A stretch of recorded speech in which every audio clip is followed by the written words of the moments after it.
Chapter 1, Yi Tianci. In the vast expanse of the Dakingshan Mountains, nestled within Wulong village, lies a quaint courtyard enclosed by a wooden fence. I no longer wish to live. Beneath a grand old locust tree, an elderly man with hair as white as snow stood on a stone stool, preparing to hang himself with a hemp rope tied to a branch. Old man, is it really necessary to take such drastic measures just because I've won 10 consecutive games against you? Spoke a youthful figure around 20 years of age. The young man leaned against the locust tree, a blade of foxtail grass clutched between his teeth, as the dappled sunlight danced upon his lips, revealing a hint of playful mockery. With both hands gripping the hemp rope, the old man glared resentfully at the youth. Yi Tianci, you are utterly ungrateful. I have imparted all my skills to you, yet you refuse to give me even a single victory. Yi Tianci replied solemnly, Old man, it was you who taught me to give my all in every endeavor. How could I have produced such a thick-headed disciple? I am ashamed to live. The old man wore an expression of utter despair, attempting to plunge his head into the noose. Creak! At that moment, 2 luxurious Hongqi cars sped into the courtyard, screeching to a halt at the gate.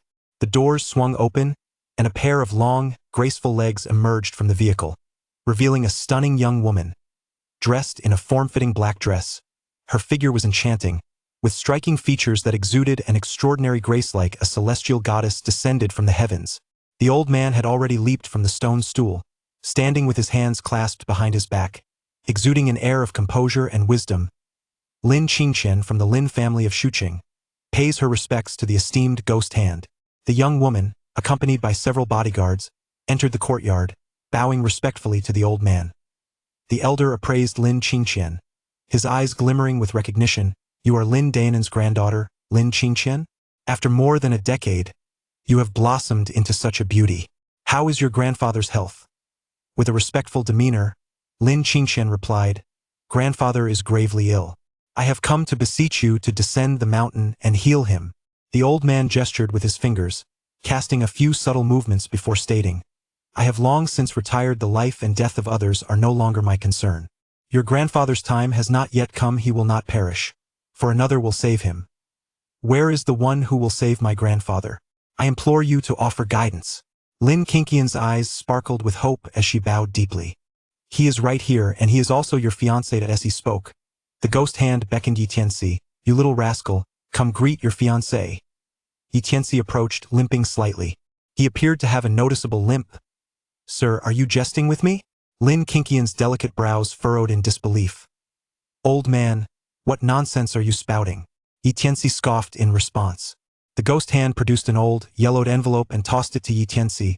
See for yourself. As Yi Tianci tore it open, he discovered a marriage certificate, clearly stating his betrothal to Lin Qingqian of the Lin family in Shuqing. Old man, why have you never mentioned this before? Yi Tianci scratched his head in confusion. The time was not right. With an air of detachment, the ghost hand stroked his beard and added, I foresaw that your opportunity had arrived and that you would leave the mountain today. Thus, I prepared this, and my recent losses were merely to ensure you departed with a good spirit. Humph. Yi Tianci rolled his eyes. Lin Qingqian snatched the envelope from Yi Tianci's hands. Gazing at the marriage certificate, she was left utterly speechless. This contract was indeed genuine. My fiancé is him? Lin Qingqian stood frozen, her gaze filled with a complex mixture of emotions as she regarded Yi Tianci. Dressed in a faded, coarse robe and worn cloth shoes, he appeared utterly unremarkable. Moreover, his limp rendered him seemingly unfit for any heroic role. As Yi Tianci stepped forward, eager to greet Lin Qingqian, a bodyguard clad in black emerged from behind her, blocking his path. With a mocking expression, the bodyguard declared, My lady is not only the pinnacle of beauty in Shuqing, but also renowned as the goddess of the business world. She is talented and beautiful, a true daughter of heaven. A cripple like you dares to claim the title of my lady's fiancé? How absurd. You should take a good look at yourself. Slap. Before he could finish his derisive words, a resounding slap echoed as he was sent sprawling to the ground. The ghost hand stepped forward, his voice cold. My disciple, Yi Tianci, is not one you should ridicule. The bodyguard dared not utter a word, retreating behind Lin Qingqian, his face covered in dust and shame. The ghost hand turned to Lin Qingqian, speaking sternly, Since you hold him in such disdain, you may all leave. With a dismissive grunt, The ghost hand slipped a black and white ring onto Yi Tianxi's finger. Old man, isn't this your treasured possession? Why part with it? Yi Tianxi's lips curled into a slight smile. Little rascal, I have grown old. It is time to pass the mantle to you. Your blood vendetta must be avenged, so go forth. Remember, do not reveal your true abilities unless you have mastered the Hunyuan Gong to the 7th level. The ghost hand's expression turned serious. Seeing his concern, Yi Tianci felt a wave of emotion and replied, Rest assured, old man, I have already achieved the 7th level. What? The ghost hand's eyes widened in shock as if he had seen a ghost. When did this happen? Just a few days ago, Yi Tianci replied with a hint of a smile. Slap! The ghost hand slapped his forehead, sighing heavily, tears of emotion streaming down his face. I am ashamed to live. He had deemed himself exceptionally gifted, taking over 50 years to reach the 7th level of Hunyuan Gong, while Yi Tianci had accomplished it in merely 15 years. Moreover, Yi Tianci's skills in medicine, fortune-telling, and talismanic arts now surpassed his own. His chess skills were also unmatched. The ghost hand leapt back onto the stone stool, preparing to hang himself once more. Yi Tianci grasped his arm, offering comfort. Come now, old man, don't despair. If need be, I shall teach you chess in the future. Get lost. Just get out of my sight. As the two Hongqi cars sped away, leaving Wulong village behind, Lin Qingqian sat beside Yi Tianci, her expression inscrutable. After a prolonged silence, she glanced at Yi Tianci's injured leg and spoke coolly, Pardon my curiosity, but since you are a disciple of the esteemed ghost hand, your medical skills must be exceptional. What ails your leg? Yi Tianci understood her thoughts and replied nonchalantly. It is not an illness but an injury. When I was 5, someone shattered my bones and tendons, nearly ending my life. It was the old man who saved me. Lin Qingqian's brows knitted slightly. Even the esteemed ghost hand could not heal your leg. To mend my leg, one would require the rare dragon tendon vine and arhat bone to concoct the dragon bone pill. Otherwise, not even the old man could help, let alone a deity. Yi Tianci stated calmly. Curiosity flickered across Lin Qingqian's exquisite face. Who could be so cruel as to inflict such harm upon a 5-year-old? Before Yi Tianci could respond, the screeching sound of tires interrupted them. Creak! A convoy of off-road vehicles forced the Hongqi to a stop. Dozens of burly men jumped from the vehicles, wielding clubs, surrounding them with an air of menace. Chapter 2. A cripple aspires to save the beauty. In the face of danger, Lin Qingqian remained composed, instructing her driver, Du Yong, to accompany her out of the car. Yi Tianci moved slightly, intending to follow, but Lin Qingqian stopped him. Stay in the car, I do not wish for them to harm you. Though it was a simple expression of concern, it warmed Yi Tianci's heart. Apart from the old man and his 3 senior sisters, Lin Qingqian was the first outsider to show concern. For him, Du Yong cast a cold, derisive glance at Yi Tianci, sneering, Do you still wish to mediate? Spare me. With someone like you, I can take down 10 with one hand. If you dare step out, you'll be beaten down like a dog. He harbored resentment towards Yi Tianci for the slap he received from the ghost hand in Wulong village. Yi Tianci glanced at Du Yong and remarked, Your fate is dark, there's bloodshed in your future. Don't be the one to stick your neck out. Oh, you can read fortunes too? Fool. Du Yong rolled his eyes dismissively and followed Lin Qingqian as they exited the vehicle. The bodyguards from the car also emerged. A man clad in a Zhongshan suit looked at Lin Qingqian with a mocking expression. Miss Lin, we've been waiting for you for quite some time. Eager for recognition, Du Yong pushed the man in the Zhongshan suit. Who do you think you are? Blocking my lattice way. Get lost. The man's gaze turned icy as he swiftly seized Du Yong's wrist and twisted it mercilessly. Crack! Du Yong's arm broke instantly. Ah! Du Yong cried out in agony. Bang! The man in the Zhongshan suit kicked Du Yong away, who fell heavily to the ground, gasping and spitting blood. He didn't know how many ribs were broken. In pain, Du Yong's face turned pale as he stared fearfully at the man in the Zhongshan suit. Yi Tianci was not beaten down like a dog, rather. It was he who had become a dog. With a fierce expression, the man pointed at the crowd. Listen well. I am Gao Hongsheng of the Dongliang group. Anyone who knows my name should behave themselves. The bodyguard's expressions changed instantly, and Du Yong regretted his actions deeply. Had he known it was this infamous figure, he would have heeded Yi Tianci's advice and not acted recklessly. In Shucheng, there was a saying about the 4 tigers and 3 dragons, and Gao Hongsheng was one of the 4 tigers, known as the tumultuous tiger. His brother, Gao Hongqiang, was among the 3 dragons. The brothers were backed by one of the 4 major families of Shuqing, the Liang family, and their notorious reputation made them untouchable. Lin Qingqian furrowed her brows. Gao Hongqiang, what do you intend to do? Miss Lin, we have an invitation from Wei Xiao. Gao Hongqiang grinned ominously. Tell Wei Xiao to stop pestering me. Lin Qingqian replied, her brows slightly knitted. Refusing a toast is to drink a forfeit. Don't blame us for being rude. Da Hu, Er Hu, please escort Miss Lin into the car. Gao Hongqiang waved his hand coldly, and 2 burly men rushed forward, covering Lin Qingqian's mouth and nose with a cloth. Lin Qingqian immediately lost consciousness. Her bodyguards rushed to protect her, but they were all taken down as Lin Qingqian was about to be forced into the car. A soft voice suddenly rang out. Let her go. Gao Hongqiang smirked, looking mockingly at Tianci. What's this? A cripple wants to be the hero. Tianci pointed at Lin Qingqian and spoke coldly. I give you 3 seconds to release her and then apologize on your knees. Gao Hongqiang raised an eyebrow, laughing arrogantly. Did I hear you right? This cripple wants me to count to 3 and then kneel before him. How amusing. A cripple. How dare he provoke Brother Shang? Brother Shang could crush him with just 1 finger. Gao Hongqiang's men laughed heartily, all sneering at Tianci. Gao Hongqiang smirked, his eyes narrowing like a serpent's. I am the Shudao Mountain. You will kneel and bow 100 times, or I will cripple your other leg. 3, 2, 1. After counting, Tianci did not move an inch. Gao Hongqiang's lips curled into a cruel smile as he coldly waved his hand. Big tiger, second tiger, make sure to cripple his other leg. He couldn't be bothered to fight Tianci himself. The latter hardly registered on his radar. Second tiger blocked Big Tiger, disdainfully snorting, Big brother, I can handle this little cripple with a single slap. With that, Second Tiger charged forward, his hand raised to slap Tianci's face. Slap? The sound echoed, and someone flew away. It was not Tianci, it was Second Tiger. Weighing 180 pounds, Second Tiger's body flew 10 meters like a discarded sack. He crashed heavily to the ground, not making a sound, unconscious. Hiss!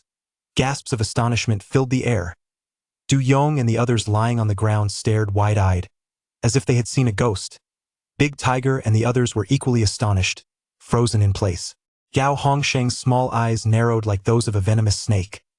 I didn't expect you to have some skill, but what does it matter? When facing the crowd, it's useless. What are you still doing? All of you, go together. Show him what it means to be outnumbered. At his command, all his men charged at Tianci, shouting wildly. Bang! My leg! Oh no, my arm! Dozens of burly men were sent flying one after another, crashing to the ground several meters away. Some suffered broken arms, others broken legs. Tianci had shown mercy otherwise, they would all be dead. Your numbers are of no use. Tianci stood calmly, his hands behind his back, gazing at Gao Hongqiang. Looking at the moaning bodies of his men, Gao Hongqiang's expression finally changed, his voice strained. Who on earth are you? Tianci did not respond, pointing at the ground, his voice calm. Kneel and apologize, bow 100 times. Gao Hongqiang's bravado faltered as he stammered. Kid. My brother is Gao Hongqiang, the mixed river dragon among the 3 dragons, with over 100 brothers at his command. We work for the 3rd young master of the Liang family, Liang Wei in Shuqing. No one dares to touch Wei Xiao's people. To have me kneel and bow, you better think carefully about your own worth. In his view, anyone who learned of his 2 powerful backers would tremble in fear, and Tianci would be no exception. Is that so? Then let me see just how much influence you wield. In an instant, Tianci's figure flickered, appearing before Gao Hongqiang like a specter. What do you want? Gao Hongqiang shouted in terror. Crack! Tianci broke his arm with a swift strike. Ah! Gao Hongqiang clutched his severed arm, crying out in pain. Last chance. Will you kneel or not? Tianci stood with his hands behind his back, his voice icy. His not-so-mighty frame resembled an extraordinary spear, brimming with lethal intent. For the first time, Gao Hongqiang, who had never feared anything, felt genuine fear. The murderous aura emanating from Tianci chilled him to the bone. Thud! Gao Hongqiang dropped to his knees, his rear end sticking up as he lay prostrate on the ground, abjectly begging, Big brother, I know I was wrong, please spare me. Witnessing this scene, everyone present was dumbfounded. Gao Hongqiang was one of the 4 tigers of Shuqing, a figure ordinary people dared not provoke. Yet this formidable figure now lay before Yi Tianci like a wretched dog, groveling for mercy. Who would believe it if they hadn't seen it with their own eyes? Chapter 3. The Lin family beset by internal and external strife. As I strolled leisurely, I was taken aback by the sight of the once arrogant Gao Hongsheng, now reduced to kneeling in abject supplication. My goodness! It was akin to witnessing a deity descending from the mountains. How foolish I had been to mock this divine figure. I truly deserve my misfortune. Du Yong was engulfed in regret, wishing he could strike himself across the face in remorse. Moments later, Gao Hongsheng had bowed his head a full 100 times, his forehead bloodied from the relentless contact. He was a pitiful sight, drenched in his own blood, his previous arrogance completely vanished. Trembling in fear, he pleaded from his prostrate position. Brother, may I now be released? Tianci spoke softly. You previously threatened to cripple my leg. Now, if you sever one of your own, I shall allow you to depart. Gao Hongsheng's expression shifted dramatically, his lips quivering. What? Do you expect me to do it myself? Tianci raised an eyebrow slightly, though he appeared harmless. Gao Hongsheng felt an icy dread creep down his spine, his body involuntarily trembling. Gritting his teeth, Gao Hongsheng retrieved a dagger from one of his subordinates and plunged it brutally into his own thigh. A piercing scream escaped Gao Hongsheng. His features contorted in agony, and despite biting down hard, the corners of his mouth twitched uncontrollably. Leave. Tianci uttered a single word with a faint tone. Gao Hongsheng, as if receiving a divine decree, scrambled into the vehicle in a flurry. His subordinates assisted one another in their haste to board, resembling a pack of frightened strays fleeing in disarray. Du Yong, suppressing his pain, stepped forward and knelt upon the ground, lamenting his previous lack of discernment. I have greatly offended you, esteemed Mr. Yi. I humbly beseech your forgiveness. Tianci disregarded him and walked over to help Lin Qingqian, lifting her from the ground and reviving her. Lin Qingqian slowly opened her eyes and realized she was resting in Tianci's embrace. Startled, she quickly sat up and glanced around, exclaiming, "Where are Gao Hongsheng and the others?" Tianci smiled faintly and remarked, "I reasoned with Gao Hongsheng, and he left quite tactfully." Reasoned? Gao Hongsheng was hardly a person to be swayed by reason. Lin Qingqian was entirely skeptical of Yi Tianci's words. Du Yong interjected, "Miss, it is true that Gao Hongsheng departed after listening to Mr. Ye's reasoning. You can inquire with them if you doubt it." Indeed, the several bodyguards, having risen, echoed in agreement. They were awestruck by Yi Tianci's recent actions and thus naturally inclined to curry favor with him. Lin Qingqian remained half-convinced and was about to inquire further when her phone suddenly rang. After answering the call, Lin Qingqian became flustered. "Grandfather's condition has worsened. I must hurry over." She hastily got into the car, with Yi Tianci accompanying her, as they sped towards the Lin family estate in Shucheng.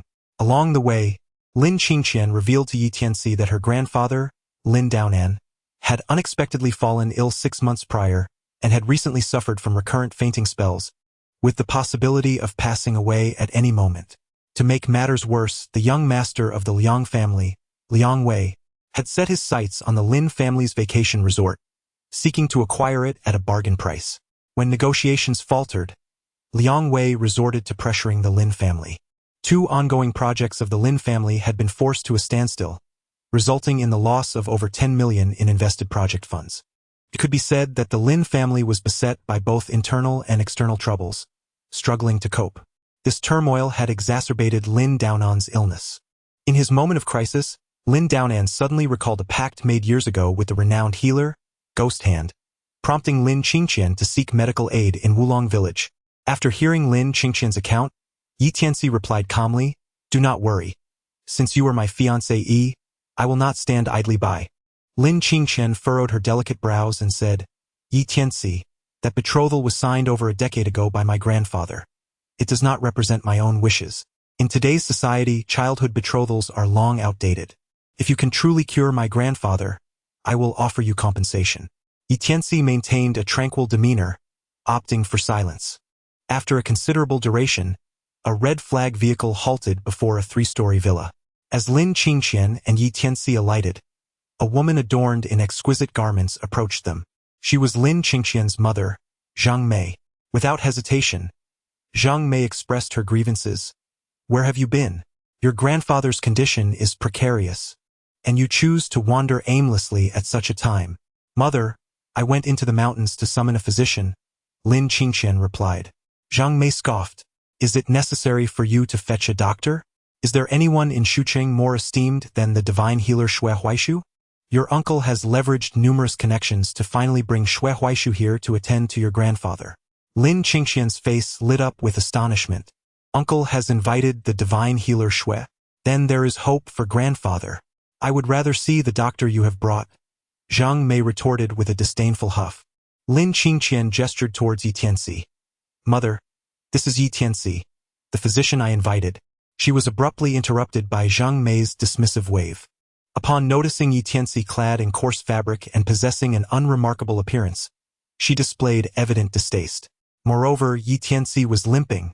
Zhang Mei's face contorted with disdain. This is the doctor you ventured into the mountains to find? A cripple?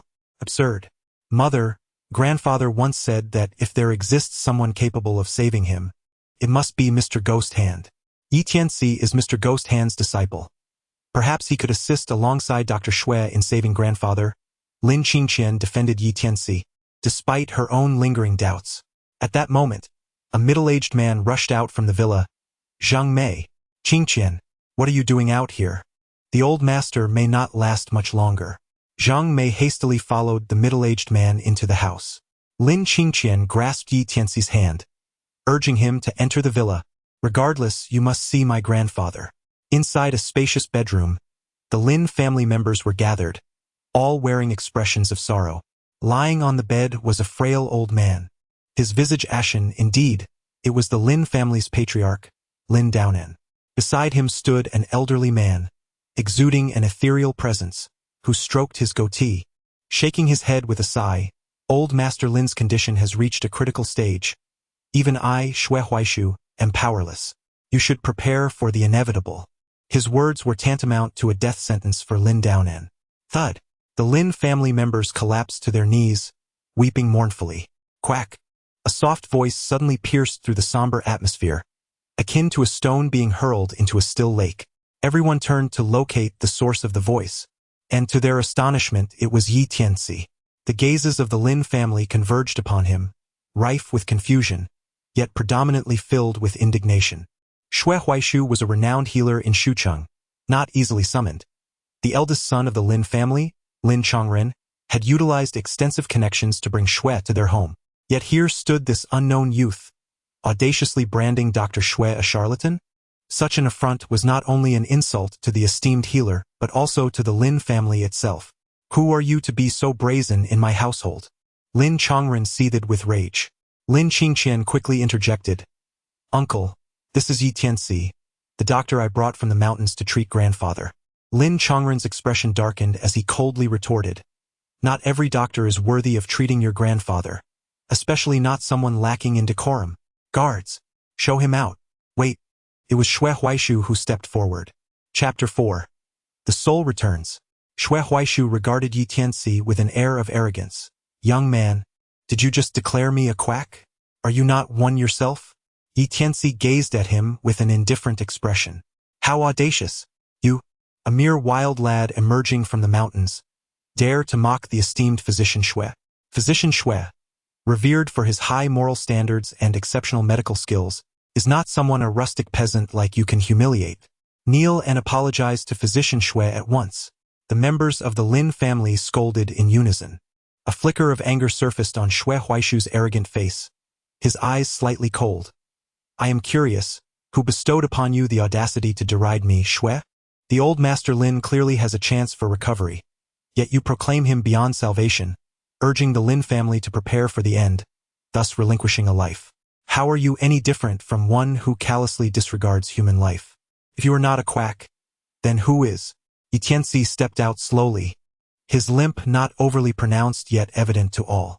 Dr. Xue declared that my esteemed elder was beyond cure, and we firmly place our trust in Dr. Xue.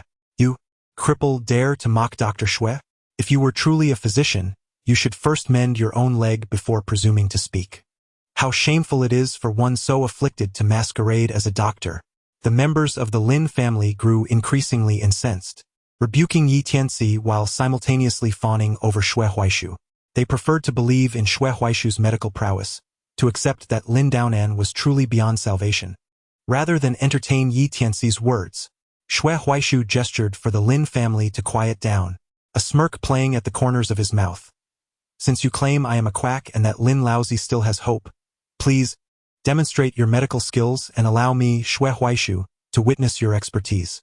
Yi Tianci extended his hand and inquired, do you have silver needles? May I borrow a set for a moment?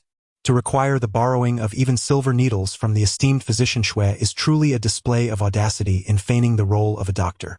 It is laughable, indeed. Mockery erupted once more.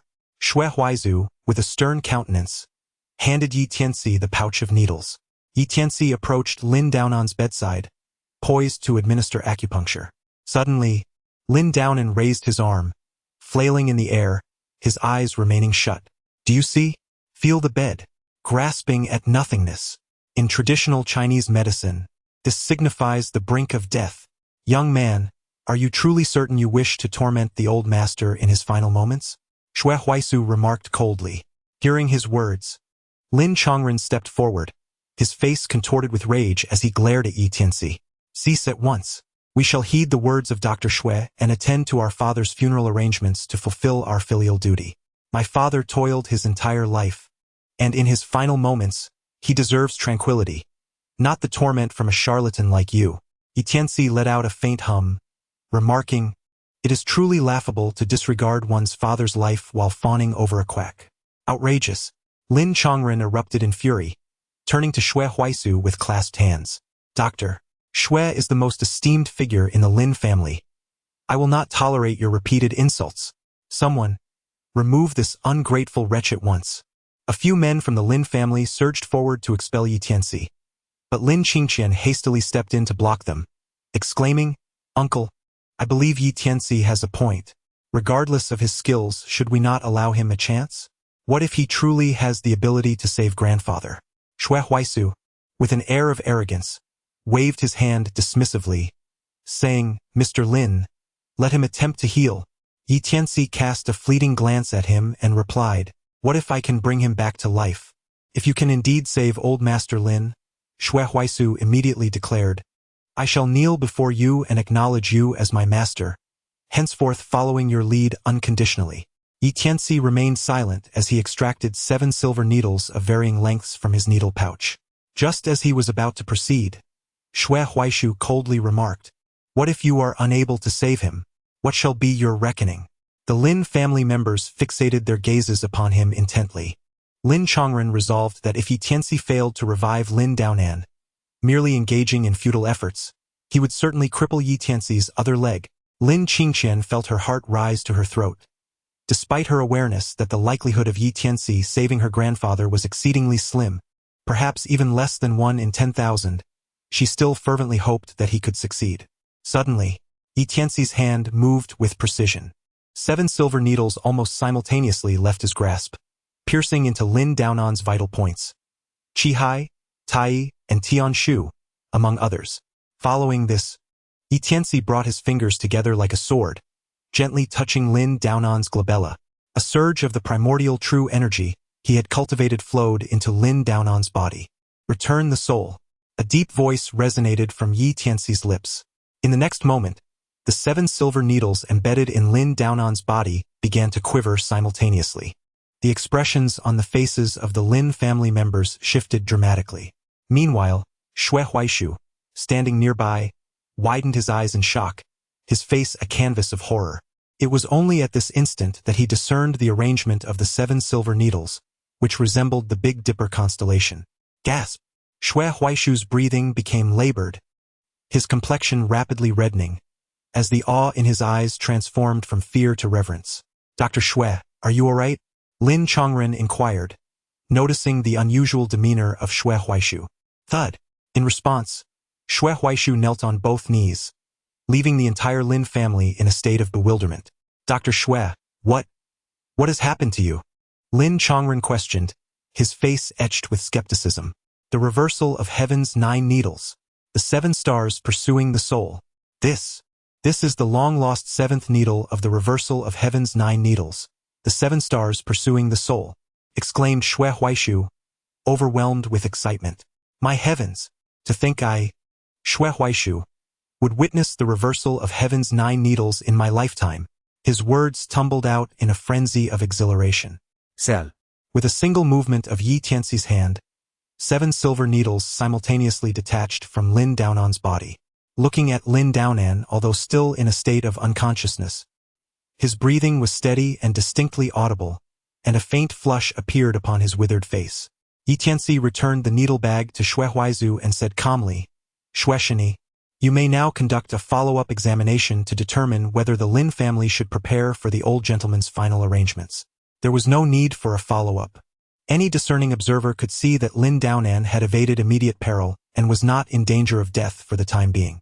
Xue Huaizu knelt on the ground, his face filled with shame, and said, in the realm of traditional Chinese medicine, the adept takes precedence. I must respectfully address you as master. Mr. Yi, I can no longer bear the title of divine physician. You are the true divine physician.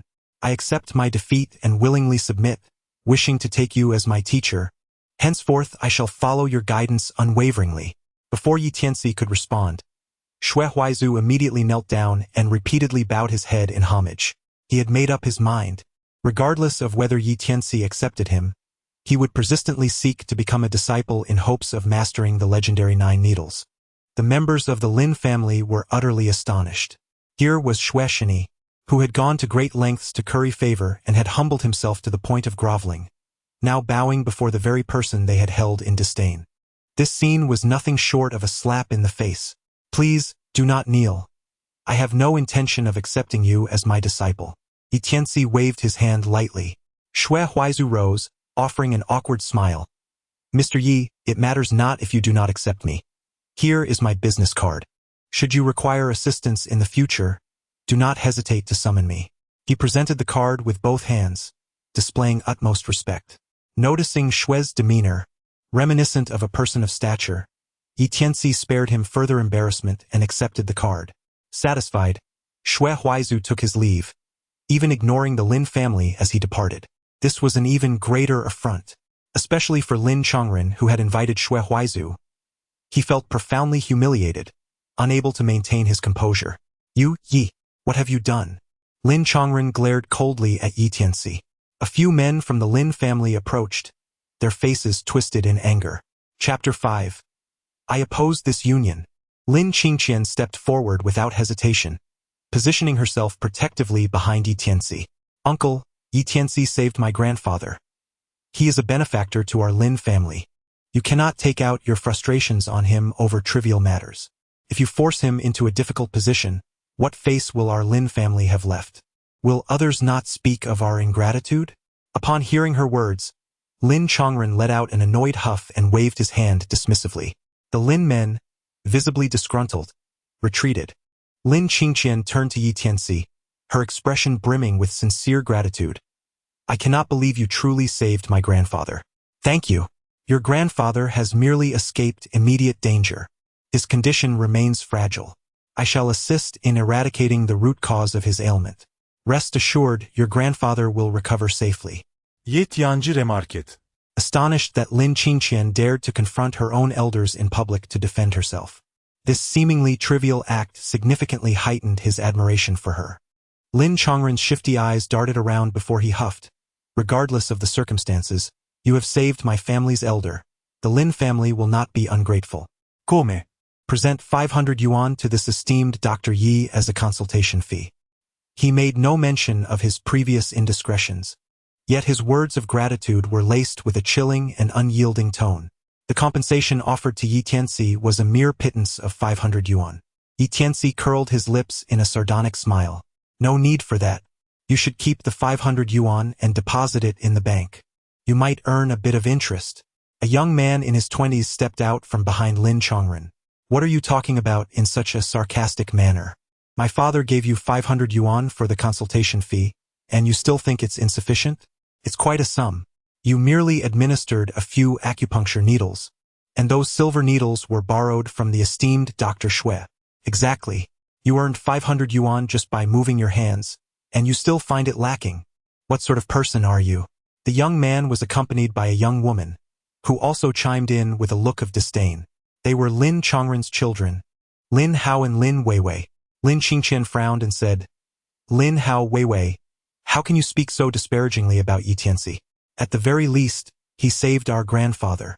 He is a benefactor to the Lin family. Lin Qingqian, you should be silent. Lin Hao retorted dismissively. My father had to use numerous connections to invite Dr. Xue, and now you bring someone in who tarnishes Dr. Xue's reputation. Our Lin family wishes to cultivate a good relationship with Dr. Xue, and now we have thoroughly offended him. Lin Qingqian understood that her uncle had invited Xue Huaisu, who failed to treat their grandfather, while she had invited Yi Tianci, who succeeded. Not only did she overshadow her uncle's family, but she also usurped their credit. It was evident that Lin Hao and Lin Weiwei were resentful because of this. That's not how it should be perceived. Our Lin family has not offended Dr. Xue. It is merely his lack of skill, Lin Qingqian asserted. Humph! Lin Hao scoffed at Lin Qingqian's words. Dr. Xue is renowned throughout Xucheng. Who doesn't he know him? Meanwhile, this Yi Tianci you brought in looks like a rustic villager, a barefoot doctor. He probably doesn't even possess a medical license. Hey, do you have a medical license? Lin Hao questioned Yi Tianci with a derisive expression. Yi Tianci nodded with composure. Indeed, I do not possess a medical license. Lin Hao, invigorated by this revelation, exclaimed with fervor. Listen, he does not even have a medical qualification certificate. It was mere coincidence that he managed to save my grandfather. Perhaps Dr. Xue simply failed to see the situation clearly at that moment. Given a bit more time, he could have surely saved him. Exactly. Lin Hao is right. It must be that Dr. Xue's medical skills are truly exceptional. After all, he has been renowned for many years. The members of the Lin family unanimously echoed Lin Hao's sentiments. Even after Dr. Xue had departed, they continued to fawn over him. Lin Chongren raised his hand to silence the crowd. Enough with the noise. Come on. Let us offer this esteemed Dr. Yi an additional 100 yuan. He scrutinized Yi Tianci's attire and with a sardonic tone remarked, Lin Hao, bring forth a couple of sets of clothes and shoes that you no longer wear, to present as a token of gratitude to Dr. Yi. Father, even if they are discarded clothes, each outfit costs several thousand yuan. Dr. Yi has just come from the mountains. His attire is rather rustic, which is unbecoming of a physician. Very well, I shall fetch a couple of sets. The father and son continued their banter, exchanging jests with an air of mockery. Yi Tianci maintained an air of calmness, seemingly unperturbed. After more than a decade of learning from the ghost hand, he had not only mastered the arts of medicine, martial skills, and fortune-telling but had also cultivated a demeanor as composed as his mentors. Let us forego the formalities. Your esteemed grandfather is on the brink of awakening. I shall take my leave once I attend to a matter at hand, Yi Tianci stated with serene composure. Lin Hao rolled his eyes and retorted, Do you truly believe that just because you say my grandfather will awaken, he will? A few compliments, and you fancy yourself a divine healer? However, scarcely had his words left his lips when a commotion arose from the bed. Cough, cough. After a couple of coughs, Lin Daonan opened his eyes and struggled to rise. Lin Hao, caught off guard, felt his face flush with embarrassment, never anticipating such a swift rebuttal to his words. He lowered his head in chagrin, rendered speechless. Lin Qingqian rushed forward to assist Lin Daonan in sitting up. Grandfather, you're awake, she exclaimed. Lin Daonan gazed fondly at Lin Qingqian, sighed with a hint of weakness, and inquired, Qian, did I lapse into unconsciousness again? Lin Qingqian nodded affirmatively. Indeed, grandfather, you were in a coma for several hours and have only just regained consciousness. How peculiar. I felt as though I was on the verge of demise, yet now I feel considerably better, Lin Daonan remarked. Lin Qingqian quickly pointed to Yi Tianci and said, Grandfather, this is Yi Tianci, whom I summoned from Dakingshan as per your instructions. He is the one who revived you. A surge of elation swept across Lin Daonan's tranquil visage, and he sat upright with vigor, his gaze fixed intently on Yi Tianci. You are Yi Tianci, the closed-door disciple of the ghost hand from over a decade ago? Yi Tianci nodded. So, have you brought that item? Lin Daonan appeared somewhat agitated. Old sir, Is this what you are referring to? Tianci presented the marriage contract between himself and Lin Qingqian. Lin down and took it, glanced at it, and then smiled joyfully. This is it. It is the very contract I signed years ago. No doubt about it. He held the contract aloft, addressing the Lin family. This is the engagement I arranged for Chenner many years ago. Tianci is her fiancé, and he has come to our door today. From the moment he arrived, he has rescued this old man. It seems he is indeed the dragon son-in-law bestowed upon the Lin family by heaven. I declare that we shall soon find an auspicious date for Tianci and Chenner to wed. At this declaration, the room erupted in astonishment. The members of the Lin family exchanged glances, murmuring in disbelief. No one had anticipated that Tianci was already engaged to Lin Qingqian. I oppose this marriage. A voice suddenly rang out, drawing everyone's attention. It was Lin Chongren, the eldest son of the Lin family. Father, our family is currently facing dire straits. If we do not resolve the issues at Shishan Resort soon, we will be ruined. Young Master Liang Wei of the Liang family has long admired Chenner. If we can arrange for her to marry him, not only can we save the resort, but we can also gain the support of the Liang family. 2 birds with 1 stone. However, if Chenner marries Tianci, the Lin family stands to gain nothing. Therefore, I firmly oppose this union. Lin Chongren's words were resolute, filled with righteous indignation. My father is right, chimed in others. One is the scion of the powerful Liang family, while the other is merely a barefoot doctor from the mountains, and a cripple at that. The disparity is far too great. Even if Chenner suffers daily abuse in her marriage to young Master Liang, it would still be 100 times better than marrying a cripple. The members of the Lin family voiced their agreement, supporting Lin Chongren's stance. Lin down and furrowed his brow and turned to the side. Chongli, Zhang Mei, what are your thoughts?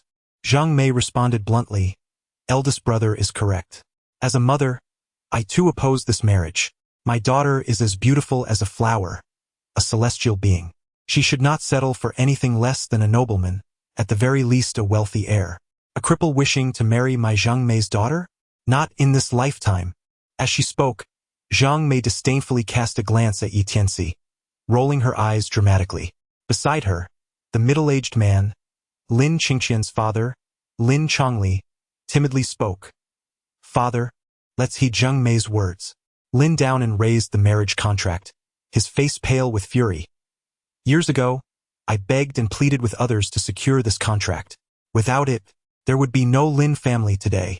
Even if I die, I will never betray my word or forget the kindness shown to me. Chenner must fulfill her engagement and marry Tianci. Zhang Mei scoffed dismissively. Father, what era are we in? Why cling to such outdated beliefs? Yes, you signed the contract, but Chenner is my daughter, and I have the final say. You should focus on your health instead of meddling in matters that don't concern you. You! Lin Daonan began to cough violently, overwhelmed by anger. At that moment, a loud shout echoed from outside. Gao Hongqiang, the general manager of Dongliang Group, has arrived. The Lin family was taken aback. Gao Hongqiang was one of the legendary figures in Shuqing, a ruthless man with a fearsome reputation. Why had such a formidable figure come to the Lin family? Bang! Before anyone could react, the door was forcefully kicked open, and 4 men in black suits entered in a single file. The last to enter was a middle-aged man dressed casually, exuding an air of elegance. Lin Chongren quickly approached with a forced smile. Manager Gao, what brings you to our humble abode? Wei Xiao let out a fart, and here I am.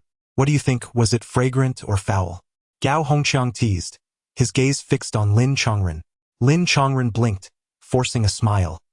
Of course, it was fragrant. Slap. Gao Hongqiang struck Lin Chongren across the face. Lin Chongren spun around, stunned, clutching his cheek in disbelief. He never expected Gao Hongqiang to resort to violence so swiftly. Witnessing their father being struck in his own home, Lin Hao and Lin Weiwei, who had previously mocked Tianci, lowered their heads in fear, not daring to utter a word.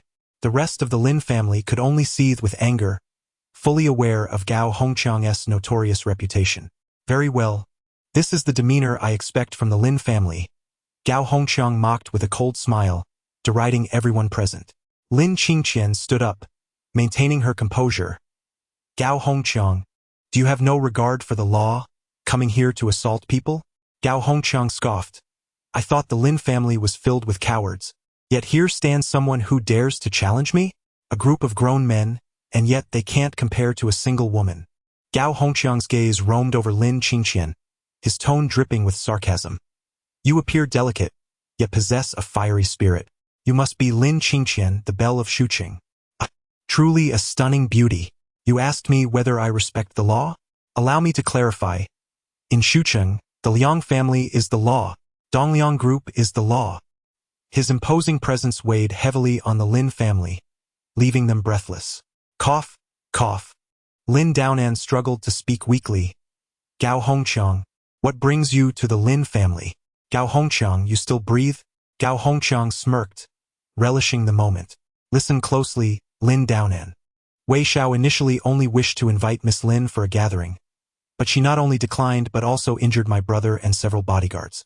Wei Xiao has decided to withdraw his courtesy. I have come on his behalf to deliver an ultimatum. 12 hours to comply.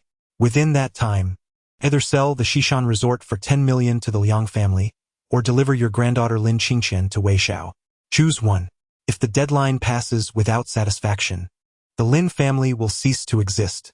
With a swift gesture, Gao Hongqiang mimicked cutting a throat. The Lin family turned pale, fear etched on their faces. Lin Hao and the younger generation trembled, fully aware that the Liang family could obliterate the Lin family with a mere word. As Gao Hongqiang laughed heartily at the horrified Lin family, he approached Lin Qingqian, pinching her cheek. Such a tender face could practically drip with dew. I advise you to accept your fate and willingly present yourself to Wei Xiao's bed. With a boastful laugh, Gao Hongqiang turned to leave. You may leave, but the hand that touched her must stay behind. A cool voice suddenly rang out. Gao Hongqiang halted, slowly turning back. A wicked grin spread across his face, revealing an unmistakable glint of malice in his eyes. All eyes turned to the source of the voice. It was Yi Tianci. Yi Tianci, what nonsense are you spouting? This is a matter of the Lin family. What business do you have meddling? How dare you suggest leaving a hand behind after touching Qingqian? Do you seek death? The Lin family erupted in anger, hurling insults at him. Lin Hao and Lin Weiwei shouted the loudest, their eyes wide with intensity, spitting saliva that flew over 3 meters. When our father was struck in the face, did you ever show such filial piety by stepping forward? How is it that you now have the audacity to shout? With a single remark, Yi Tianci left Lin Hao and Lin Weiwei blushing furiously, rendered speechless. The siblings felt a searing pain in their cheeks. Yi Tianci's words stung more than a slap to the face. Gao Hongqiang, observing the limping Yi Tianci emerge from the crowd, wore an expression of mockery. No one in the entire Shu city dares to speak to me, Gao Hongqiang, in such a manner. How does a cripple like you find the audacity? Since you insist on severing one of my hands, very well, bring forth the knife. With a mere gesture, a subordinate placed a dagger into his palm. Gao Hongqiang extended the dagger to Yi Tianci, his lips curling into a provocative smirk. Here is the knife. I shall watch how you intend to sever my hand. Chapter 7. The blade falls. Yi Tianci, quickly, discard the knife. Kneel and apologize to Mr. Gao. If you seek death, do so elsewhere. Do not implicate the Lin family. The members of the Lin family clamored in unison. Even Lin Qingqian tugged at Yi Tianci's sleeve, whispering urgently, Yi Tianci, you should put down the knife. Gao Hongqiang is one of the infamous 3 dragons of Shu City, immensely powerful. Our Lin family cannot afford to offend him.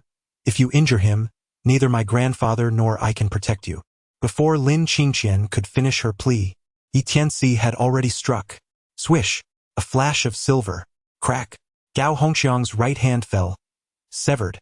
He barely had time to evade. Blood gushed forth like a fountain. Ah! Gao Hongqiang clutched his severed wrist, howling in agony, his mockery replaced by shock and fury.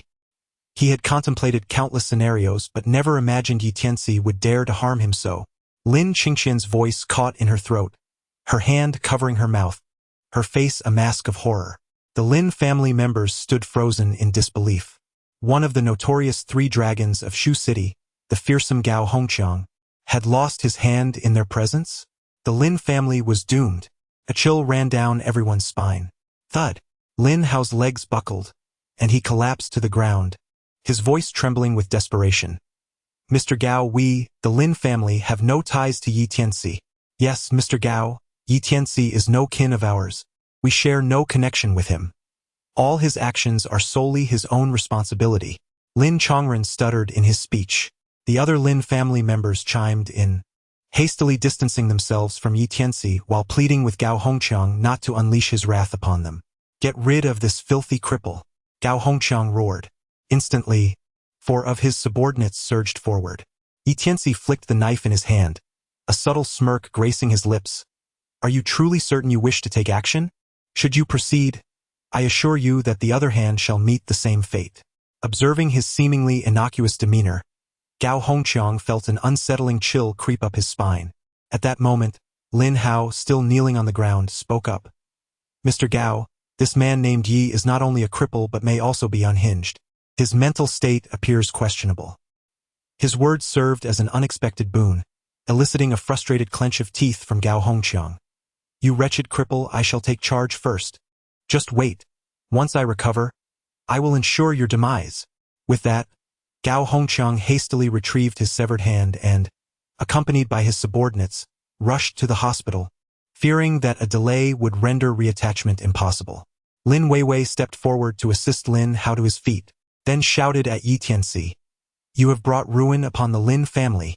The remaining members of the Lin clan fixed their furious gazes upon Yi Tianci. Undeterred by the collective ire of a dozen pairs of eyes, Yi Tianci remained composed, turning to Lin Daonan. Old master, since the Lin family holds me in such disdain, I shall take my leave. He began to turn away but was halted by Lin Chongren's voice. Stop!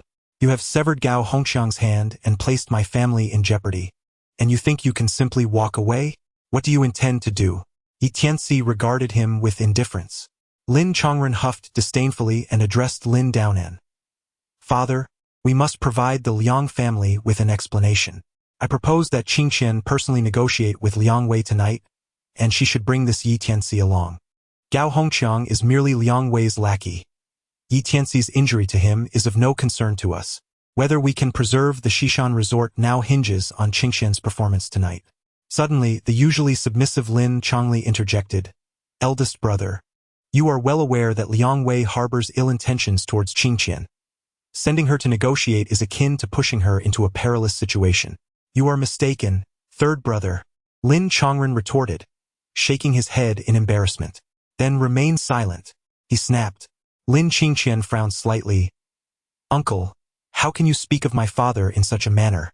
As the eldest, criticizing him is a trivial matter. As a member of the Lin family, if one cannot alleviate our troubles, one ought to remain silent. Lin Chongren's authority was palpable. With gritted teeth and unwavering resolve, Lin Qingqian declared, Since you have voiced your position so clearly, I shall proceed to negotiate with Liang Wei tonight. She turned to Yi Tianci. Your injury to Gao Hongqiang poses a risk should you accompany me. It would be wiser for you to leave. As she spoke, she retrieved a checkbook, swiftly inscribing a check before handing it to Yi Tianci. This is my compensation for you. The Lin family is currently in dire straits, and I can only offer you 1 million. Once we navigate through this crisis, I shall provide you with another 1 million. Yi Tianci was taken aback by Lin Qingqian's concern for his safety at such a moment, and his fondness for her deepened. He did not accept the check, calmly stating, It was my hand that severed Gao Hongqiang's. I cannot allow you to face danger alone. I will accompany you to the negotiation tonight. Lin Qingqian gazed into Yi Tianci's eyes, finding no trace of anxiety or deceit. Very well, she conceded, not wishing to press the matter further, and turned to attend to Lin Daonan. Lin Daonan exhaled with relief and waved his hands, declaring, Zhang Li, Zhang Mei, as long as I draw breath, Yi Tianci shall be my Lin family's grandson-in-law. Your agreement or disagreement matters not. Having said this, the old man closed his eyes. Should she continue to oppose, he would undoubtedly sever ties. Zhang Mei stormed out in a huff, while Lin Chongli hurried after her. Moments later, Yi Tianci followed Lin Qingqian into her home. Upon entering, Zhang Mei tossed a pair of shoe covers at Yi Tianci's feet. Crossing her arms and coldly huffing, Put on the shoe covers. My floors are impeccably clean. Yi Tianci disregarded her and directly entered, taking a seat on the sofa. A small red-haired teddy eagerly approached, wagging its tail in an attempt to curry favor with Zhang Mei.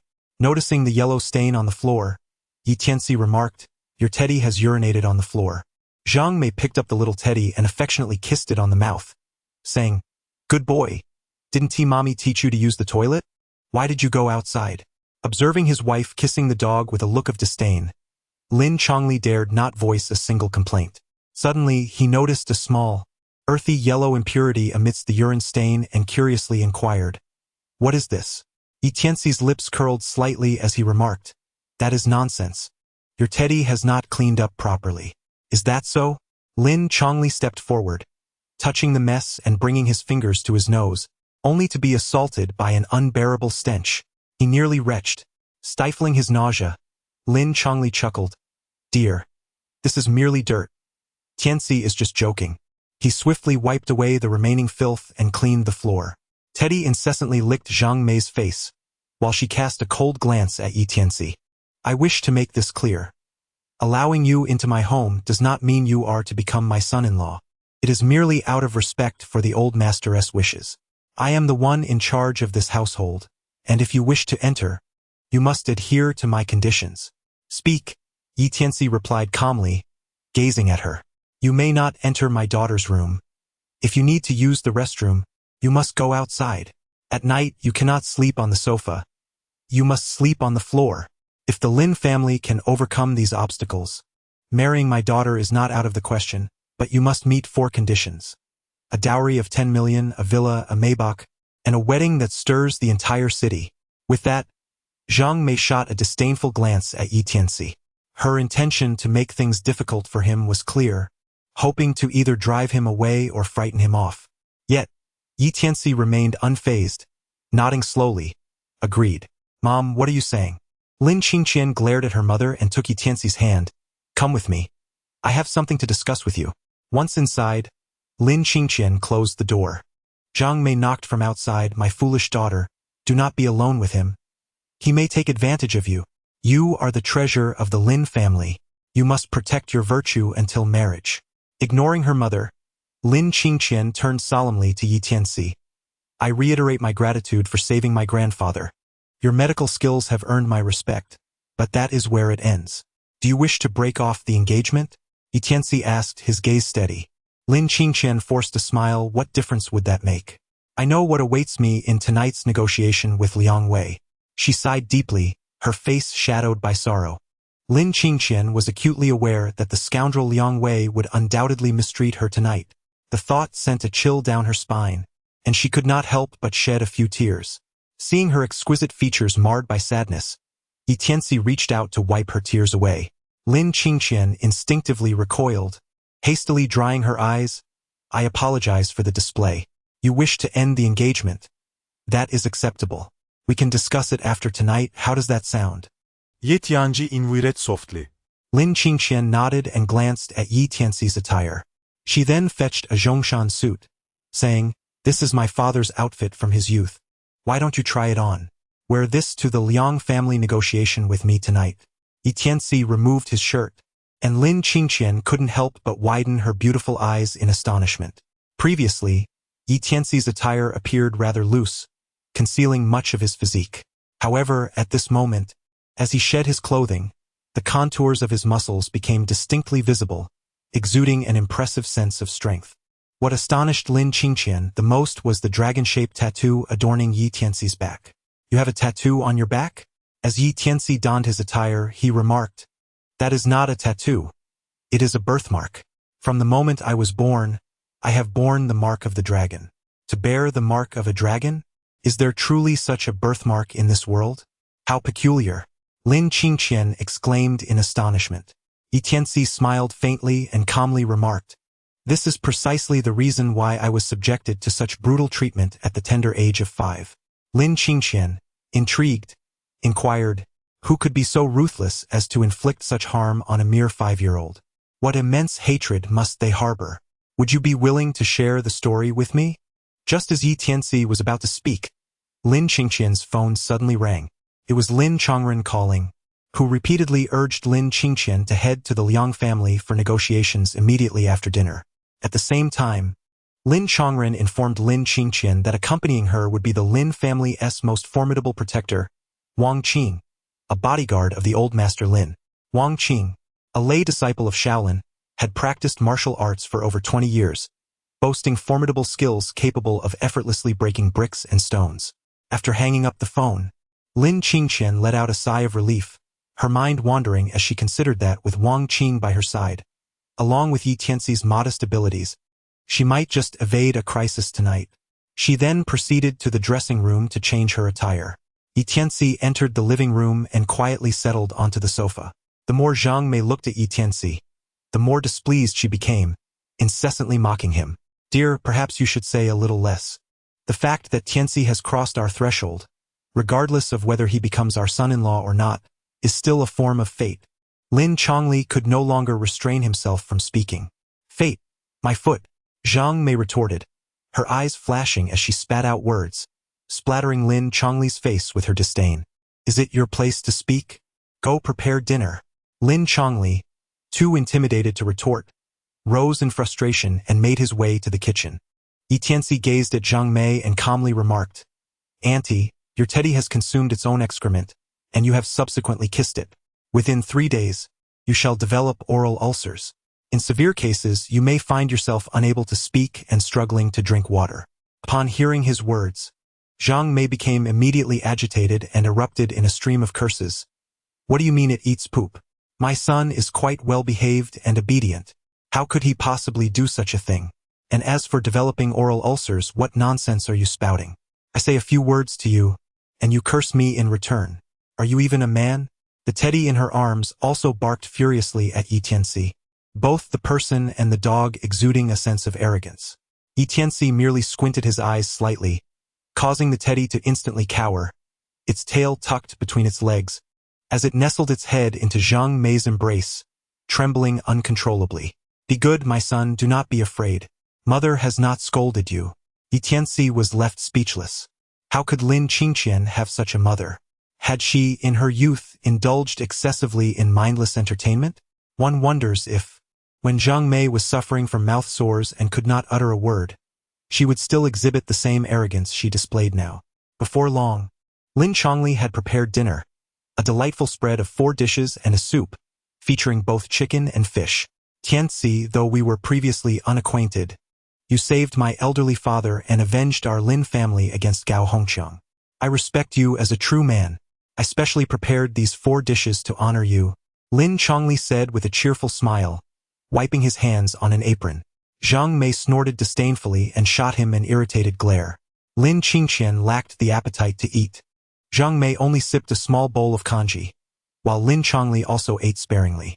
As it appeared that half of the meal would remain uneaten, to everyone's surprise, Yi Tianci picked up his chopsticks, and with a gust of wind, he devoured everything on the table with remarkable speed. Zhang Mei was infuriated. It's one thing to have trouble with your legs, but to eat like this, a veritable glutton. Fortunately, at that moment an old friend called, prompting Zhang Mei to dress up flamboyantly and head out to play mahjong with her teddy bear in tow. She showed little interest in her daughter's impending negotiations with the Liang family. Lin Chongli called Yi Tianci aside and, with a solemn expression, said, I entrust Qingqian to you tonight. You must protect her. She is my only daughter and my entire hope. I beg of you. Saying this, Lin Chongli even prepared to bow to Yi Tianci.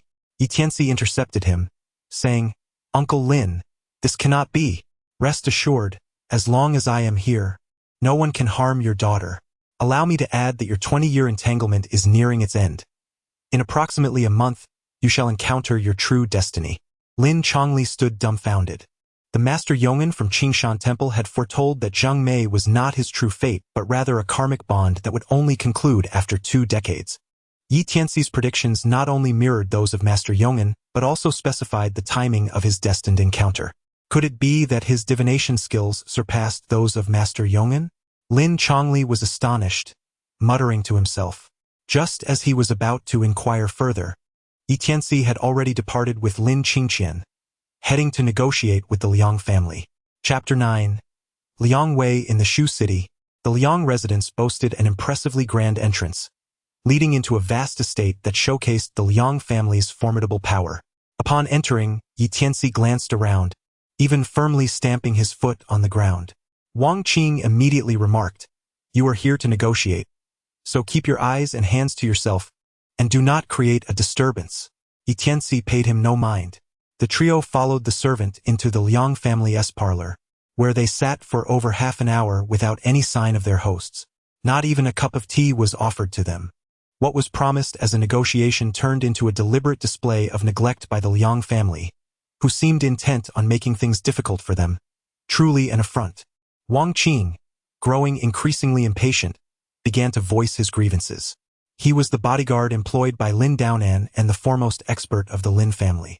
Tianci spoke softly. "Just wait. There is nothing to complain about." Wang Qing cast him a glance, retorting with irritation, "You, a cripple, dare to instruct me on how to act? I cannot discern whether your youthful arrogance renders you unresponsive or if you genuinely possess a mental defect, leading you to sever Gao Hongqiang's hand. Allow me to enlighten you. Youthful bravado is futile, and frightening others with a troubled mind is even less effective." Tianci responded with a subtle question. "What, then, is truly useful?" Wang Qing, his fist clenched, displayed an expression of pride. "This is what holds value." Tianci smiled faintly. "Is that true? Is your fist truly so formidable?" Wang Qing retorted, "While others may lack prowess, my fists are undeniably powerful. This is no boast. The bodyguards of the Liang family are mere rabble, and I could easily fell one with a single blow. If they dare to act with impunity today, I shall show them the might of my iron fist." Renowned on the streets for his iron fist, Wang Qing had also fought in underground boxing for 2 years, showcasing his formidable strength. Otherwise, Lin Daonan would not have offered him a generous salary. Tianci smiled with composure. "Very well. I look forward to your performance." Wang Qing snorted dismissively. "Tianci, there is no need for your sarcastic tone. If you end up being beaten later, do not expect me to assist you. I will absolutely refuse to help." "Enough with the bickering," Lin Qingqian interjected, her brows furrowed in concern. The 4 prominent families of Shuqing, Tang, Song, Qi, and Liang each wield immense power. Even though the Liang family ranks last among them, they are far beyond the Lin family's reach. With just a flick of their fingers, they could annihilate us. Even if the Liang family intentionally leaves us in this predicament, what can we do about it? Ha ha ha. Lin Qingqian's words were abruptly overshadowed by a burst of arrogant laughter emanating from outside the door. A young man clad in resplendent attire strode in, followed closely by the Gao brothers, Gao Hongxiang and Gao Hongqiang, along with a dozen burly men dressed in athletic gear. Gao Hongxiang appeared pitiable, confined to a wheelchair, his severed arm bound in a makeshift sling around his neck. Gao Hongqiang, having undergone surgery, had his injured arm secured to his chest, grimacing with each painful step. The young man exuded vitality and confidence. He was none other than Liang Wei, the 3rd scion of the Liang family. Approaching Lin Qingqian, his gaze roamed her figure with undisguised greed. "Miss Qingqian, I am pleasantly surprised by your elevated awareness. You are correct. My Liang family indeed holds a formidable position among Shuqing's 4 illustrious families. Now that you recognize this truth, I trust you understand how to choose wisely tonight." As he spoke, Liang Wei brazenly reached to caress Lin Qingqian's delicate chin. She recoiled, her expression turning serious. "Liang Wei, though you are a notable figure in Shuqing, I must ask you to refrain from such frivolity." Liang Wei smirked ominously, circling around Lin Qingqian. "Ah, I see. You're merely pretending, playing coy and demure. How delightful. I have a penchant for women who can act." Lin Qingqian bit her lip. "Liang Wei, I represent the Lin family in these negotiations. I urge you to show some respect. And how do you propose we negotiate?" Liang Wei inquired with mockery. "The Xishan Resort is the Lin family's most valuable asset, originally worth 100 million. With the recent discovery of hot springs, its value has soared. Your offer of 10 million is utterly unacceptable." Lin Qingqian maintained her earnest demeanor. "If you wish to negotiate, it is only fair that you approach this with sincerity." "Want a bargain with me?" Liang Wei grinned. "Very well, but only if you are willing to join me in my bed. Name your price and I will meet it." "You!" Lin Qingqian clenched her teeth, appalled by Liang Wei's vulgarity. "What? Unwilling? Then let us not waste our time." Liang Wei retorted, a derisive smile gracing his lips as he leaned closer, tauntingly whispering in her ear. Seeing Lin Qingqian recoil in fear, Liang Wei's laughter grew even more brazen. In truth, the Liang family has no interest in your Lin family's resort. I merely embellished the situation in front of my father to gain his approval to suppress you. My true aim is to acquire you through this suppression. His expression was lewd, and his gaze lascivious, leaving Lin Qingqian feeling a chill of revulsion. Suddenly, Wang Qing stood up. Young Master Liang, perhaps we should sit down and discuss this. We approach you with sincerity. What are you to presume to speak before me? Liang Wei shot Wang Qing a cold glare. Wang Qing bowed slightly, forcing a smile. I am Wang Qing, known as Iron Fist Wang among friends in the underworld. I have many acquaintances. Wei Xiao, I ask you to show some courtesy. Iron Fist Wang, is it? Liang Wei scoffed, a smirk curling at the corners of his mouth as he gestured to the bodyguards behind him. First, break his jaw, then shatter his hands. In an instant, several burly men lunged forward, swiftly overpowering Wang Qing.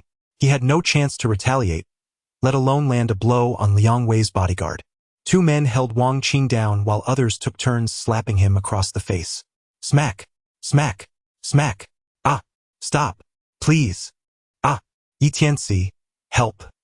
Help me! Wang Qing cried out in agony, unable to endure the pain any longer as he turned to Tianci for assistance. Tianci remarked with a hint of indifference, aren't you the one who can defeat anyone with a single punch?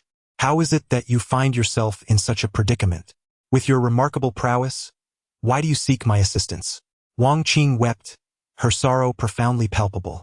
In no time, her lips were swollen and bruised, several of her teeth lay scattered, and blood flowed freely from the corners of her mouth. With a mere gesture, Liang Wei commanded his bodyguards to incapacitate Wang Qing's hands. Lin Qingshan urgently shouted, Stop! Liang Wei waved his hand, and only then did the dozen or so burly men withdraw, leaving Wang Qing crumpled on the ground. Miss Lin was not only strikingly beautiful, but also possessed a compassionate heart, showing concern for those beneath her. In light of this, I trust that Miss Lin would be equally responsive to my own yearning, would you not?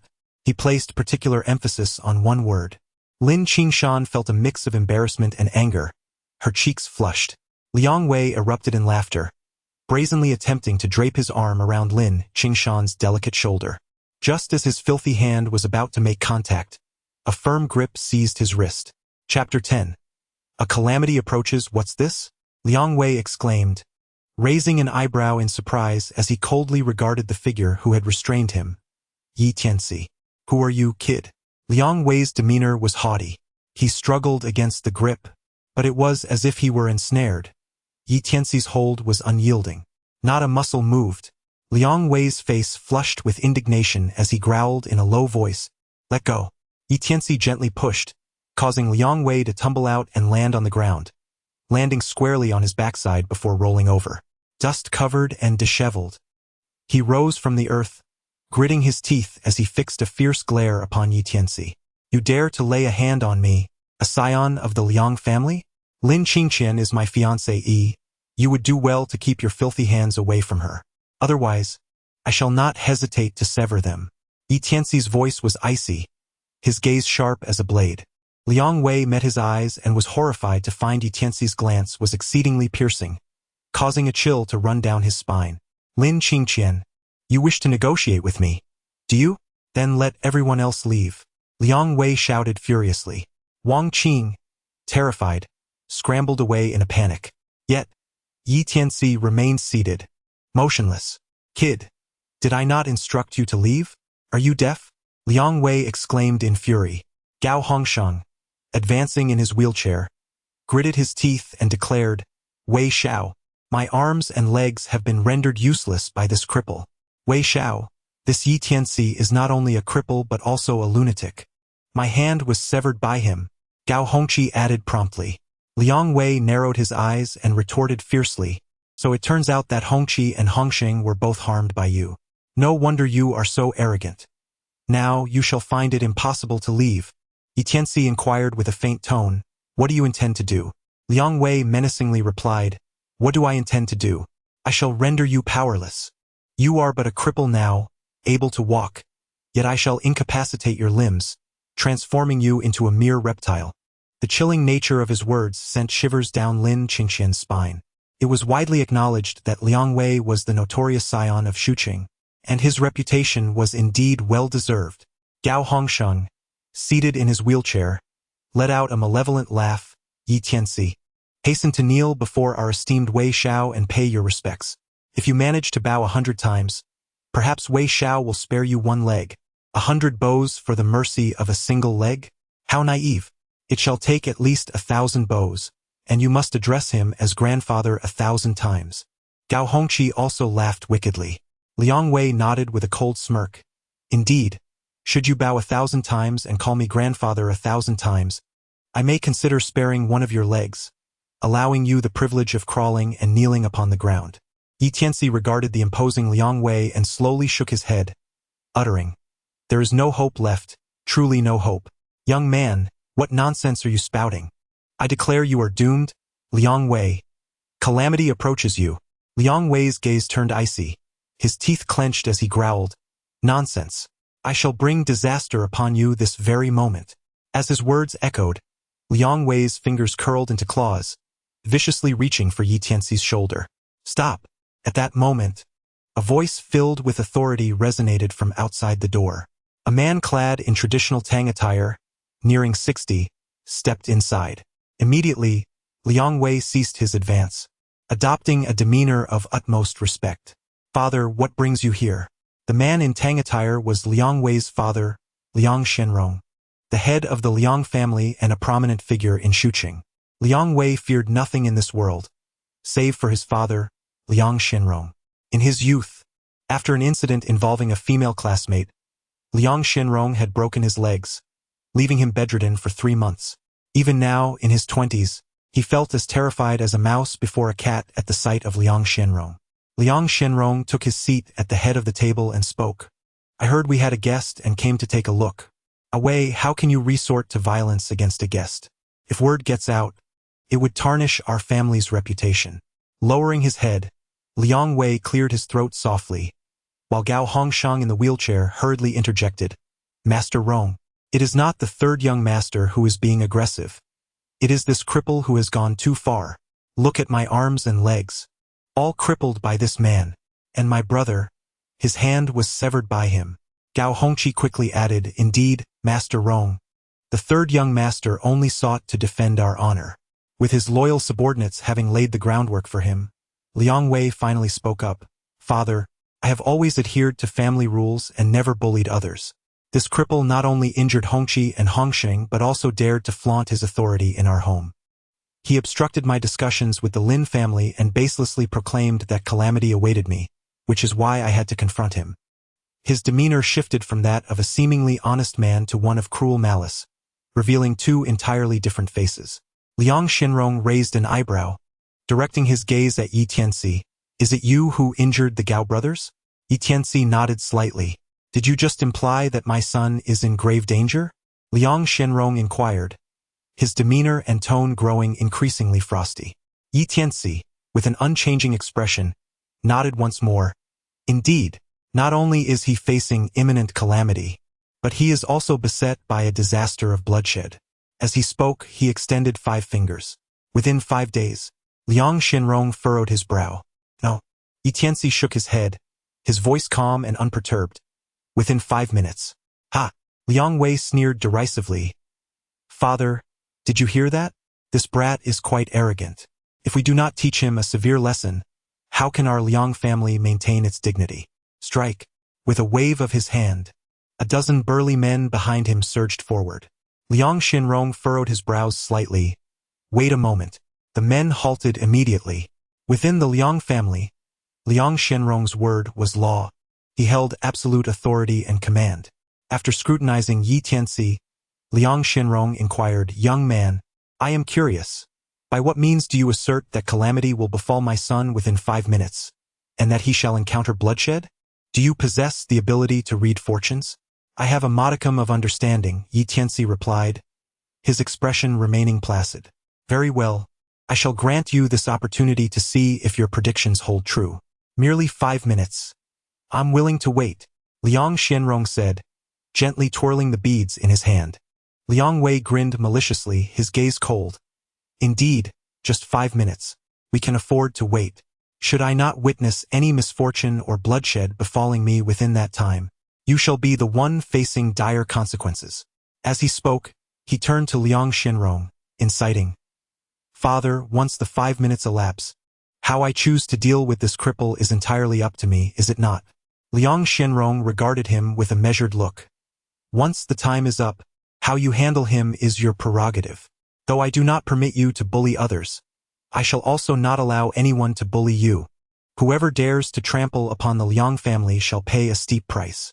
His voice was authoritative, and his presence formidable. With such backing, Liang Wei stood tall, his posture proud, exuding arrogance. Gao Hongqiang and Gao Hongshang, too, looked upon Yi Tianci with a sense of triumph. In their eyes, Yi Tianci had already become a mere insect, rendered helpless and incapacitated. For when the 5 minutes were up, Wei Xiao would undoubtedly render Yi Tianci powerless. Chapter 11. The deadly trap. Yi Tianci sat down with an air of composure, his fingers lightly tapping on the table. To entertain guests without offering tea surely contradicts the principles of hospitality, he remarked. Liang Xinrong grunted in response, waving his hand dismissively. It was only then that the servant brought in 2 cups of tea, placing them before Yi Tianci and Lin Qingqian. Lin Qingqian, her heart in turmoil, found little inclination to sit and sip tea, standing anxiously beside Yi Tianci. In contrast, Yi Tianci remained seated with an unperturbed demeanor, as if he were the one engaging in negotiations with the Liang family. Yi Tianci lifted his teacup and took a sip. This is the Mingqian Longjing from Lion Peak. A fine tea. Setting down the cup, Yi Tianci spoke slowly. Liang Xinrong raised an eyebrow, surprised. I did not expect that at such a young age, with an unremarkable appearance, you would possess an understanding of the art of tea. Yi Tianci smiled faintly and remarked, in light of your fine cup of Longjing tea, I shall indulge in a few more words. Master Liang, it appears your health has not been well of late. Liang Xinrong's hands, which were stringing beads, paused momentarily. Liang Wei immediately retorted, what nonsense are you spouting? My father is in excellent health. You wretched cripple, cease your absurdities. Our Master Rong is a formidable figure renowned in the yellow list, possessing not only immense strength but also remarkable vitality.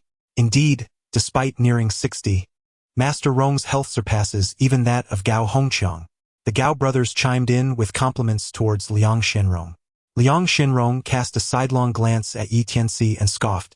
I have practiced martial arts since childhood, bearing numerous old injuries, yet they pose no significant hindrance. Is that so? Yi Tianci set down the teacup, rose with his hands clasped behind him, and began to speak slowly. You have been tormented by nightmares every midnight, awakening with palpitations and anxiety. No remedy, be it medication or incense, has proven effective, and this affliction has persisted for over a month. You are experiencing persistent pain in 3 major acupoints. From midnight to 8 in the morning, it is the Fengshe point. From 8 in the morning to 4 in the afternoon, it is the Baihui point. And from 4 in the afternoon to midnight, it is the Shenmen point. The pain has never ceased, nor has the order of its occurrence faltered. The hidden discomfort in your acupoints has coincided with your nightmares, intensifying to the extent that medication is now required for even slight alleviation. 3 days ago, you began to vomit blood. On the first day, you experienced it once. Yesterday, it occurred twice, and today it will happen 3 times. As of now, you have already vomited twice, and before midnight, you will vomit a 3rd time. Upon hearing the first statement from Yi Tianci, Liang Xinrong's hands, which had been intertwined in prayer beads, froze. With the second sentence, Liang Xinrong sprang up, his expression one of astonishment. At the 3rd utterance, he gasped in disbelief, staring wide-eyed at Yi Tianci. By the 4th statement, his demeanor had completely altered, his face reflecting not only shock but profound terror. For Yi Tianci had spoken nothing but the truth. It felt as though Yi Tianci had witnessed the entirety of his suffering over the past month firsthand. Yet, he did not even know Yi Tianci. Moreover, aside from his trusted steward, Feng Hai, none of his children were aware of his plight. How did Yi Tianci come to know this? Truly astonishing. Young man, what nonsense are you spouting? A minute has already elapsed, and there are still 4 more. You might as well contemplate how to plead for mercy. Liang Wei sneered coldly from the side. Liang Xinrong shot him a glare, and Liang Wei promptly fell silent. Stepping forward, Liang Xinrong clasped his fists towards Tianci. I had not anticipated such talent from a young gentleman. May I inquire as to the nature of my ailment? This is not an ailment. It is a malevolent feng shui arrangement laid upon you. A configuration that guarantees demise, Tianci replied. Liang Wei raised an eyebrow and retorted angrily. You're talking nonsense. Smack. Before Liang Wei could finish his tirade, Liang Xinrong's hand struck his face with considerable force. Liang Wei spun around from the impact, blood trickling from the corner of his mouth. Shut that foul mouth of yours, Liang Xinrong admonished, his gaze fierce and commanding. Liang Wei covered his face, his lips quivering, too intimidated to utter a single word. Young master, I implore you to speak plainly, Liang Xinrong beseeched once more, bowing his fists towards Tianci. Tianci gestured towards the entrance of the Liang family residence and remarked, if my conjecture is accurate, the entrance to your home underwent repairs over a month ago. Indeed, it was repaired. But what does this have to do with the feng shui you mentioned, young sir? Liang Xinrong responded, his surprise evident once more. Shall we go and investigate? Tianci replied with a faint smile. After you, young sir. Liang Xinrong ushered Tianci to the entrance of the Liang family estate, followed closely by the others. Tianci pointed to the spot where he had stepped upon entering and said, Let us break this ground. There is no need to dig too deep. Merely a foot will suffice to reveal the truth. Feng Hai, proceed with the demolition. Liang Xinrong gestured towards his trusted old steward, Feng Hai. Liang Wei, anxious, rushed forward to intervene, exclaiming, Father, we cannot do this. You must not heed this wretched cripple's superstitions and ruin our fine courtyard and ground. Feng Hai Viplit. Third young master, it is just a small section of the surface. Who claims we would destroy this splendid courtyard? Why are you so agitated? I am not agitated, Liang Wei stammered. Then step aside. Feng Hai forcefully pushed Liang Wei aside, brandishing a hammer. In just 2 strikes, he broke the surface, personally wielding a shovel to excavate. As he dug a foot deep, a sound echoed, as if he had struck something solid. Master Rong, we've unearthed something. Bring it forth. With a forceful thrust, Feng Hai uncovered a skeleton from the earth. Yet it was not human, but the remains of a small pig, measuring over 20 centimeters. It was remarkably intact, showing no signs of decay despite its fall to the ground. It was indeed peculiar. Even more unsettling was the chilling aura emanating from the entire pig skeleton, accompanied by an overpowering, pungent odor. Feng Hai, standing closest, could not suppress a shiver, followed by a wave of dizziness that nearly caused him to collapse. He quickly retreated. The surrounding servants and bodyguards instinctively stepped back as well. Liang Wei's complexion turned pale, his gaze flickering with evident panic. This is... Liang Xinrong furrowed his brow, casting a hesitant glance at Tianci. Master Liang, this is a piglet that has just completed its first month. It was slaughtered and soaked in the blood of a black dog and rendered fat before being buried here by a malevolent individual to create a feng shui trap against you. The so-called dead pig is, in fact, one of the 8 major malevolent feng shui configurations known as the Dead Master Formation. The one who set this trap is truly deserving of condemnation. Tianci replied calmly. Liang Xinrong widened his eyes, his face filled with hatred as he declared, If I find out who has set this trap to harm me, I will surely render him incapacitated for life. He took a deep breath and respectfully bowed to Tianci, saying, Young sir, your skills in physiognomy are extraordinary. I humbly request that you reveal to me who is behind this treachery. Tianci smiled and said, Every grievance has its source, and every debt has its creditor. You should be well aware of who repaired the Liang family's gate. Am I right? What? Liang Xinrong was taken aback, slowly turning around, his gaze sharp as a sword, fixed intently on Liang Wei. Chapter 12. Severing limbs, Liang Wei turned pale with fright, his body trembling uncontrollably. Dad, why are you looking at me like that? No. It wasn't me, he stammered, his voice quivering. Liang Xinrong, expressionless, spoke in a low tone, Wei, I have not yet questioned you. Why are you so eager to defend yourself? Liang Wei was thoroughly panicked, his voice shaking as he pleaded, "Dad, I'm scared. I truly didn't do it. A month ago, it was you who suggested repairing the gate, and you were involved from start to finish. Why then is this piglet's carcass buried here?" Liang Shenrong demanded, his voice heavy with authority. "I don't know. I genuinely don't know," Liang Wei exclaimed. "Dad, please don't listen to that filthy cripple. He is delusional, a charlatan. He is deliberately sowing discord." Liang Wei, anxious and agitated, shouted. Liang Shenrong's face turned ashen, and he took deliberate steps towards Liang Wei.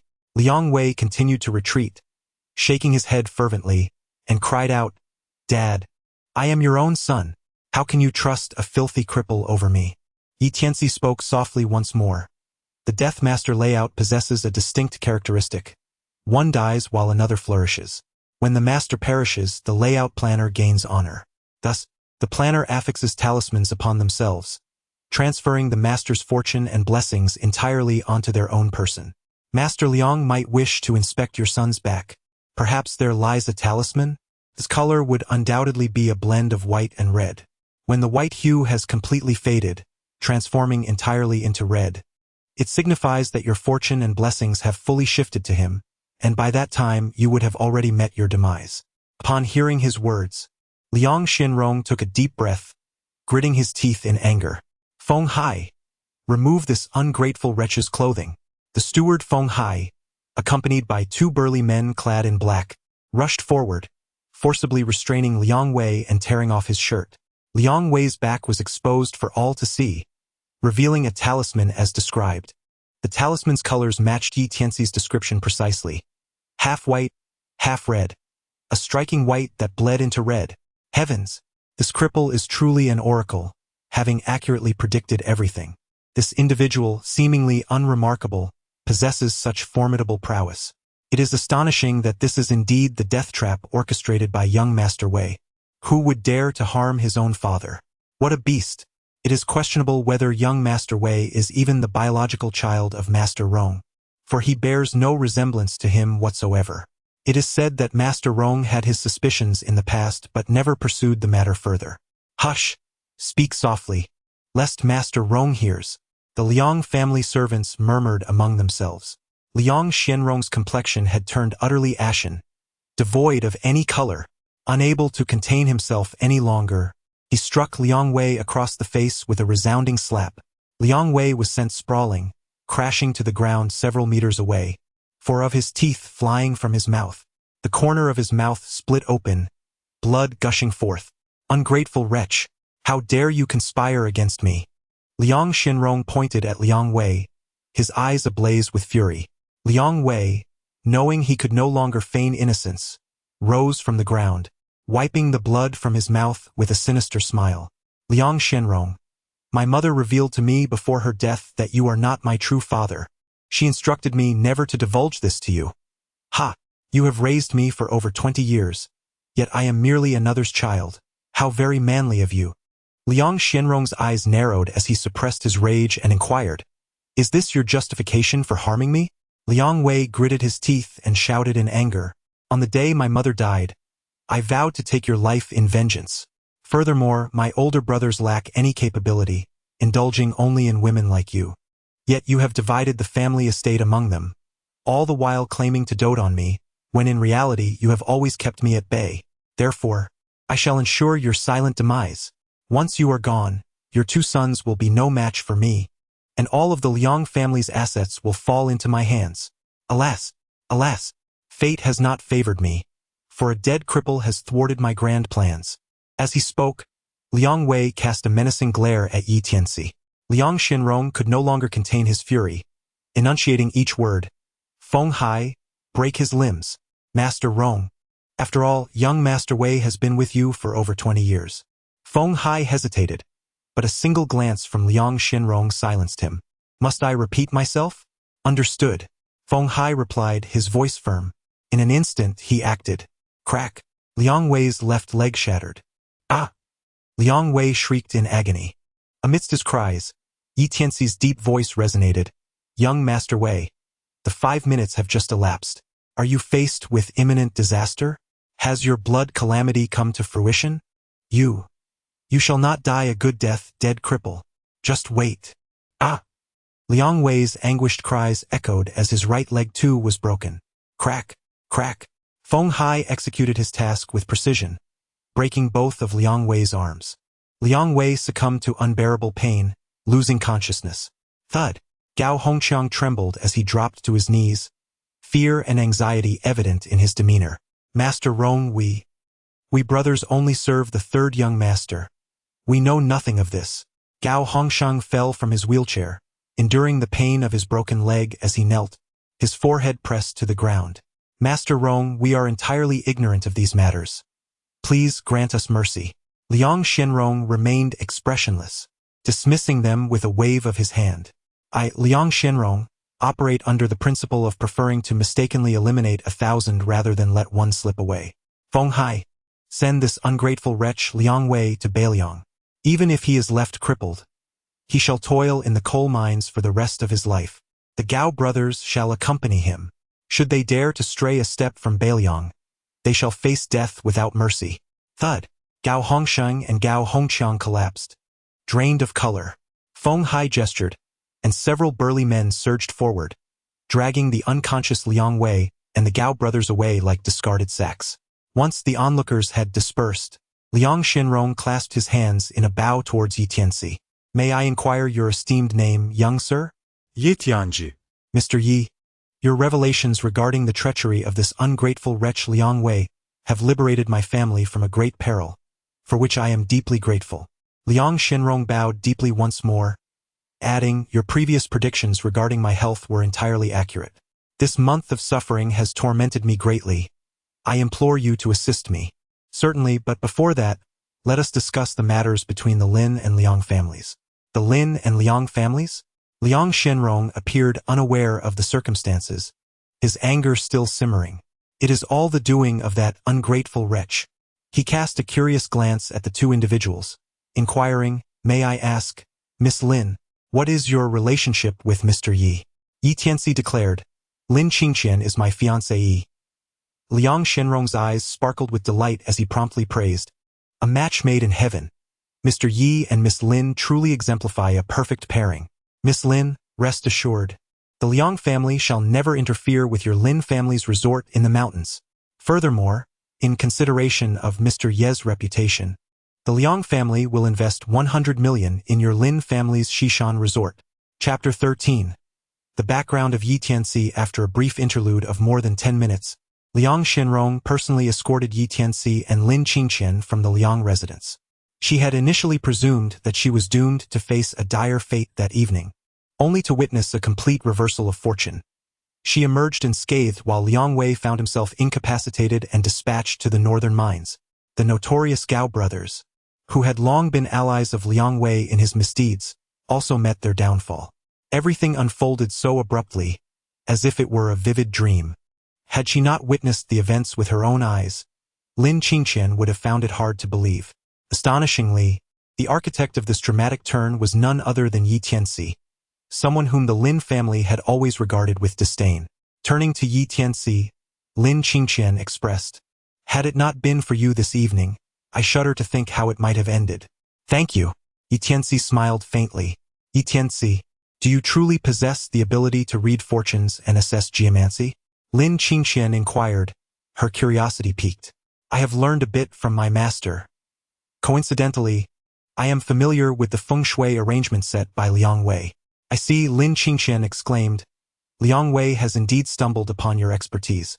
No one, including my grandfather and uncle, would have anticipated that I not only preserved the Xishan resort but also secured a billion investment from the Liang family. Let's withhold this news from them tonight. I shall present them with a delightful surprise tomorrow. Yi Tianci, you shall rest in this room tonight, and accompany me to meet my grandfather and uncle in the morning. With that, Lin Qingqian exited the room. Gazing at the tidy and cozy chamber, Yi Tianci smiled softly, muttering to himself, well-educated, reasonable, kind-hearted, and resilient. She is indeed a remarkable young lady. He seated himself on the bed and retrieved the package that Guizhou had tossed him during their descent. Upon opening it, his brow furrowed immediately. Within the package lay only a handwritten letter from Guizhou, devoid of any other contents. Disciple, the one who extracted your bones and abducted your mother in Shucheng was named Qi Chongling. I refrained from informing you earlier, as I wished to prevent you from being consumed by thoughts of vengeance and neglecting your cultivation. It is also time for you to learn about your true lineage. You are not an illegitimate child without a father. Your father, Yi Xiaoyao, is the heir of the Yi family in Yanjing. 18 years ago, during the struggle for succession among the 4 sons of the Yi family, your father was wrongfully accused and imprisoned. Your mother fled with you, a mere child, from Yanjing to Shucheng only to be found and captured, while you suffered the same fate of having your bones extracted. When I discovered you, you were on the brink of death. Your father and I were close friends, and at his behest, I raised you to adulthood. You were born under the 7 stars, bearing the dragon's mark. This secret must remain concealed, for if revealed, it may bring about your demise. The Heavenly Gate has been silent for a decade.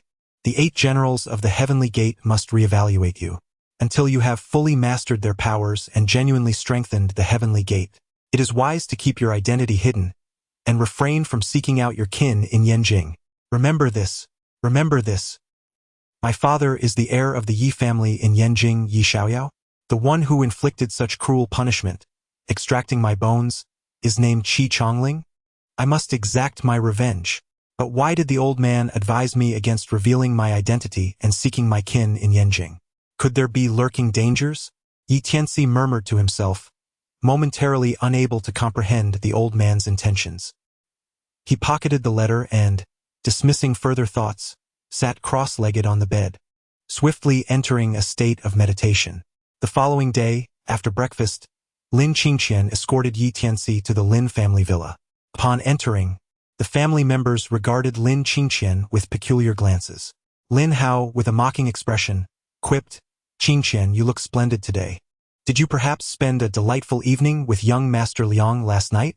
"Humph, a mere vase only fit to be used by a man." Lin Weiwei scoffed under her breath, rolling her eyes. Lin Qingqian's face darkened with displeasure. "What are you all saying? We are family. Such harsh words are unwarranted." Lin Hao, indifferent to her feelings, continued to smirk. "What is so harsh about it? We're merely speaking the truth. Who doesn't he know that young Master Liang fancies you? After your negotiation with him last night, how could he possibly resist? We are all adults here. There's nothing to deny." Lin Weiwei chimed in, "Exactly. If young Master Liang did spend the night with you, consider it a stroke of fortune. Countless women yearn for such an opportunity. You are going too far." Lin Qingqian's face flushed with anger. Lin Weiwei's lips curled into a smirk as she taunted, "Oh, getting flustered only proves our point. If young Master Liang has indeed been with you, then our Lin families." Before she could finish her sentence, a resounding slap echoed across the room. Yi Tianci appeared beside her unexpectedly, casually shaking his hand and speaking in a nonchalant tone. "Where did this fly come from, buzzing incessantly? It's truly repulsive." In the living room, the Lin family members were all taken aback. No one anticipated that Yi Tianci would dare to act so boldly in public. Lin Weiwei covered her face, staring at Yi Tianci in disbelief. "You crippled fool. Do you dare slap my face? Lin Qingqian is my fiancée. She is mine. You are not permitted to tarnish her reputation here. Remember, as long as I am present, if you dare to utter any malicious words against Qingqian, you shall receive a slap for each offense." Yi Tianci cast a cold gaze upon Lin Weiwei. "Is she still your woman? You wretched cripple. Why don't you take a moment to reflect on yourself?" Lin Weiwei scolded in a fit of rage. Suddenly, 2 resounding slaps echoed as they landed on Lin Weiwei's face. No one could discern how Yi Tianci moved. His actions were simply too swift.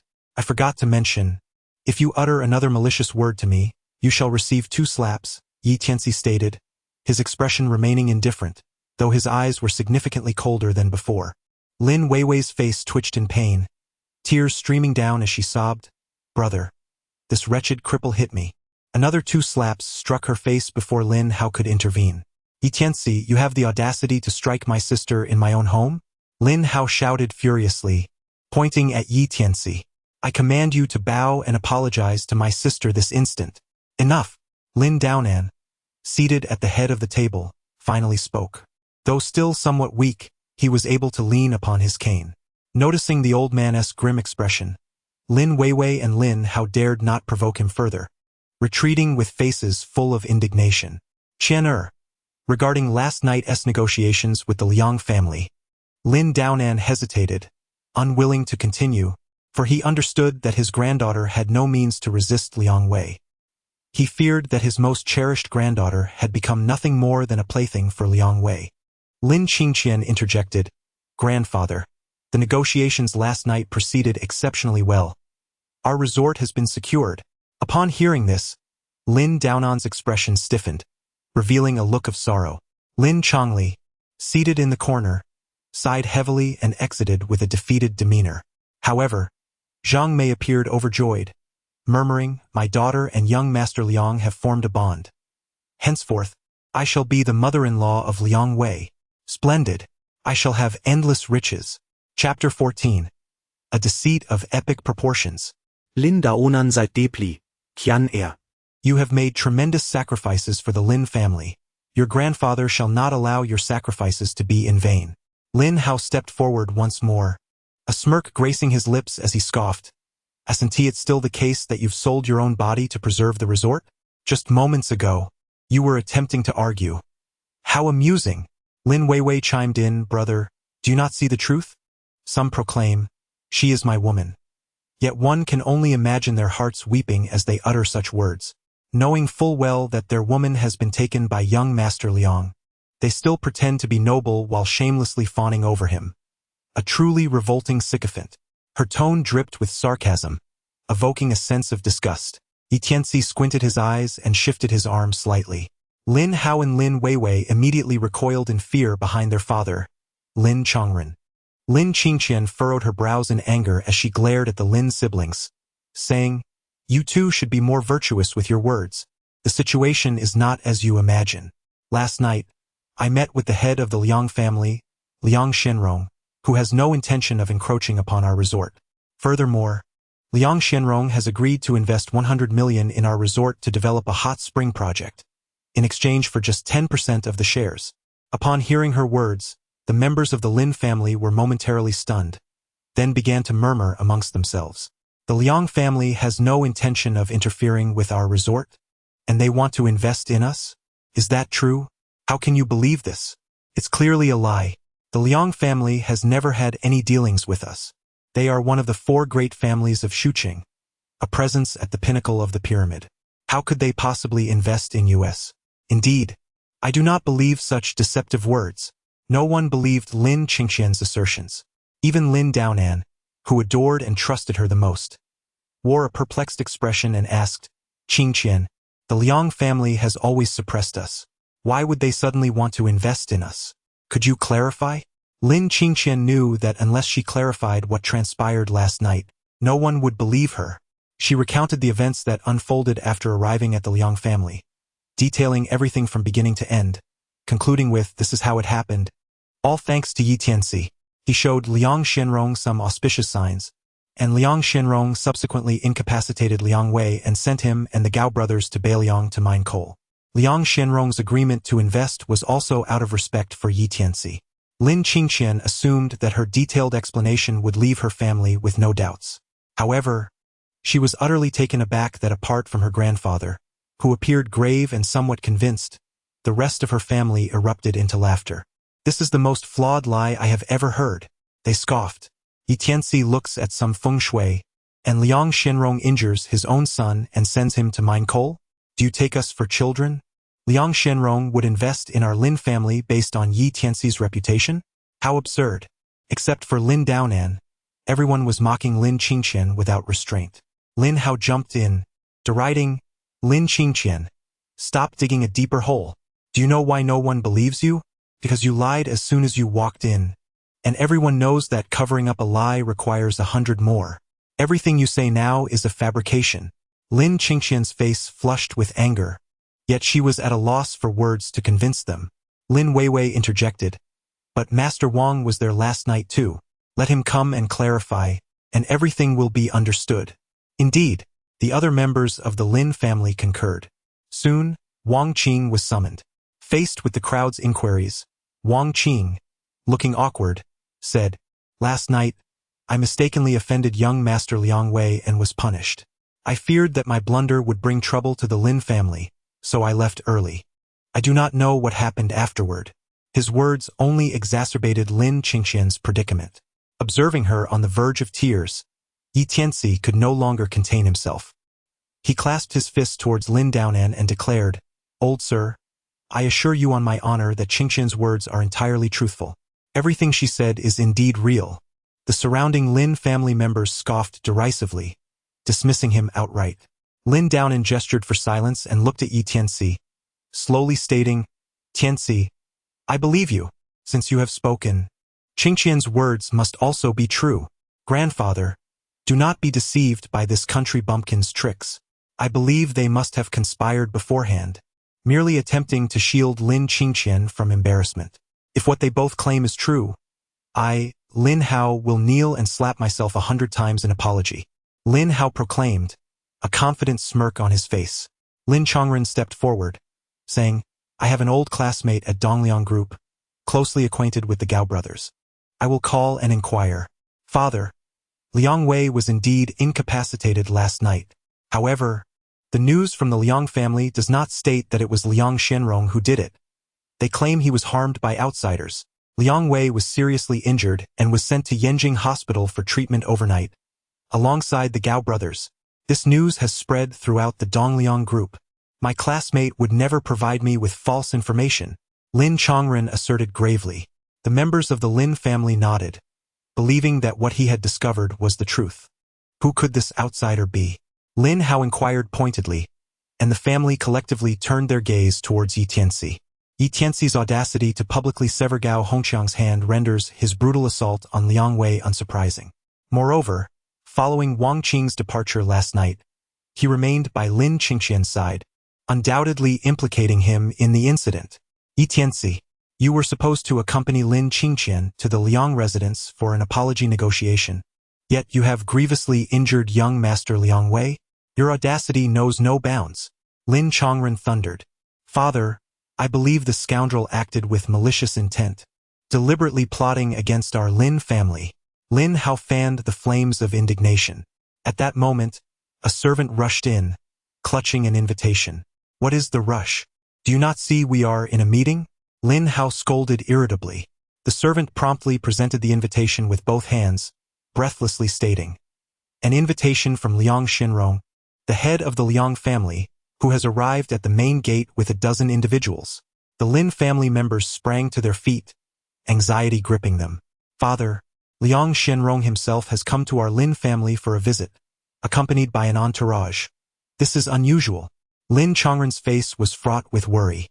Could it be that Liang Shenrong intends to follow a strategy of courtesy before aggression? Lin Changyi, the second son of the Lin family, voiced his concerns. Lin Hao's eyes widened in alarm as he exclaimed, "This is disastrous. Liang Shenrong is here to seek retribution from our Lin family. It is all this country bumpkin's fault. He has grievously harmed young Master Liang Wei. Liang Shenrong will certainly not let this slide." Lin Weiwei echoed the sentiment. The other Lin family members glared at Tianci with indignation. "Silence. Now is not the time for blame. Come with me to welcome the head of the Liang family." Lin Daonan attempted to maintain his composure. No sooner had he spoken than the villa's door was pushed open. Liang Shenrong, flanked by a dozen bodyguards clad in black, strode in confidently. Chapter 15. Begin your performance, Brother Daonan. I hope my unexpected visit is not unwelcome to the Lin family? Liang Shenrong approached the center of the living room, smiling as he clasped his fists in greeting to Lin Daonan. Your arrival, esteemed head of the Liang family, brings great honor to our humble Lin household. How could we not welcome you? Please, take a seat. Lin Daonan was somewhat taken aback. Not just him. The other Lin family members shared a sense of astonishment. The Lin family was merely an inconspicuous third-rate clan in Shuqing, and yet such a prominent figure as Liang Shenrong had come to visit. Surely, their ancestors must be smiling down upon them. Head of the Liang family, please have a seat. Lin Chongren personally moved a chair behind Liang Shenrong, bowing deeply with an obsequious expression. Liang Shenrong was about to speak when Lin Chongren interjected. Head of the Liang family, Lin Qingqian is my niece. She is young and impetuous, lacking in decorum. She must have offended your esteemed son, Wei Xiao, during her visit to your residence last night. If Wei Xiao's injuries are in any way connected to her, feel free to hold us accountable. Our Lin family will not shield her from the consequences. Lin Hao quickly chimed in. Indeed, we will provide the Liang family with a satisfactory resolution. Liang Xianrong's brow furrowed slightly. Sensing the shift in his demeanor, Lin Chongren felt a wave of unease wash over him and hastily continued. I have heard that Wei Xiao is severely injured. We are willing to offer compensation since this matter arose from our Lin family. We will cover all medical expenses for Wei Xiao, and additionally, we shall provide 1 million as compensation. How does that sound? He bore a demeanor of subservience, reminiscent of Qing dynasty officials negotiating with foreign powers, willingly conceding territory and reparations. Tianci felt a wave of nausea as he spoke softly. Have you two truly grasped the situation? Liang Xianrong is not here to reprimand us. He comes seeking a favor from me and merely extending a gesture of goodwill towards you. His words fell upon deaf ears, igniting a barrage of vitriol from the Lin family. Tianci, silence yourself. How dare you address the head of the Liang family by name? Such arrogance and lack of decorum. A mere rustic, do you expect him to understand etiquette? Someone of his stature is utterly unworthy of being a refined man, let alone a son-in-law to our Lin family. Tianci, are you out of your mind? You think the head of the Liang family seeks your assistance and wishes to ingratiate himself with us? I shudder to think of the delusions that have taken root in your mind. The Lin family members clamored, their disdain palpable, as Lin Hao, particularly incensed, pointed a finger at Tianci, his eyes ablaze with fury. You, a mere country bumpkin, maimed young Master Liang Wei last night, and now you stand here speaking so brazenly? Kneel and apologize to the head of the Liang family at once. He then leaned toward Liang Xianrong. A sycophantic smile plastered on his face. Rest assured, head Liang, there is no need for you to take matters into your own hands. Our Lin family will not let this slide. We shall ensure he is made to apologize and compensate you, even if it means crippling him. Liang Xianrong rose, his expression darkening as he coldly replied, You are mistaken. Step aside. Head Liang, are you truly going to take action yourself? No need, allow me to discipline him. Lin Hao's face was a mask of servility, akin to a lapdog wagging its tail before Liang Xianrong. A resounding slap echoed through the Lin family's hall, silencing Lin Hao and the others. Stunned, they were taken aback by the unexpected retribution. The atmosphere grew heavy with disbelief. Liang Xianrong glared, What are you barking about? Get out. Lin Hao, dazed, held his face, the flesh trembling as tears of humiliation threatened to spill, yet he dared not utter a sound. Lin Chongren stepped forward. Head Liang, my son has spoken out of turn. Yet he merely sought to defend young Master Liang Wei. Liang Xianrong interrupted him coldly. You all stand to defend Liang Wei? Indeed, young Master Liang Wei is your son, youthful and handsome, perfectly embodying your lineage. He was injured and we all feel. Another merciless slap cut through Lin Chongren's words, delivered by Liang Xianrong himself. The revelation that Liang Wei was not of Liang Xianrong's blood and the insinuation of treachery against him enraged Liang Xianrong further, and Lin Chongren's flattery only fueled his ire. The Lin family was once again left in shock, their faces frozen in disbelief. What was Liang Xianrong's game? Despite Lin Chongren and Lin Hao's obsequiousness, he had responded with violence. Confusion clouded the Lin family's expressions, yet none dared to question Liang Xianrong, turning instead to the elder Lin Daonan, who, brow furrowed, sent a pleading glance towards Tianci, uncertain of how to navigate this precarious situation. Tianci spoke softly. Addressing Liang Xianrong, They just claimed that I had incapacitated your son, Liang Wei. Since you are here, perhaps you could clarify the events of last night. To everyone's astonishment, Liang Xianrong slightly bowed to Tianci before slowly replying, This ungrateful son of mine, Liang Wei, committed an act of great treachery last night and has been expelled from our family by my own hand. His fate is entirely my doing and bears no relation to Mr. Yi. My purpose in coming here today is primarily to express my gratitude to Mr. Yi and to seek his assistance, while also making a courtesy visit to your esteemed Lin family. Your defense of my wayward son and the slander directed at Mr. Yi, especially in my presence, warrants nothing less than a slap across the face. His voice, filled with authority, resonated throughout the Lin family's parlor. Lin Hao and the others were left in a state of shock, their eyes wide with disbelief. It turned out that the words of Yi Tianci and Lin Qingqian were indeed correct. Yi Tianci gazed indifferently at Lin Hao. Lin Hao, you just stated that if my words regarding Lin Qingqian were true, you would kneel and slap yourself 100 times, and also apologize to us. Is that correct? Lin Hao swallowed hard, forcing himself to respond. I was merely joking. Yi Tianci's lips curled slightly. I am not joking with you. Come on, 100 slaps. Begin your performance. Lin Hao glared at Yi Tianci, disdainfully snorting. I told you that was a joke. Can you not comprehend human speech? Ye Tianci. Possessing the demeanor of one wise beyond his years is not to be mistaken for a man of integrity. On the contrary, he harbors a relentless desire for vengeance and shows no mercy. Since his arrival at the Lin family estate yesterday, the Lin family, particularly Lin Hao, has persistently targeted him. Thus, Yi Tianci will not let them off easily. You would do well to honor your word and fulfill your promises. For should I resort to more forceful measures, you may find yourself in an unfortunate predicament. Yi Tianci's voice was faint.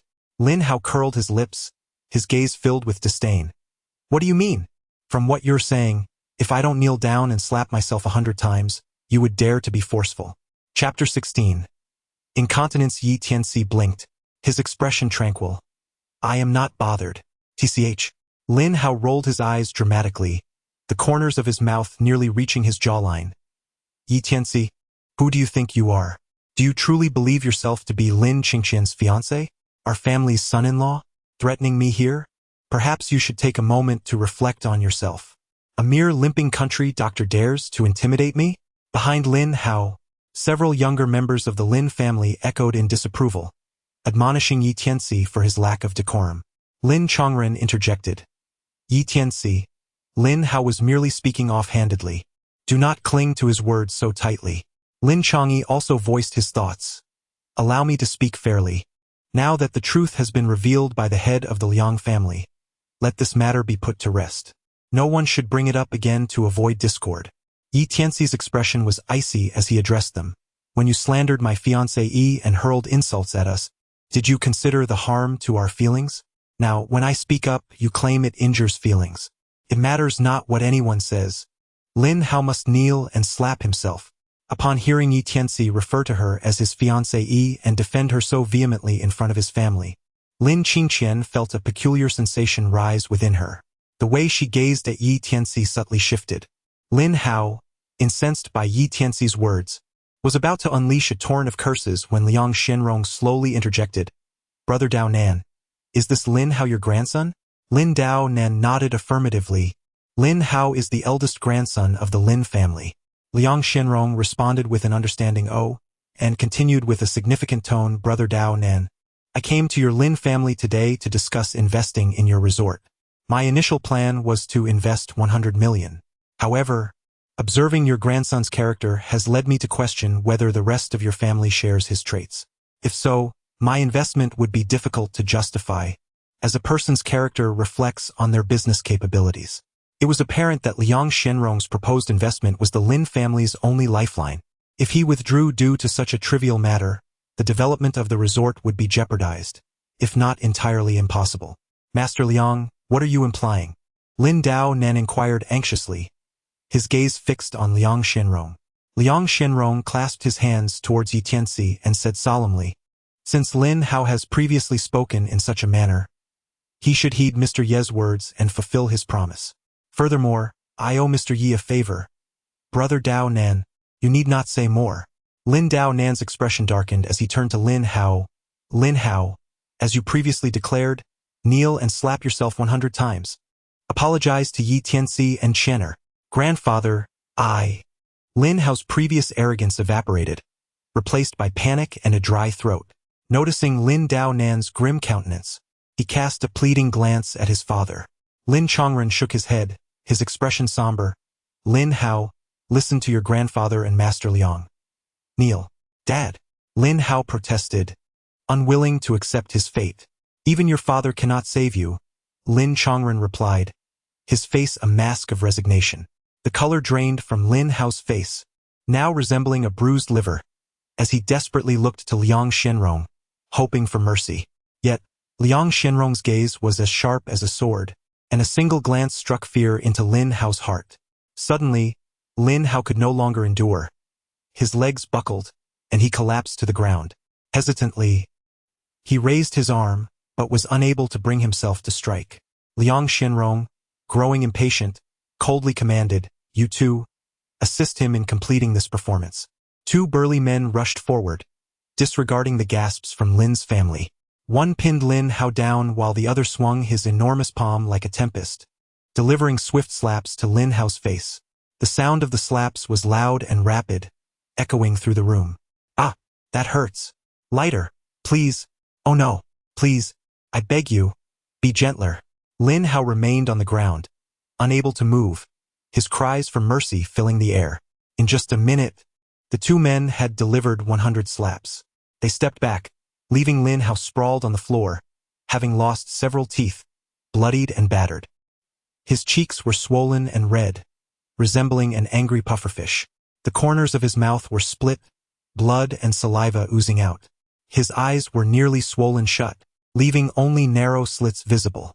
The sight was both tragic and comical. Suddenly, an unusual sound emerged, and the stench of urine filled the air. Lin Hao had lost control, soaking his trousers. Lin Qingqian nearly burst into laughter, quickly covering her mouth with her hand. Lin Chongren gestured for the two servants to remove Lin Hao, too intimidated to utter a word, standing silently with a stern expression. Lin Dao Nan cautiously turned to Liang Shenrong, asking, "Master Liang, do you find this satisfactory?" Liang Shenrong smiled faintly and nodded. "Very well. I now have renewed confidence in proceeding with the investment." He then directed a careful glance at Yi Tianci, inquiring, "Mr. Yi, are you also satisfied?" Yi Tianci smiled lightly. "As expected of the head of the Liang family, you act with remarkable decisiveness. Please come forward." Liang Shenrong was overjoyed and respectfully approached Yi Tianci. Yi Tianci pressed along Liang Shenrong's back, from his neck down to his tailbone. Liang grimaced in pain but bore it silently, not uttering a single sound.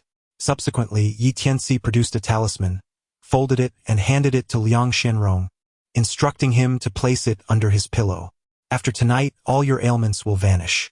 "Really? Thank you, Mr. Yi. Once I recover, I shall present you with a grand gift." Liang Shenrong bowed respectfully to Yi Tianci. His spirits lifted. He turned to Lin Daonan, saying, "Brother Daonan, send your granddaughter to my Dongliang group tomorrow to sign the contract. An investment of 1 billion will be transferred immediately upon signing." As Liang Shenrong departed, Lin Chongren exclaimed, "Father, once we finalize the contract tomorrow, we will have 1 billion coming in. We must celebrate tonight. Shall we host a victory banquet?" Upon hearing his suggestion, the others nodded in agreement. Lin Daonan replied, "Indeed, it warrants a celebration. Chongren, you handle the arrangements for tonight's banquet. I am weary." The servants assisted Lin Daonan in descending to rest. Lin Chongren, with a triumphant smile, turned his gaze towards Yi Tianci and Lin Qingqian, but his expression quickly darkened. "Qingqian, have you decided to fulfill your engagement to Yi Tianci?" Last night, Lin Qingqian had pondered deeply and had made her decision, replying earnestly, "Yes." Lin Chongren scoffed coldly. "You certainly bring pride to our Lin family. Tonight's banquet is a joyous occasion, yet your choice has dampened the family's spirits. I see no reason for you and your fiancé to attend. Go revel together instead. Lin Li and sister-in-law, you need not come tonight either. Do not blame me for being harsh. It is your precious daughter who has chosen such an unsuitable fiancé." Lin Li left silently, while Zhang Mei stomped her foot in frustration and stormed out. Outside, Yi Tianci looked at Lin Qingqian and said, "You just mentioned fulfilling the engagement?" Lin Qingqian's beautiful eyes locked onto Yi Tianci's face, her gaze resolute. "I have come to understand my grandfather's decision might be wise. I am willing to honor our engagement, and I hope you will not let me down. Qingqian, I will ensure you do not regret this choice." Yi Tianci replied with a warm smile. Chapter 17.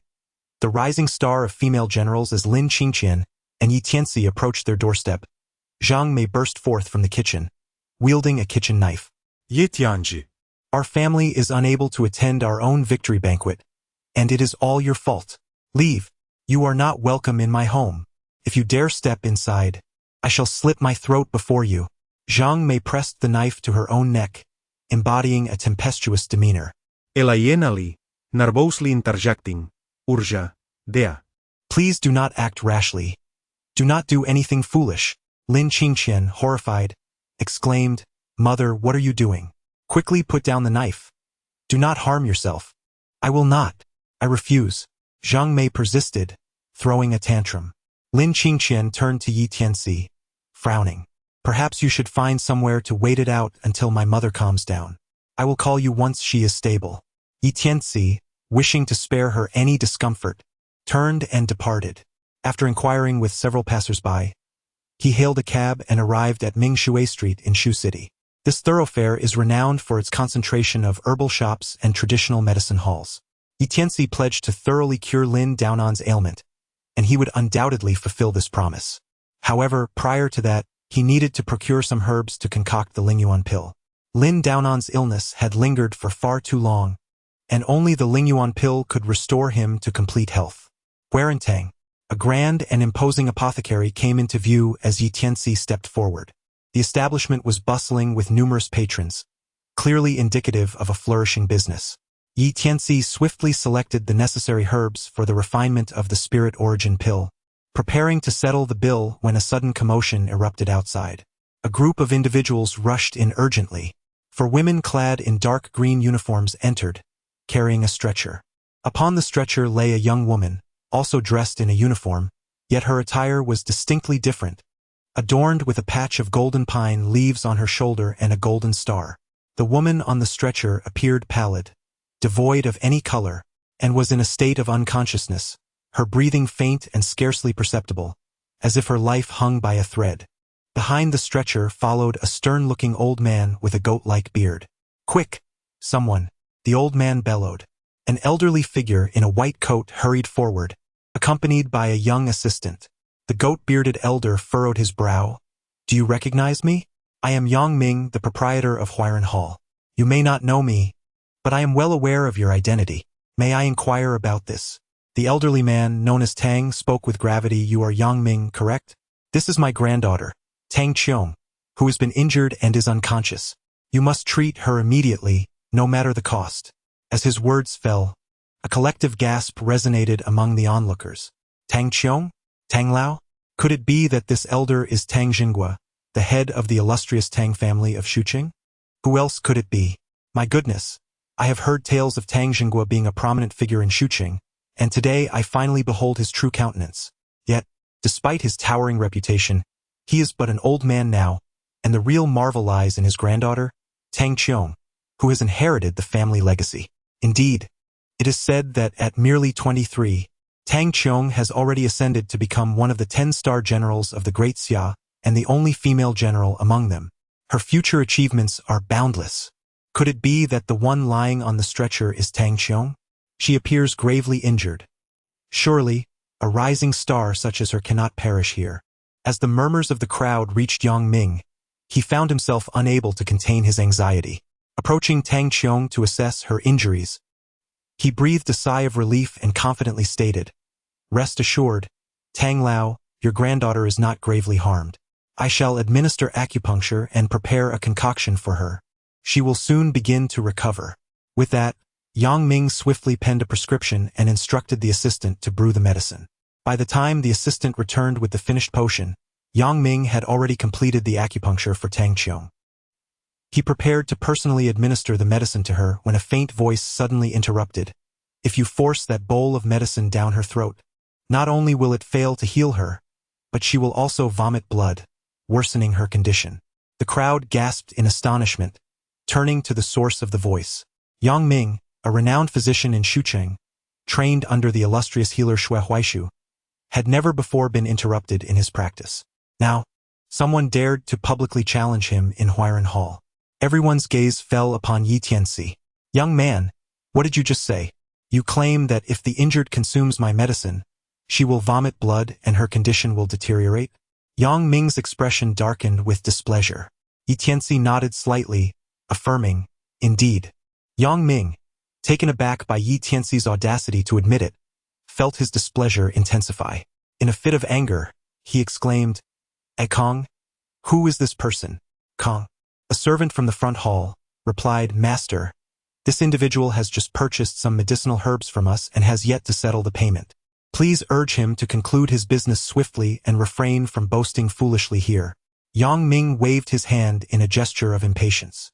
Just as Kong and 2 other attendants were about to forcibly expel Yi Tianci, Tang Zhenghua interjected, Hold on. Gazing at Yi Tianci, Tang Zhenggua's expression turned grave as he inquired, Young man, why did you say that? Do you perhaps possess some knowledge of medicine? A little here and there. Yi Tianci responded modestly. Yi Tianci's expression was notably composed. He turned to Yang Ming and remarked, If I am not mistaken, the concoction you have prepared is the Grand 7 Herbs decoction, comprising of rhubarb, magnolia bark, bitter orange, and other 7 medicinal herbs, primarily aimed at alleviating blood stasis, unblocking the bowels, and dispelling harmful elements. This woman appears to be injured, and her condition certainly reflects that, yet in truth it is not so. You have not prescribed the appropriate remedy. Yang Ming raised an eyebrow, slightly astonished, and replied, You did not even examine her, yet merely by scent. You discerned that I prescribed the Grand 7 Herbs decoction? Is that truly so difficult?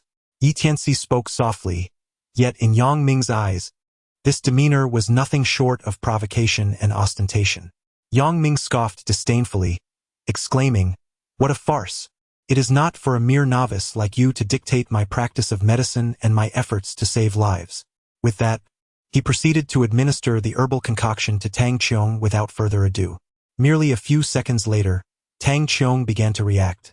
Her brows quivered, breaths grew labored, and low groans escaped her nostrils, leaving one to ponder whether it was agony or the onset of awakening. Tang Zhenghua, his face etched with concern, inquired, Dr. Yang, what is happening to my granddaughter? Yang Ming, exuding confidence, reassured, Do not worry, old Tang. Your granddaughter has ingested my Dechang 7 flavors decoction. She is in no danger. As you can see, she will awaken shortly. However, a furrow of unease remained on Tang Zhenggua's brow, sensing something amiss. At that moment, a tall young man rushed into the Huiran Hall, hastening to Tang Zhenggua's side. Grandfather, how is my sister? He asked. This was Tang Ying, the twin brother of Tang Qiong. Tang Zhenghua pointed at Yang Ming and replied, This is Dr. Yang, who has just administered acupuncture and medicine to your sister. Tang Ying's gaze fell upon Yang Ming, his eyebrows raising in recognition. You are Dr. Yang Ming? I heard you cured the son of the mayor of Xin City a few days ago. Is it true? With his achievements publicly acknowledged by Tang Ying, Yang Ming's face flushed with pride, and he feigned humility with a smile. It was merely a trifling matter, hardly worthy of mention. Tang Ying's eyes sparkled with admiration as he turned to Tang Zhenghua, saying, Grandfather, this Dr. Yang possesses exceptional medical skills, having studied under the renowned physician Xue Huaishu, and has mastered his teachings. With him treating my sister, she should be fine. His words elicited a triumphant smirk from Yang Ming, his pride soaring as he reveled in the attention. Yet a foreboding thought lingered. The injuries could soon lead to a catastrophic outcome, with blood flowing from her orifices and her body convulsing uncontrollably. Yi Tianci's voice emerged unexpectedly, echoing softly in the moment. Chapter 18, Blood Flowing from the 7 Orifices.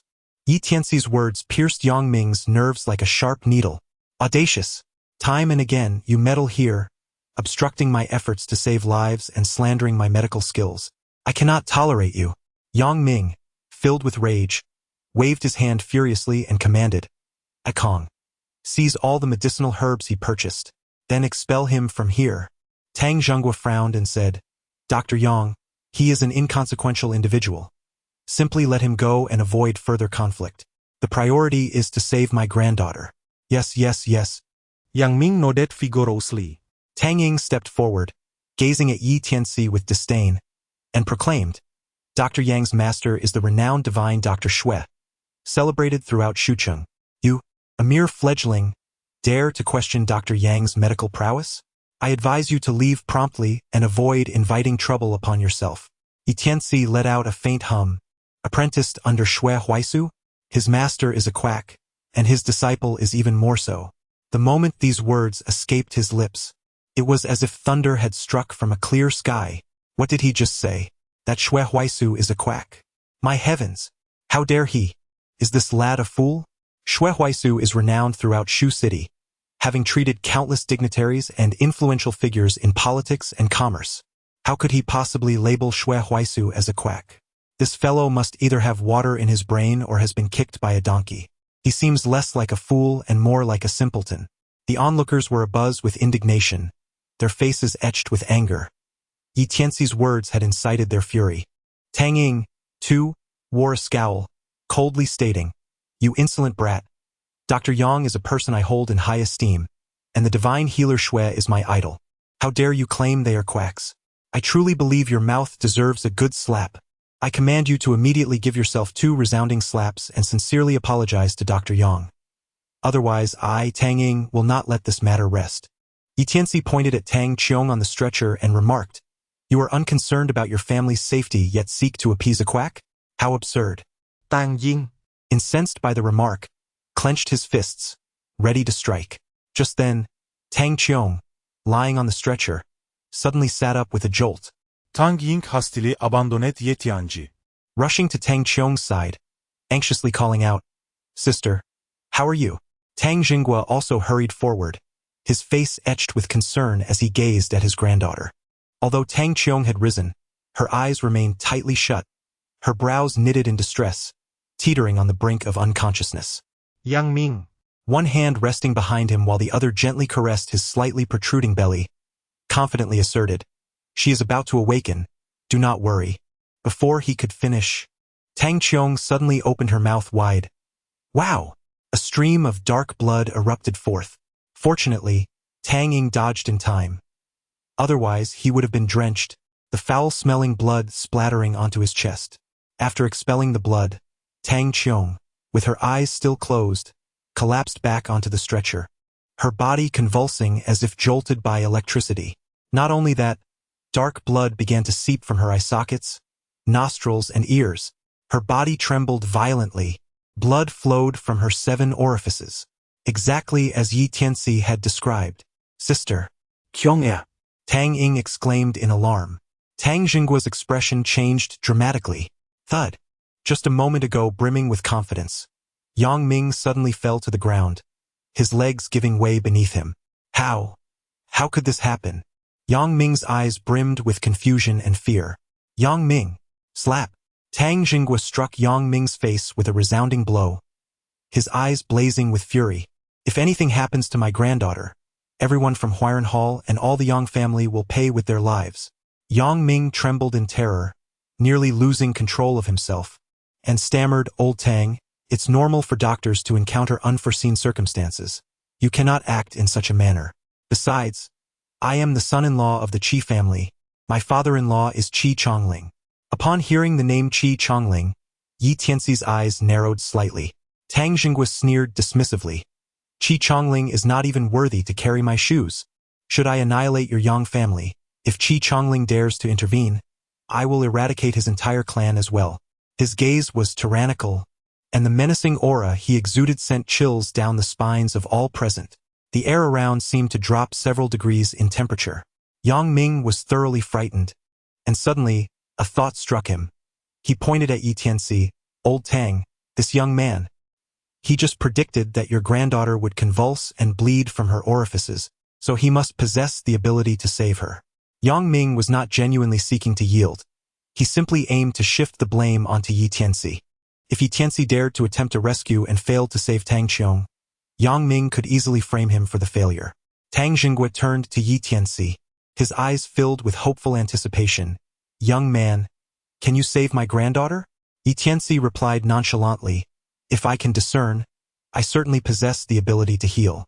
Tang Jinggua's face instantly lit up with delight. "In that case, I beseech you to lend your assistance in saving my granddaughter.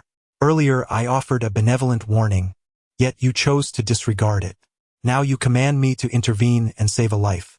May I inquire what grounds you believe I have to obey your orders? Ye Tianci main tainet a kaun demeanor. Tang Zhenghua was momentarily taken aback, astonished that someone in Shuqing would dare to speak to him in such a manner. Yang Ming, Sprawled on the ground, erupted in fury, pointing at Yi Tianci and scolding, "You brat!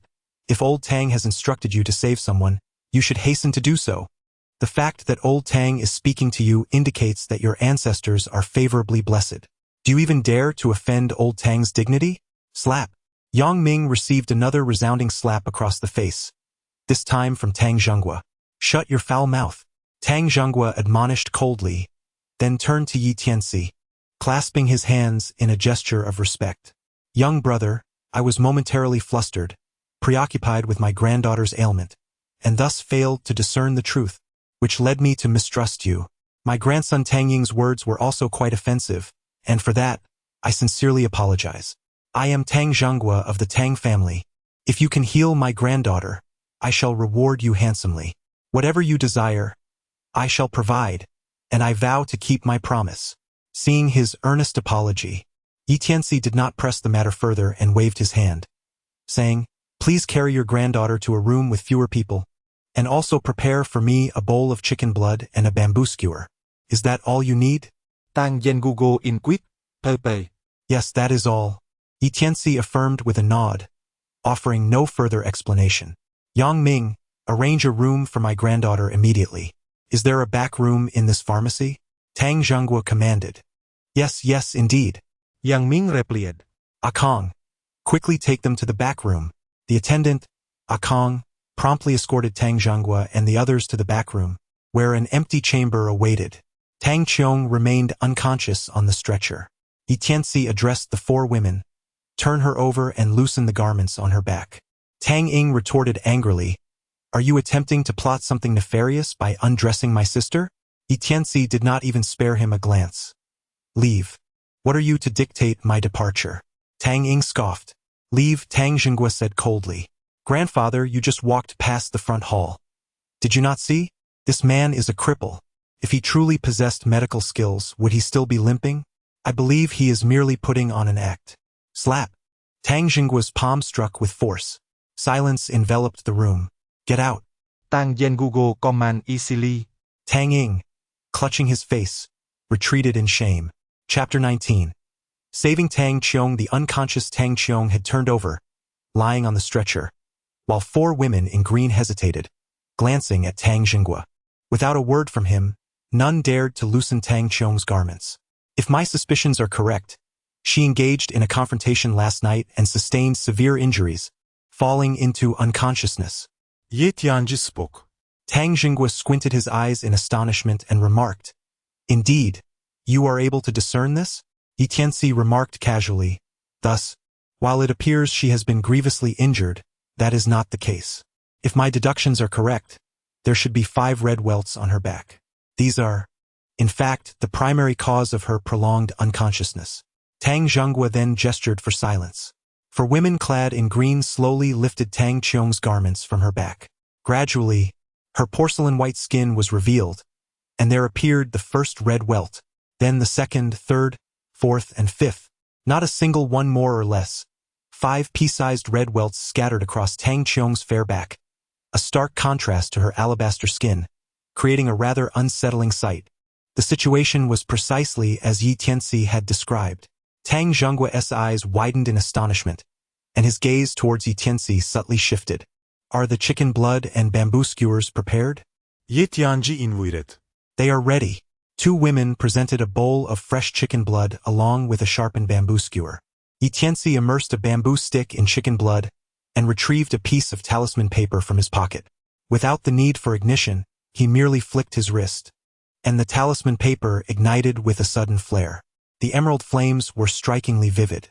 The paper swiftly reduced to ash, which Yi Tianci stirred into the chicken blood. The blood thickened, emanating a faint, ethereal glow. Yi Tianci pierced the 5 crimson lumps with bamboo skewers smeared with chicken blood. With each breath, the lumps began to transform. They swelled, they bulged. The surrounding skin undulated as if something alive writhed within. Was there something lurking beneath the flesh? It was a terrifying sight, A nearby woman could not suppress her gasp. Suddenly, with a resounding pop, the first lump expanded to the size of a grape and then burst open. Filthy, viscous liquid mixed with dark blood spilled forth, staining Tang Qiong's snow-white back. Then came the second, the third. One by one, the 5 crimson lumps swelled and exploded, releasing black blood and thick fluid, while 5 black worms emerged from within. The worms, slightly larger than flies, appeared utterly repulsive. Witnessing this scene, Tang Xinghua and several women felt their scalps prickle with dread. Whoosh! Tianci flicked his finger, and 5 invisible streams of energy swiftly extracted the 5 black worms from Tang Qiong's back, drawing them into a bowl filled with chicken blood. A sharp, piercing sound echoed, akin to the unsettling noise of foam scraping against glass, sending shivers down one's spine. Fortunately, this cacophony lasted merely 2 seconds before the 5 peculiar black worms were dissolved in the crimson liquid. Tianci did not relent. He meticulously cleaned the sores on Tang Qiong's back, expelling all the pus and blood, excising the decayed flesh, and bandaging each wound with care. Observing his earnest demeanor and focused gaze, Tang Xinghua slowly nodded in approval. Once he had tended to all of Tang Qiong's injuries, Tianci calmly removed her garments, covering her fair back. Throughout the process, his eyes remained steady, as if the exquisite woman before him was merely an ordinary individual. Your granddaughter has not merely sustained injuries. She has fallen victim to the Miaojiang's goo poison, known as 5 insects seizing the soul. Those afflicted by this poison will remain in a deep coma, regardless of the potent remedies administered.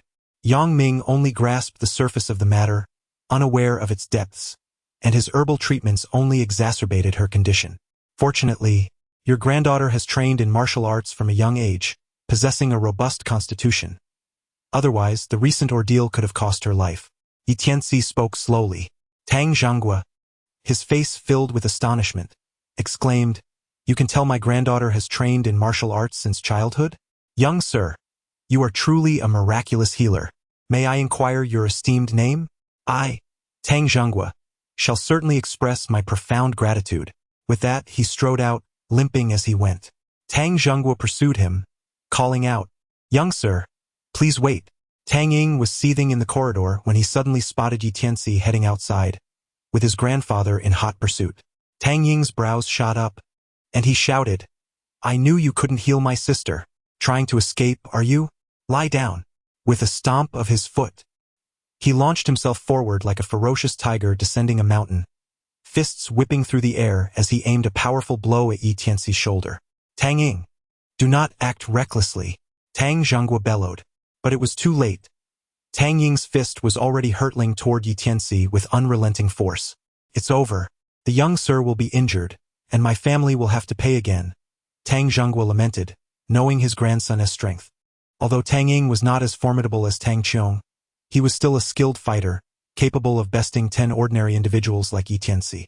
In the face of the impending strike, Tianci maintained an unperturbed demeanor, extending his hand with deliberate calmness. Smack! Tang Ying's fist, propelled by the force of the wind, was effortlessly seized by Tianci's hand.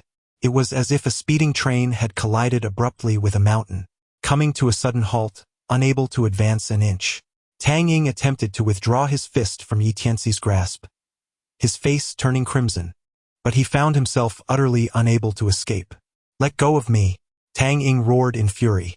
Tianci maintained an impassive expression, exerting a subtle pressure with his hand. Tang Ying winced in pain, his features contorted, yet he refrained from vocalizing his discomfort. His body leaned backward, ultimately compelled to kneel upon the ground. Thud! Tang Ying's knees struck the earth as he succumbed to the weight. Witnessing this scene, Tang Xinghua was taken aback, unable to fathom that Tianci, seemingly unremarkable in appearance, possessed such remarkable prowess. His grandson, Tang Ying, was utterly no match for him. "You dare compel me to kneel? You must be seeking death. Release me at once." Tang Ying gritted his teeth and shouted in fury. Just as Tang Xinghua contemplated intervening to resolve the altercation, his gaze was suddenly drawn to the black and white ring on Tianci's hand. His eyes widened in astonishment, his expression shifting drastically. "Little master, the bright moon rises over the 4 seas." Tang Xinghua recited a line of poetry, bewildered, while simultaneously making a discreet gesture. Tianci raised an eyebrow slightly. The 8 generals of the heavenly gate. With his left hand, he formed a 5 thunder technique. Heavenly Gate's 5 thunder technique. The ring of the heavenly gate's master. You! Tang Zhenghua gasped, utterly astonished as he stared at Tianci. He then stepped forward and knelt on one knee. Thud! This formidable figure, whose mere stamp could cause the very city of Shu to tremble, was now humbly kneeling before Tianci in utmost reverence. Tang Zhenghua. Is your Tang family not one of the 8 generals of the heavenly gate? Ye Tianci invincible nonchalantly. Tang Zhenghua, with a solemn expression, gazed at Tianci and declared, from the Tang family of Shu City, one of the 8 generals of the heavenly gate, I, Master Tang Zhenghua, pay my respects to the Master of the Gate. Chapter 20. The 8 Generals of the Heavenly Gate. Meanwhile, Tang Zhenghua retrieved a token from his bosom, holding it aloft. Tianci recognized this as the command insignia of the 8 Generals of Tianmen. He released Tang Ying and assisted Tang Zhenghua to his feet, speaking in a solemn tone. I have only heard the old man mention the 8 Generals of Tianmen. I did not expect your family, the Tang family, to be one of them. Thank you, Master Tang. Tang Zhenghua replied with a grave expression. I only recognized your distinguished identity as the Master of Tianmen upon seeing the insignia on your hand. May I inquire your esteemed name, Master? Tianci. Who would have thought that the new Master of Tianmen is so remarkably young? Master, is the former Master still alive? He is well, lively as ever, save for a few strands of gray hair. Tang Zhenghua, now with even greater respect, bowed his head and said, I see, Master Yi. You are the disciple of the former Master. The former Master has remained in seclusion for over a decade, and Tianmen has languished in silence for just as long. Aside from the 8 generals of Tianmen and the 13 blood-clothed guards, almost all disciples have scattered. With Tianmen's decline, I hope Master Yi can restore its former glory. Tianci nodded slightly, assuring, rest assured, Tianmen will only grow stronger than ever. He turned to Tang Ying, a smirk playing on his lips. Is this your grandson? Quite spirited. Tang Zhenghua hastily reprimanded Tang Ying. Who permitted you to stand? Hurry and kneel before Master Yi. Bow your head and apologize. The recent scene of Tang Zhenghua bowing to Tianci left Tang Ying utterly astounded. Despite the offense he had caused, he was now compelled to offer his apologies. As he spoke, he prepared to kneel in contrition. With a mere wave of Tianci's hand, Tang Ying felt an invisible force surge forth, rendering him unable to kneel. There is no need for that. Your Tang family is one of the 8 generals of Tianmen. Thus you are also a person of Tianmen. Rising to his feet, Tang Ying gazed at Tianci with a mixture of reverence and envy. Tianci appeared even younger than he truly was, yet his strength was unfathomable, bordering on terrifying. Seeing that Tianci did not hold Sun Zi accountable, Tang Zhenghua let out a sigh of relief and bowed, saying, over a decade ago, the former master, before retreating from the world, promised that upon returning, he would take my granddaughter Tang Qiong as his disciple. I also intend to pass down the position of the commander of the 8 generals of the Tang family's heavenly gate to Tang Qiong. Therefore, I humbly request the master to accept my granddaughter Tang Qiong as his disciple on behalf of the former master. Ye Tianci remarked. My master will no longer concern himself with worldly matters. The prior promises can no longer be fulfilled. As you suggested, I shall take your granddaughter Tang Qiong as my disciple in his stead, and I shall impart to her all that I have learned from my master. Tang Zhenghua. Unable to contain his joy, exclaimed, Master, the day after tomorrow marks Tang Qiong's 23rd birthday, a fortuitous occasion. I have arranged a master apprenticeship banquet at the Longxiang Grand Hotel. What do you think? Tianci waved his hand lightly, indicating, you may proceed with the arrangements. Splendid, exclaimed Tang Zhenghua, his joy radiating like that of a child. With unabashed boldness, Tang Ying implored, Master Yi, please accept me as your disciple. I would prostrate myself 100 times before you this very moment. Tianci smiled slightly and remarked, you cannot be my disciple, but you may certainly be my junior. What was intended as a jest took an unexpected turn as Tang Ying, in earnest, knelt before him with a resounding thud of his head against the ground. There was no stopping him. Big brother, from this day forth, I, Tang Ying, shall be your junior. You must look out for me. Tang Ying's expression was one of utter sincerity. Tianci found himself at a loss for words. Although Tang Ying was somewhat impetuous, he possessed a strong sense of integrity and was a straightforward individual. Stand up. It would be quite inappropriate for the heir of a prominent family to kneel before me. It is only natural for a younger brother to pay respects to an elder brother. If anyone dares to speak ill, I shall deal with them. Tang Ying chuckled as he rose to his feet. Master, my granddaughter Tang Qiong, Tang Yen Google Inquit. She will awaken in an hour. At that time, simply administer some restorative medicine to her. Shall I bring her to meet you once she awakens? There is no need. The master-apprentice banquet will provide the opportunity for such a meeting. Tianci waved his hand and suddenly recalled something. He said solemnly, Do you know Qi Chongling? Yes, I am acquainted with him. He is the patriarch of the Qi family in Shuqing.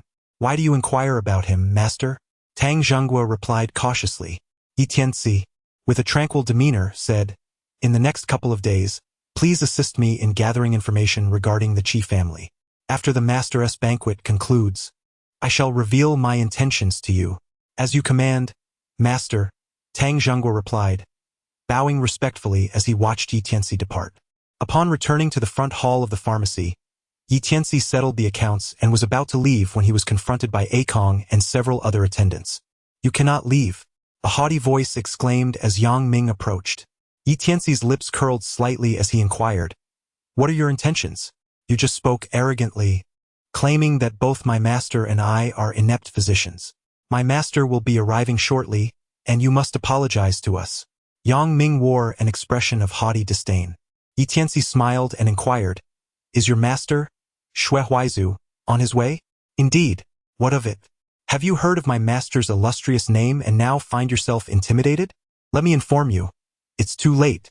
Yang Ming's expression grew even more haughty. Tianci was amused by his arrogance and replied nonchalantly, If Xue Huaishu truly were to arrive here, do you believe he would demand an apology from me? In fact, he would insist that you apologize to me. It seems your head has indeed been struck by a mule. Do you think my master would require me to apologize to you? Yang Ming scoffed dismissively. You doubt it? Tianci provoked further. Yang Ming's eyes widened in indignation. If my master does not command you to apologize, but instead instructs me to apologize to you, I shall refund you tenfold the amount you spent on medicinal herbs. Furthermore, you may take any valuable herbs from Huarentang without paying a single coin. Tianci shook his head with a faint smile, remarking that there was no need for grandiose claims, as he was certain the promise would not be upheld. Provoked by this, Yang Ming clapped his hands vigorously to draw the attention of all the patrons within the apothecary. He reiterated his earlier commitment, urging the assembled customers to serve as witnesses. The customers readily agreed. Yang Ming then turned to Tianci, boasting with pride, with so many witnesses present, I shall undoubtedly honor my word. But tell me, what will you do if my master fails to act as you have suggested? Tianci smirked slightly, Do as you wish. Then I shall have you kneel and bow 100 times, repeating 100 times that you were in the wrong. Very well. Tianci smiled faintly. This is splendid. Fair and just. Let us all act as witnesses. Whoever fails to deliver shall not be deemed a man. The patrons present began to voice their opinions. Suddenly, the sound of a car parking outside erupted, and someone exclaimed excitedly, Dr. Xue has arrived. Yang Ming, filled with pride, declared, The master has come. He dashed to the entrance, followed closely by Akong and several companions, all wearing expressions of eager anticipation to greet Xue Huaisu. In the next moment, Xue Huaisu indeed walked into the Huarentang. Upon entering, he immediately spotted Tianci, and his eyes sparkled with delight. Master, you have finally arrived. You wouldn't believe it. There was an arrogant young man just now. Oh, where are you going, master? Yang Ming hurried forward to voice his grievance. But before he could finish, he noticed that Xue Huaisu had disregarded him and approached Tianci instead. Yang Ming was momentarily taken aback, but quickly regained his composure, scampering after Xue Huaisu to flatter him. Master, you truly are remarkable. Without my prompting, you already know that the arrogant one was this lad. He just claimed that both you and I are quacks. You must teach him a severe lesson. Chapter 21. Losing both the lady and the army as soon as he finished speaking, Yang Ming found himself frozen in place, his expression turning to one of disbelief. He clearly observed as Master Xue Huaisu stepped before Yi Tianci and bowed deeply. The demeanor was reminiscent of his own respectful bow when he had first apprenticed under Xue Huaisu. What is this? Yang Ming's eyes widened in shock. Dr. Yi, I did not expect to see you so soon. It seems fate has brought us together. Given our serendipitous encounter, might you consider accepting me as your disciple? I sincerely wish to become your student, Xue Huaisu said, bowing with utmost respect, resembling a sincere elementary student. Hearing his master's words, Yang Ming felt as if his eyes might pop out of their sockets. His own master was eagerly seeking to become Yi Tianci's disciple, and with a tone of entreaty no less. If that were to happen, he would have to address Yi Tianci as Master Yi. At that moment his mind went blank, unable to think coherently. He instinctively blurted out what he had previously contemplated. Master, why are you bowing to this lad? He just called us both quacks. You must demand an apology from him. Slap. In response, he received a merciless slap from Xue Huaisu. With a stern countenance, Xue Huaisu reprimanded. Dr. Yi is correct. I am a quack, and you are an even greater quack. I received a call on my way here. Did you not nearly commit a grave error? Yang Ming covered his face, filled with indignation as he retorted, Doctors treat illnesses. How can there be no unexpected occurrences? One cannot dismiss my entire history due to a single mishap. Still so defiant? I see you are nothing but a quack. Xue Huaisu shouted in anger, then turned to Yi Tianci, bowing once more. Dr. Yi, you were right. Both my apprentice and I are indeed quacks. Please accept me. Yi Tianci remarked lightly, in comparison to you as my disciple, you possess a greater sense of self-awareness. Let us not speak of taking on apprentices again. However, should the opportunity arise in the future, I may impart some medical knowledge to you. Xue Huaisu's eyebrows lifted in excitement, unable to contain his joy. Since Dr. Yi has indicated that there is an opportunity, I must endeavor to create such an opportunity in the future, and earnestly strive to learn Dr. Ye's extraordinary 9 needles technique. With this thought in mind, Xue Huaisu turned and commanded, Yang Ming, quickly apologized to Dr. Yi. A wave of astonishment swept through the crowd. No one anticipated that Xue Huaisu's reaction would mirror that of Yi Tianci. He not only refused to defend his disciple but instead sought to ingratiate himself with Yi Tianci. It was truly astonishing. Yang Ming stood there in a daze, utterly bewildered. Dr. Yang, Xue Huaisu urged, why are you in a stupor? Your master has instructed you to apologize to me. However, I suggest we forego the apology and instead fulfill the promise you just made. Yi Tianci stated, presenting the receipt for the medicinal herbs he had just purchased. I spent 10,800 on these herbs. According to your suggestion of a 10-fold refund, you ought to reimburse me 108,000. I shall forego the cents. Let it be 100,000. Furthermore, I am entitled to take one of your precious herbs from the Huiran Hall free of charge. Correct? I refer to the redwood box atop the first cabinet, which I believe contains a high-aged ginseng. Upon hearing this, Yang Ming shot him a fierce glare and retorted indignantly, you expect me to refund you 100,000? And you wish to take my redwood box for free? Do you have any idea what lies within? That contains a 200-year-old wild ginseng. It is the treasure of my establishment, valued at no less than 2 million. What a delusion you are entertaining. Yi Tianci curled the corner of his mouth. What? Do you intend to act dishonestly? And if you do, what can you do about it? Yang Ming wore a face of arrogance. Shoo! A chorus of disapproval arose from the surrounding crowd. The renowned manager of Huarantang, Yang Ming, was actually resorting to trickery? Just moments before, he had insisted that we serve as witnesses, proclaiming that no one could breach the agreement. Brothers, if Yang Ming dares to go back on his word, then none of us should patronize this place in the future, nor allow our relatives and friends to come. What are we waiting for? Let South just demolish the place. The guests clamored in outrage. Yang Ming, taken aback, realized he had stirred the ire of the crowd. Xue Huaisu's expression darkened. Yang Ming, did you not just make a wager and promise? Yang Ming nodded, his face resembling that of a pained melon. Since a wager has been made, One must adhere to the agreement and honor one's word. It must be upheld, Shui Haisu remarked coldly. Yang Ming's countenance shifted dramatically, and with gritted teeth, he shot a resentful glance at Yi Tianci, then begrudgingly gestured. Return him 100,000 yuan. Let him take that 200-year-old mountain ginseng. As the words left his lips, he felt an intense pang of regret. This wager not only failed to humiliate Yi Tianci, but also stripped him of his dignity, costing him 100,000 yuan and a priceless mountain ginseng. Truly, he had lost both the lady and the soldiers. Soon, Akong placed the mountain ginseng and the cash amount before Yi Tianci. Thank you, Dr. Yang, for your generosity. Yi Tianci smiled faintly, picked up the package, and strode away. Shui Huaizu also departed. Yang Ming immediately summoned Akong to his side. Gritting his teeth, he said, Akong, call Lei Hong and instruct him to deal with that fellow surnamed Yi. Akong voiced his concerns. Master, but Dr. Shui. Bang! Yang Ming tapped Akang's forehead, snorting coldly, remember, I am the son-in-law of the Qi family. My father-in-law is Qi Chongling. Even if I fall out with Shui Huaizu, the Qi family will still protect me. What are you afraid of? Akong nodded repeatedly and went out to find someone. Yang Ming's lips curled into a sinister smile as he murmured to himself, that crippled wretch, my possessions are not so easily taken. Whatever you consumed, you shall regurgitate.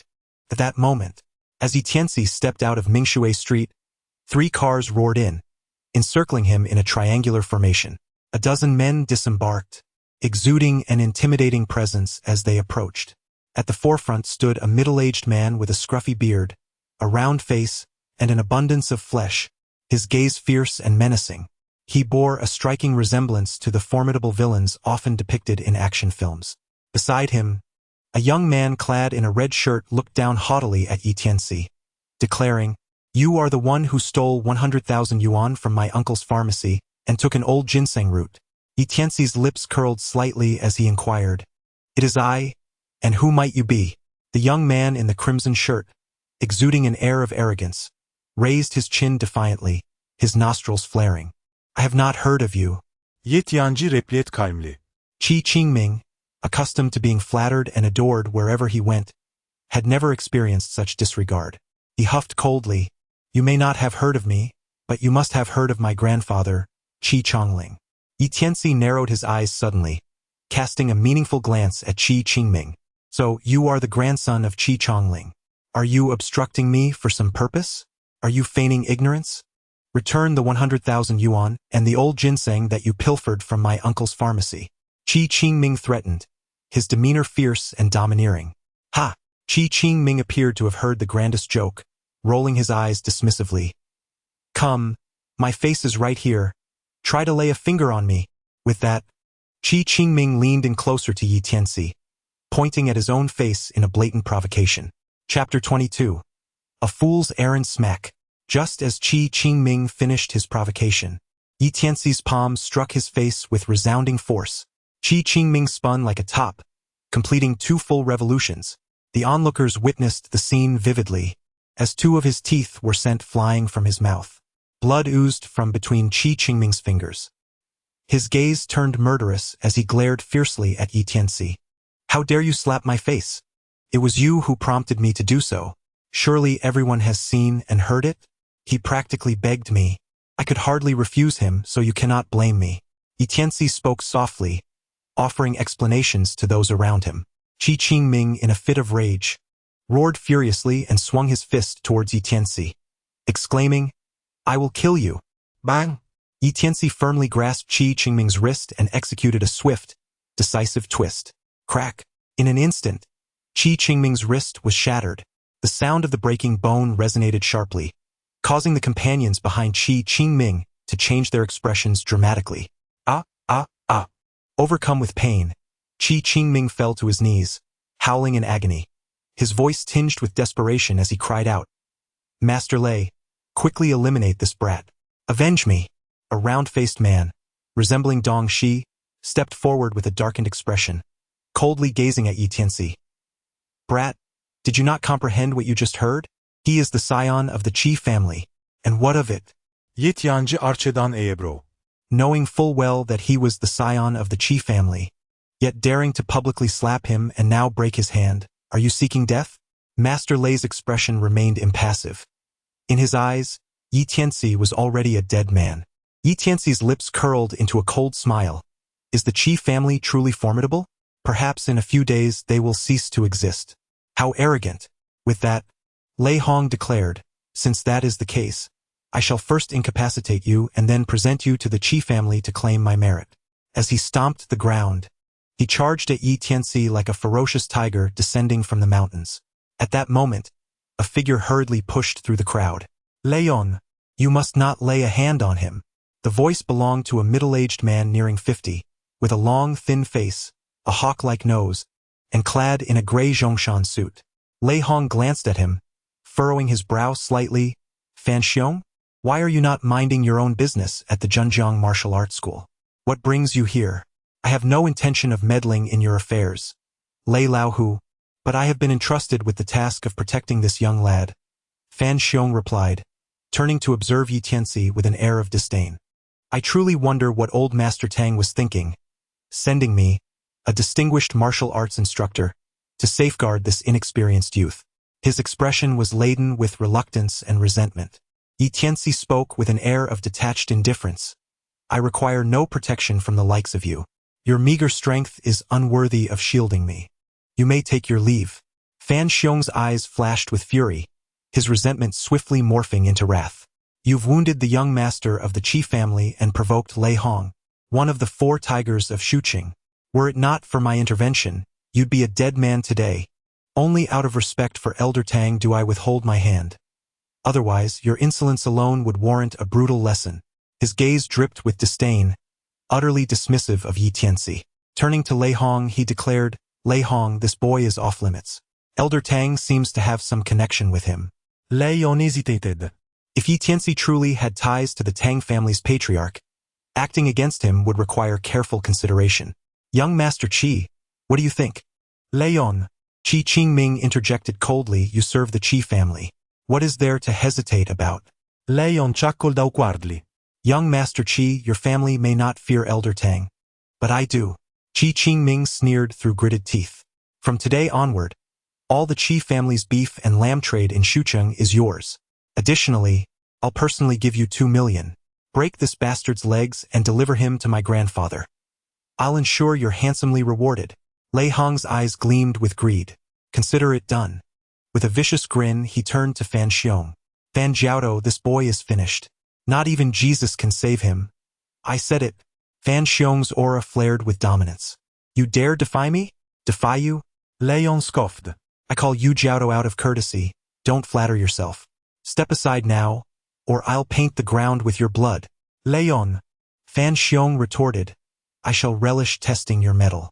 Just as he prepared to strike, a hand rested on his shoulder. Yi Tianci. Boy, what do you think you're doing? Fan Xiong snapped. My name, Yi Tianci replied coolly, is Yi Tianci. Yi Tianci spoke softly. Fan Xiong brushed aside Yi Tianci's hand and arrogantly huffed. Do you dare to look down upon me? Open your eyes wide and behold. Witness how this instructor defeats the Thunder Tiger. As he spoke, his garments billowed as if stirred by an unseen wind, creating a resounding rustle that exuded an intimidating aura. Wow, this person seems incredibly formidable. The crowd murmured in awe. Of course, this is Fan Xiong, the esteemed instructor of the Zhenjiang Martial Arts School, a champion of the Southern Province Martial Arts Competition. Few in Shuqing can rival his prowess. No wonder his presence is so imposing. He is indeed a master. The onlookers buzzed with excitement. In an instant, Fan Xiong's aura reached its zenith, his clothes swelling as he resembled a great balloon, charging fiercely towards Lei Hong. With a sneer, Lei Hong unleashed a punch with all his might. Bang! A dull thud echoed, and Fan Xiong let out a cry as he was sent hurtling backward, crashing heavily onto the ground several meters away. Wow! Wow! Fan Xiong sat on the ground in disarray, clutching his chest and spitting out a mouthful of blood. The crowd erupted in astonishment. No one had anticipated such a swift conclusion to the battle. Despite Fan Xiong's grand display, he proved to be utterly vulnerable, a mere novice in the face of true strength. Yi Tianci shook his head lightly, saying, I have already told you that you are no match for him. Why must you insist on proving otherwise? Fan Xiong, feeling embarrassed, retorted. How could this possibly be? Lei Hong, with an air of arrogance, replied, Fan Xiong, do you not grasp the truth that there are always greater talents beyond our own? You truly disgrace your position as the head of the Zhenjiang Martial Arts School. As he spoke, his expression turned menacing as he fixed his gaze on Yi Tianci, demanding, now tell me, will you kneel and sever your own limbs, or shall I be the one to take action? At his words, more than a dozen burly men stepped forward in unison, their voices rising in a battle cry. Kill! The atmosphere was intimidating, causing the onlookers to recoil in fear. Yet, in the face of this menacing display, Yi Tianci advanced rather than retreated, walking towards Lei Hong with his hands clasped behind his back. You, a cripple, dare to challenge me, the legendary Lei Laohu? Lei Hong scoffed at Yi Tianci. A challenge? Lei Laohu, you, who are on the brink of extinction, are truly pitiful. I have no interest in engaging with you. Yi Tianci stood with his hands clasped behind his back, a faint smile playing at the corners of his lips. Chapter 23. The severance of lineage. Lei Hong was immediately incensed. Severance of lineage? How dare you curse me? Observing his countenance, Yi Tianci spoke calmly. Your grandfather was a butcher. Your father slaughtered cattle and pigs. In your generation it has escalated further, as you have taken to managing a slaughterhouse where pigs, cattle, and sheep all meet their demise. Your ancestors once hailed from a prosperous family, blessed with many sons. Yet due to generations of bloodshed, your three uncles met untimely fates, leaving no descendants, save for your father who married and had children. Your father fathered 3 sons, of which you are the youngest. Both of your elder brothers perished at birth. As for you, you have wed 3 wives, yet each has faced great difficulties in conceiving, and even when they did, various misfortunes led to miscarriages. Now, having surpassed the age of 40, you possess not even a daughter. Lei Laohu, am I not speaking the truth? Lei Hong's eyes widened in astonishment as he gazed at Yi Tianci. How? How do you know all this? Have you investigated me? Yi Tianci pointed at his face and said, It's all written on your countenance. Can you read faces? And so accurately too. Lei Hong gazed at Yi Tianci with suspicion. Qi Qingming interjected. Lei Yi, do not listen to this brat's nonsense. Haven't you taken a 4th wife who is already several months pregnant? Lei Hong nodded and turned to Yi Tianci. Young man, your predictions are rather off. I have indeed married my 4th wife and she is 6 months pregnant. I had someone investigate, and it is confirmed to be a son. Yi Tianci extended his finger and shook his head, declaring, It is inevitable. Your wife will suffer a severe hemorrhage and miscarry. The Lei family is destined to face extinction through you. Furious, Lei Hong retorted, How dare you curse me? Lei Laohu shall not refrain from spilling blood today. Just as he was about to act, his phone rang abruptly. In a fit of rage, Lei Laohu hung up, yet the phone rang again, insistent and urgent. What is it? He snapped as he answered the call, his impatience evident.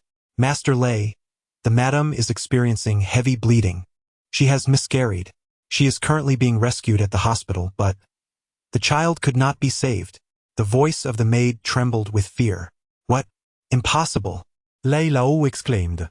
Master Lei, it is true. You must hurry to the hospital.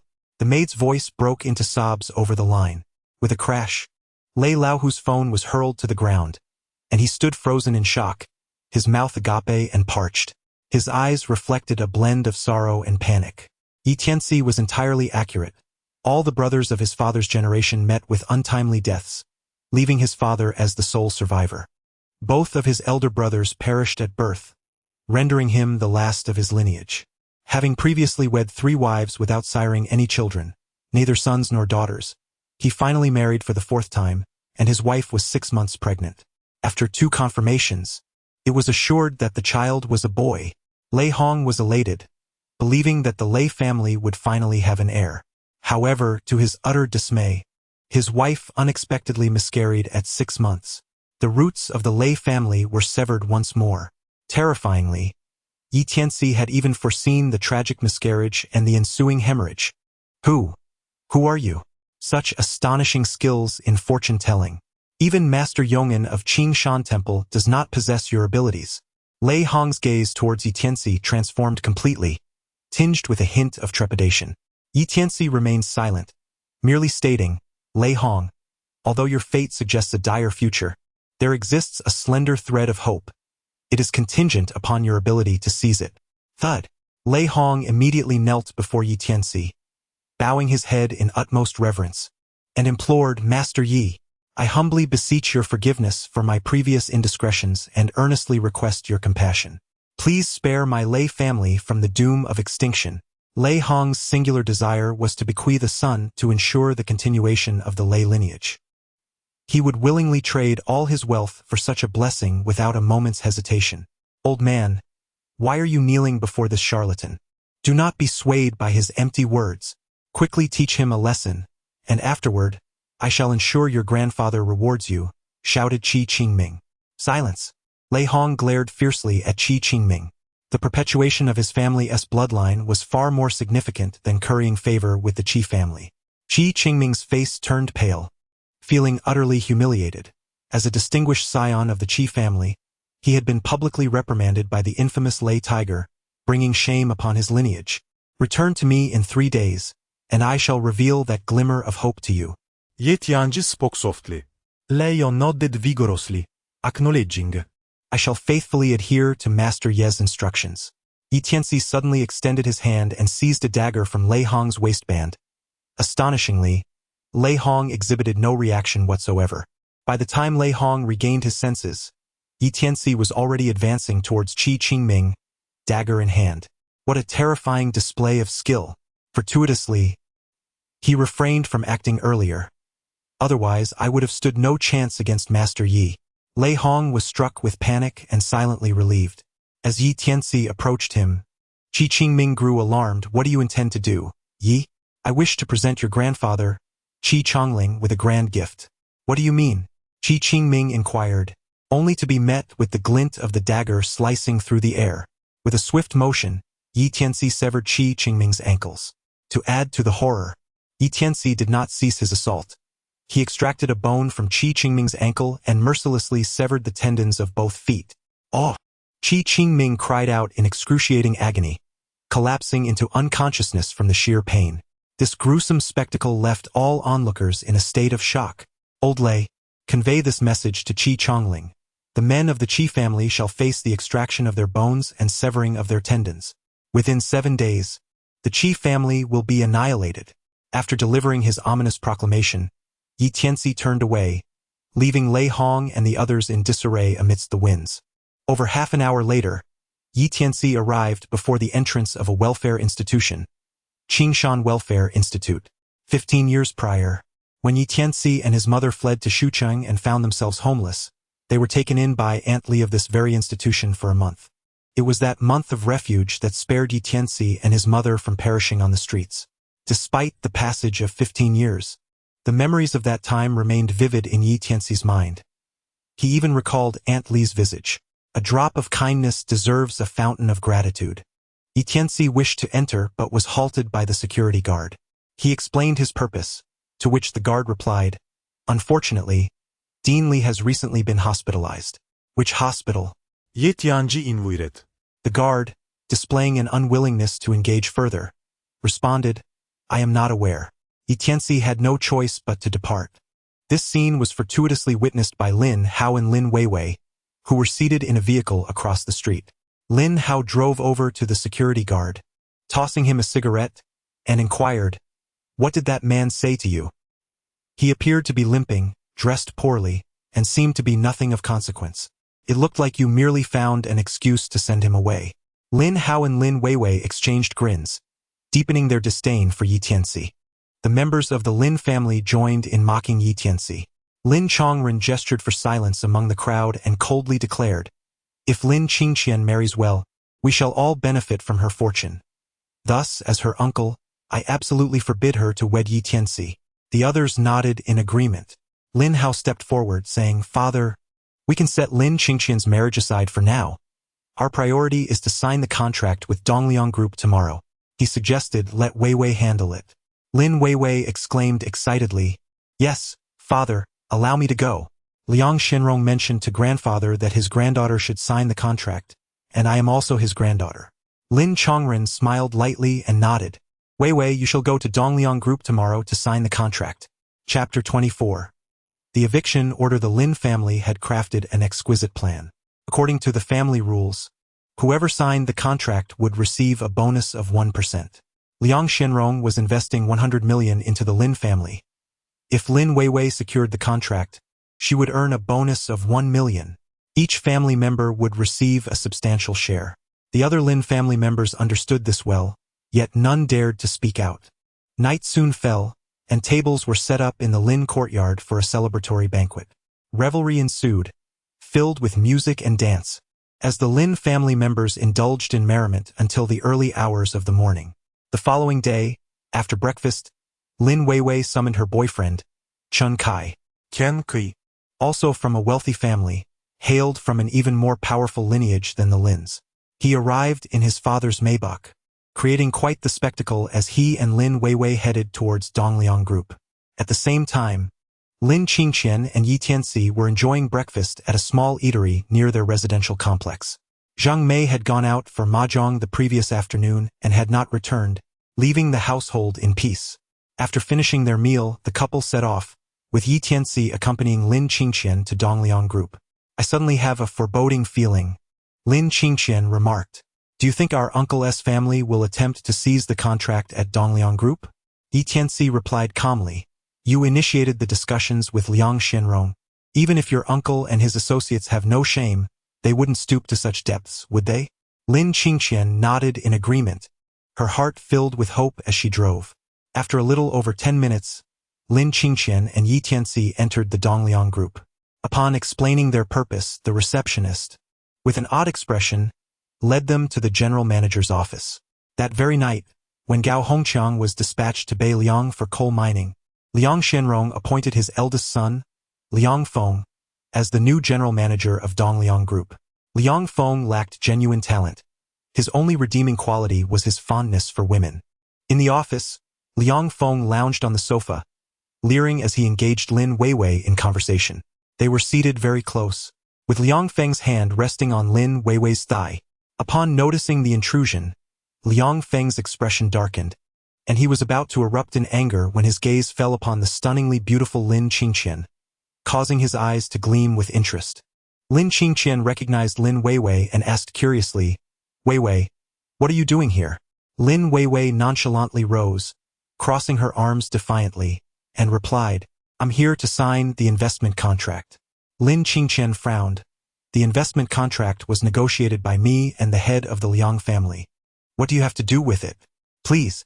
Lin Weiwei rolled her eyes, haughtily retorting, Lin Qingqian, how can you say such things without feeling embarrassed? The head of the Liang family agreed to invest because he sees potential in our Lin family's Xishan resort, not because of you. Besides, the head of the Liang family is merely a figurehead. The general manager of Dongliang Group is my dear brother Liang Feng, and it's up to him to decide who signs the contract. Isn't that right, brother Liang Feng? With a sultry tone, Lin Weiwei leaned against Liang Feng's arm. Liang Feng's eyes sparkled with desire, his interest piqued. Although Lin Qingqian was far more beautiful than Lin Weiwei, the latter had a captivating allure, her seductive charm evident. Moreover, he had just taken liberties with her. Liang Feng quickly adopted a stern demeanor. You are all members of the Lin family. It doesn't matter who signs the contract. Here's what we'll do. First come, first served. Since Miss Weiwei arrived earlier, I will let her sign the contract. You two may leave for now. He issued the dismissal command. Lin Qingqian and Yi Tianci were thus ushered out. Upon reaching the parking lot downstairs, Lin Qingqian's eyes glistened with unshed tears. How can my uncles behave this way? This is utterly outrageous. Yi Tianci consoled, this matter was brought about by you, so the credit naturally belongs to you. No one can take it away. Do not be upset. I will find a solution for you. He took out his phone and sent a message to Liang Shenrong. Within a minute, Liang Shenrong called, Mr. Yi, please do not worry. I will ensure a satisfactory resolution for you and your fiancé Yi. He continued, I will only sign the investment contract with the Lin family if the signatory is your fiancé Yi Lin Qingqian. After hanging up, Yi Tianci turned to Lin Qingqian and said, Liang Shenrong stated that the Liang family will only sign a contract with you. Is that true? Lin Qingqian asked, somewhat skeptical. Although we have known each other for a short time, have you ever heard me speak falsely? Tianci replied with a slight smile. Let us go. Liang Shenrong will handle this matter well. Just as they were about to get into the car, Lin Weiwei emerged from the Dongliang Group building. As she exited, she quickly checked her reflection in a small mirror, wiped her mouth with a tissue, and swiftly discarded it into the trash. Cheerfully humming a tune, Lin Weiwei approached them, swaying her hips confidently. Lin Qingqian, I have finished signing the investment contract with the Liang family, Lin Weiwei boasted, holding aloft the folder with a proud expression. A faint blush tinged her cheeks. Lin Qingqian, with a stern expression, retorted, Weiwei, I truly did not expect your family to be so devoid of ethics. Regardless, I have already signed the contract and the bonus is mine, so you may say whatever you wish. Lin Weiwei laughed gleefully, increasingly pleased with herself. Her boyfriend, Chun Kai, drove up in a Maybach, slowly approaching. Weiwei, have you signed the contract? He called affectionately, resting his hand on the car window. Lin Weiwei flaunted the folder, exclaiming, successfully secured. Darling, I hope you weren't too bored waiting. You worked hard today. With that, she leaned in and planted a kiss on Chun Kai's cheek, displaying her affection. As long as you can sign the contract, waiting all morning is no trouble at all. Chun Kai replied with a smile, glancing curiously at Tianci. Who is this? Lin Weiwei sneered. He is Lin Qingqian's fiancé, Tianci, who seems to have emerged from some remote village. He is so unsophisticated, yet he aspires to become a son-in-law of our Lin family. He should take a good look in the mirror. Oh, and he is disabled as well, with issues in his legs. Chun Kai raised an eyebrow and laughed unabashedly. A disabled person with leg problems? Is that true? Hey, buddy, take a few steps. Let me see. Lin Qingqian stepped protectively in front of Tianci, glaring angrily at Chun Kai and Lin Weiwei. If you dare to make fun of Tianci's legs again, do not blame me for turning hostile. Feeling her concern, Tianci was warmed inside, and he calmly addressed Chun Kai. What is there to see about my walking? When you someday behold the vast green meadows, you will have something to admire. Chun Kai was taken aback. What do you mean by that? Lin Weiwei, feeling flustered, hurried into the car and slammed the door shut, hastily saying, this person is mentally unstable and likes to babble nonsense. Ignore him, let us go. With a swift press of the accelerator, Chun Kai sped away in the Maybach. Lin Qingqian and Tianci also departed in their vehicle. Lin Weiwei, basking in the praise of her family for her achievements, felt utterly triumphant. Upon seeing the couple enter the living room, Lin Weiwei's expression turned even more arrogant. You wouldn't believe it? I arrived at Dongliang Group with Qingqian, but she and Tianci spoke inappropriately and offended the general manager, Liang Feng. He kicked them out, and I signed the contract with him. He even praised my capabilities. Chapter 25. Invalid contract. Hearing Lin Weiwei's words, the members of the Lin family began to reproach Lin Qingqian and Tianci. Lin Qingqian furrowed her brow in distress. Weiwei, how could you deliberately tarnish my and Tianci's reputation? That is truly despicable. Lin Weiwei immediately feigned innocence, exclaiming, family, listen to this. Just because I signed the contract and gained credit, Qingqian harbors resentment and claims I am slandering her. Please, be the judge of this. Lin Chongren stepped forward with a stern expression. Qingqian, this is where you are in the wrong. How could you say such things about Weiwei? His wife, Yang Lizhen, also wore a disapproving frown. Qingqian, my daughter Weiwei has achieved something remarkable. It is natural for you to feel jealous, but you cannot accuse her of slandering you. Lin Hao coldly interjected, Sister Qingqian, Weiwei has never envied your beauty. How can you envy her talent? You ought to apologize to her. I will speak fairly, Lin Changyi asserted, adopting the role of mediator. Qingqian, Weiwei signed a contract worth 100 million. You have done nothing, so the fault lies with you. You should apologize to Weiwei. Lin Qingqian, seething with indignation, let out a bitter laugh. Weiwei snatched my contract and maligned me, and I am to apologize to her? Is there such a lack of reason in this world? Just as she was about to retort, Tianci stepped forward. The one who truly ought to apologize is Lin Weiwei. She has maliciously defamed Qingqian. Furthermore, the contract she signed is, in fact, an invalid contract, essentially mere sheets of blank paper, utterly useless. As Yi Tianxi's words fell, Lin Weiwei instantly erupted with fury. She opened the file bag, brandishing the contract before Yi Tianci, exclaiming in exasperation, "Yi, open your eyes wide and behold the contract in black and white. You all should take a look." The members of the Lin family gathered nearby to scrutinize the document. The crucial sections bore the signature of Liang Feng, the general manager of Dongliang Group. What invalid contract? This is the genuine contract. Ha! Yi Tianci, has your mind become muddled? How can you slander a legitimate contract as invalid? What are you thinking? I believe he is just like Lin Qingqian, unable to bear seeing Weiwei sign the contract and receive accolades, thus succumbing to jealousy and spouting nonsense. The Lin family members scoffed in unison. Yi Tianxi's expression was calm as he remarked, Liang Shenrong stated that once the contract is signed, the 100 million funds will be immediately transferred. May I inquire if Lin Weiwei has signed the contract and if the funds have arrived in the Lin family's account? Lin Weiwei raised an eyebrow, glancing towards her father. Dad, could you check if the funds have arrived? We need to silence this Yi fellow. Lin Chongren shook his head. Not yet. Transferring funds does require time. Lin Weiwei scoffed at Yi Tianci. Did you hear that? Transferring funds takes time. At that moment, a voice from outside abruptly announced, the head steward of the Liang family, Feng Hai, has arrived. As the word settled, Feng Hai entered the Lin family's living room, flanked by 4 imposing men in black. Lin Chongren hurriedly greeted him with a smile, clasping his hands and bowing slightly. Steward Feng, your presence graces our humble abode. Feng Hai, being both the chief steward of the Liang family and a trusted confidant of Liang Shenrong, was someone everyone, not just Lin Chongren, sought to curry favor with. Feng Hai responded nonchalantly, but before he could speak, Lin Chongren interjected, You have come, Steward Feng, perhaps regarding the investment contract my daughter just signed? You've guessed it correctly. Quite astute, Feng Hai replied, patting Lin Chongren's shoulder with a smile.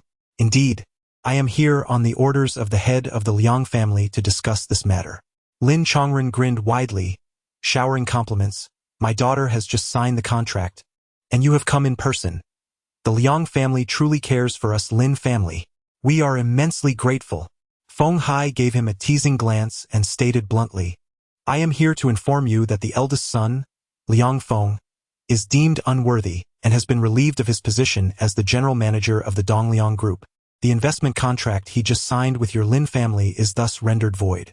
A heavy silence enveloped the Lin family's living room. Everyone stood frozen in shock. Just moments ago, Yi Tianci had claimed that Lin Weiwei's contract was invalid, and they had mocked him, thinking he was delusional. Yet, it turned out to be true. The slap of reality was swift, leaving the Lin family members in disbelief, their eyes wide with a strange expression. Lin Weiwei's face fell the hardest, tears welling in her eyes. In her eagerness to secure the investment contract, she had risked discovery by her boyfriend, engaging in dubious actions in Liang Feng's office, even filming a video. She had thought she would reap the rewards of Lin Qingqian's achievements and gain a fortune, only to find herself with an invalid contract. No Altgand. No love retained. It was a complete loss. Moreover, having signed the contract, it should have been effective. Feng Hai's expression remained cold. Whether it is effective or not is not for you to decide, nor for me. It must be determined by the head of the Liang family. Since he has declared your contract invalid, it is indeed void. In a sudden fit of rage, Lin Weiwei lunged at Feng Hai, shouting, You're talking nonsense. A contract worth 100 million. A bonus of 1 million. How can you say it's invalid without consequences? You must have taken a bribe from Yi Tianci to spread falsehoods and deceive us. I'll scratch your eyes out.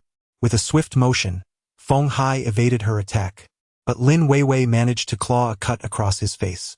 Enraged, Feng Hai retaliated by delivering 2 sharp slaps to Lin Weiwei and then kicking her forcefully, sending her flying 5 meters away.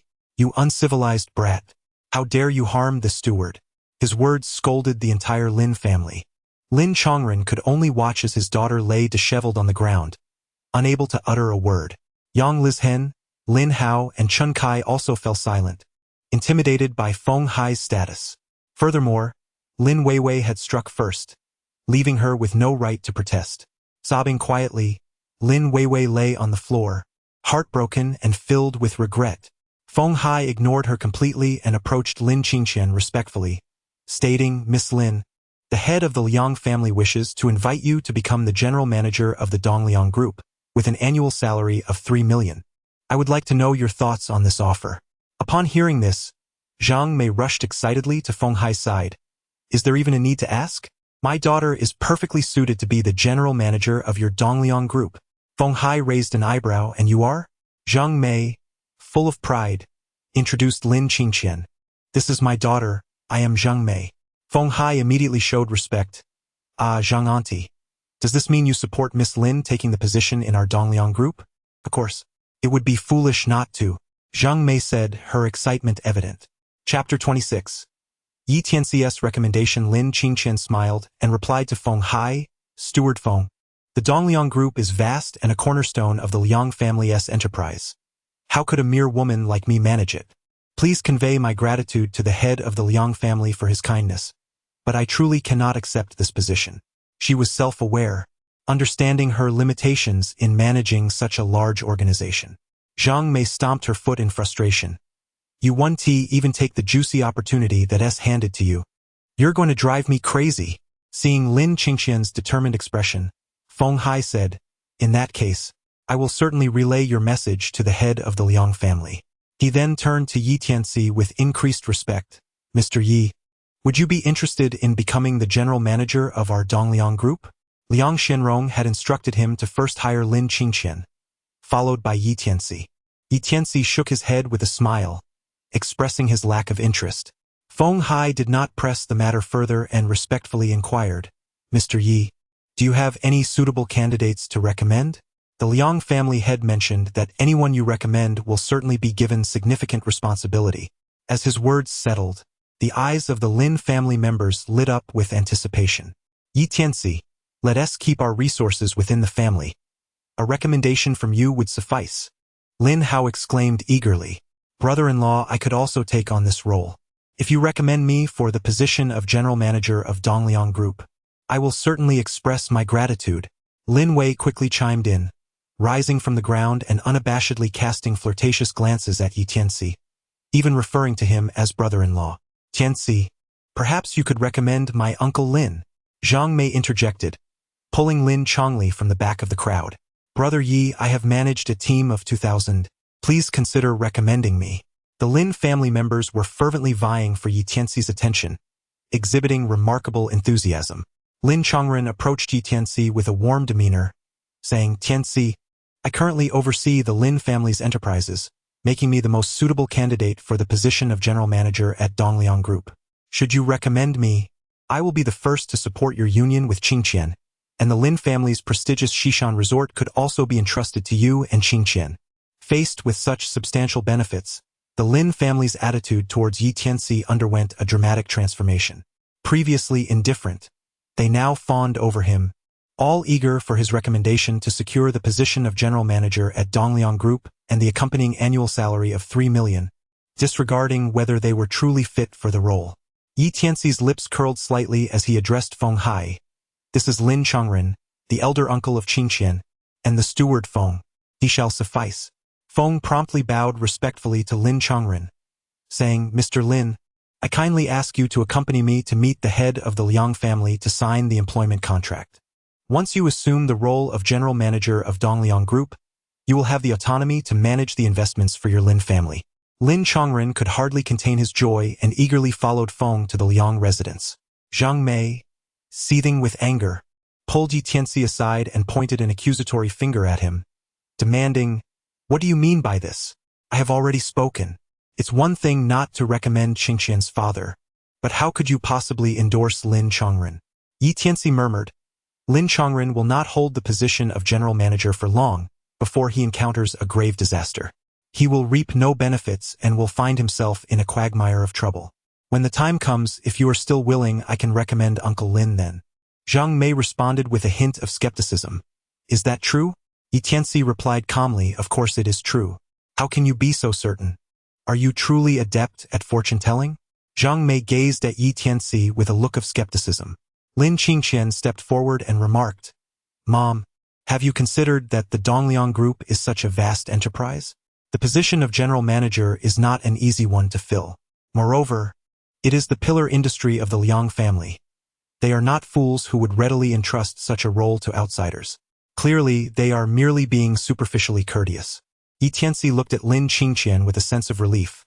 Her ability to comprehend this layer of complexity surpassed that of Lin Chongren and the others, demonstrating a remarkable rationality. Indeed, Zhang Mei suddenly realized the truth and waved her hand dismissively, deciding not to recommend Qingqian's father in the future. She fell into a contemplative silence. Meanwhile, the other members of the Lin family remained animated, chattering incessantly.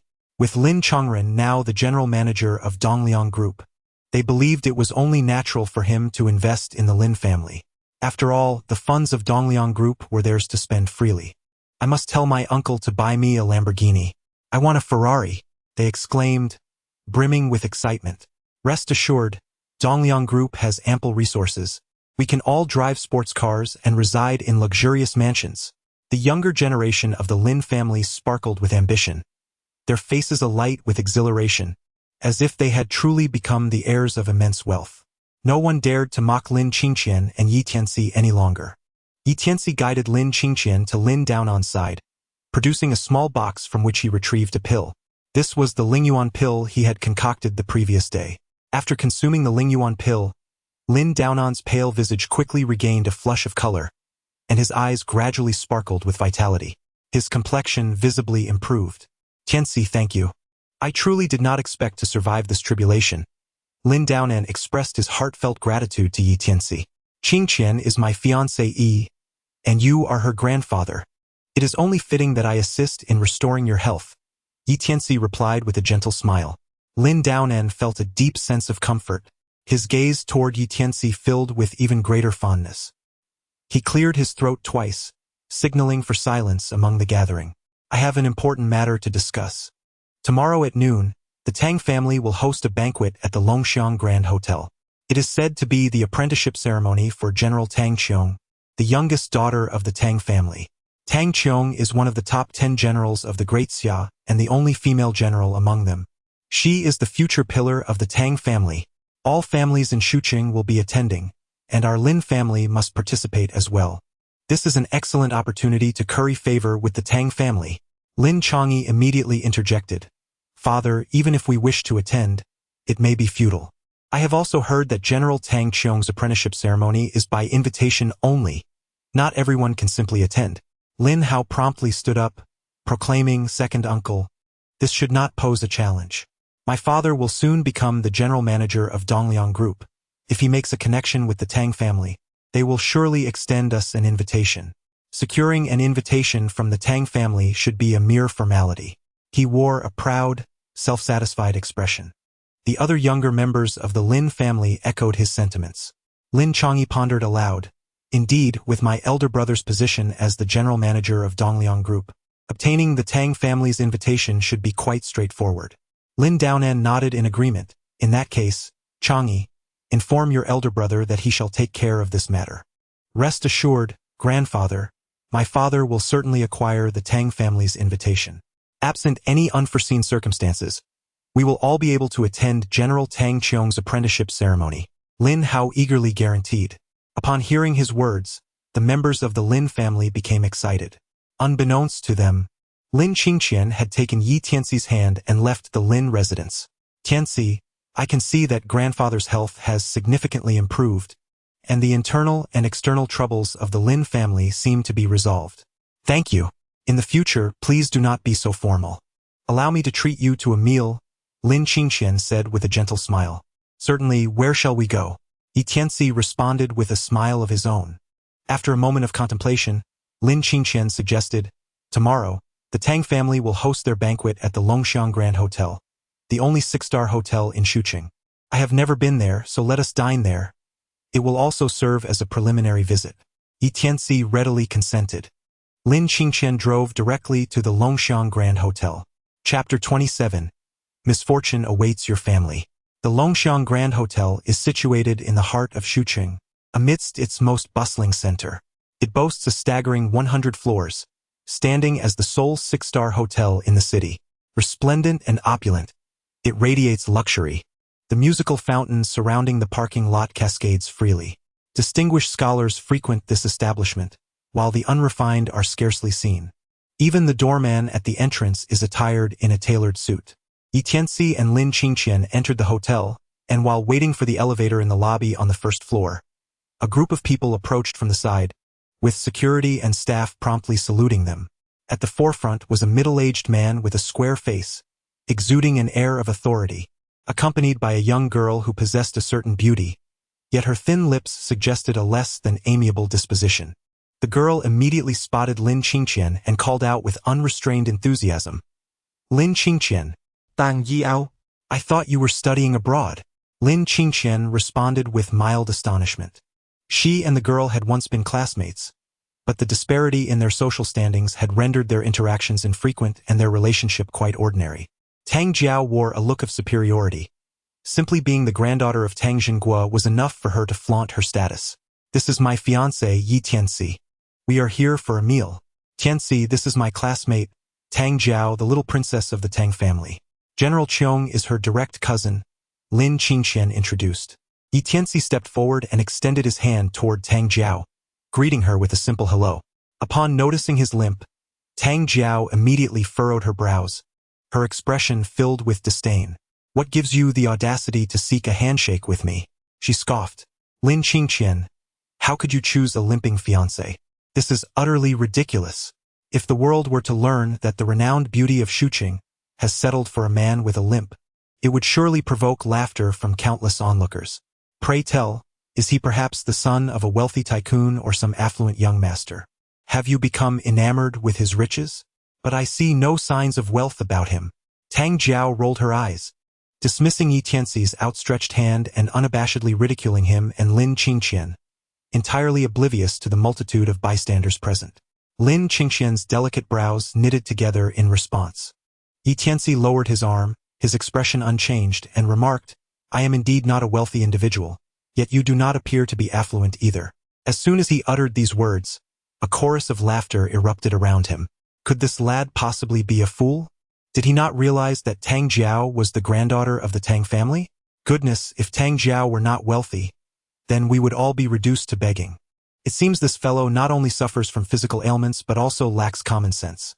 After all, the Longxiang Grand Hotel is managed by the Tang family, and he dares to mock Tang Jiao's financial status. I wager the Tang family's wealth could crush him.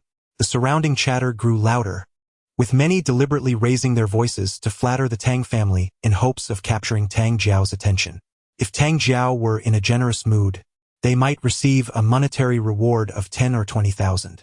Even without a reward, gaining Tang Jiao's favor and establishing a connection with the Tang family would be a considerable gain.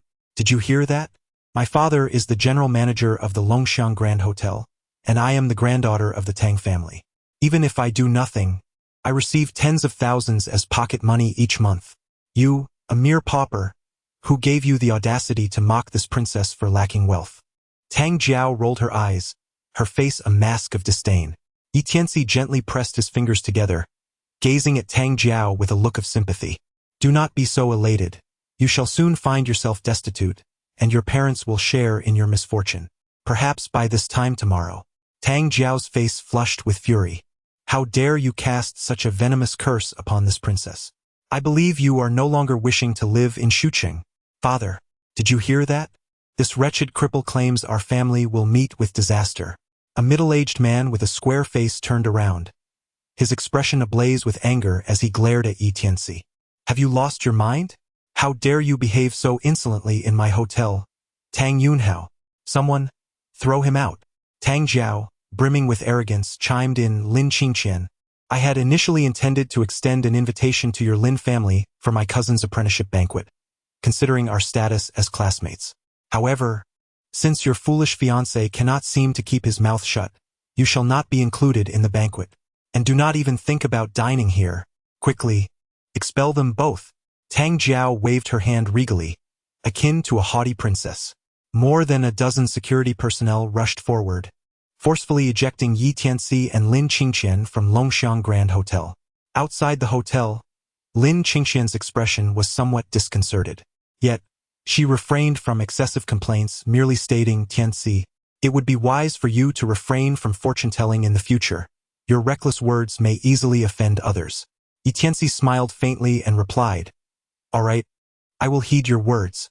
The two chose a hotpot restaurant and dined in tranquil silence. Throughout the journey, Lin Qingqian speculated about what unexpected trouble might have arisen. Upon entering the living room, she was taken aback to discover that the relatives had all gathered, including distant aunts and uncles whom she seldom saw. Everyone wore a grim expression, their demeanor foreboding, as if something significant had transpired. Dad! Lin Qingqian began to speak, but was ruthlessly interrupted by Lin Chongren. Do not call me Dad. Let me ask you, 2 hours ago, were you and Yi Tianci dining at the Longxiang Hotel? Lin Chongren inquired, his face dark with anger. Yes, Lin Qingqian nodded. Lin Chongren pressed on. Did you offend the manager of Longxiang Hotel, Tang Yunhao, and his daughter, Tang Jiao? Yi Tianci said that Tang Jiao would soon be destitute, and that by this time tomorrow, Tang Yunhao's family would be facing disaster. Am I correct? Lin Chongren glared at Lin Qingqian and Yi Tianci with a fury that resembled that reserved for archrivals. Lin Qingqian reluctantly admitted, that is indeed the case. But the fault does not lie with me or Yi Tianci. It is Tang Jiao who. Enough! Lin Chongren interrupted her angrily with a wave of his hand. He approached Lin Qingqian, his expression devoid of warmth, and scolded, Qingqian, you have greatly disappointed me. You have let down the entire family. Do you not realize that because of your and Yi Tianci's offense, the Tang family explicitly communicated that the Lin family is not permitted to attend General Tang Qiong's apprenticeship banquet? Even I, having removed myself from my position as the general manager of Dongliang Group, was met with disdain from the Tang family, who vehemently refused. Fortunately, I promised the Tang family a condition, which allowed the Lin family to attend General Tang Qiong's banquet. Lin Qingqian sincerely apologized. Uncle, I acknowledge that I have caused great trouble for the Lin family. It is my fault and you may blame me, but it has little to do with Yi Tianci. Beside her, Yi Tianci felt a warmth in his heart, surprised that Lin Qingqian would rather bear the brunt of the blame than let it fall upon him. He saw reflections of his 3 senior sisters in her. When he caused trouble as a child and was punished by his master, his senior sisters had likewise shielded him. Qingqian, Lin Hao stepped forward with a mocking expression. Do you know what my father promised the Tang family? What did he promise? Lin Qingqian asked, frowning. Lin Hao smirked and scoffed. Tang Yunhao and Tang Jiao are still seething with anger and intend to make things difficult for the Lin family. My father, having no choice, promised them that your entire family would be removed from the Lin family genealogy. You would be expelled from the Lin family. This was the price to gain their forgiveness and allow the Lin family to attend General Tang Qiong's banquet. Upon hearing this, Lin Qingqian stood frozen in place, her eyes wide with astonishment as she turned to look at her parents.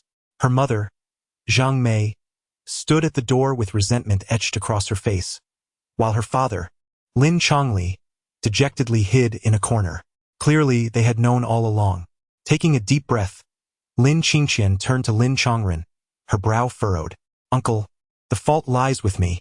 If you wish to remove me from the Lin family genealogy, I will accept it without complaint. But why must you also cast blame upon my parents? Lin Chongren huffed disdainfully, his expression unyielding. This is a suggestion and directive from Tang Yunhao, and I am left with no alternative. For the sake of the Lin family's interests, I can only comply with their demands. Now the matter is settled.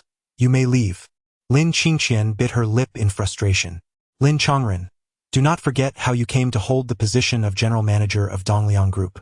Yi Tianci spoke softly. His words, though measured, immediately drew a collective onslaught from the members of the Lin family. Ye Tianci, silence yourself. Was it not you who endorsed my uncle before Feng Hai? Even without your recommendation, my uncle would have undoubtedly ascended to the position of general manager at Dongliang Group. Indeed, with my uncle's capabilities, he could easily manage not just Dongliang Group, but even the Longxiang Hotel. Yi Tianci, had you not slandered Tang Jiao and incurred her wrath along with that of Tang Yunhao, would the Lin family have faced such tribulations?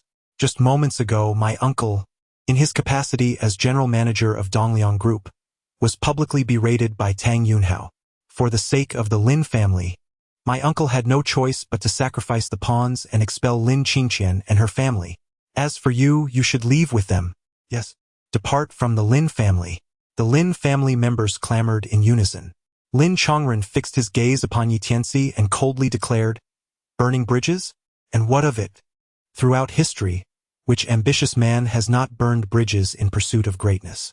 Yi Tianci, I am now the general manager of Dongliang Group, a trusted aide to Liang Shenrong, who will lean more on me than regard you." Noticing the arrogance on Lin Chongren's face, Yi Tianci's lips curled slightly in amusement. At the head of the table, the previously silent elder of the Lin family, Lin Daonan, could no longer endure the scene. He struck his cane forcefully against the ground. Thud! The sound reverberated through the parlor, capturing the attention of all present. "Chongren, who granted you the authority to unilaterally expel the Chongli family from the Lin clan? I am still alive." Lin Daonan's voice trembled with fury. Lin Chongren remained unperturbed, his newfound position as general manager of Dongliang Group having bolstered his confidence immensely.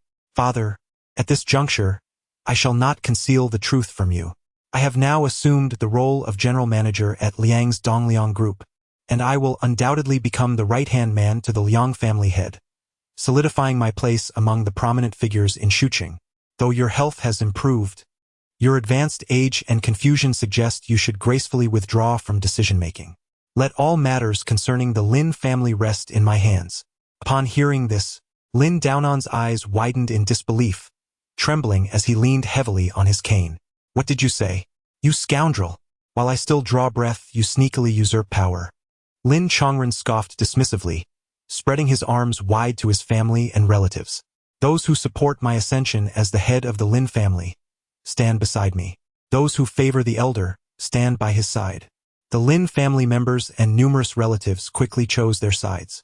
Only Lin Qingqian stood by Yi Tianci, remaining loyal to Lin Daonan. The rest of the Lin family and all relatives rallied around Lin Chongren.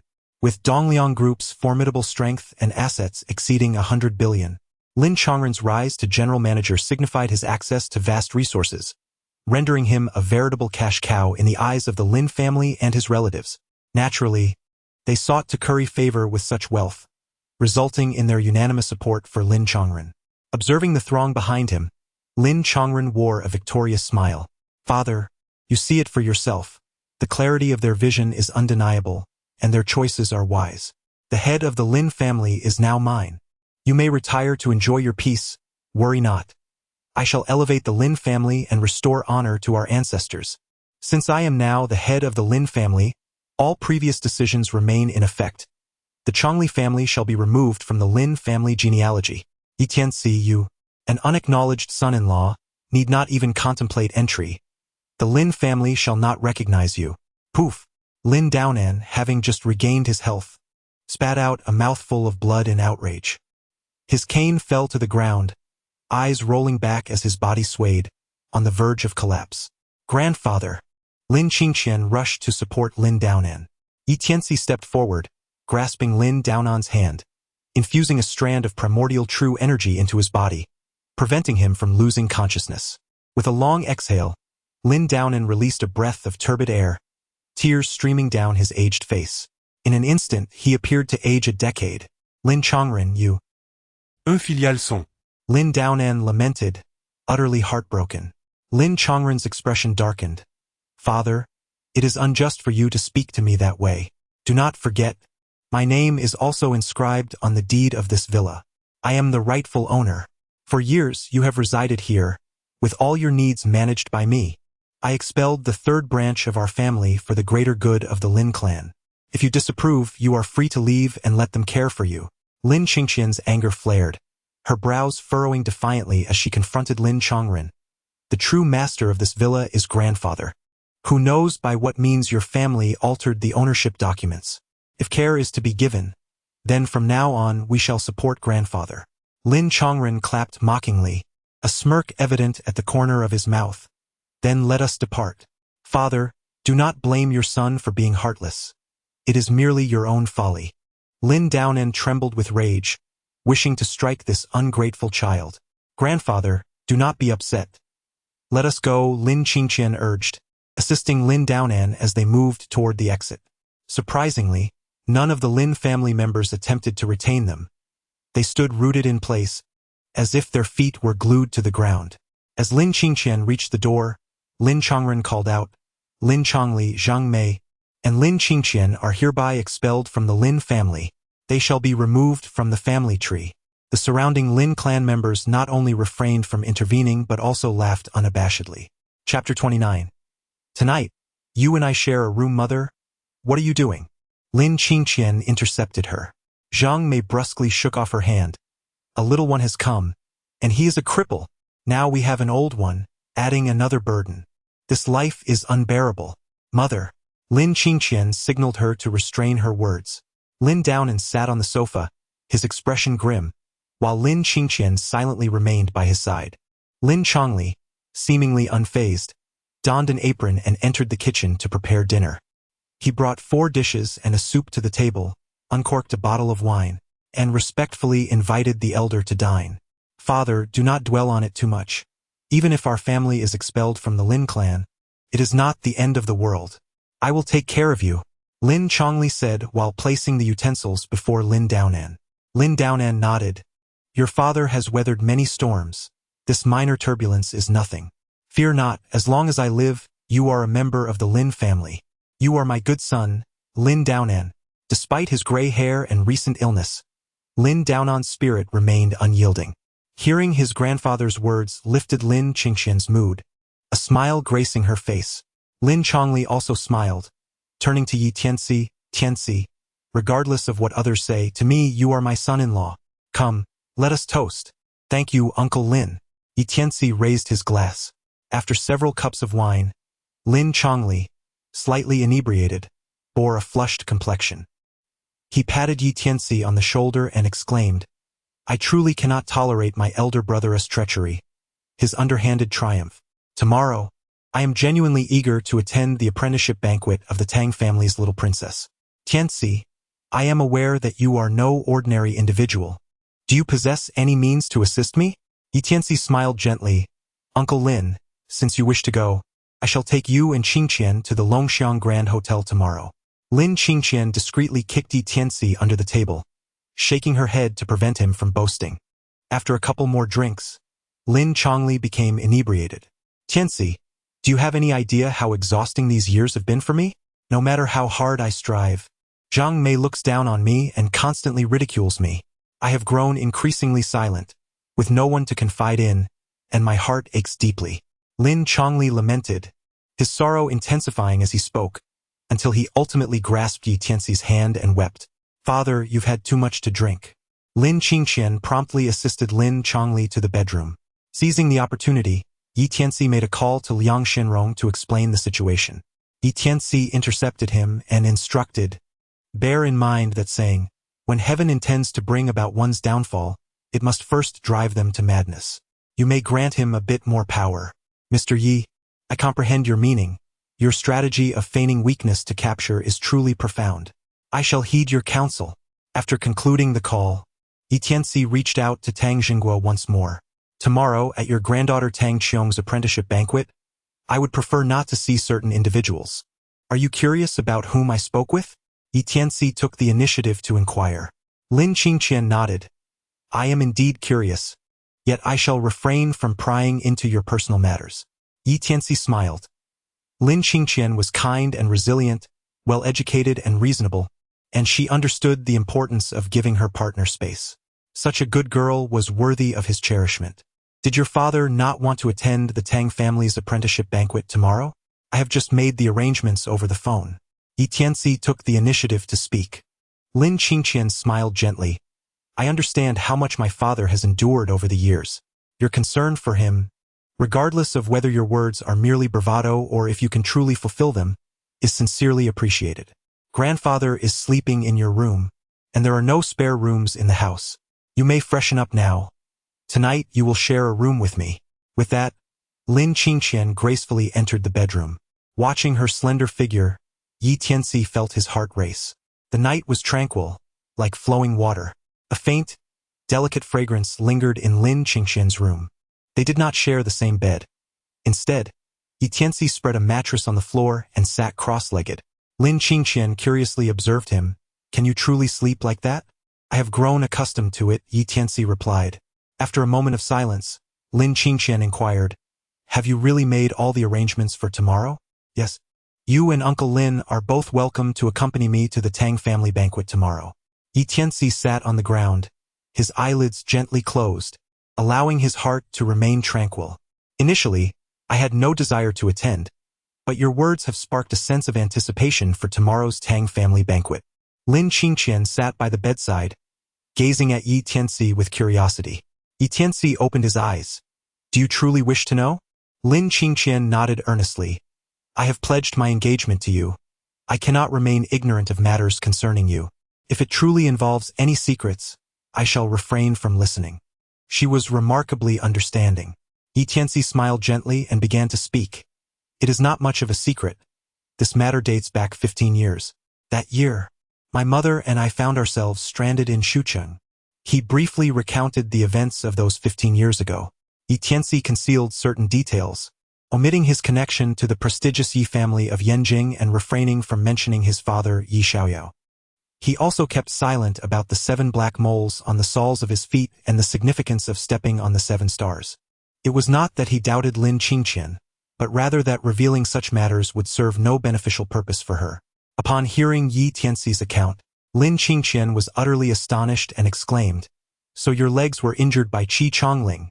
The Qi family's patriarch is truly ruthless, to inflict harm even upon a 5-year-old child." Tianci coldly remarked, "Qi Chongling not only rendered me disabled, but also abducted my mother, leaving me to wander the streets. Consequently, we have been separated for over a decade, and I remain uncertain whether she is still alive." Lin Qingxian gazed at Tianci with sympathy, her eyes filled with tenderness. "Tianci, I truly did not realize you endured such immense suffering from a young age. I believe your mother is still alive and perhaps waiting for you somewhere. Surely, there will come a day when you and your mother will reunite." Tianci smiled faintly. "I appreciate your kind words. I too believe that day will come." Lin Qingxian asked softly, "What do you plan to do then? Will you seek revenge on Qi Chongling?" Tianci nodded slightly. "My enmity with the Qi family is irreconcilable, and I must seek retribution." After a moment's hesitation, Lin Qingxian spoke up. "Tianci, I am aware that I should not dissuade you, yet I still wish to intervene and urge you not to confront Qi Chongling for vengeance." "Why?" Tianci inquired with a furrowed brow. Chapter 30. The banquet of master and disciple. Lin Qingxian spoke gravely. "Qi Chongling is the elder of the Qi family, the head of the Qi clan, which ranks 3rd among the 4 distinguished families of Shuqing. Their power is only surpassed by the Tang and Song families. Moreover, the Qi and Song families have maintained a long-standing alliance through marriage. Their fates are intertwined, sharing both glory and disgrace. To provoke the Qi family is tantamount to inciting the Song family. Thus, even the illustrious Tang family refrains from offending the Qi family lightly." Qi Chonglinges eldest sont. Qi Dingtian serves as the deputy chief of the Xuantian Pavilion in Shuqing, overseeing the city's security. His second son, Qi Dingfeng, holds the position of deputy commander in the Southern Province War Zone, reputed for his remarkable military achievements, earning the respect of even the capital of Shuqing. Additionally, Qi Chongling has a formidable grandson named Qi Xian, acclaimed as a prodigy in martial arts. At just over 20, he has few rivals, and his master holds a high rank within the martial arts community, rendering him untouchable. As Lin Qingxian elaborated, her expression grew increasingly somber. Eventually, her voice dropped to a whisper. "I genuinely believe you should abandon thoughts of seeking revenge on Qi Chongling.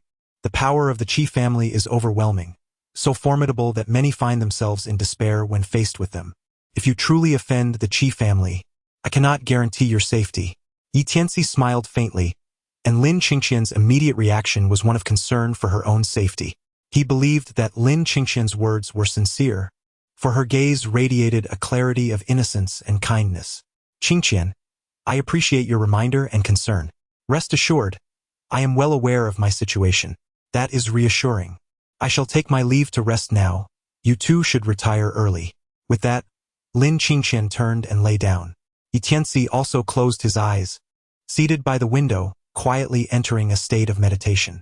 The following day, at the Longxiang Grand Hotel, all surrounding roads were under traffic control, prohibiting the passage of unrelated vehicles. The hotel courtyard was adorned with a red carpet stretching across the entire expanse. 100 tall and beautiful receptionists, clad in white kipeos, lined up from the hotel building to the courtyard entrance, resembling 100 exuberant white roses, exuding a captivating aura that drew the attention of numerous male guests. 100 robust bodyguards, dressed in uniform black suits and shoes, adorned with sunglasses, similarly lined up from the hotel building to the courtyard entrance, each exuding an imposing presence that captivated the gaze of many female guests. Additionally, a dozen officers in Tianjin pavilion uniforms stood resolutely at their posts, instilling awe in those attending the banquet.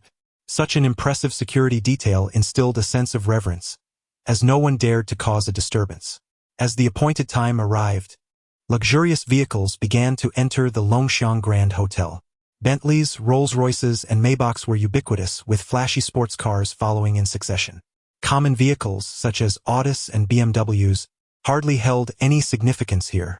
Each guest emerging from the opulent cars was adorned in gold and silver, draped in exquisite garments, each possessing a distinguished identity. Amidst the array of luxury vehicles, a rather unassuming Hongqi sedan slowly made its way into the hotel parking lot. Lin Qingqian and Yi Tianci alighted, followed closely by Lin Chongli. As the three approached the hotel building, Lin Chongli exclaimed in astonishment, "Goodness!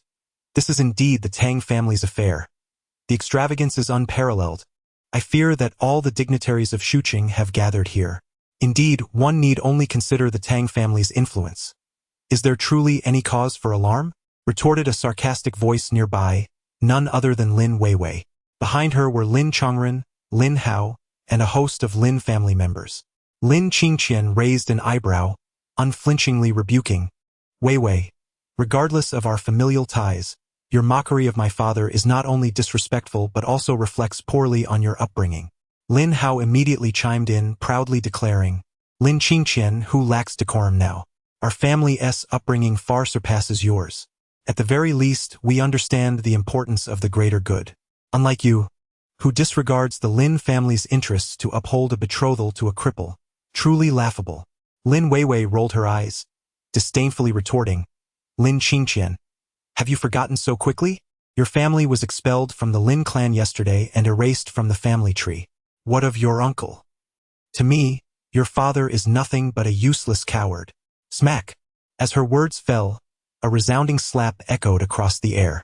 Lin Weiwei felt a blur before her eyes, unable to discern who had struck her.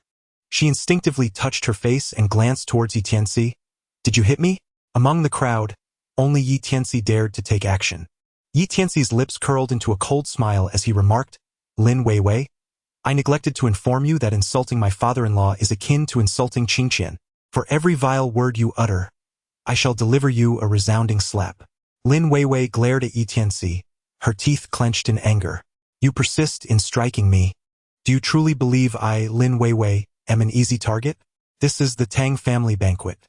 If you dare to strike me again, I refuse to believe you would." Slap! Before Lin Weiwei could finish her provocative words, Yi Tianci had already delivered another slap. "As you wished," his voice was icy. Lin Weiwei immediately raised her voice, shouting, "Help! There is a ruckus. Someone is trying to disrupt the Tang family banquet." Upon hearing her cry, Tang Jiao, who was welcoming guests nearby, quickly approached with a group of people. Lin Weiwei, evidently familiar with Tang Jiao, covered her face and spitefully complained, "Miss Tang, we came to attend General Tang Qiong's apprenticeship banquet, and before we even entered the hotel, this Yi Tianci assaulted us. Yesterday, my father, following your instructions, expelled him and the Lin Qingqian family from the Lin family. He harbors resentment and has deliberately come here to cause trouble, attempting to disrupt your esteemed banquet." It must be said, her inflammatory words struck a chord. Tang Jiao's face instantly darkened as she fixed her gaze on Yi Tianci. "You are the first to dare cause a disturbance at Longxiang Hotel. It seems that, after being driven away yesterday, you remain unsatisfied and still have the audacity to return here?" Yi Tianci spoke with a calm demeanor, Why would I not dare to come? If I were to stay away, there would be no purpose in holding the Tang family's banquet today. As his words echoed, a wave of astonishment swept through the crowd. Everyone widened their eyes, their faces painted with disbelief as they gathered around, eager to witness the audacity of the speaker. If you do not attend, our Tang family's banquet loses its significance? Ha! What does a mere cripple like you amount to, daring to speak so arrogantly? Tang Jiao gazed at Yi Tianci with disdain, her expression brimming with haughtiness. Yi Tianci's expression turned icy. Did your parents fail to teach you how to speak? Has Tang Zhonghua not instructed you on how to treat guests? Tang Jiao shot him a fierce glare, her eyes filled with a domineering arrogance. How dare you invoke my parents, and to address my grandfather by his full name? Your insolence is truly deserving of a slap. Slap. Yi Tianci's slap landed squarely on Tang Jiao's face, producing an exceptionally crisp sound. Tang Jiao was taken aback. Lin Qingqian, Lin Chongli, and all the members of the Lin family were equally stunned. Every guest in the vicinity gazed in astonishment, mouths agape, their expressions frozen in disbelief at this shocking scene. How could this man audaciously strike Tang Jiao in public? Was he unaware that her father was the owner of the Longxiang Hotel? Did he not know that she was the cherished princess of the Tang family? Did he not realize her grandfather was Tang Zhonghua? How dare he? This was tantamount to courting death. Chapter 31. A collective stupor. The unexpected turn of events plunged the surroundings into an immediate silence. After a brief lull, the guests erupted into a cacophony of chatter. My goodness! This man actually struck the face of the Tang family's princess in public? Has he lost his mind? He is not merely insane. He is unmistakably seeking his own demise. Indeed, daring to cause a commotion at the Longxiang Hotel and publicly slap the Tang family's princess. This young man is doomed. No one can save him. The guests were abuzz with speculation. Many even stepped forward, pointing accusatorily at Yi Tianci, demanding that he kneel and apologize to Tang Jiao. Witnessing Yi Tianci slap Tang Jiao, Lin Weiwei nearly burst into laughter. What a fool! She stifled her glee, feigning concern, and asked, Miss Tang, are you all right? You must be aware that this Yi is quite deranged. He strikes without a second thought. You cannot let him off easily. Lin Hao also approached, fanning the flames. Indeed, Miss Tang, this Yi dared to slap you in public. If there were no witnesses, who knows what further harm he might inflict. You must ensure he pays dearly for this. Slap! Slap! 2 resounding slaps echoed as Tang Jiao, brimming with indignation, retaliated with a stinging blow to each of the siblings. The public humiliation of being struck had ignited an unprecedented fury within her, nearly driving her to the brink of madness. With her anger seeking an outlet, the obsequious advances of Lin Hao and Lin Weiwei only served to further provoke her. Ignoring their identities, she raised her hand and struck out. Get away! Tang Jiao screamed, her eyes blazing with rage. Lin Hao and Lin Weiwei covered their faces, not daring to utter a word, retreating in disgrace. Tang Jiao glared at Yi Tianci, her eyes filled with fury. You dare to slap my face in public? No one has ever laid a finger on me. Tang Jiao, from childhood to now. Yi Tianci gazed at her with an expression of calmness, slowly saying, Do not succumb to anger. It will lead you to lose your reason. Do you recall what I mentioned yesterday? You may find yourself destitute, but if you retain your composure and apologize, there remains a glimmer of hope. His words sparked another wave of astonishment among the onlookers. Could it be? This young man demands an apology from the princess of the Tang family? After striking her, he expects her to apologize? He must be out of his mind. I am genuinely curious to witness the dire consequences he will face. The guests looked on with glee, reveling in Yi Tianci's predicament. In their eyes, he was as good as dead. Tang Jiao, gritting her teeth, waved her hand commandingly. Bring forth this madman and make him kneel to speak with me. The surrounding security personnel were already itching for action, their fists clenched. Stop! At that moment, a voice filled with authority rang out. An elderly man clad in traditional attire strode forward with the grace of a dragon and the majesty of a tiger. His face bore the wisdom of ages, his gaze sharp and commanding, exuding an aura of unyielding power. It was none other than Tang Zhonghua, the head of the Tang family, whose very presence could shake the ground beneath their feet. Behind him trailed 4 men in black suits, each exuding an unmistakable air of mastery. The guests instinctively parted to form a path. Tang Jiao rushed forward, covering her face, her expression a portrait of grievance as she pointed at Tianci. "Grandfather, this man is causing a scene and has publicly slapped my face." Tang Zhonghua had already laid eyes on Tianci. Just as he prepared to reprimand Tang Jiao, Lin Hao suddenly stepped forward, bowing deeply. "Tang Lao, this fellow is the fiancé of my cousin Lin Qingqian, but he and his family have been expelled from the Lin family.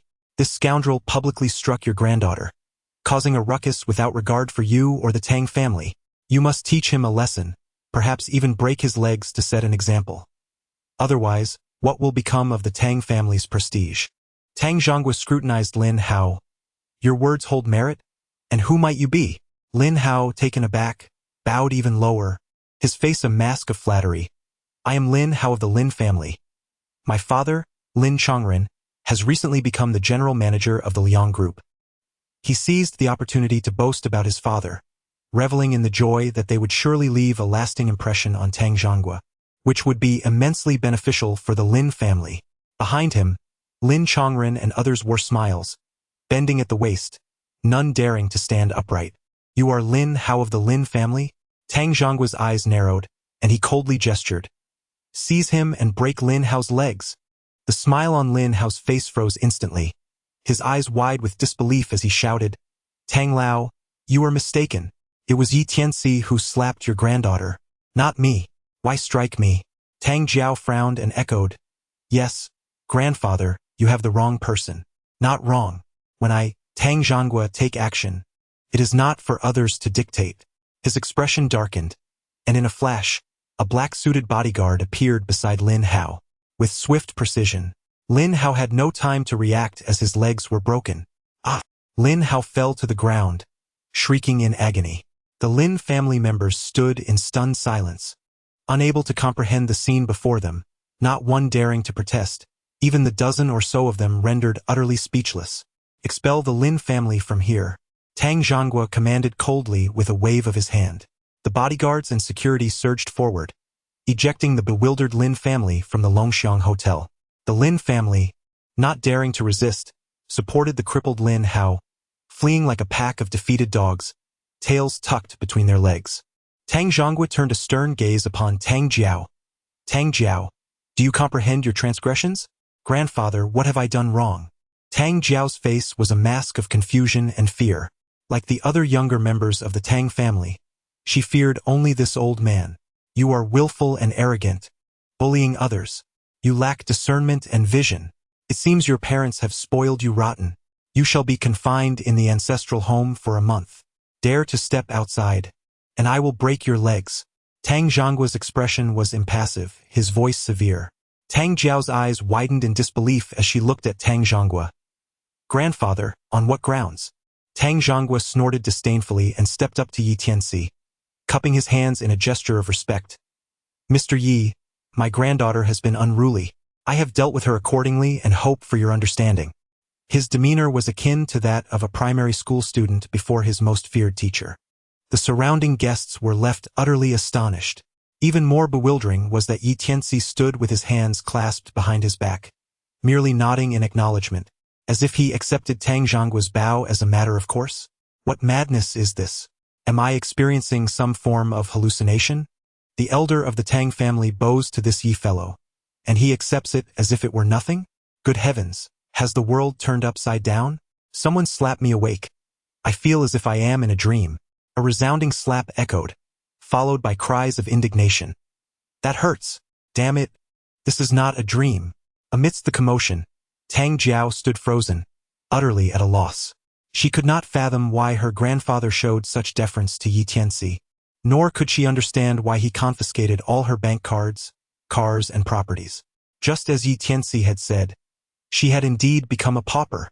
2 bodyguards in black approached, unceremoniously apprehending Tang Jiao and escorting her to the Tang family's ancestral home. Tang Zhonghua took the lead, guiding Tianci into the Longxiang Hotel. Witnessing this scene, the guests who had come to the banquet were left in collective shock. Chapter 32. The Banner of the Heavenly Gate. Tang Zhonghua personally led Tianci and others into a private elevator, ascending to the upper floors. No matter how high their status or prestige, none of the guests possessed such privilege. Who on earth is this young man that commands such respect from the elder of the Tang family? If anyone else had publicly slapped his granddaughter, Tang Zhonghua would have surely maimed him. Yet not only did he refrain from pursuing the matter, but he also severely punished his granddaughter and personally led the way. I truly cannot fathom the reasoning behind this. Today marks General Tang Qiong's apprenticeship banquet. Could it be that this young man is the one to whom General Tang Qiong is to become an apprentice? Fool! If you had any sense, you wouldn't even entertain such thoughts. Indeed, if that young man were to be General Tang Qiong's apprentice, I would leap from the rooftop right here. Enough chatter. Let us see what this young man is truly about. The guests murmured with curiosity, hastily making their way into the Longxiang Hotel, crowding into the elevator. The apprenticeship banquet for General Tang Qiong was held in the banquet hall on the top floor, the 100th floor of the Longxiang Hotel. Upon exiting the elevator, Lin Qingqian mustered her courage and asked curiously, "Tang Lao, do you know Yi Tianci?" Tang Zhonghua replied with a warm smile, "Mr. Yi is a protégé of the esteemed Guisho, an old friend I have not seen in many years." "Ah, I see. Please, continue your conversation." Lin Qingqian, no longer puzzled, led her father into the banquet hall. Tang Zhonghua and Yi Tianci found a quiet corner, where Tang Zhonghua presented a small booklet to Yi Tianci. "Master, this contains all the information regarding the Qi family. Please peruse it at your convenience." Yi Tianci flipped through the pages, discovering that the recorded information about the Qi family's influence closely mirrored what Lin Qingqian had previously mentioned, albeit with greater detail. Every member of the Qi family was listed therein. Yi Tianci closed the booklet and spoke with a chilling tone. "The Qi family consists of 47 individuals, young and old alike. I shall strip them of their very bones and sever their tendons. I intend to erase the Qi family from Shuqing." Tang Zhonghua furrowed his brow slightly, expressing a hint of concern as he inquired, "Master, do you truly intend to annihilate the Qi family? Are you feeling apprehensive?" Yi Tianci gazed calmly at Tang Zhonghua. Tang Zhonghua promptly bowed his head and said, "If it were merely the Qi family, the Tang family would naturally not regard them with any concern. However, the Qi family has long been allied with the Song family, whose strength is on par with that of the Tang family. Should we attempt to annihilate the Qi family, the Song family would undoubtedly intervene. One master is already quite troublesome, not to mention that the Xuantian Pavilion of Shuqing and the Nanzhou War Zone are also connected to the Qi family. The Qi family is indeed not an adversary that can be easily eradicated." Yi Tianci spoke calmly. "It appears that the Heavenly Gate has indeed languished for far too long. Even you, the master of the Tang family, have lost your vigor and courage. How can your Tang family still aspire to be among the 8 generals of the Heavenly Gate?" Tang Zhonghua's expression shifted dramatically, and he immediately knelt on one knee, saying, "I acknowledge my mistake, and I implore the Gate Master to punish me." Yi Tianci assisted Tang Zhonghua to his feet and presented him with a Lingyuan pill. "I perceive that you bear old wounds which have significantly diminished your strength. This Lingyuan pill will alleviate the hidden ailments within you, allowing you to gradually regain your prowess. Your granddaughter, Tang Qiong, though a star of martial valor, lacks sufficient power. Within 7 days, I shall elevate her to the realm of the Grandmaster. No one can thwart the resurgence of the Heavenly Gate. The eradication of the Qi family is the first decisive blow in my endeavor to restore the Heavenly Gate. The Ghost Hand has tasked him with revitalizing the Heavenly Gate and evaluating the old guard of the 8 generals." Yi Tianci understood that merely exerting pressure as the new leader would not suffice. Indeed, his blend of benevolence and authority won Tang Zhonghua's unwavering loyalty. "Master of the Gate, I confess that I was momentarily paralyzed by fear and lost my resolve. Here, I, Tang Zhonghua, vow that regardless of whether the path ahead is one of perilous mountains or fiery seas, and regardless of the formidable adversaries we may face, the Tang family shall unite with unwavering determination to safeguard the Heavenly Gate. We shall annihilate the Qi family. We shall restore the glory of the Heavenly Gate." Tang Zhonghua's gaze was sharp as a blade. Yi Tianci placed a hand on his shoulder and inquired solemnly, "Are the 13 guardians of Tianmen still alive?" Tang Zhonghua pondered for a moment before responding, Most of the 13 guardians of Tianmen are now missing, and communication has been severed.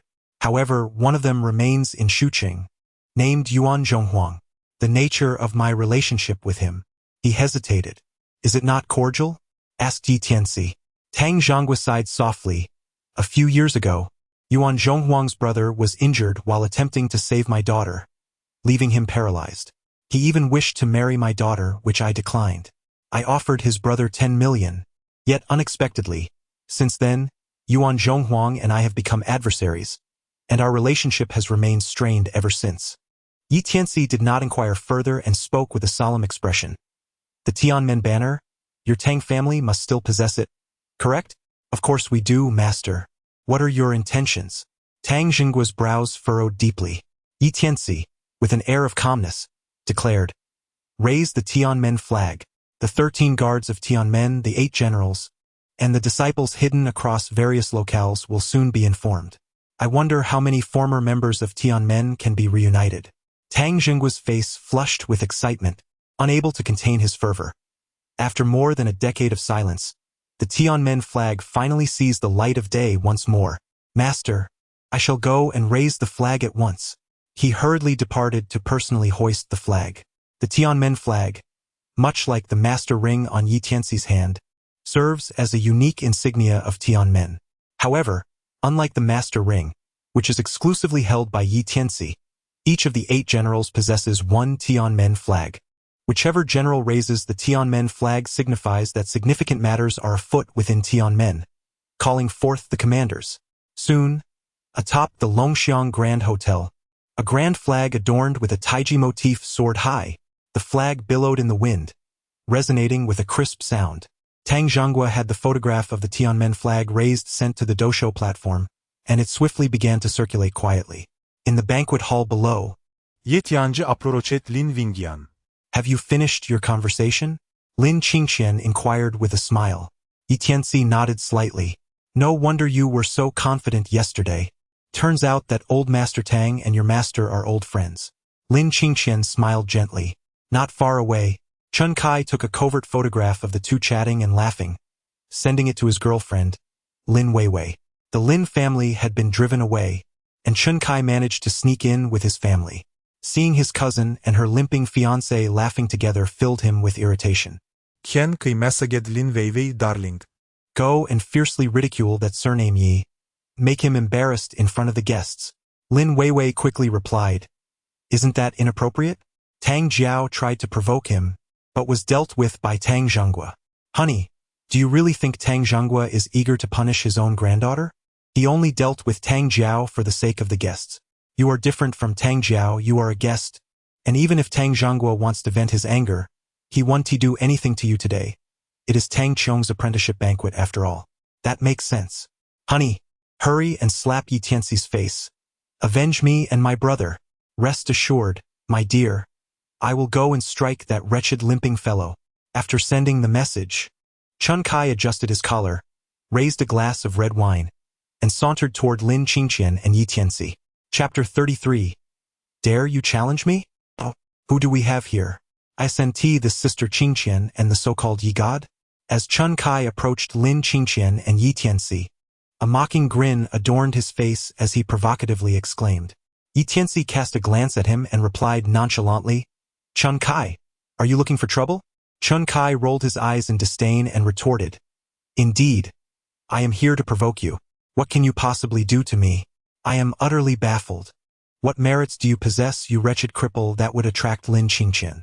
Why has she taken a liking to you? Lin Qingqian furrowed her brows and warned, Chun Kai, you would do well to mind your manners. With a greedy gaze fixed upon Lin Qingqian, Chun Kai sneered, Lin Qingqian, you are the pinnacle of beauty in Shucheng. What could you possibly see in Yi Tianci? His appearance leaves much to be desired, and he is a cripple. Is this not akin to placing a flower in a pile of dung? You are far more enchanting than Lin Weiwei. Should you choose to be with me, I would promptly cast Lin Weiwei aside.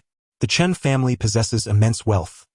If you were to accompany me, you would enjoy an endless supply of riches, far superior to being with this loathsome cripple. Lin Qingqian regarded him coldly. With such foul language, should Tianci decide to strike you, I will not intervene. Chen Kai scoffed contemptuously, his nostrils flaring as he exclaimed, even if he had 100 times the courage, would he dare to lay a hand on me? The banquet for General Tang Qiong's apprenticeship is being held here. If he were to strike me, the Tang family would certainly ensure he leaves in disgrace. With that, he shot a menacing glare at Yi Tianci. Are you certain that I wouldn't dare to act? Yi Tianci gazed at him calmly. Chen Kai raised an eyebrow, his demeanor brimming with arrogance. Oh, so you dare to challenge me? I told you you wouldn't dare. He lifted his wineglass and poured the red wine over Yi Tianci's head. Tianci, Lin Qingqian exclaimed anxiously. Chen Kai, you are going too far. She rushed forward, ready to slap Chen Kai. Yi Tianci grasped Lin Qingqian's arm and calmly said, striking him would soil your hands. Allow me to handle this. Chen Kai erupted into laughter, clapping his hands. Everyone, come and witness this. The surrounding guests immediately gathered. Chen Kai pointed at Lin Qingqian and Yi Tianci, declaring, this lady is the foremost beauty of Shuqing. Lin Qingqian. The man beside her bears the surname Yi. He is her fiancé, a charlatan who delights in fortune-telling and deceiving people. Lin Qingqian and her parents have been misled by this fellow to the point of losing their bearings, resulting in their expulsion from the family. The most ridiculous part? This Yi is a cripple, a disabled man. Isn't this laughable? As his words settled, the guests began to murmur among themselves. Truly, the foremost beauty was stunning. Yet, how lamentable that such an exquisite woman would marry a cripple. What a waste. Is Lin Qingqian out of her mind? Why choose a fiancé like him? To be cast out of her family for a man with a disability. She deserves it. The guests whispered and pointed, reveling in the spectacle. Chen Kai pulled out his phone to snap a few pictures, sending them to Lin Weiwei while typing rapidly. Darling, look at me dousing this wretched cripple with red wine. He dares not utter a word. Everyone around is mocking him. His reputation is utterly ruined. Ha ha ha. Just as Chen Kai was about to type more, his phone was suddenly snatched away by Yi Tianci. Glancing at the chat history on the phone, Yi Tianci said coldly, no wonder you sought trouble on purpose. It turns out Lin Weiwei orchestrated this. And what of it? Chen Kai retorted defiantly. Yi Tianci suddenly spotted Liang Feng amidst the crowd. With a slight movement of his lips, he remarked, Chen Kai, did you not just ask me to read your fortune? Allow me to do so now. Chen Kai scoffed dismissively. Very well. I am curious to see what tricks you can conjure. Yi Tianci gazed intently at Chen Kai's face, feigning astonishment as he exclaimed, it's over. It's over. Chen Kai, incensed, retorted, stop your theatrics. Speak plainly or let it be. Perhaps it's best not to say anything at all, for you wouldn't believe me anyway. Speak. I command you to speak. Yi Tianci replied calmly. You and Lin Weiwei are not destined to be a couple. She does not love you. Preposterous. Chen Kai retorted, his eyes widening. Weiwei and I have already set a wedding date. I am the only man she loves. Yi Tianci waved his finger and declared, the man whom Lin Weiwei loves is present here, and she carries his child within her. Regrettably, it is not you. Instantly, the atmosphere erupted in astonishment. The guests began to glance around, eager to discern the identity of this man. If Yi Tianci's words held any truth, it would not merely be a matter of embarrassment for Chen Kai. It would be a profound disgrace. Chen Kai's eyes nearly bulged from their sockets.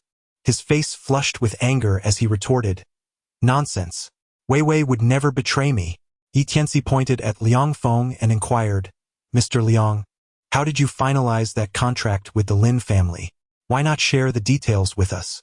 Upon hearing this, Liang Feng immediately sensed trouble and turned to leave.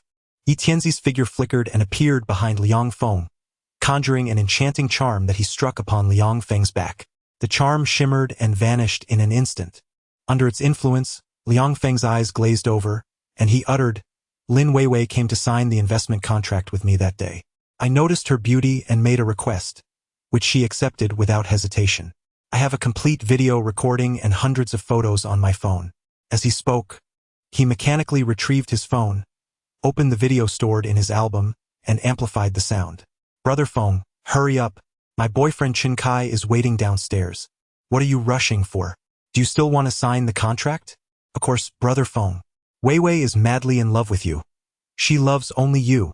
If she loves me so much, is she willing to bear my child? As long as we can finalize the investment contract. Wei Wei is willing to have a child for Brother Feng. The phone speaker relayed the lewd exchange between Lin Wei Wei and Liang Feng, along with the indecent sounds. The surrounding guests listened intently. Wow, this is explosive. Chun Kai's fiancée is truly with another man? What a disgrace. They mocked. And he was ridiculing others? Turns out he is the real clown. Hilarious. The guests looked at Chun Kai with glee, consumed by rage. Chun Kai rushed forward to snatch the phone, his eyes nearly bulging out as he stared at the video.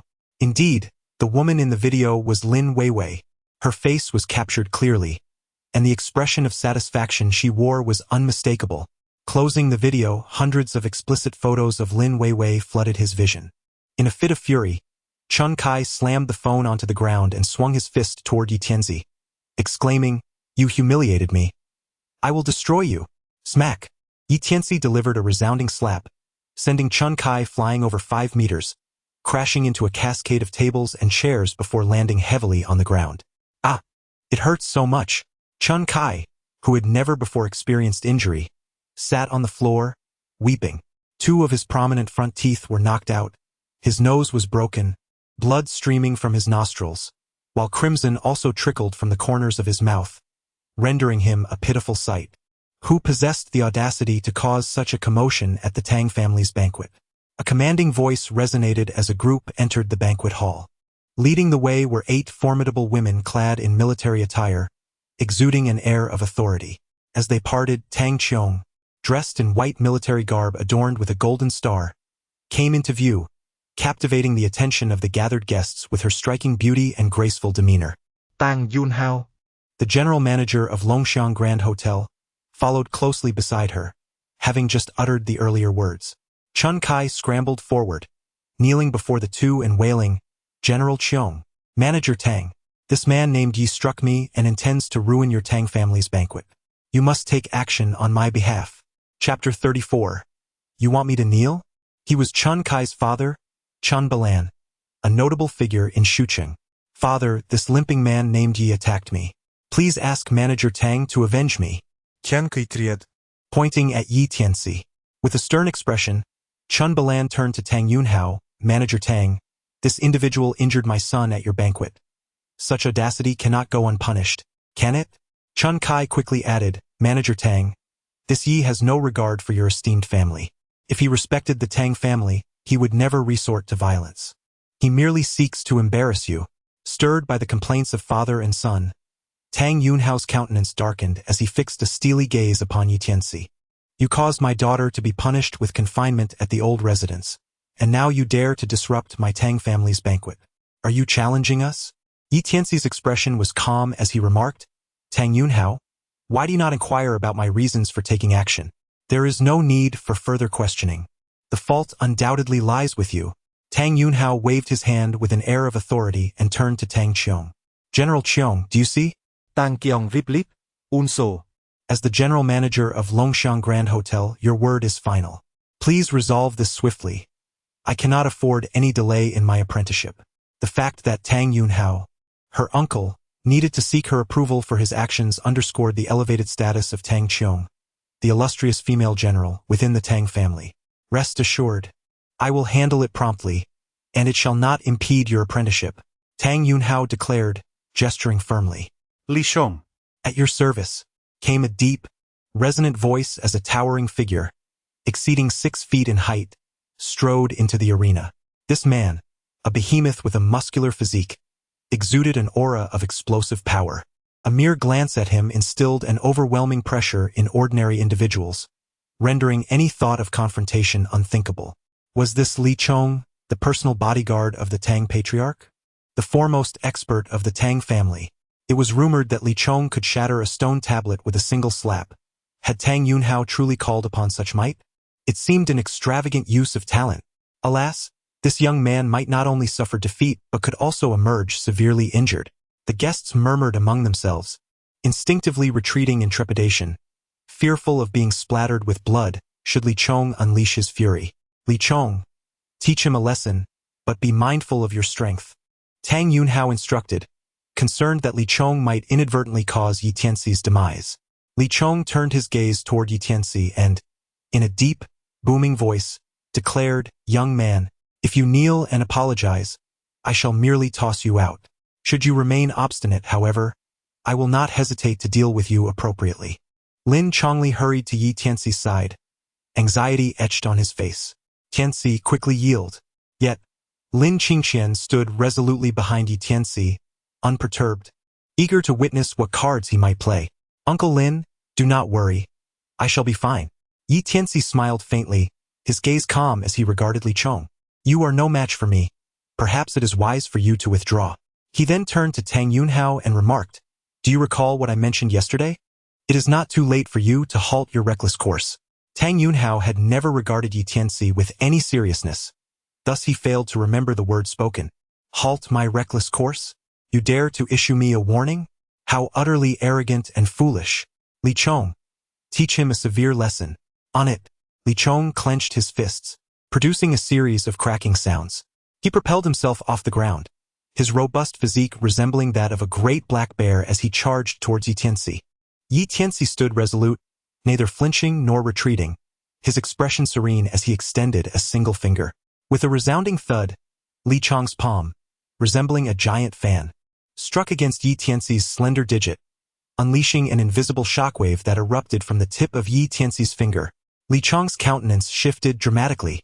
Struggling to regain his footing, he widened his eyes in sheer astonishment as he gazed at Yi Tianci. How? Is this even possible? A tempest of disbelief surged within Li Chong. Though he had exerted merely 1/3 of his strength in that strike, the ease with which Yi Tianci repelled him 3 steps back was nothing short of terrifying. "I had warned you, you are not my match." Yi Tianci's expression was calm and unperturbed, yet to Li Chong, it brimmed with sarcasm. Enraged, Li Chong was about to charge again when Tang Qiong suddenly interjected. "Step aside. Allow me." Her voice was soft, yet it resonated like thunder, reverberating in the ears of all present. "What? General Qiong intends to personally intervene and deal with this young man." Tang Qiong is one of the top 10 generals of the Great Xia and the only female general among them. It is indeed a privilege to witness her in action. Indeed, this visit has not been in vain. For this young man to receive a lesson from General Qiong is a stroke of fortune for him. Upon hearing that Tang Qiong would take matters into her own hands, the guests were filled with excitement. Tang Qiong strode gracefully into the arena, her wounds fully healed, showing no signs of her previous affliction. "No wonder you dared to create a disturbance at my apprenticeship banquet. You had your backing. Unfortunately, your overconfidence is your downfall. Kneel. Kneel and apologize, and I shall not press you. For today is my day of apprenticeship." Tang Qiong's tone was calm, yet all could sense the formidable aura of a true champion emanating from her unassuming demeanor. Previously, when Yi Tianci had treated her wounds, she had been unconscious and thus remained unaware of his identity. In her eyes, Yi Tianci was merely an ordinary individual with some martial skills. Yi Tianci surveyed Tang Qiong and responded in a similarly subdued tone. "You wish for me to kneel? To kneel before you? Tang Qiong, is that a source of great distress for you?" Tang Qiong raised an eyebrow. Yi Tianci's reaction left her somewhat astonished, yet it incited a greater fury within her. How dare an ordinary person challenge her in her presence? It seemed that her demeanor had been too modest and her kindness too pronounced, leading this individual to believe that she, a renowned female general, was merely a figure of empty fame, emboldening him to disrupt her apprenticeship banquet. Such a person must be subdued. Tang Qiong's aura suddenly surged, emanating from her very being, unleashing an invisible wave of energy that exploded forth. Her military attire fluttered audibly. Her hair danced in the wind, amplifying her commanding presence. The surrounding guests were swept off balance, retreating hastily. Some of the weaker attendees could not maintain their footing and fell to the ground. What a formidable aura! Just the sheer force of it made me feel compelled to kneel. Truly, she is General Qiong, so powerful. Numerous guests, disregarding their own disarray, shouted loudly, deliberately allowing Tang Qiong to overhear. Perhaps, if they caught her attention, it might lead to their own ascension. Yet, at the eye of the storm, Yi Tianci remained steadfast, his expression as calm as ever. A faint voice escaped his lips. "Tang Qiong, it is you who should kneel." His words struck like a nuclear bomb cast upon a tranquil lake, erupting into cataclysmic waves. The entire banquet hall erupted in chaos. Chapter 35, Tang Kiong. Kneel to your master. Did I hear that correctly? This lad demands General Cheong to kneel before him. Indeed, he said exactly that. I comprehend now. This fellow is not merely arrogant. He must be insane, for only a madman would utter such words. For a formidable female general to kneel before him? What audacity! Could he truly be mad? This young man is doomed today. The Tang family had given him several chances. Had he simply apologized, he would have faced no repercussions. Yet here he is, not only refusing to apologize but also putting on a show. Indeed, this Yi is overstepping. To think he would have General Cheong kneel before him? I am incensed. The clamor among the guests grew louder.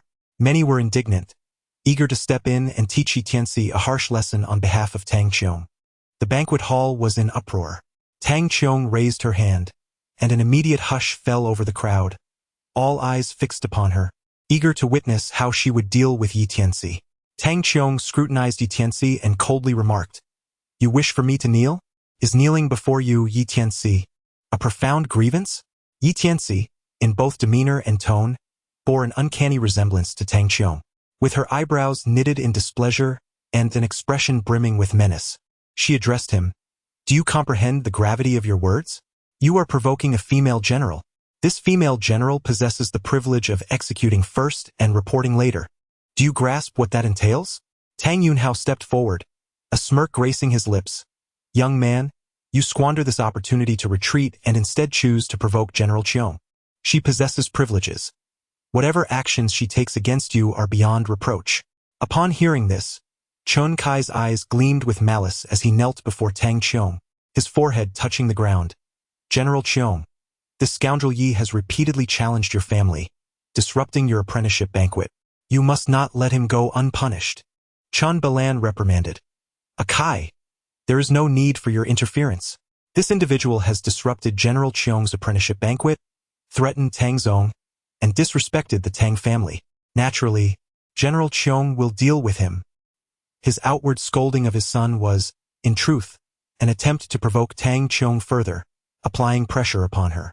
As Tang Cheong's expression darkened, Lin Chongli, terrified, rushed forward, his complexion pale, and knelt. "General Cheong, Tianci is my son-in-law. He is young and foolish. I implore you, spare his life. I shall take him away immediately." Lin Qingqian, too, felt a pang of anxiety, recognizing the formidable nature of Tang Cheong. Just as she contemplated stepping forth to apologize on Tianci's behalf, the esteemed physician Xue Huaishu emerged from the crowd. Xue Huaishu bowed respectfully to both Tang Cheong and Tang Yunhao, articulating with utmost reverence, "General Cheong, Tang Zong, this Mr. Yi possesses remarkable medical skills, and I share a cordial acquaintance with him. I beseech you to extend a modicum of leniency and spare him this time." With urgency etched across his face, he gestured toward Tianci. "Mr. Yi, quickly apologize and acknowledge your mistake." At that moment, Liang Xinrong, unable to remain silent, stepped forward. "General Cheong, Tang Zong, I am Liang Xinrong, head of the Liang family, and I also plead for mercy on behalf of Master Yi. Today is, after all, General Cheong's apprenticeship banquet. Inflicting harm is ill-advised. I implore both of you to show understanding and grant Master Yi a reprieve." The guests were taken aback, astonished that anyone would dare to intercede on Tianci's behalf, particularly when the advocates were none other than the esteemed physician Xue Huaishu and Liang Shenrong, prominent figures in Shucheng. In the face of their entreaties, Tianci remained unmoved, his voice devoid of emotion. "I am not in the wrong. Why should I apologize? There is no need for your intercession. Step aside." The onlookers were astounded. He showed no regard for the esteemed physician or the head of the Liang family. This man was beyond redemption. Just wait. He is determined to play the fool and seal his own fate. Tianci's demeanor incited further ire among the surrounding guests. Xue Huaishu and Liang Xinrong shook their heads in dismay, retreating with diminished regard for Tianci, their hearts laden with disappointment. Tang Yunhao sneered, "Dr. Xue, head of the Liang family, surely this is not the Tang family showing you a lack of respect. You must have observed that this fellow named Yi has become exceedingly arrogant. Thus, the Tang family is compelled to take decisive action. He cast a glance at Tang Qiong, who stepped forward, her expression darkened. You do not strike me as a madman, yet I am perplexed by your ostentatiousness. What do you rely on? She gestured towards the master-apprentice platform nearby and continued. Today marks my apprenticeship banquet, and my master will arrive shortly. Therefore, I wish to avoid unnecessary conflicts. I extend to you one final opportunity. Should you bow your head and apologize, I shall overlook the past. On the master-apprentice platform, a yellow rosewood grand chair stood silently, awaiting its rightful owner. Tianci blinked and regarded Tang Qiong with a calm demeanor. Do you wish to know my reliance? He inquired. Tang Qiong nodded with a stern expression. Tianci's lips curled into a smirk as he strode towards the master's platform. What was he intending to do? Who could say? Did he truly wish to ascend the platform? Had he lost his senses? That was the revered platform of General Qiong. It was the seat of his esteemed master. Did this limping fool dare to approach it? Good heavens! This lad might genuinely be out of his mind. Amidst the astonished gasps of the gathered guests, Tianci boldly stepped onto Tang Qiong's master platform, resting his hand upon the Grand Master's chair. Tang Qiong narrowed her eyes, a fierce glint emanating from her beautiful gaze, her voice as frigid as ice. That is the seat of my master. If you dare to take a seat, I shall ensure your demise. Tianci's lips curled into a faint smile as he gradually lowered himself. Tianci, don't sit, Lin Chongli exclaimed in alarm. Ye Tianci. Please don't. Lin Qingxian's expression shifted with concern. Mr. Yi, you absolutely must not sit. Xue Huaishu cried out. Master Yi, it's not appropriate to sit. Liang Shenrong shouted anxiously. Amidst their exclamations and the astonished gazes of all the guests, Tianci calmly seated himself in the grand chair. He rested his hand on the armrest and, with an air of tranquility, gestured, Tang Qiong, kneel and pay your respects to your master. A gasp resonated throughout the room. The countenance of every individual present turned drastically. Each mouth gaped wide, as if they could swallow an egg whole. The expansive banquet hall fell into a profound silence. Where one could hear a pin drop, everyone stared at Tianci with incredulity. He commanded Tang Qiong to kneel and pay homage to him? Was he courting death? Who was this madman, forcing General Qiong to honor him as a master? A cripple daring to utter such lunacy? I could hardly contain myself. I felt an urge to approach and douse him with disdain. After a brief, stunned silence, a cacophony of discussion erupted. Many guests were filled with indignation, particularly the members of the Tang family. Tang Yunhao was infuriated. Tianci, you're seeking death. Qiong, do not hold back any longer. Strike him down. If anything goes awry, I will take responsibility.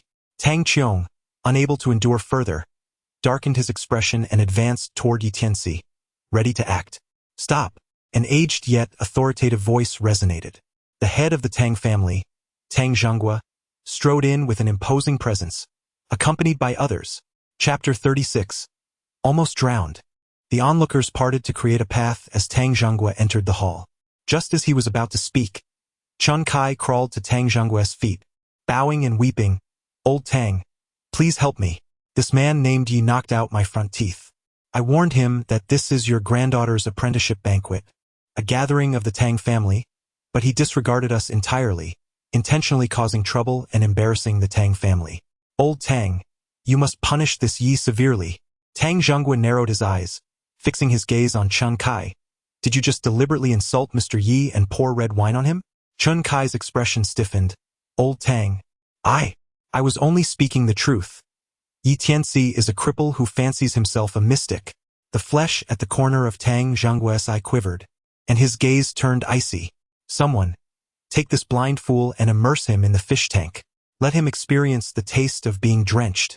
With that command, Li Chong swiftly approached, seizing Chun Kai by the neck and lifting him effortlessly. Li Chong was a towering figure over 1.9 meters tall, while Chun Kai barely surpassed 1.7 meters and was quite frail. Li Chong lifted him as if he were a mere chick. Old Tang, spare me. Glug, glug. Chun Kai pleaded in terror, only to be plunged into the nearby massive fish tank, sputtering and gulping water. Wow! After Chun Kai had swallowed a few mouthfuls, Li Chong pulled his head above water. Chun Kai dangled upside down, gasping for air, lamenting, "Old Tang, why is this happening to me?" His head was pushed back under the water once more. This cycle repeated several times before Li Chong finally discarded Chun Kai onto the ground. Chun Kai lay there, his stomach bulging, thoroughly soaked and nearly drowned. He sprawled on the ground, breathing heavily, staring in horror at Tang Zhenghua, too afraid to speak further. Chan Balan furrowed his brow and, mustering his courage, stepped forward. "Old Tang, my son has done no wrong. Why must he be punished so fiercely? I demand an explanation."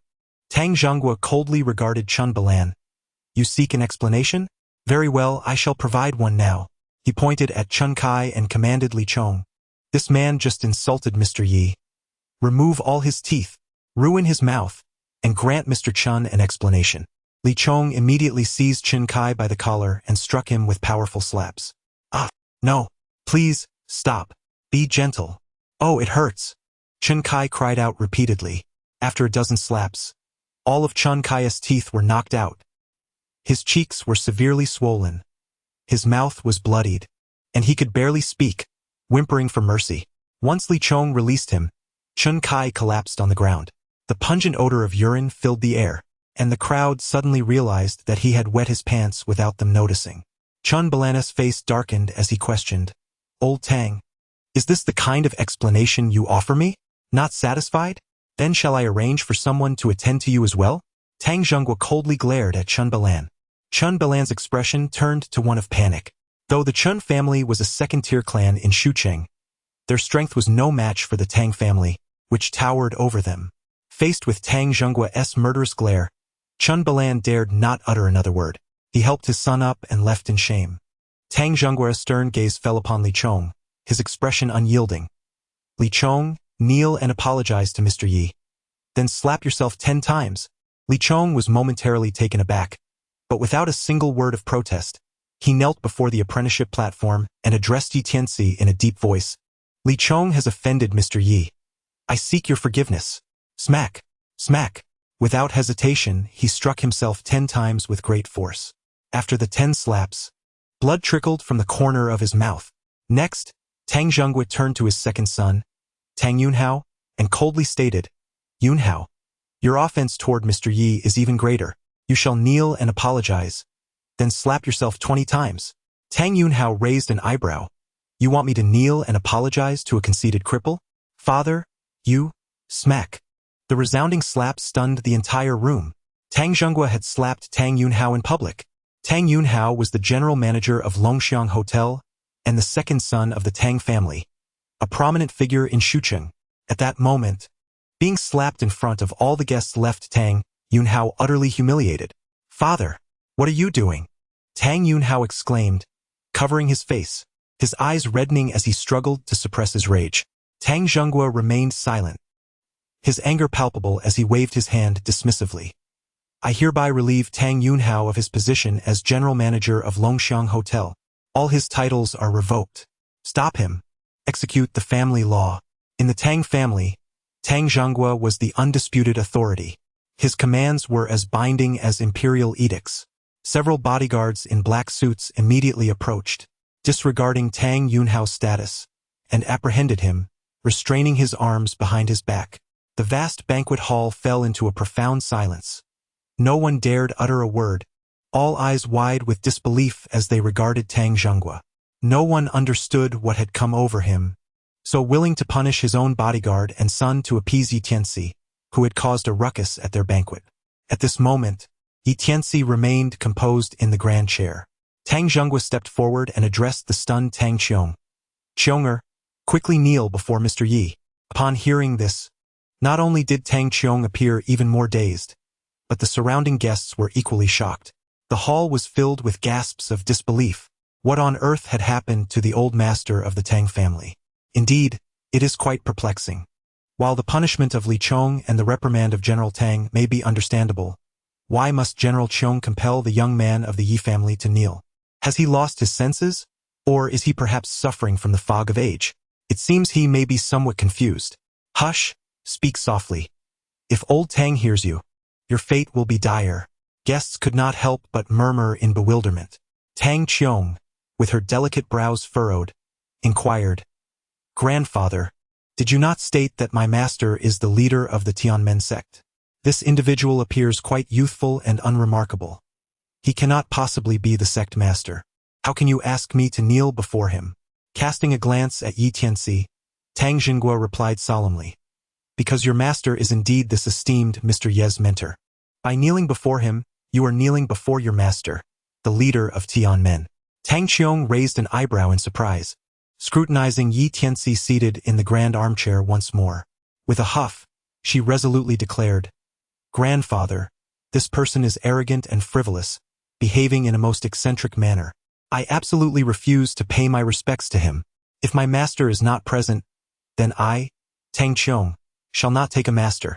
Tianci gazed at her with a faint expression. "Do you truly refuse to pay your respects? On what grounds should I offer my reverence to you?" Tang Qiong retorted, her face reflecting an air of haughty superiority. Tianci beckoned her with a subtle gesture. Tang Qiong took a step forward, and Tianci softly uttered words audible only to the two of them. "I possess the ability to cleanse you of the 5 worms' soul-snatching goo. I know the identity of the one who harmed you and the sect from which they hail. I can elevate you to the realm of a master within 7 days." Tang Qiong's eyes widened in disbelief as she stared at Tianci, casting a puzzled glance at her grandfather. Tang Xinguo solemnly nodded. She never anticipated that the one who saved her life would be this Tianci.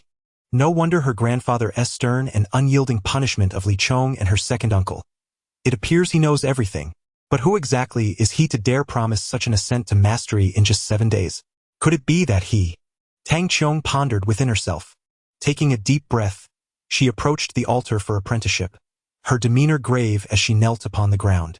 With a resounding thud, the sight sent the guests below into a frenzy. Chapter 37. The Secret Arts of the Heavenly Gate. What is happening? General Qiong truly knelt before this young man? Good heavens! Am I hallucinating? Or has General Qiong been caught in a stupor? Why would such a distinguished female general kneel before a cripple? Why on earth? Chaos ensued. The only female general of the Great Xia kneeling before a cripple. Has she lost her senses? Nearly all the guests gazed at this scene in disbelief, reluctant to trust their own eyes. Tang Qiong silently bowed 3 times, presenting the apprenticeship tea with both hands.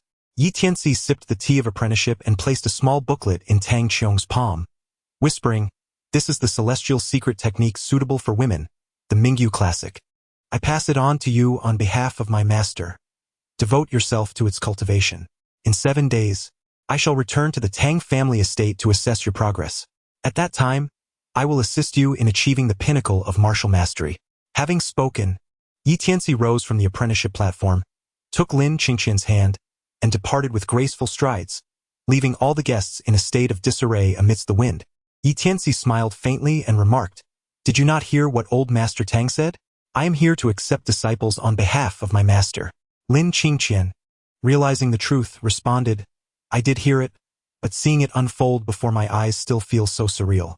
Moreover, your demeanor was truly imposing just now." "What do you mean by that? What was I pretending?" Tianci inquired. "I have never encountered anyone who could feign such grandeur with such ease and nonchalance. When you ascended the stage to pay your respects and took your seat, my heart was in my throat." Lin Qingqian gazed at Tianci with a hint of admiration. Tianci chuckled lightly, "Not at all. I am someone who detests pretense." Lin Qingqian shot him a sidelong glance. At that moment, Liang Xianrong rushed out of the hotel, his demeanor one of utmost respect as he proclaimed, "Master Yi, the talisman you provided is truly miraculous. My health has been completely restored. I would like to invite you and Miss Lin to a meal." Tianci waved his hand and said, "No need for a meal. I prefer tranquility." Liang Xianrong, unwilling to forego the opportunity to ingratiate himself, presented a purple card with both hands.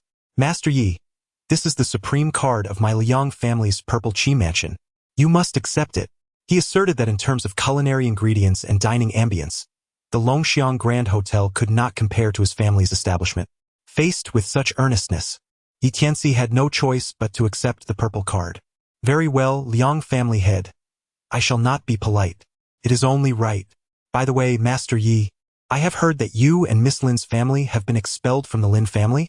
The appointment of Lin Chongren as the general manager of my Dongliang group was solely based on your influence. I shall issue an order to terminate Lin Chongren's contract immediately and severely suppress the Lin family to avenge you. Yi Tianci furrowed his brows and said, Do not oppress others without cause because of me. What difference is there between that and subjugating the virtuous? Liang Xianrong's eyes darted rapidly, and he suddenly understood. I see. Master Yi, you are guiding me to ensure that every action I take is justified. If heaven intends to bring about one's downfall, it must first drive them to arrogance. I shall first allow Lin Chongren to abuse his power, and then I shall have a legitimate reason to take action against him. Liang Xianrong's expression was one of dawning realization. Yi Tianci smiled without speaking. He and Lin Qingxian turned and got into the car, departing from the Longxiang Grand Hotel. On the rooftop of the hotel, the grand flag of Tianmen fluttered in the wind, quite conspicuous. Lin Qingxian noticed it and, filled with curiosity, pointed out, Look, there is a large flag atop the hotel. It appears quite extraordinary. Yi Tianci smiled faintly and remarked, I see, Shucheng. A change in the weather is imminent. Indeed, the sky has turned overcast. It may soon rain, Lin Qingxian observed, gazing at the gloomy heavens. The luxurious red flag vehicle glided toward the Ziki mansion of the Liang family. Neither Lin Qingxian nor Yi Tianci had dined yet, and since Liang Xianrong had bestowed upon them the esteemed privilege card for Ziki mansion, boasting of its top-notch ingredients and dining ambience, they naturally wished to indulge in the experience. Once the vehicle came to a halt, the two walked side by side into Ziki mansion. The interior was resplendently adorned, rivaling even the illustrious Longxiang Grand Hotel. This establishment was renowned as the finest dining venue in Shucheng, specifically catering to culinary delights, thus attracting a multitude of patrons. The grand hall on the first floor was bustling with numerous guests. Yi Tianci, preferring tranquility, requested a private room. The young waitress regarded Yi Tianci with a discerning eye. Noticing his commonplace attire and the fact that he limped, her expression soured, and she lazily replied, All the private rooms are fully booked. Yi Tianci frowned, aware that the waitress was once again looking down on him. With such a vast establishment as the Ziki mansion, how could the private rooms possibly be full? Our Ziki mansion is quite renowned. The affluent of the entire Shucheng love to frequent our establishment. Yet, dressed as you are, do you truly expect to reserve a private room? Can you afford it? The young waitress scoffed, rolling her eyes in disdain. Yi Tianci remarked indifferently, Do not concern yourself with whether I can afford it or not. Simply provide me with a private room. I'm afraid that our private rooms at Ziki Mansion are as precious as the daughters of noble families. Not everyone is qualified to occupy them. Individuals like you are not permitted entry to our private rooms at Ziki Mansion. If you wish to dine, find a spot in the bustling hall, or else leave. The young waitress exhibited a rather rude demeanor, devoid of any semblance of kindness. The management at Ziki Mansion has always been stringent, training the staff to view guests through a critical lens. However, to this waitress, Yi Tianci appeared far too ordinary, with visible physical ailments, leading her to perceive him as anything but normal, perhaps a petty thief who had acquired some money to indulge in a lavish meal. Lin Qingxian gently tugged at Yi Tianci's sleeve. Never mind. We can still eat in the hall. Yi Tianci's expression grew serious. It is indeed edible, but this principle cannot be overlooked. The name tag of the waitress read, Zhang Yan. Is this how you treat your guests at the Purple Qi Mansion? Yi Tianci cast a glance at the name tag, questioning coldly. Zhang Yan huffed and rolled her eyes. None of the patrons dining here are impoverished. They are all affluent individuals, and we naturally extend our courtesy to them. As for you, it seems the term guest has little relevance to you. So what now? Yi Tianci's eyes narrowed slightly. Zhang Yan crossed her arms. So, if you wish to dine, find a place in the hall yourself. If you don't want to eat, then leave. Spare us your incessant chatter. Yi Tianci curled his lips into a faint smile and said, In that case, summon your boss. Humph. Zhang Yan's expression grew increasingly disdainful. Still pretending to call our boss? Do you think you are worthy of having our boss present? Perhaps you should take a look in the mirror. You dress like a beggar and you are a cripple as well. Yi Tianci's slap landed sharply on Zhang Yan's face. With a thud, she toppled over 2 tables and fell to the ground. The surrounding diners and staff of the Ziki mansion were startled and rushed over. Zhang Yan scrambled to her feet, wiping the blood from the corner of her mouth. Pointing at Yi Tianci, she shouted furiously, "You filthy cripple! How dare you strike me? Manager Wei! Manager Wei! Someone has assaulted me! There's trouble in our Ziki mansion." At her cries, a burly, bald man approached with a group of followers. His fierce countenance and commanding gaze indicated he was not to be trifled with. Who is causing a disturbance? The bald man's voice was icy as it landed on Yi Tianci. "Filthy cripple! Aren't you here to see our boss? This is our manager. Wei, let me inform you, our manager's brother-in-law is the head of the Liang family. If you dare to strike me, prepare to beg for mercy." Zhang Yan taunted Ye Tianci. She then turned to the bald man, feigning tears as she complained, "Manager Wei, look at this filthy cripple. He has made my mouth bleed. You must avenge me. Oh, it hurts so much." Zhang Yan put on a pitiful act. With a hint of beauty, she managed to evoke a sense of sympathy in the men around her. The bald man looked at Zhang Yan with concern. Had there not been onlookers, he might have embraced her. His menacing gaze turned cold as it fixed on Yi Tianci. "Assaulting someone in my establishment is tantamount to slapping Wei Hailiang's face. Kid, speak. Will you pay compensation or offer an apology?" Yi Tianci inquired with a serene demeanor. "Do you not wish to ask why I took action? Do you not wonder why she was struck?" Wei Hailiang raised an eyebrow, his countenance exuding dominance. "What is the point of asking? Zhang Yan is under my protection. If she hits or scolds you, it is entirely deserved. However, should you strike her, you shall face the consequences." Yi Tianci curled the corner of his lips. "Since that is the case, there is nothing more to discuss. You should apologize." "What? You want me to apologize?" Wei Hailiang stared at Yi Tianci in disbelief, convinced that his ears must be malfunctioning. With a fierce expression, he shook his neck and extended 2 fingers, coldly declaring, "Kid, I now present you with 2 choices. First, kneel in public and apologize to Zhang Yan. Slap yourself 10 times, and then roll out of here. Second, have someone deliver 500,000. Zhang Yan pouted and huffed. "Wei, this insufferable cripple hurt me so badly. Demanding only 500,000 is far too little. Darling, how much do you wish him to compensate?" Wei Hailiang inquired with a grin. 5 million. Not a penny less." Zhang Yan rolled her eyes, making a bold demand. Wei Hailiang nodded, his gaze turning sinister as he looked at Yi Tianci. "Kid, did you hear that? Have someone bring 5 million. As long as you produce the funds, I won't make things difficult for you. If you cannot come up with the money, I'll make sure you leave here on your hands and knees." Yi Tianci's lips curved into a faint, mocking smile. "Are you certain it's merely 5 million? Oh, what is this? From your tone, it seems you find my offer insufficient. Young man, are you challenging me or merely posturing?" Wei Hailiang's gaze turned fierce as he fixed his eyes intently on Yi Tianci. The esteemed owner of the Ziki mansion, the brother-in-law of the Liang family head, exhibits such a lack of resolve? Only demanding 5 million. I had expected you to extort me for 50 million instead. Young man, I require 50 million. Can you meet that demand? If you can ask for it, then I can certainly provide it." Yi Tianci gazed at Wei Hailiang with an air of nonchalance, a hint of mockery glimmering in his eyes.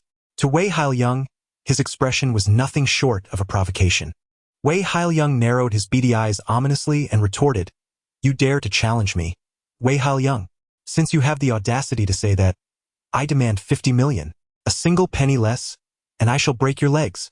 If you doubt my words, feel free to use your connections. I assure you, it will be futile." Yi Tianci smiled. "Such a tone truly befits your status as the master of the Purple Qi Mansion. Very well, I shall grant you this." Wei Hailiang was momentarily taken aback, questioning whether his ears had deceived him.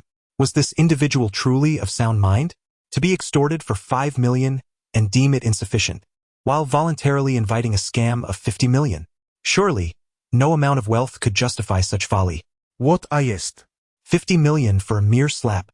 Even the Eastern Island Dog Emperor could not possibly be worth such a price.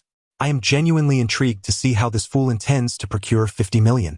The surrounding guests stared at Yi Tianci in bewilderment, pointing and mocking incessantly. Yi Tianci retrieved his mobile phone and dialed Liang Xianrong's number.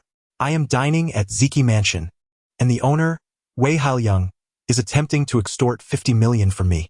Could you kindly bring the money over? On the other end of the line, Liang Xianrong's hand trembled, nearly dropping the phone into his lap. Master Yi, please do not be angry. I will be there immediately. Just give me 2 minutes. After hanging up, Liang Xianrong promptly admonished his driver. You must reach Ziki Mansion within 2 minutes. No matter what. The driver pressed the accelerator, racing through a red light, hurtling toward Ziki Mansion like a bolt of lightning. Previously, Yi Tianci had helped Liang Xianrong break a geomantic dilemma and restored his health, earning Liang's respect and, more so, his gratitude. However, the current situation was entirely different. Liang Xianrong had witnessed the utmost deference the old master of the Tang family, Tang Xinghua, showed to Yi Tianci, as well as the sight of General Tang Qiong, one of the 10 stellar generals of the Great Xia, kneeling before Yi Tianci at the apprenticeship altar. Liang Xianrong understood that Yi Tianci's true identity must be astonishingly formidable. Now, his feelings toward Yi Tianci were not only filled with gratitude, but also tinged with a sense of awe and apprehension. As he exited the Longxiang Hotel, Liang Xianrong was resolute. He was determined to curry favor with Yi Tianci, regardless of the consequences. Faster, even faster, he urged, unable to remain still in his seat. The driver recklessly overtook vehicles and barreled through red lights. In just 90 seconds, they arrived at the entrance of Ziki Mansion. As the vehicle came to a halt, Liang Xianrong leaped out with his butler, Feng Hai, and the two hurriedly made their way into the establishment, breathless. Wei Hailiang looked on in surprise and approached them with curiosity. Brother-in-law, what brings you here? Without a word, Liang Xianrong swung his arm and delivered a resounding slap to Wei Hailiang's face, leaving him utterly bewildered. Brother-in-law, why did you hit me? He exclaimed, clutching his face. Liang Xianrong pointed an accusatory finger at Wei Hailiang, his expression furious. Tell me, did you just try to extort 50 million from Master Yi? Brother-in-law, it was not extortion. It was a request, Wei Hailiang corrected him. Another slap rang out, echoing through the room. What nonsense! Zhang Yan stepped forward, defending Wei Hailiang. President Liang, this cripple was deliberately causing a scene in Ziki Mansion and even struck me. It was Wei Zong who was merely seeking justice. He was not extorting. It was this fool who foolishly offered to compensate us 50 million. Liang Xianrong glared coldly at Zhang Yan. Master Yi is benevolent and discreet.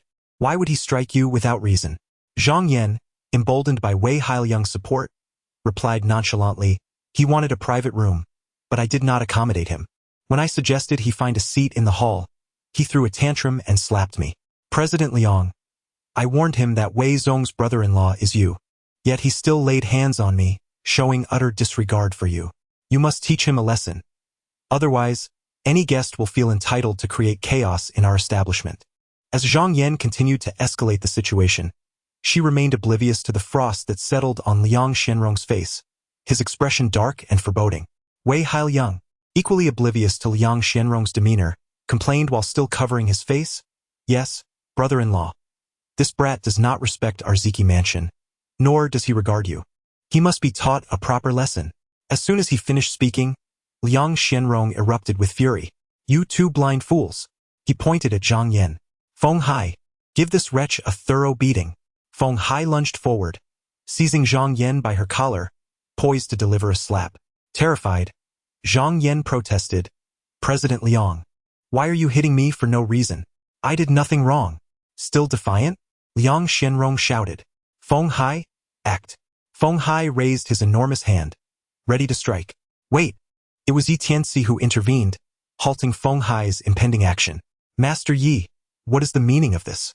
Liang Xianrong inquired, bending slightly in confusion as he regarded Yi Tianci. Yi Tianci replied lightly, Boss Liang, one must not resort to violence without due cause. Even if one were to strike, there must be a justification. Liang Xianrong nodded respectfully. Indeed, Master Yi speaks wisely. What do you suggest? Yi Tianci gazed at Wei Hailiang and said, I struck her with a slap. Initially, you demanded 500,000 from me. Your implication was that each slap equates to 500,000. Correct? Wei Hailiang's eyes flickered, unable to voice a response. Perhaps even the brother-in-law dared not offend this Master Yi. If you remain silent, I shall take it as your acquiescence. If a single slap is worth 500,000, then 5 million would amount to 100 slaps. I have delivered 1 slap to her. If I were to compensate 5 million, she would, in turn, owe me 99 slaps. Have I calculated incorrectly? Yi Tianci gazed at Wei Haoyang with a calm demeanor.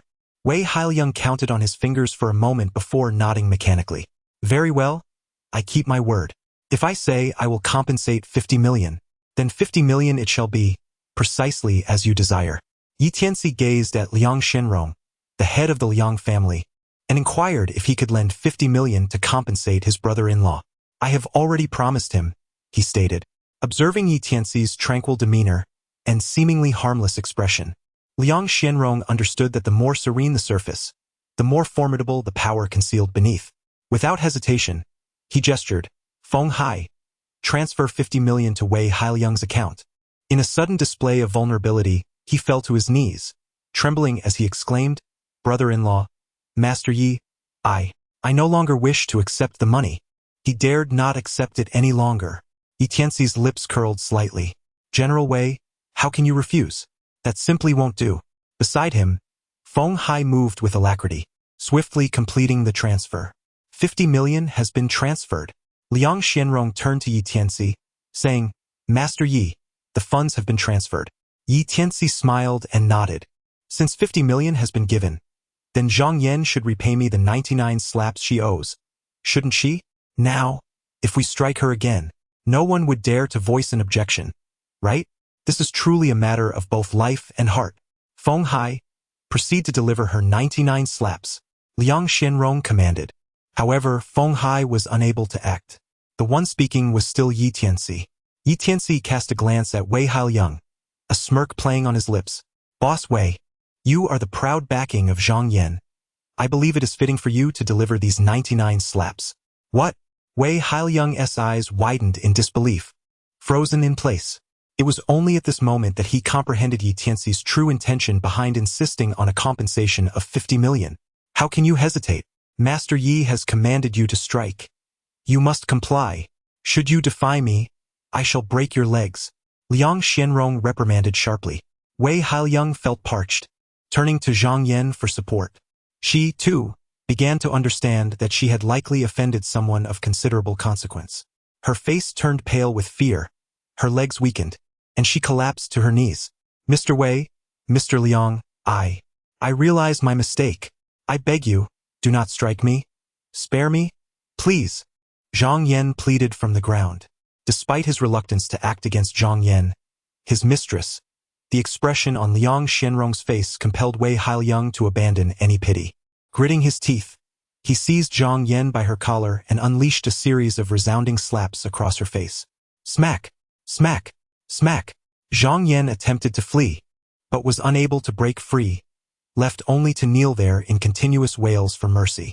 Her cries fell on deaf ears, as Wei Haoyang's hand showed no signs of ceasing its relentless assault, striking her face like a tempest. Onlookers gathered around, standing on tiptoes, craning their necks, their faces alight with excitement at the spectacle. Stop! I know I was wrong. Oh, it hurt so much. Please, do not continue. Ah! Zhang Yan cried out incessantly. After delivering 50 blows, Wei Haoyang finally paused, unable to continue.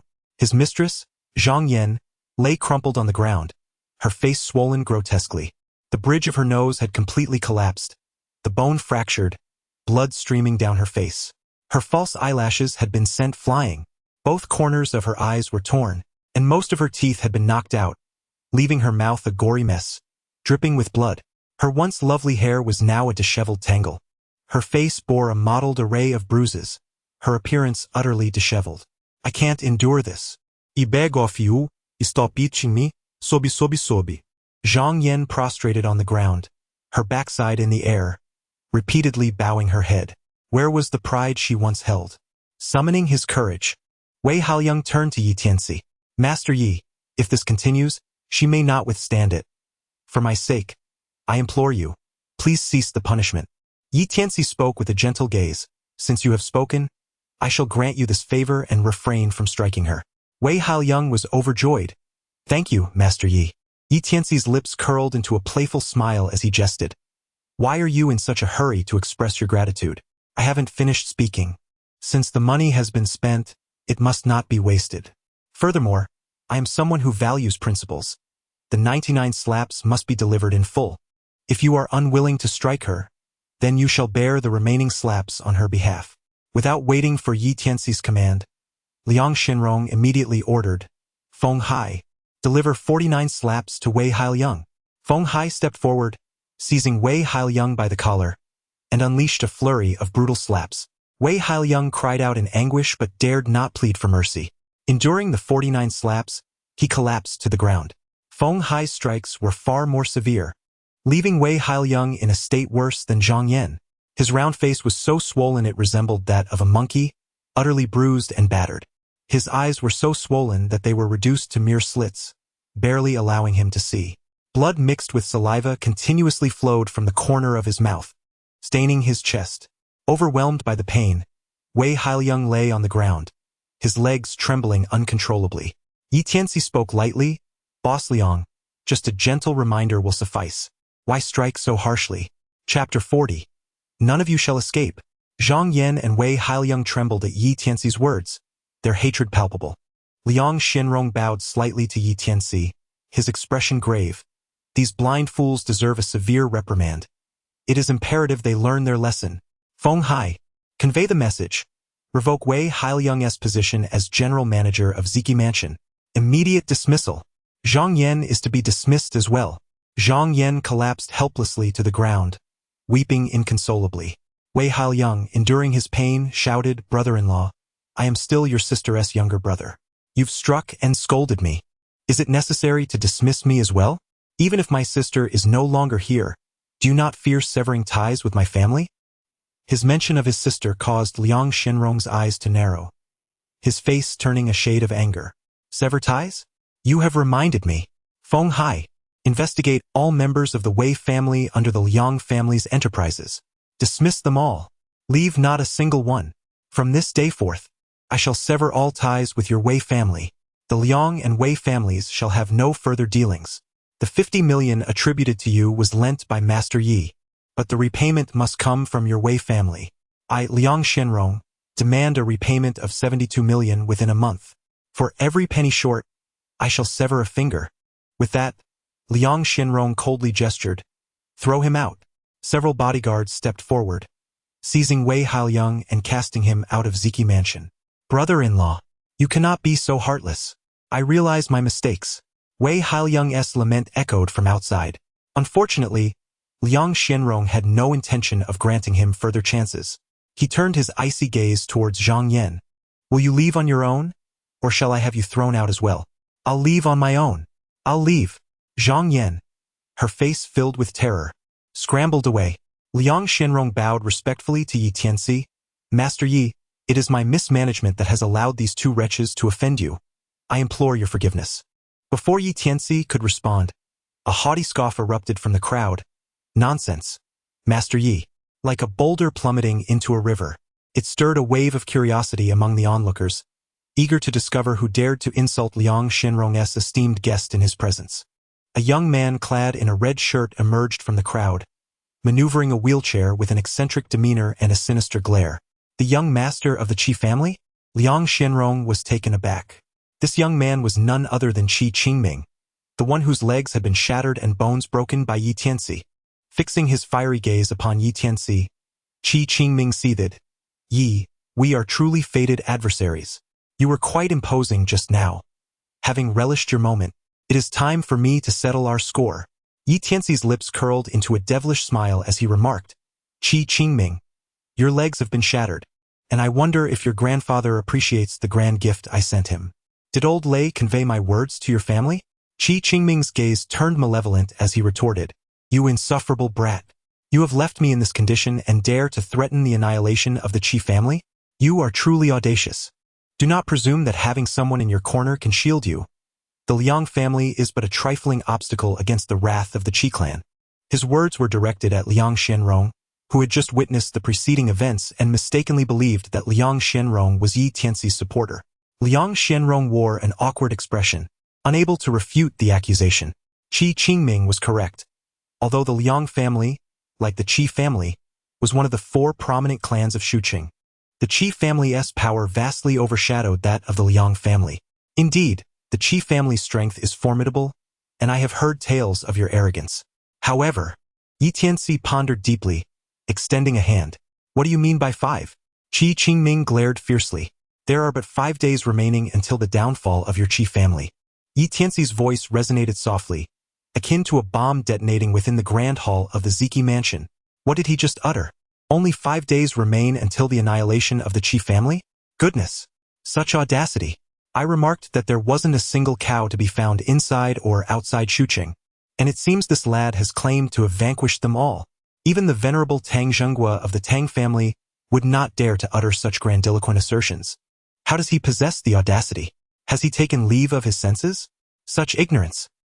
The surrounding individuals were left astounded by Yi Tianci's proclamation.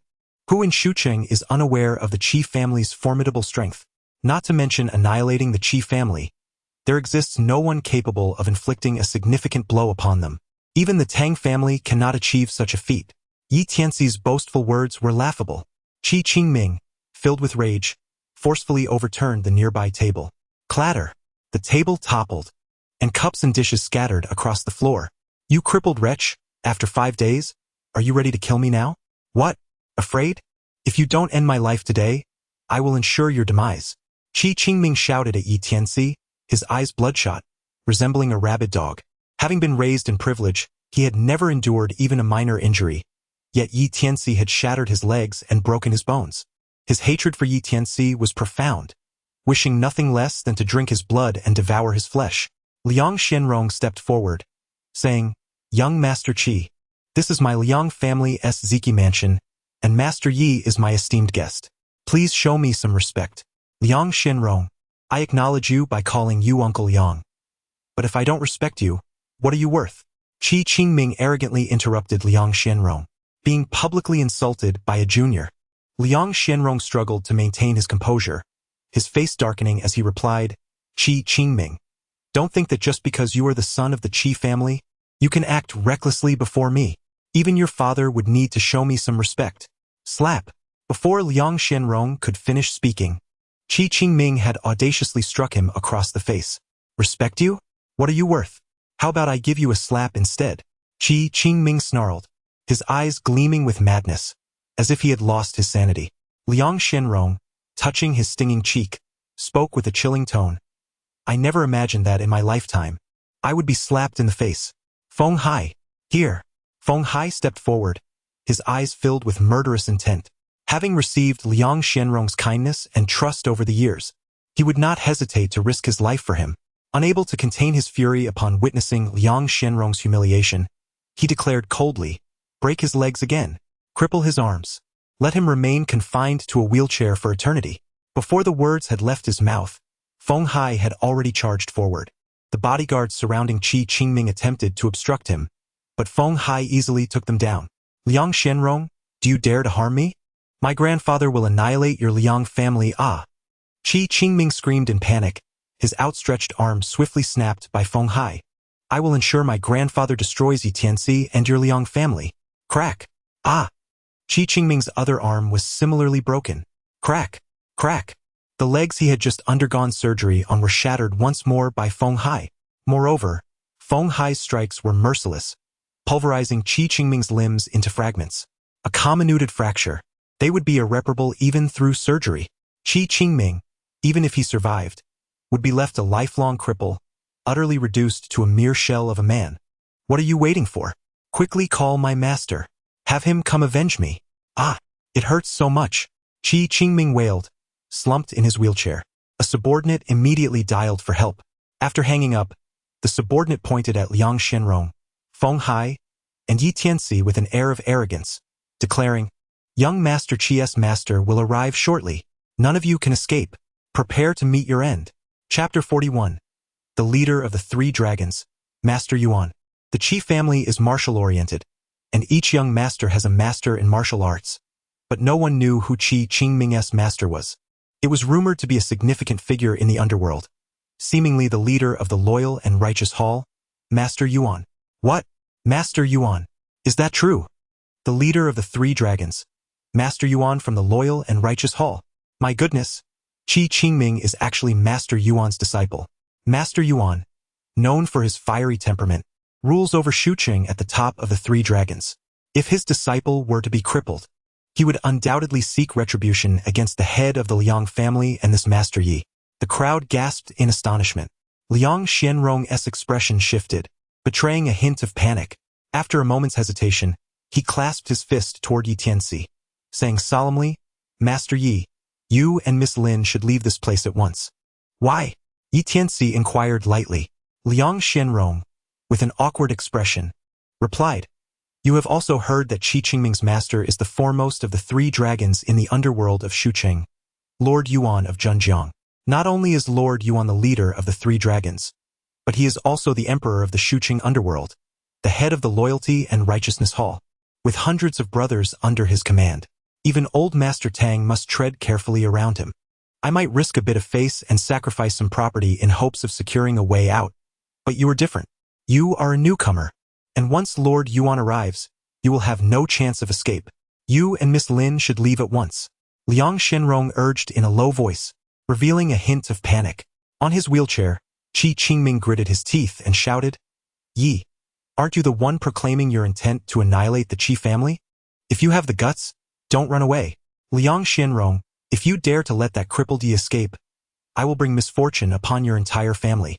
Liang Xianrong appeared distressed and flustered. Yi Tianci smiled as he patted Liang Xianrong's shoulder. Boss Liang, with me here, why are you so flustered? You haven't eaten either, have you? Come, join me and Qingqian for a bite. As he spoke, Yi Tianci turned to Steward Feng and instructed, Steward Feng, please ask the surrounding guests to step back. We need to clear this area and set up a table with some food. Feng Hai cast a glance at Liang Xianrong. Initially overwhelmed, Liang Xianrong felt a sense of reassurance upon observing Yi Tianci's calm demeanor. Could it be that Master Yi had a backup plan? Liang Xianrong speculated inwardly, gesturing for Feng Hai to proceed with the arrangements. The onlookers gradually retreated, and before Yi Tianci, a table was set up, with the waitstaff bringing forth several signature dishes. Yi Tianci gently guided Lin Qingqian to sit down, placing a delectable piece of fish in her dish. Qingqian, please eat, he urged. Lin Qingqian furrowed her delicate brows. Her voice tinged with anxiety as she replied, Given the circumstances, how can I possibly eat? Tianci, I have heard of Lord Yuan as well. There are few in Shuqing who can contend with him. Perhaps we should take our leave. Yi Tianci smiled gently and said, With my presence, you need not fear. Everything will be fine. Observing his calm demeanor, Lin Qingqian felt an incessant tension within her, unable to relax. Before her lay an array of delectable dishes, her stomach growling with hunger, yet she found no appetite. Liang Xianrong stood nearby, unable to sit still, let alone enjoy a meal with Yi Tianci, his heart racing with trepidation. After all, he was about to confront the wrath of the underground emperor of Shuqing. Should Yi Tianci lack a contingency plan and fail to subdue Lord Yuan, calamity would surely befall him. In contrast, Yi Tianci remained composed, leisurely savoring the culinary delights on the table. Indeed, Mr. Liang, I must commend you. The dishes from your Purple Qi mansion are truly exquisite. Yi Tianci took a moment amidst the chaos to commend Liang Xianrong. Yuan Yi was about to arrive, yet he remained unfazed, casually setting the table for a meal in public. Was he intentionally putting on a facade, possessing some ulterior motive? Or was he truly lacking in mental acuity? What a ridiculous act. It seems he is fully aware of his impending demise, thus indulging in a lavish feast before his end. A valid point indeed. The guests at the back whispered amongst themselves, reluctant to disperse as they awaited Yuan Ye's grand entrance to witness the unfolding drama. Qi Qingming, slumped in his wheelchair, gritted his teeth and remarked with malice, You should eat well, Yi. A hearty meal will serve you well on your final journey. Yi Tianci picked up a piece of beef with his chopsticks and smiled faintly. Young Master Qi, would you care to join me in this repast? Qi Qingming's teeth ground together audibly as he retorted fiercely, I hope you can maintain such bravado when my master arrives. No sooner had he spoken than a clamor erupted outside, and the crowd parted to allow a procession of more than a dozen burly men to enter in single file. Each of these men was robust, moving with the swiftness of the wind, clearly seasoned martial artists. Welcome, Master Yuan. Welcome, Master Yuan. The men knelt on one knee, their voices rising in unison, echoing like waves and reverberating in the ears of all present. A man dressed in a striking red tang suit stepped into the arena. As he approached, nearly everyone felt their breath catch. A formidable aura pressed upon them, compelling them to lower their heads instinctively. Master Yuan has arrived. Truly, Master Yuan exuded an overwhelming presence. I nearly succumbed to the urge to kneel. The title of the Dragon of Zhenjiang is not without merit. He is indeed the foremost among 3 dragons. The surrounding guests dared not raise their voices, whispering among themselves. From his wheelchair, Qi Qingming shouted, "Master, I am here." Upon seeing Qi Qingming, whose limbs lay incapacitated and bloodied, the expression on Master Yuan's face darkened instantly, and a murderous intent emanated fiercely from his eyes. The air seemed to drop in temperature, causing nearby guests to shudder involuntarily and retreat. "Who did this to you?"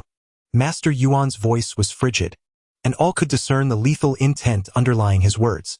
Qi Qingming, unable to move due to his shattered limbs, gritted his teeth and gestured toward Tianci, his eyes brimming with unbridled hatred. "Master, it was this limping fellow named Yi who harmed me.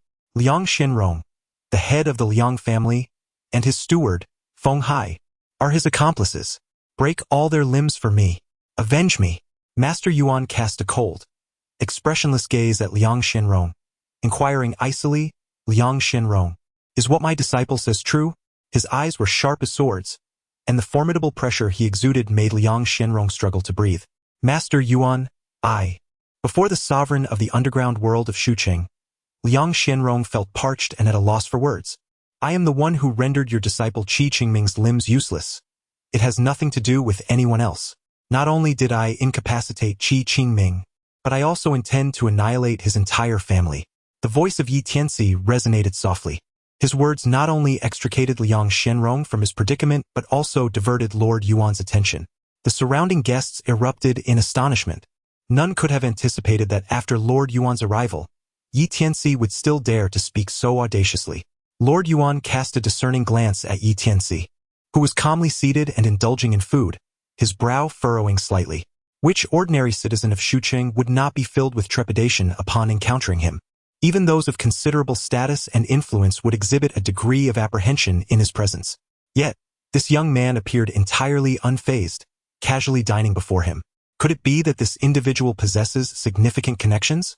A flicker of doubt crossed Lord Yuan's mind, only to be swiftly dismissed. "Young man, since you have confessed so openly, I shall say no more. Kneel before me," Lord Yuan pronounced coldly. "Yi, do you hear me? My master commands you to kneel. Hurry and submit to your fate." With his newfound backing, Qi Qingming grew increasingly arrogant, bellowing at Yi Tianci. Yi Tianci set down his chopsticks and scrutinized Master Yuan, his voice calm and composed. "Is your full name Yuan Zhonghuang?" Master Yuan raised an eyebrow, intrigued. "You are aware of my identity?" "It seems so. Very well." Yi Tianci curled his lips slightly, his fingers gently tapping the table, and with a calm demeanor, he remarked, "Yuan Zhonghuang, you may kneel now." Chapter 42. The 13 Blood-Clothed Guards. Yi Tianci's words struck like a thunderclap, resonating in the ears of everyone present. Shocked expressions adorned their faces, leaving them frozen in disbelief. The thought that he commanded Lord Yuan to kneel was utterly insane. Lord Yuan, the leader of the loyal and righteous hall, and the foremost among the 3 dragons, commanded hundreds of loyal brothers. How could he dare to demand such a thing? What audacity possessed him? I have witnessed arrogance before, but never to such an outrageous degree. He was clearly oblivious to the concept of mortality, and Lord Yuan would undoubtedly enlighten him. What nonsense, this so-called Master Yi appeared to be nothing more than an ignorant braggart. Such arrogance! After the initial astonishment, the onlookers began to scorn Yi Tianci. To them, he was either mad or an utter fool devoid of knowledge. Lin Qingqian furrowed her brows, anxiously grasping Yi Tianci's hand, urging him not to speak recklessly. Liang Shenrong was equally taken aback by Yi Tianci's tone, his heart racing as he contemplated how to salvage the situation should it spiral out of control. "Yi, you dare to make my master kneel? You are courting death." Qi Qingming, slumped in his wheelchair, shouted vehemently. "Master, this crippled Yi dares to be so audacious before you. You must teach him a severe lesson." Lord Yuan coldly raised his hand, silencing Qi Qingming and all those around him instantly. Young man, you are the first in the entirety of Shucheng to speak to me, Yuan Zhonghuang, in such a manner, demanding that I kneel. I will grant you one more opportunity. Admit that your previous words were mere folly, kneel, and apologize. I may allow you to suffer less. His expression remained impassive, his garments stirred by an unseen wind, exuding a palpable aura of lethal intent that enveloped Tianci. Kill! Roared a dozen subordinates behind Lord Yuan, stepping forward in unison. Their collective presence was akin to a formidable tidal wave, bearing down upon Tianci with overwhelming force. Standing beside Tianci, Liang Shenrong struggled to breathe, his heartbeat quickening. Lin Qingqian's complexion turned ashen, fear gripping her heart as if she might bleed from the sheer terror. Tianci promptly grasped Lin Qingqian's hand. In that instant, Lin Qingqian felt all the weight lifted from her shoulders. Her breathing normalized and discomfort dissipated. She cast a puzzled glance at Tianci. Tianci gazed at Yuan Zhonghuang and his entourage, raising an eyebrow ever so slightly. An intangible aura emanated outward, causing the expressions of the dozen or so attendants behind Yuan Zhonghuang to shift dramatically. They all grunted in unison, clutching their chests and retreating 3 steps back.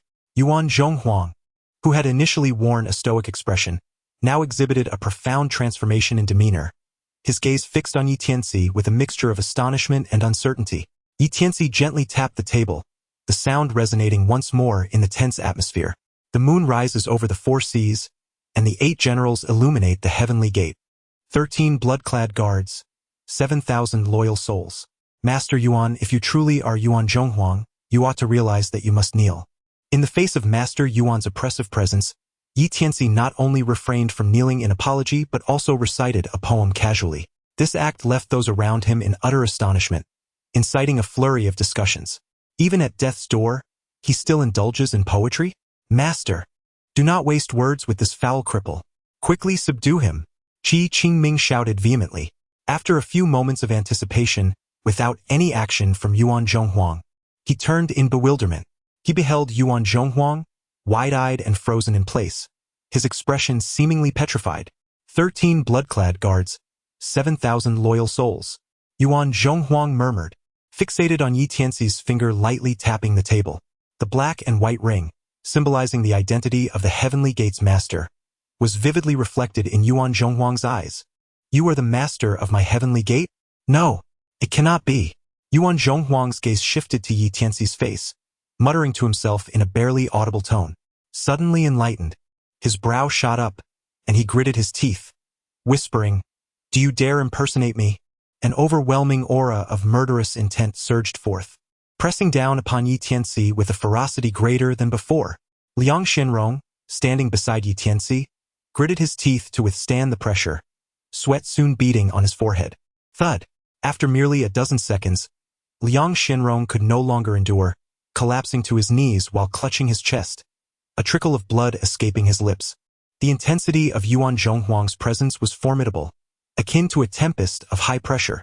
Yet, at the eye of the storm, Tianci remained remarkably composed, as if untouched by the chaos. Yuan Zhonghuang's expression gradually morphed into one of horror, approaching the prowess of a martial arts grandmaster. Few in Shucheng could withstand the full force of his aura. Tianci not only withstood the pressure but also maintained a calm demeanor, exuding an air of tranquility that suggested he remained entirely unaffected. In fact, an even more formidable aura emanated from him, pressing down upon Yuan Zhonghuang with an intangible force. In that fleeting moment, Yuan Zhonghuang felt an overwhelming weight upon his shoulders and a heaviness in his legs, making even the act of breathing a laborious task. This imposing presence? A martial arts master. Yuan Zhonghuang's eyes widened in astonishment once more. A martial arts master so young. He could no longer maintain his composure, beads of cold sweat forming on his forehead in an instant. Could it be that this individual is truly the leader of the Heavenly Gate? Tianci lightly rapped his fingers on the table, his expression growing slightly cold. Yuan Zhonghuang, why do you not kneel? What are you waiting for? Unlike his approach with Tang Xinghua, Tianci intended to intimidate Yuan Zhonghuang with an overwhelming presence, instilling a sense of dread within him. Thud! Unable to withstand Tianci's oppressive aura, Yuan Zhonghuang collapsed to his knees. I pay my respects to you, Mr. Yi, he uttered, kneeling before Tianci, his head bowed in utmost reverence. Although he initially intended to address him as the sect leader, he was acutely aware of the sect's regulations, which forbade any disciple from revealing the leader's identity too casually. Hence he opted for the title of Mr. The scene sparked a stir among the onlookers. Bang! Some, unable to bear the shock, literally crumpled to the ground. Lin Qingqian's beautiful eyes widened in astonishment. Her alluring lips parted in disbelief. Liang Xianrong's shock was no less than that of Lin Qingqian. He fervently thought, I knew Master Yi had a hidden card up his sleeve. Yuan actually knelt before Master Yi? Good heavens! Who is Master Yi? Truly?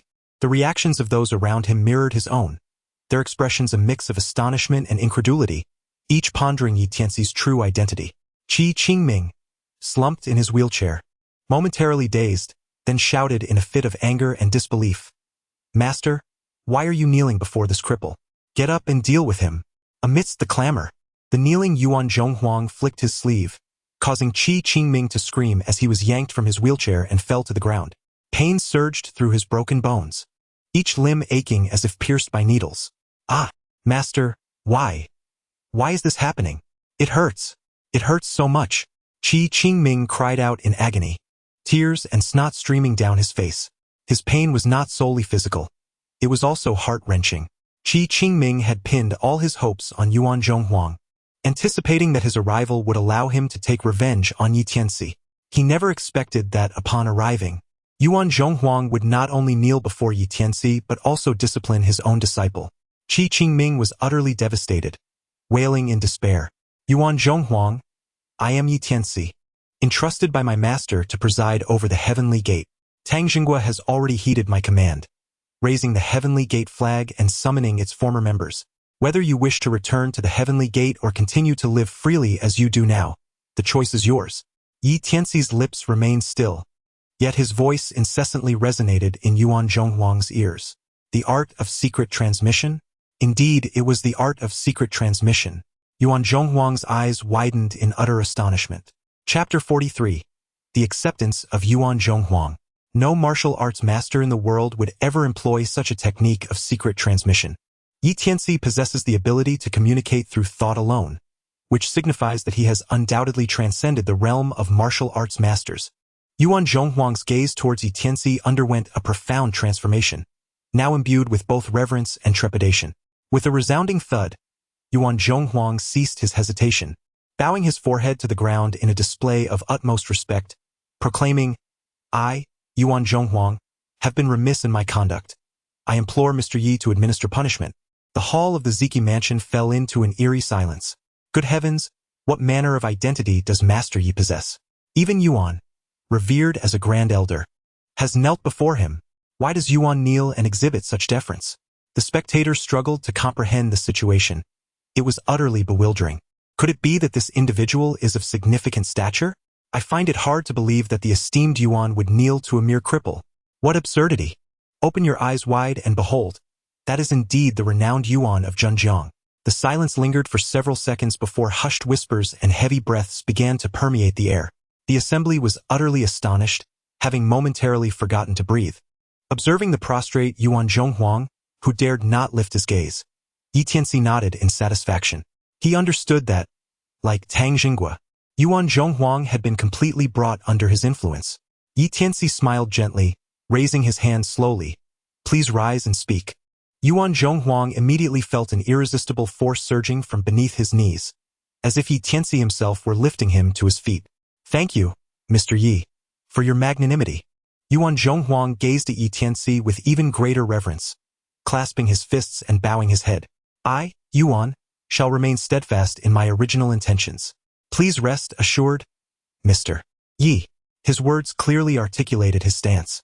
Yi Tianci smiled and nodded, gesturing towards Qi Qingming, inquiring, Is this your disciple?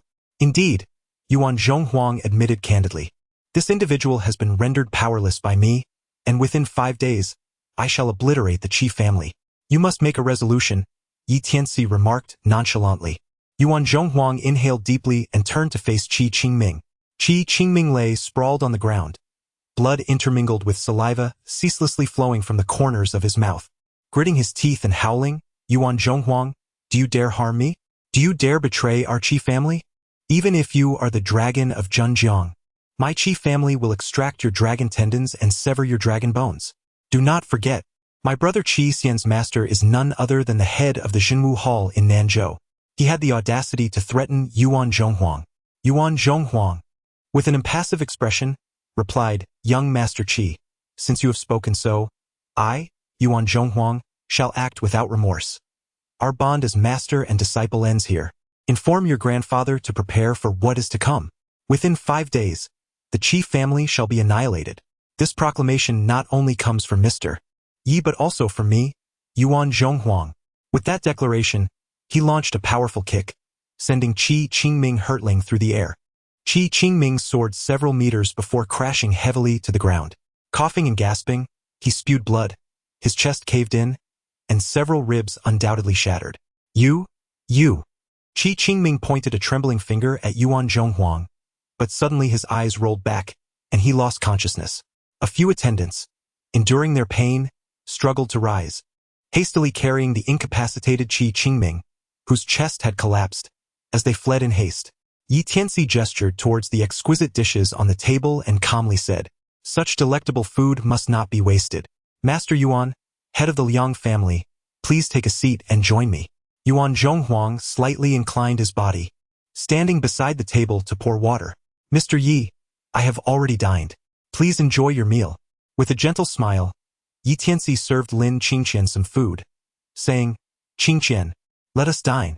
Despite her heart full of questions, Lin Qingqian suddenly found her appetite and returned a sweet smile to Tianci as she picked up her chopsticks. The two enjoyed their meal in serene silence, while Liang Shenrong and Yuan Zhonghuang attended to them from either side. Observing this scene, the surrounding guests were once again left in astonishment. The head of the Liang family poured him wine, while Master Yuan offered him tea. Goodness! What is this man's true identity? He must be a person of great significance. When he proclaimed that he would annihilate the Qi family within 5 days, I suddenly felt a sense of peril for them. What am I thinking? Even if this man is indeed of high stature, he could never extinguish the Qi family. It's merely boastful chatter. Let us wait and see. The guests murmured among themselves, some pulling out their phones to capture photos and videos. Liang Shenrong hurriedly instructed his subordinates to disperse all the onlookers. The atmosphere settled into tranquility. With no interruptions, Tianci shared a peaceful meal with Lin Qingqian. Once they were satiated, Tianci turned to Yuan Zhonghuang and asked, I heard your brother was injured years ago and is still bedridden. Yuan Zhonghuang nodded in affirmation. Tianci waved his hand and said, take me to have a look. Just as he was about to set off, Lin Qingqian's phone suddenly rang. After answering the call, her delicate brows furrowed, revealing a look of concern. What happened? Tianci inquired with concern. My aunt called to inform me that my mother is unwell, suffering from severe mouth ulcers. She obtained some medication from a small clinic, but unfortunately, her condition worsened after taking it, and she may now be in life-threatening danger. Lin Qingqian furrowed her brows, her expression filled with anxiety. Tianci's lips curled slightly. He had previously warned Zhang Mei that she would suffer from mouth sores within 3 days, and now his prediction had indeed come true. I must hasten to check on my mother and cannot accompany you further. Lin Qingqian was quite understanding and did not insist that Tianci join her. Yuan Zhonghuang immediately interjected. Mr. Yi, Miss Lin's mother's situation is pressing. My brother has been paralyzed for many years, so there is no need to rush. Tianci glanced at him and said, please provide me with an address. I shall visit you once I am done with my tasks. Yuan Zhonghuang promptly retrieved a business card and presented it with both hands, stating, Mr. Yi, you are welcome to come here whenever you find the time. Tianci placed his business card carefully and departed from the Ziki mansion alongside Lin Qingqian. After a brief journey of over 10 minutes, Lin Qingqian's vehicle entered an upscale residential community, coming to a halt at the foot of a building. This was the residence of Zheng Meinyang, Lin Qingqian's maternal grandparents. Tianci hurriedly followed Lin Qingqian upstairs. Upon entering the living room, Lin Qingqian was taken aback by the scene before her. What is going on? She exclaimed. Zheng Mei lay sprawled on the floor, her face swollen as if stung by 1,000 wasps, red and puffy. Her eyes were reduced to mere slits, and her lips were black and purple, resembling someone who had ingested poison. A man clad in a Taoist robe, one hand wielding a wooden sword and the other holding a porcelain bowl, paced erratically around Zhang Mei, chanting incantations under his breath. The sudden appearance of Lin Qingqian and Yi Tianci startled the man, momentarily halting his movements. "How dare you speak? My incantation has been interrupted," he scolded imperiously. With a dramatic roll of his eyes, he feigned regret, stomping his foot in frustration. "It's ruined. Just as the spell was about to complete, it has been disrupted. Not only will the patient suffer, but I will also face backlash." As if to validate his words, Zhang Mei, lying on the floor, began to groan in distress, subsequently foaming at the mouth. A truly alarming sight. "Ouch!" The Taoist man clutched his chest, a trickle of blood seeping from the corner of his mouth. "Master!" The onlookers cried out in alarm. The Taoist, despite his evident pain, declared with righteous fervor, "Even if I suffer injury, I shall exert all my efforts to save her. But you must increase the payment. More. Rest assured, Master, as long as you heal my daughter, we will definitely increase the payment. Whatever amount you need, we will provide." A white-haired old woman promised in a flurry. A gleam of satisfaction flickered in the Taoist's eyes, and just as he was about to continue, a mocking voice interjected, "Master, your performance is utterly lacking. Perhaps you should consider enrolling in a class." Chapter 44. $1 million for the coffin fund except for Lin Qingqian and the unconscious Zhang Mei. Everyone else in the room was incensed. "Who are you to come here and speak nonsense?" The white-haired old woman glared at Yi Tianci, clearly annoyed. She was Zhang Mei's mother, Lin Qingqian's grandmother. A woman nearby, resembling Zhang Mei, retorted angrily, "This Master Zhang is a distinguished disciple of Master Yong'an from Qingshan Temple. We have gone to great lengths to invite him to treat my sister. Do not disrupt his efforts." Master Zhang glared furiously at Yi Tianci, his eyes ablaze with anger. "Who is this impudent brat? How dare you slander me?" Lin Qingqian quickly interjected, "Grandpa, Grandma, Aunt, this is Yi Tianci. So, you are the one with the surname Yi." Lin Qingqian's aunt, Zheng Ju, scoffed disdainfully at Yi Tianci. "You, a cripple, think you can marry my beautiful niece? Dream on." Suddenly, Zhang Mei began to convulse on the ground, foam escaping her mouth incessantly. Lin Qingqian panicked. "Aunt, what's wrong with my mom?" Zheng Ju urgently pleaded with Master Zhang. "Master, please, save my sister. Master, please save my daughter," Lin Qingqian's grandmother implored, lowering her stance.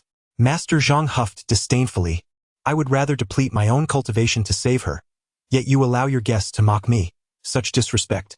If you wish for me to continue, the payment must be made first. 1 million, not a cent less." Zheng Ju gasped in astonishment. 1 million? That is far too much. If you find it excessive, seek help elsewhere. Do not blame me for speaking harshly. No one else can save her but me. Master Zhang turned to leave. The old woman grasped his arm, pleading desperately, "Master, please stay." She turned to Lin Qingqian, urging, "Qingqian, you have money. Quickly transfer 1 million to Master Zhang to save your mother." Lin Qingqian frantically reached for her phone, but Yi Tianci gently stopped her, shaking his head. Looking into Yi Tianci's eyes, Lin Qingqian suddenly felt a sense of calm. Through their interactions over the past couple of days, she had come to realize that Yi Tianci possessed many exceptional qualities. Yi Tianci's obstruction must carry profound significance. Lin Qingqian, with her keen wit, remarked, "Grandma, our family has been expelled from the Lin clan by uncle, and I find myself devoid of funds. Truly useless." The elderly lady huffed and turned her gaze towards her younger daughter, Zheng Ju. Zheng Ju's eyes flickered. "Mother, I too am without money. Master Zhang, this card holds exactly 1 million. Our couple's life savings. You must save my daughter. He is deceiving you. It requires not a single coin to heal her. Yet he demands 1 million from you." Yi Tianci interjected once more. His silence would have been preferable, for his words incited immediate ire. "I see you are the real fraud. Leave at once. Our family does not welcome you." The elderly lady was incensed. Zheng Ju, equally furious, exclaimed, "Qingqian, it is not my intention to chastise you, but why do you refuse to heed your mother's counsel? Why choose to associate with this man named Yi? Your mother's ailment is a result of your actions. Even if Master Zhang is indeed a charlatan, we would accept it. There is no need for him to feign benevolence here." Master Zhang accepted the bank card, casting a triumphant glance at Yi Tianci, and then, wielding a wooden sword, continued to circle around Zhang Mei. He muttered incantations while occasionally sipping from a porcelain bowl filled with an unidentifiable liquid, spitting it onto Zhang Mei's severely swollen face. An unusual odor permeated the air. Each time liquid splattered upon Zhang Mei's visage, her skin convulsed as if something beneath the surface were writhing. Tianci's lips curled into a faint arc. Is it truly worthy of praise to indulge in such dubious practices? If you allow him to proceed in this manner, even if Aunt Zhang's facial swelling subsides and she regains the ability to speak, her condition will remain dire. It is highly likely that she will develop a high fever and suffer from uncontrollable nasal bleeding, which could lead to life-threatening blood loss.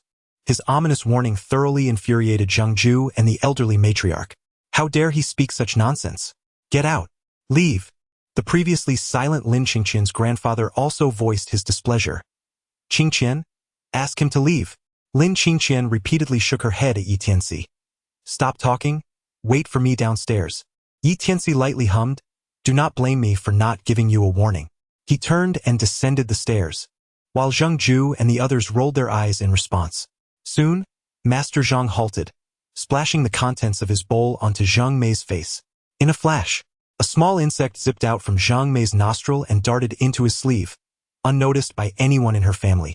The swelling on Zhang Mei's face visibly diminished at an astonishing rate, returning to normal in the blink of an eye. Oh dear! Zhang Mei lay on the ground, exhaling deeply, a rare sound escaping her lips, appearing less in pain than before. Mom, how do you feel now? Lin Qingqian hurriedly helped Zhang Mei to her feet.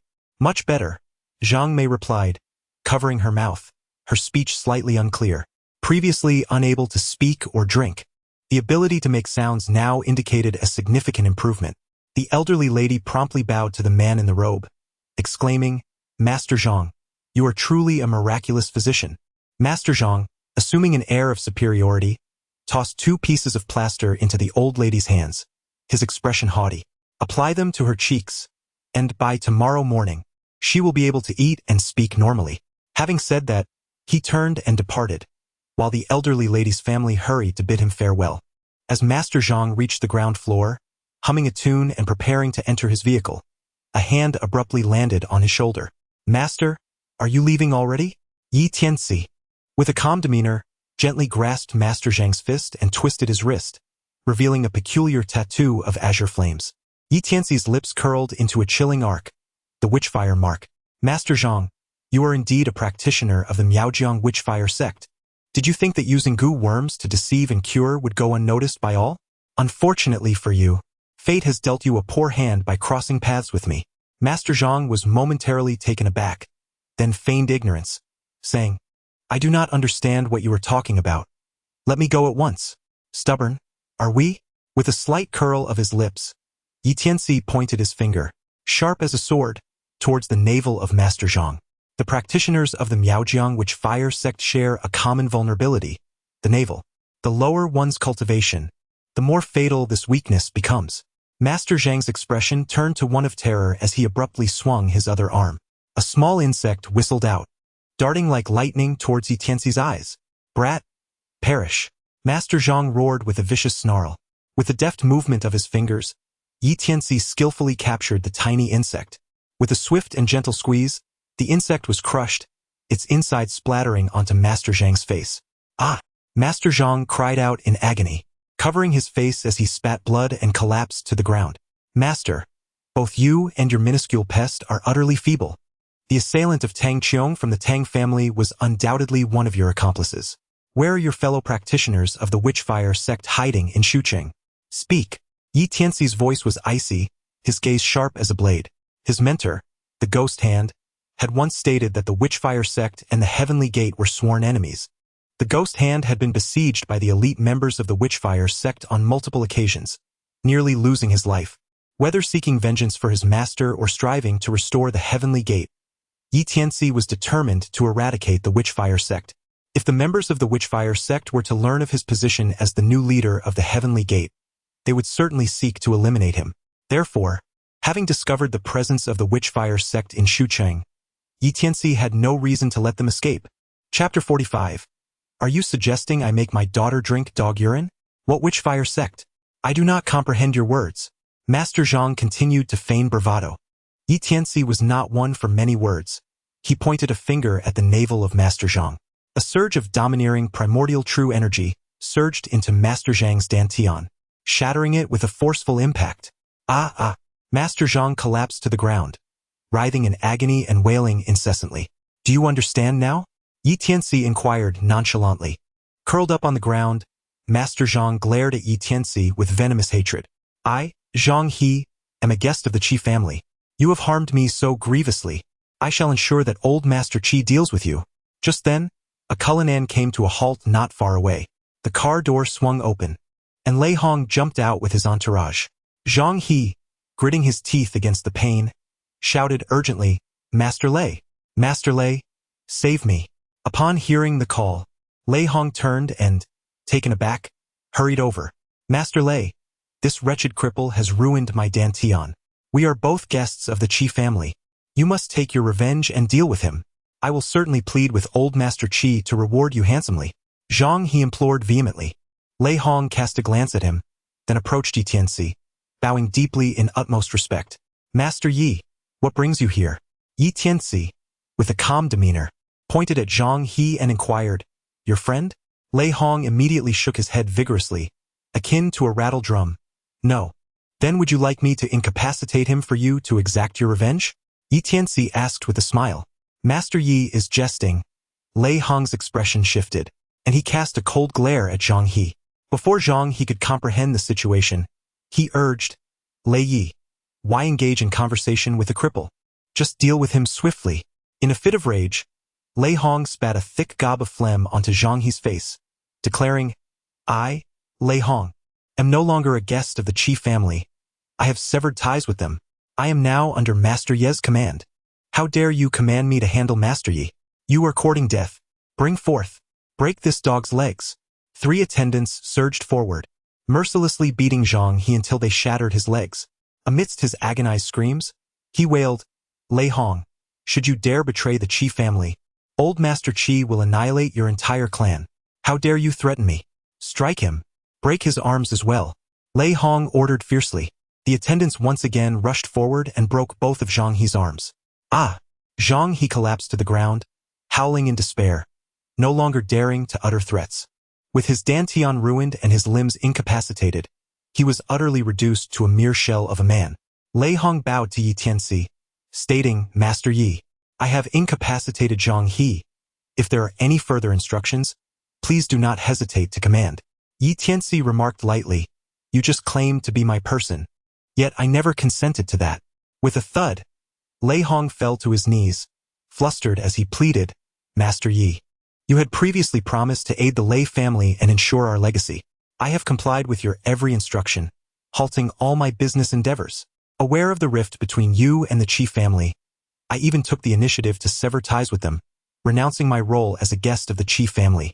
I, Lei Hong, wish only to follow you, Master Yi. I implore you to grant me this favor.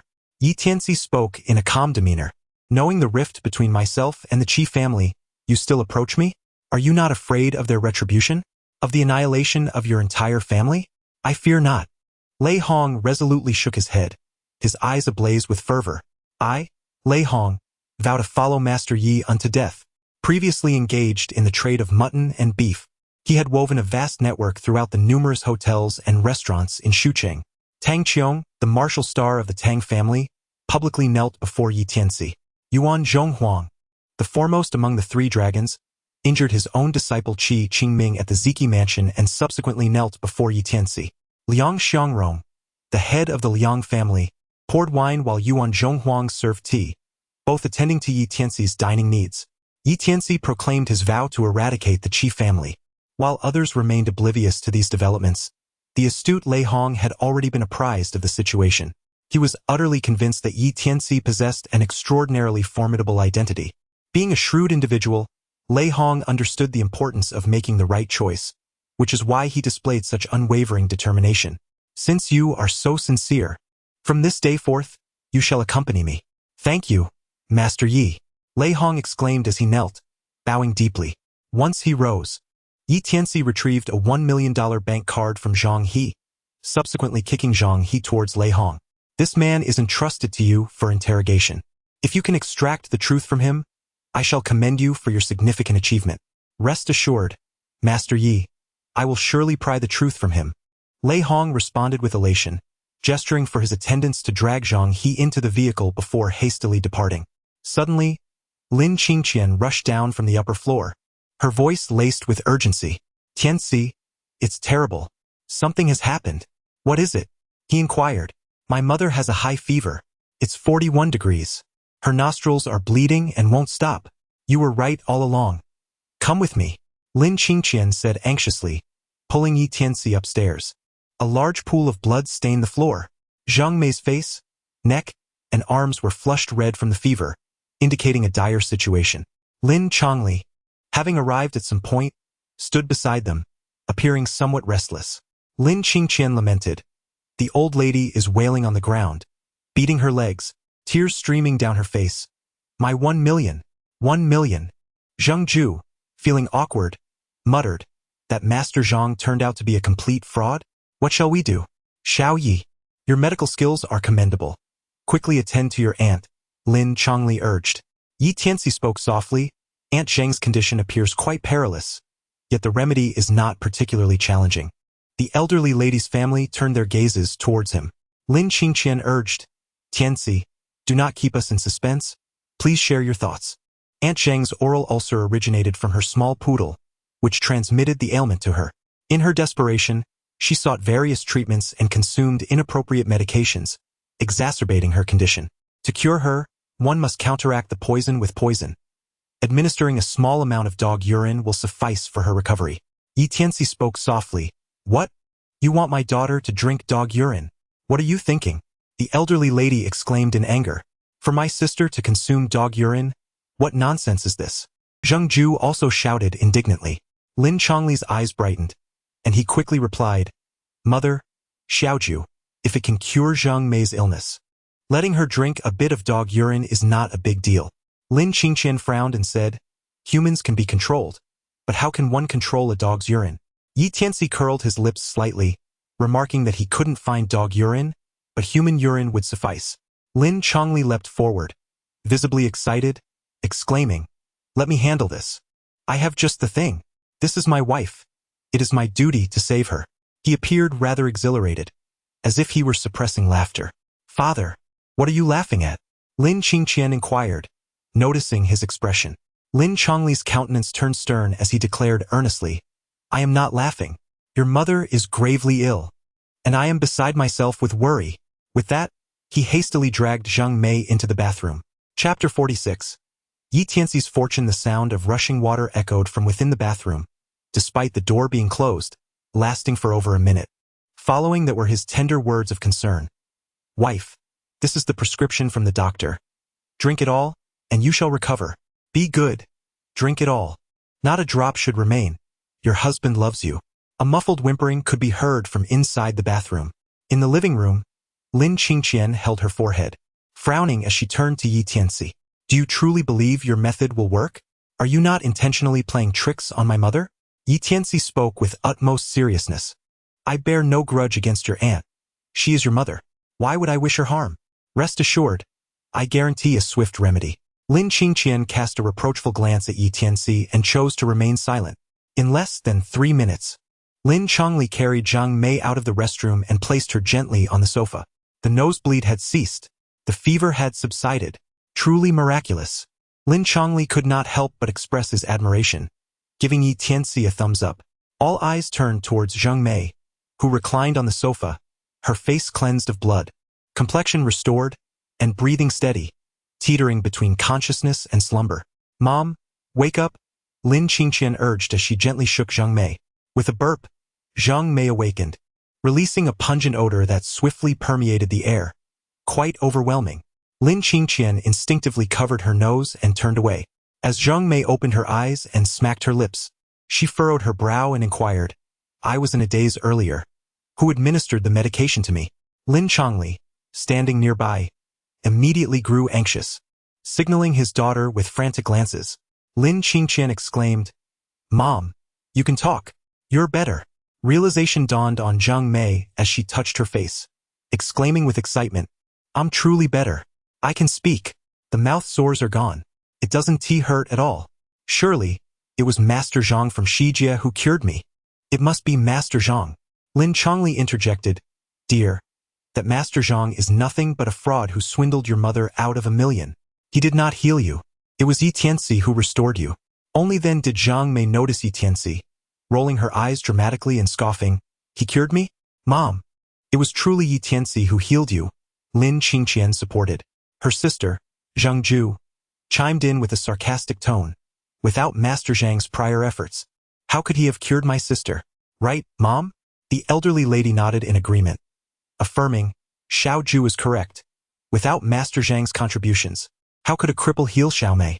As she spoke, the elderly lady turned her ire towards Tianci, saying, If it weren't for your incessant jabs at Master Zhang, he wouldn't have charged so much. You should pay back at least half of that $1 million. I wouldn't ask for more. Just give me 800,000.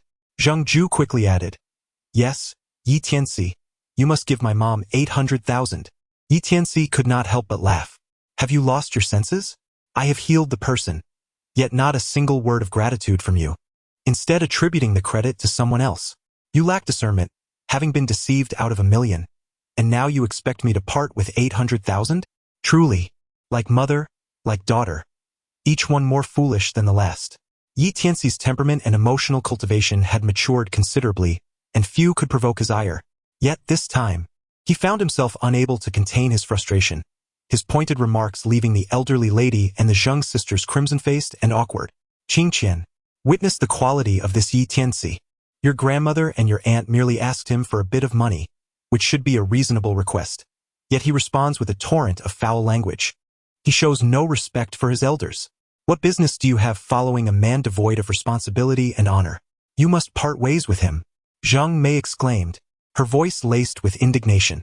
Lin Qingqian furrowed her brow slightly and replied with calm composure. Mother, I was present throughout the encounter and am well aware of what transpired. Tianci is in the right. Grandmother and aunt should not have approached him for money, especially not with a demand of 800,000. That is simply excessive. The elderly lady, incensed, pointed an accusatory finger at Lin Qingqian, exclaiming, You ungrateful wretch. You've turned against your own kin, despite the affection we have shown you since childhood. Zhang Ju added, equally incensed, Who are you to deem anyone excessive? Such disrespect. Lin Chongli stepped forward, attempting to mediate. Mother, Tianci acted out of kindness in helping others. You should not direct your ire at him. Slap. The elderly lady struck Lin Chongli across the face, her fury palpable. What right do you have to speak in the Zhang household? Leave. Lin Chongli turned to Zhang Mei, hoping for her support, but she glared at him fiercely. Why are you still here? Lin Chongli, covering his face, left in dismay. Lin Qingqian took Tianci's hand. We should go. Stop right there. Zhang Mei bellowed. Mother, what do you truly want? Is controlling and coercing my father not enough? Must you also control me? Lin Qingqian responded, her irritation surfacing. Zhang Mei, her face a storm of anger, retorted, How dare you speak back to me? You are my daughter, and it is my duty to guide you. If you dare to leave with this I will immediately sever our mother-daughter ties. Indeed, if you choose to leave, do not expect to acknowledge me as your grandmother. Both the elderly lady and Zhang Ju joined in the threats directed at Lin Qingqian. With an expression of helplessness, Lin Qingqian found herself torn between loyalties. Qingqian, do not let this conflict with your family arise because of me. Stay here, and call me if anything comes up. Tianci comforted Lin Qingqian for a moment before making his way downstairs. As he stepped out of the residential complex, a convoy of vehicles roared past and halted beside him. 3 cars in total. The first 2 were camouflaged military vehicles, while the last was a luxurious Rolls-Royce. The door of the Rolls-Royce swung open, and Tang Qiong, dressed in casual attire, emerged and respectfully greeted Tianci, inquiring, Mr. Yi, may I have a word with you? After a brief glance at her, Tianci nodded in agreement. Tang Qiong personally opened the car door for him, and he took his seat inside. The 2 military vehicles led the way, and the convoy sped off, gliding through a series of green traffic lights. After a little over 10 minutes, the Rolls-Royce arrived at a grand estate, where Tianci noticed the sign at the entrance. Huichun Sanatorium. Nestled on the hillside, The sanatorium was surrounded by lush greenery, with the melodious chirping of birds and fragrant blossoms, creating an exceptionally tranquil atmosphere. The vehicle came to a stop in front of an imposing building. Tianci alighted from the vehicle and, under the guidance of Tang Qiong, ascended to an office on the upper floor. Tang Qiong dismissed those present and then knelt on one knee, her expression filled with reverence. Tang Qiong pays her respects to the sect master. Tianci stated calmly, "Has Tang Xinghua revealed everything to you?" Tang Qiong nodded in affirmation. "Rise," Tianci gestured with his hand. As Tang Qiong stood, she inquired softly, "Should I address you as the sect leader or as senior brother from now on?" Tianci smiled lightly. "That works. Let us stick with master of the sect." Tang Qiong, with a graceful smile, approached the table, picked up a thick stack of documents, and handed them to Tianci. "Master of the sect. These are the assets managed on your behalf by the Tang family. My grandfather entrusted me to deliver them to you for your review." Tianci perused the documents, astonished. Longxiang Grand Hotel, Gully Commercial Street, Datong Entertainment City, and Huichun Sanatorium. Are all these my possessions? Indeed, they are all yours, esteemed master. Yet, to be more precise, they also belong to Tianmen. Tang Qiong replied with a smile and a nod. Tianci scratched his nose, recalling that before descending the mountain, the old man had mentioned that he held a share of the wealth at the 8 generals of Tianmen, and that he could directly take over upon his arrival. Little did he expect that the Tang family in Shuqing managed such an extensive array of properties. The Gully Commercial Street and the Datong Entertainment City were of unknown scale, while the Huichun Sanatorium, which he had just inspected, occupied a vast area with an exceptionally pleasant environment, undoubtedly worth a considerable fortune. As for the Longxiang Grand Hotel, it stood as the only 6-star hotel in Shuqing, valued at no less than several billion. The fact that the Tang family willingly transferred these assets into his hands indicated their complete trust in him. Tang Qiong's face instantly displayed a look of gratitude. However, at that moment, a commotion arose from downstairs. A woman in military attire pushed open the door and announced, "General Qiong, there are people causing a disturbance below." Chapter 47. Yang's real estate. Tianci glanced down from the window, his brow furrowing instantly. "Antly?" He promptly pushed the door open and descended the stairs. Outside the building, a middle-aged woman in her 40s was being shoved against the wall by several young men. It was Antly from the Qingshan Welfare Institute. As she dodged their advances, she clutched the food container in her hand, desperately trying to prevent it from being overturned. "Did you think hiding here would make us unable to find you? Let me inform you. No matter where you flee, Yang's real estate will track you down." One of the youths, clad in a checkered shirt, coldly demanded, his expression menacing. Antly, cradling her food container, appeared frightened as she replied, "That is my rightful property, with all the proper documentation. Why must I sell it to your Yang's real estate at such a low price? No matter what tactics you employ, I refuse to sign. What you are doing is illegal." The young man in the checkered shirt snorted derisively, his nostrils flaring. "Illegal? The law only applies to commoners like you. It holds no power over me or my family's Yang's real estate. You have been given a deadline, and today is the final day. Since you still refuse to sign, I will have no choice but to teach you a lesson." With that, he raised his arm high. However, to his astonishment, he found himself unable to lower it, as it was firmly grasped by another. It was Tianci. In broad daylight, a group of grown men bullying a woman. How are you any different from a thug? The true bully here is you, and you dare to lay a hand on her. Tianci gently pushed, causing the young man in the checkered shirt to stagger back 3 steps before he fell to the ground, tumbling awkwardly before scrambling to his feet. Enraged, the young man exclaimed, "Who left their zipper undone?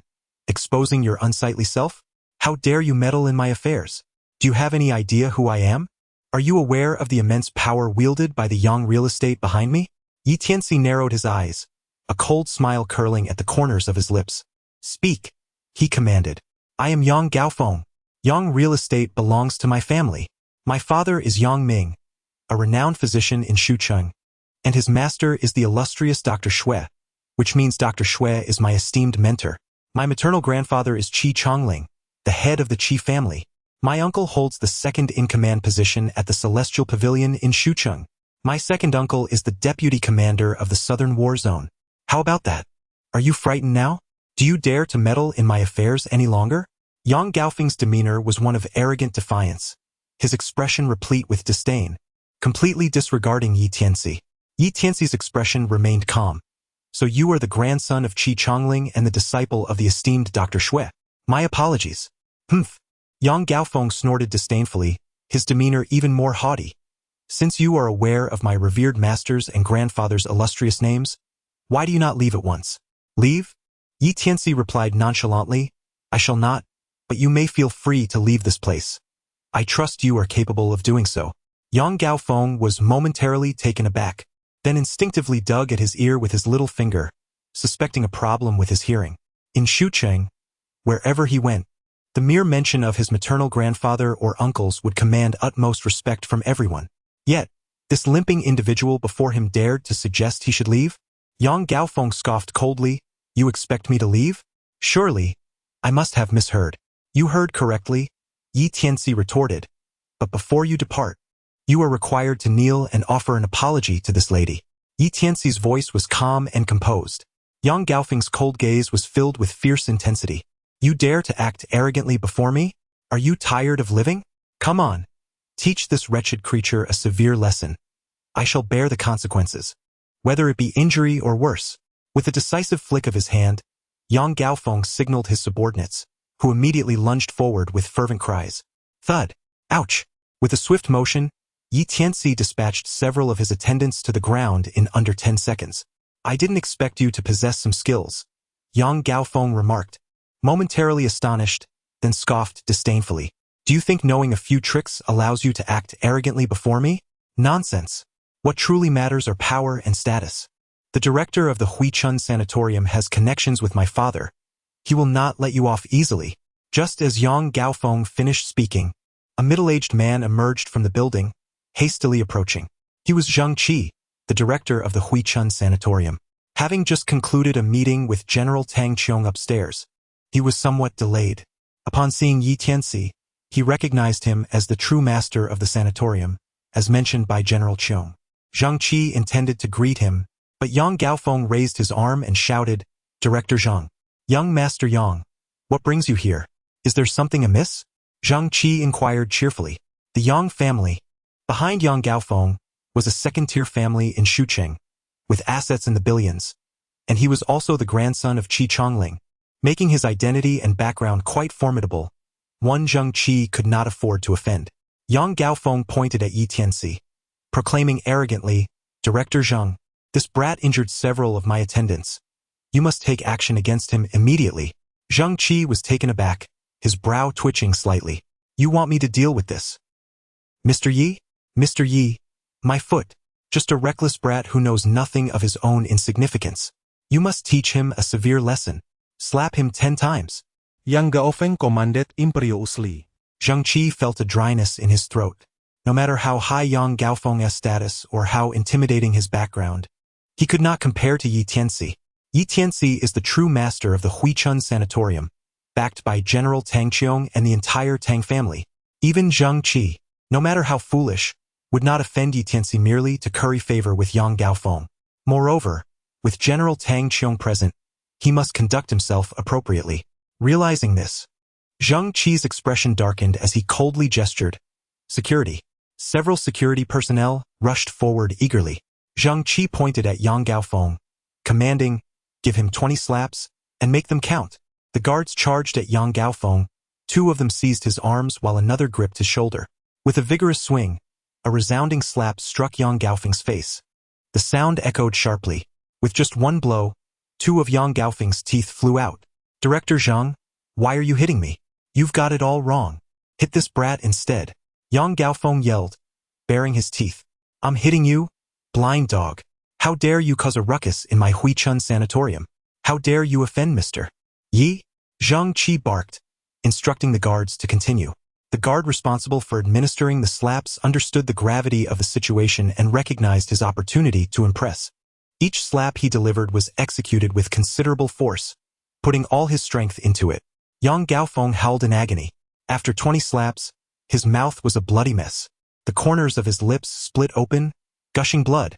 His face resembled that of a monkey pulled from a pot of oil, grotesquely swollen.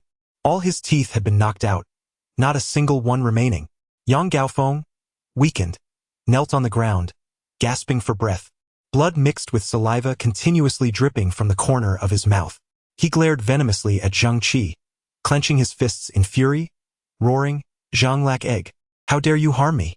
Upon hearing the derogatory nickname, Zhang Qi's eyes ignited with rage.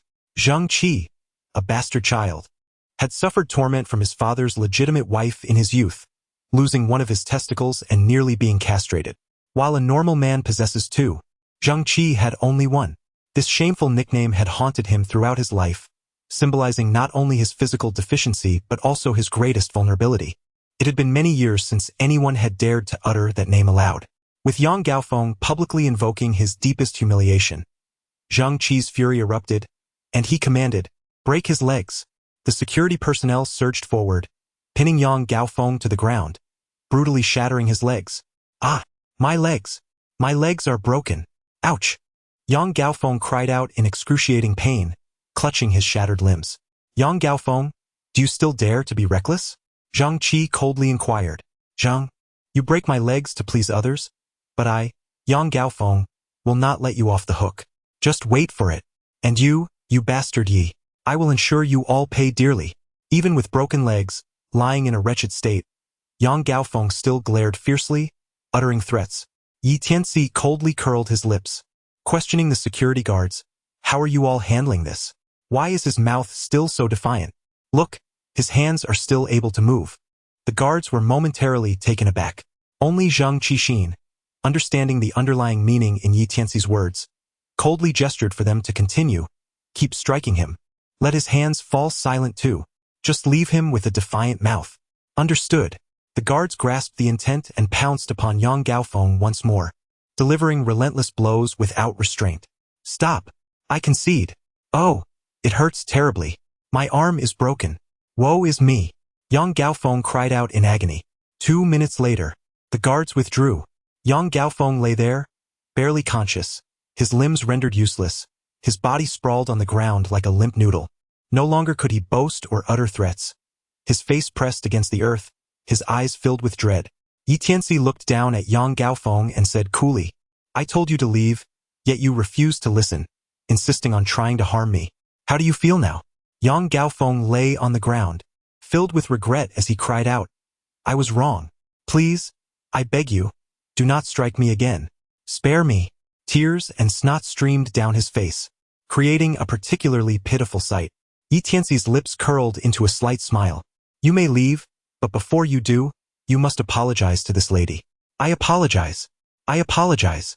Yang Gaofeng exclaimed in panic. With only his neck able to move, he turned to Aunt Li, tearfully begging for forgiveness. "I'm sorry, Auntie. I apologize. Please, I implore you, advocate for me and let me go."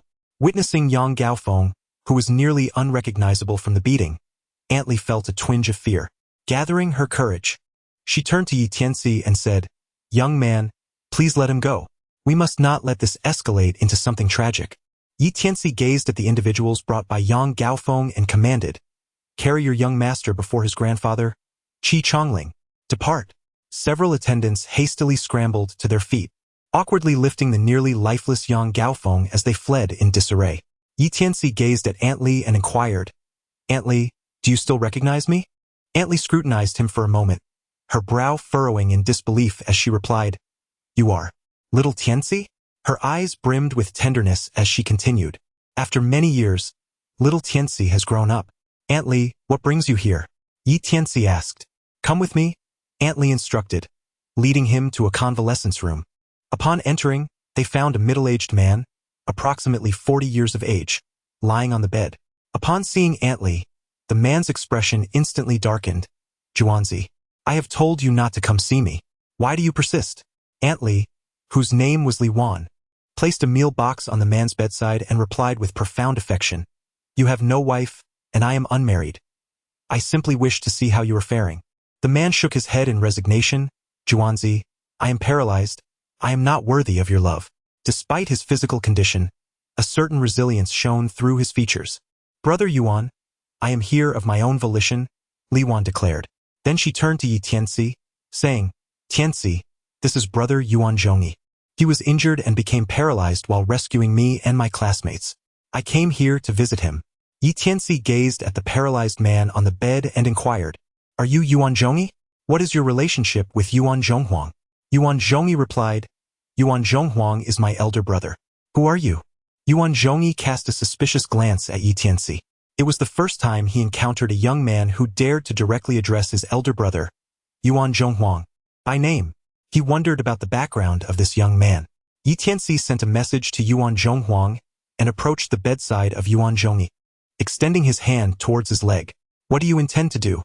Yuan Zhongyi's gaze was alert. Tianci, brother Yuan has been kind to me.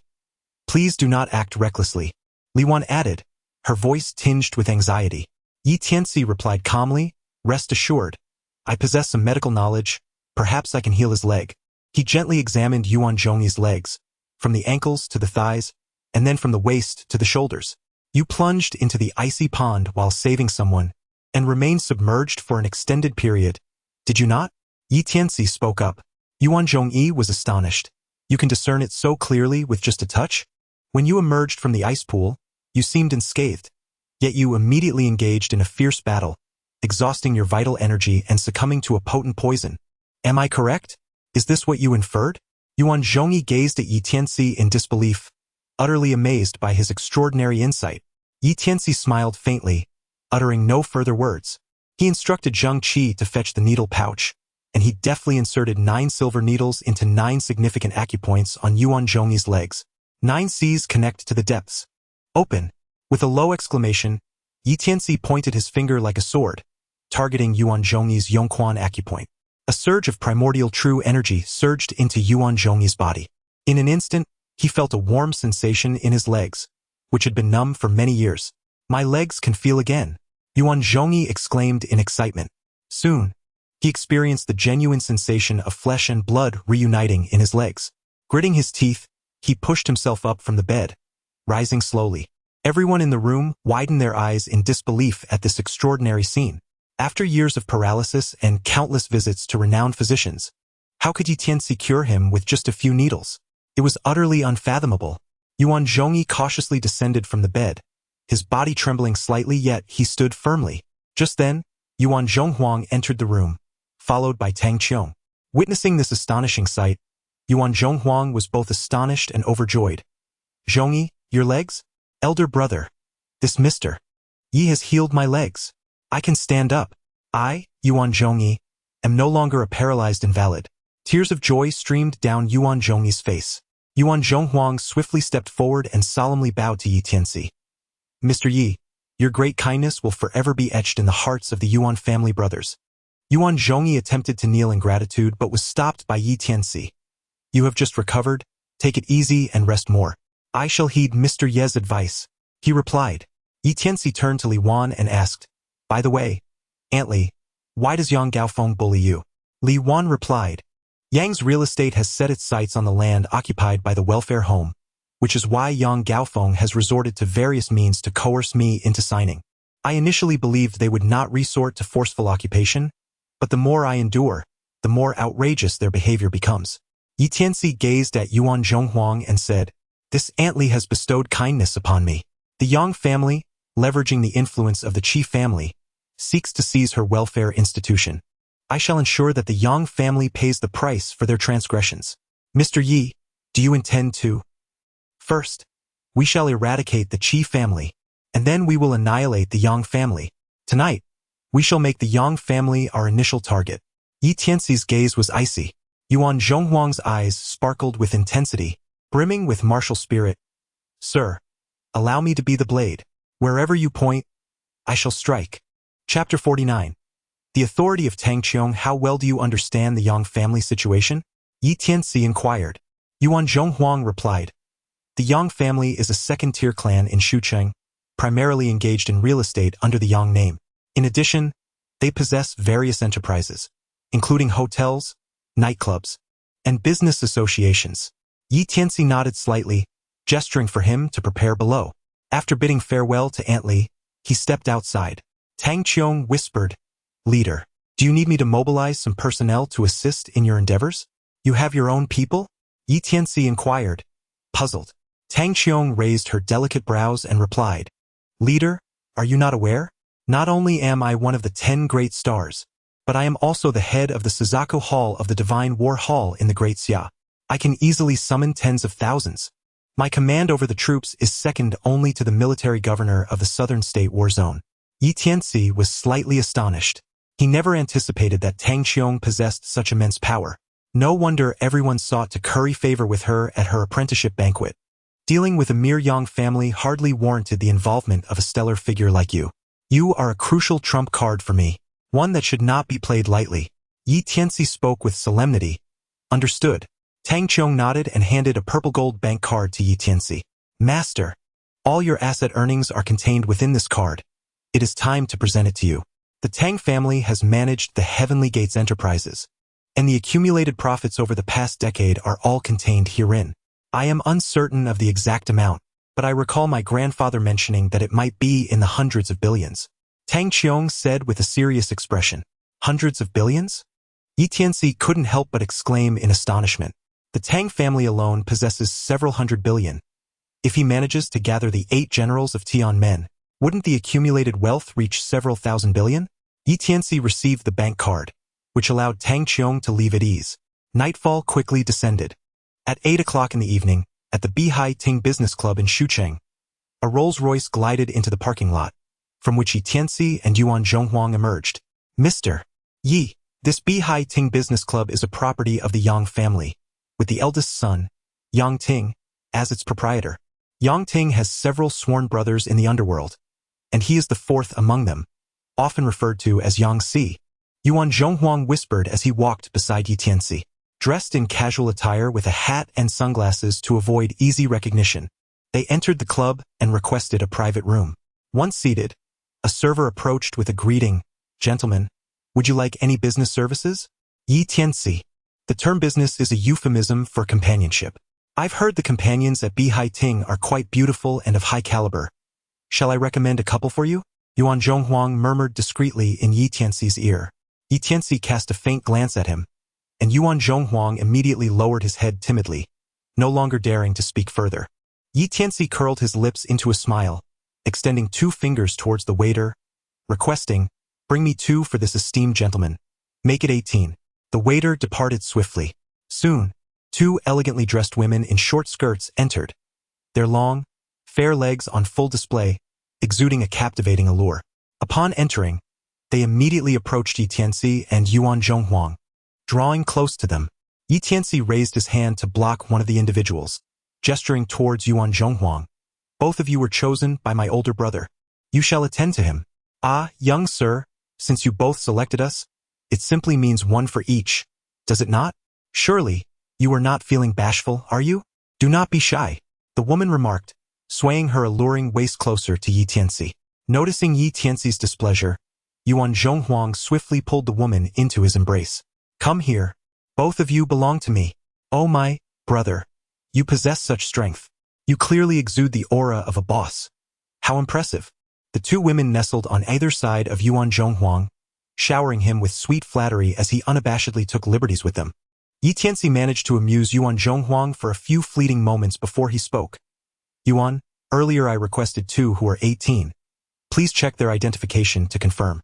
Yuan Zhonghuang, understanding that it was time to address serious matters, withdrew his hand and, with a stern demeanor, replied, "Indeed, I asked for 2 who are 18. Allow me to inspect your identification." "Who conducts business while carrying identification?" One of the women interjected playfully. "We are both 18. There's no need for verification, dear brother." The 2 women clung to Yuan Zhonghuang's arm with feigned innocence. He pushed them aside, his tone resolute. "Verification is imperative.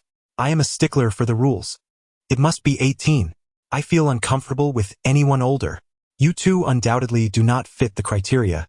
Just look at the makeup on your faces. Thicker than the putty on my walls." One of the women in red stood up, scrutinizing Tianci and Yuan Zhonghuang before crossing her arms and scoffing. "You both don't seem like patrons. Rather, you appear to be here to cause trouble." The woman in blue rolled her eyes and added, "You're both old and yet still picky, demanding 18-year-olds as if you were someone of importance. Why don't you take a good look at yourselves? Are you calling me old?" Insulting my appearance? Yuan Zhonghuang, known for his temper, was unaccustomed to such humiliation, and he swiftly delivered a slap. The sound echoed as the woman in blue fell to the ground, disheveled and bleeding from the corner of her mouth. Who dares to stir trouble in Beihai Pavilion and bully my sisters? The woman in red seized an ashtray and hurled it at Yuan Zhonghuang's head. He retaliated with a forceful slap, sending her crashing to the floor. Help! There's a disturbance at Beihai Pavilion. The two women scrambled to their feet and rushed out, shrieking for assistance. Moments later, a massive man, as stout as a tower, entered the room with a dozen security personnel. Nan, it's him. He is the one who attacked us, they exclaimed, hiding behind the burly figure. He keeps insisting on 18-year-olds and demands to see our IDs. He and that little fellow beside him are clearly here to provoke us. You dare to cause a ruckus in Beihai Pavilion? Do you even know whose territory this is? Nan's voice was icy with authority. Whose territory is it? Tianci sat calmly on the sofa, leisurely speaking. Nangu raised an eyebrow and arrogantly declared, "This is the territory of Master Yangxi. Not only is Yangxi the owner here, but he is also the proprietor of Yang's real estate, worth over 10 billion. Master Yang's younger brother, Dr. Yang Ming, is the esteemed son-in-law of the venerable old Master Qi Chongling. The Yang and Qi families are in-laws. Do you dare to cause a disturbance here, seeking to court disaster?" Tianci gazed upon the imposing figure of Brother Nan, whose demeanor exuded a fierce arrogance. With a subtle motion of his finger, he commanded, "Make him kneel and address me." In an instant, Yuan Zhonghuang appeared beside Brother Nan with remarkable swiftness, gripping his shoulder with a firm grasp. Ouch! A cry of pain escaped Brother Nan's lips as he was forcefully struck behind the knee by Yuan Zhonghuang, causing him to collapse onto the ground. A dozen security personnel behind them contemplated intervening, but Yuan Zhonghuang's fingers tightened around Brother Nan's throat. "Do not dare to make any rash movements. Otherwise, I shall snap his neck." The security guards found themselves paralyzed by fear. Kneeling upon the ground, Brother Nan maintained an air of haughty defiance. "I am merely the security manager here. My elder brother is a renowned figure in Shucheng. If you possess any courage, have me summon him. Let us see if he does not annihilate you." "Let him call," Tianci replied. Tianci waved his hand lightly. Chapter 50. Sealed in a coffin. Brother Nan, holding his phone, made a call with an expression full of arrogance as he threatened, "You had better release me at once. Otherwise, when my elder brother arrives, you shall surely regret it." Bang! No sooner had he finished speaking than he was sent flying. Tianci stood with his hands behind his back, occupying the very spot where Nango had just knelt. Nanji's body collided heavily against the wall before crashing to the ground, his mouth agape as he coughed up blood. The bodyguards stared at Tianci in terror, paralyzed with fear. Nango, their leader, renowned for his exceptional skills, could easily take on 7 or 8 ordinary men effortlessly. Yet, before Tianci, he exhibited not the slightest ability to retaliate. This man was utterly terrifying. Tianci seized Nangu by the hair, dragging him down to the lobby like a lifeless dog. With a thud, Nangu was cast onto the ground. "I shall remain here with you until your elder brother arrives. Shall I?" Tianci's lips curled into a slight smirk. Yuan Zhonghuang brought over a chair and placed it behind Tianci. Tianci sat calmly in his chair, while Yuan Zhonghuang, adorned with sunglasses and a hat, stood beside him like a devoted servant. The security personnel from Beihai Court descended from various floors, gathering in the grand lobby, numbering nearly 30. They encircled Tianci and Yuan Zhonghuang yet dared not make a move. Guests stood at a distance, whispering amongst themselves in hushed tones. Soon, the sound of urgent brakes echoed from outside, followed by a cacophony of footsteps as dozens of thugs armed with clubs surged in. Leading them was a middle-aged man in casual attire, whose features bore a resemblance to Yang Ming, albeit with a slightly plumper physique. "Who dares to cause trouble in my Yang Ting's territory?" he demanded coldly upon entering. He was Yang Ting, the elder brother of Yang Ming and the proprietor of Yang Realty and Beihai Court. "Big brother, save me!" Nango cried out from the floor, pleading for Yang Ting's assistance. Yang Ting's gaze fell naturally upon Tianci, and he coldly stated, "Young man, do you dare to create a disturbance in my Beihai Court, to harm my people? Give me a reason." Tianci sat upon a chair, one foot resting upon Nanji's back, his voice calm and unperturbed. "You seek justification? Very well. Your Yang Real Estate intends to seize the land of Qingshan Welfare Institute. Is that not true? Yang Ting scoffed disdainfully, retorting, So, it was that wretched Wan who sent you to stir up trouble. How much did she offer you? I can provide you double. No, I shall offer you triple the amount, just to extricate you from this affair. Yi Tianxi's lips curled into a smirk. Are you quite wealthy? Yang Ting replied with an air of pride. The Yang family may lack many things, but we are never short of money. My brother. Name your price. Yi Tianci slowly extended a finger. 100,000? Yi Tianci shook his head. 1 million? That is acceptable. Yang Ting displayed an air of indifference. To him, 1 million was a trifling sum. He could forgo 2 women a year and it would suffice. Yi Tianci continued to shake his head. Yang Ting's expression instantly darkened. My offer of money is not out of fear of you, but rather to avoid complications. Your exorbitant demand shows a lack of appreciation. How much do you truly desire? 100 million. Yi Tianci spoke softly, stating that the compensation was for Aunt Li's shock and emotional distress. Yang Ming, filled with rage, exclaimed, You demand 1 billion right off the bat. It seems you are deliberately seeking trouble. Brother Nan, lying on the ground, shouted, Big brother, these 2 scoundrels are indeed here to provoke. Let the brothers teach them a harsh lesson. Yang Ting's expression turned icy as he furiously waved his hand. What are you all waiting for? Get up. Dozens of security guards around immediately prepared to take action. At that very moment, Yuan Zhonghuang pulled out a walkie-talkie and commanded loudly, Move. With a resounding crash, all the windows in the lobby of Beihai Pavilion shattered.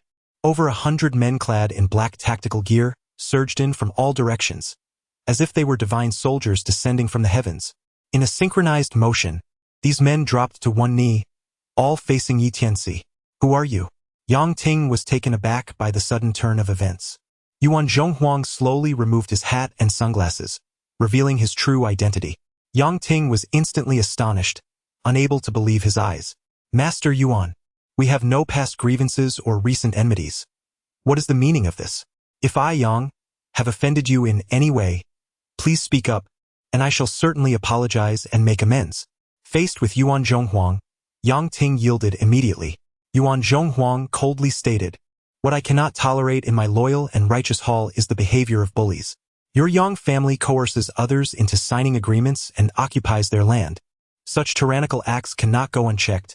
And I, Yuan Zhonghuang, must intervene.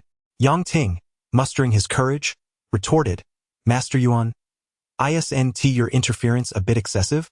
With a sharp snap of his fingers, Yuan Zhonghuang dismissed any further dialogue. Instantly, the 100 men in tactical gear sprang into action. The lobby of Beihai Pavilion was reduced to ruins. The security guards and thugs accompanying Yang Ting were swiftly brought down to the ground. While these guards might easily intimidate ordinary people, they were utterly outmatched by the elite forces of the loyal and righteous hall. Most of those who fell were not genuinely injured. They simply collapsed at the first sign of danger, feigning unconsciousness.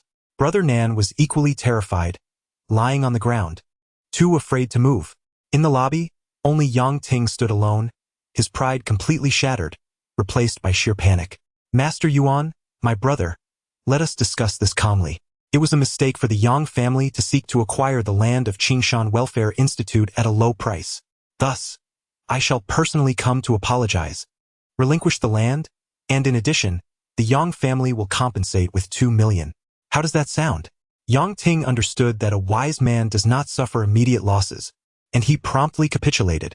Yi Tianci coldly remarked, If it were not for my power to assist Aunt Li in her resistance, would you apologize? No, you would not. You would only intensify your bullying towards her. You would ruthlessly seize her possessions and trample her beneath your feet, rendering her pleas for justice futile. Therefore, I shall not accept your apology or compensation. Yang Ting replied in a low voice, Do not presume that, with Lord Yuan backing you, you can act without restraint. Let me inform you, I too have support behind me. The Yang family is closely allied with the Qi family. Do you not fear that old Master Qi will hold you accountable for this bullying of the Yang family? No matter how powerful Lord Yuan is, he cannot surpass the Qi family. Yi Tianci's lips curled into a wicked smile. Since you have said that, I shall grant you an opportunity for redemption. If your Yang family issues a statement to sever ties with the Qi family, I shall refrain from making things difficult for you. His intent was to annihilate the Qi family, and he held no significant grudge against the Yang family. If they complied, he would not bring harm to the innocent. Yang Ting scoffed disdainfully. You want my Yang family to distance ourselves from the Qi family? Who do you think you are? I knew you would respond that way. Yi Tianci flashed a sinister smile, instructing them to place him in the coffin and deliver it to the Qi family. Several burly men stormed in, carrying the pre-prepared coffin, and without a moment's hesitation, swiftly bound Yang Ting and tossed him inside. Chapter 51. Qi Chongling. With a resounding thud, the coffin lid was secured, and the men simultaneously wielded their hammers. Before Yang Ting could fully comprehend the situation, the lid was sealed. He screamed in terror from within, but his cries were in vain, as the men simply lifted the coffin and departed. Witnessing their master being confined within the coffin and taken away, left the remaining members of Bai Hating utterly horrified. Yi Tianci approached Nangu, who was trembling on the ground, his face a mask of fear. Brother, I realize my mistakes, he pleaded. Yet, why must one acknowledge their errors? I still prefer the defiant demeanor you displayed moments ago. Yi Tianci looked down at Nangu, whose face had turned ashen. In a state of panic, he pleaded. I truly realize my mistakes, elder brother. I implore you to spare me. Please do not confine me to a coffin. Do you wish to survive? Yi Tianci inquired softly. Nangu nodded vigorously, as if pounding garlic. As long as you do not place me in a coffin, brother, I shall comply with whatever you ask. Very well. Relay everything that transpires here to the Yang family. If within 12 hours the Yang family issues a statement severing ties with the Qi family, I shall refrain from taking action against them. I have taken note, brother. I shall ensure this matter is handled. Upon receiving Yi Tianci's nod, Nangu hastily rose from the ground, suppressing the pain of his fractured bones, and hurriedly fled. 4 robustly built men stepped forward in unison. Kneeling on one knee, the 4 great protectors of the Loyalty Hall await your command, Mr. Yi.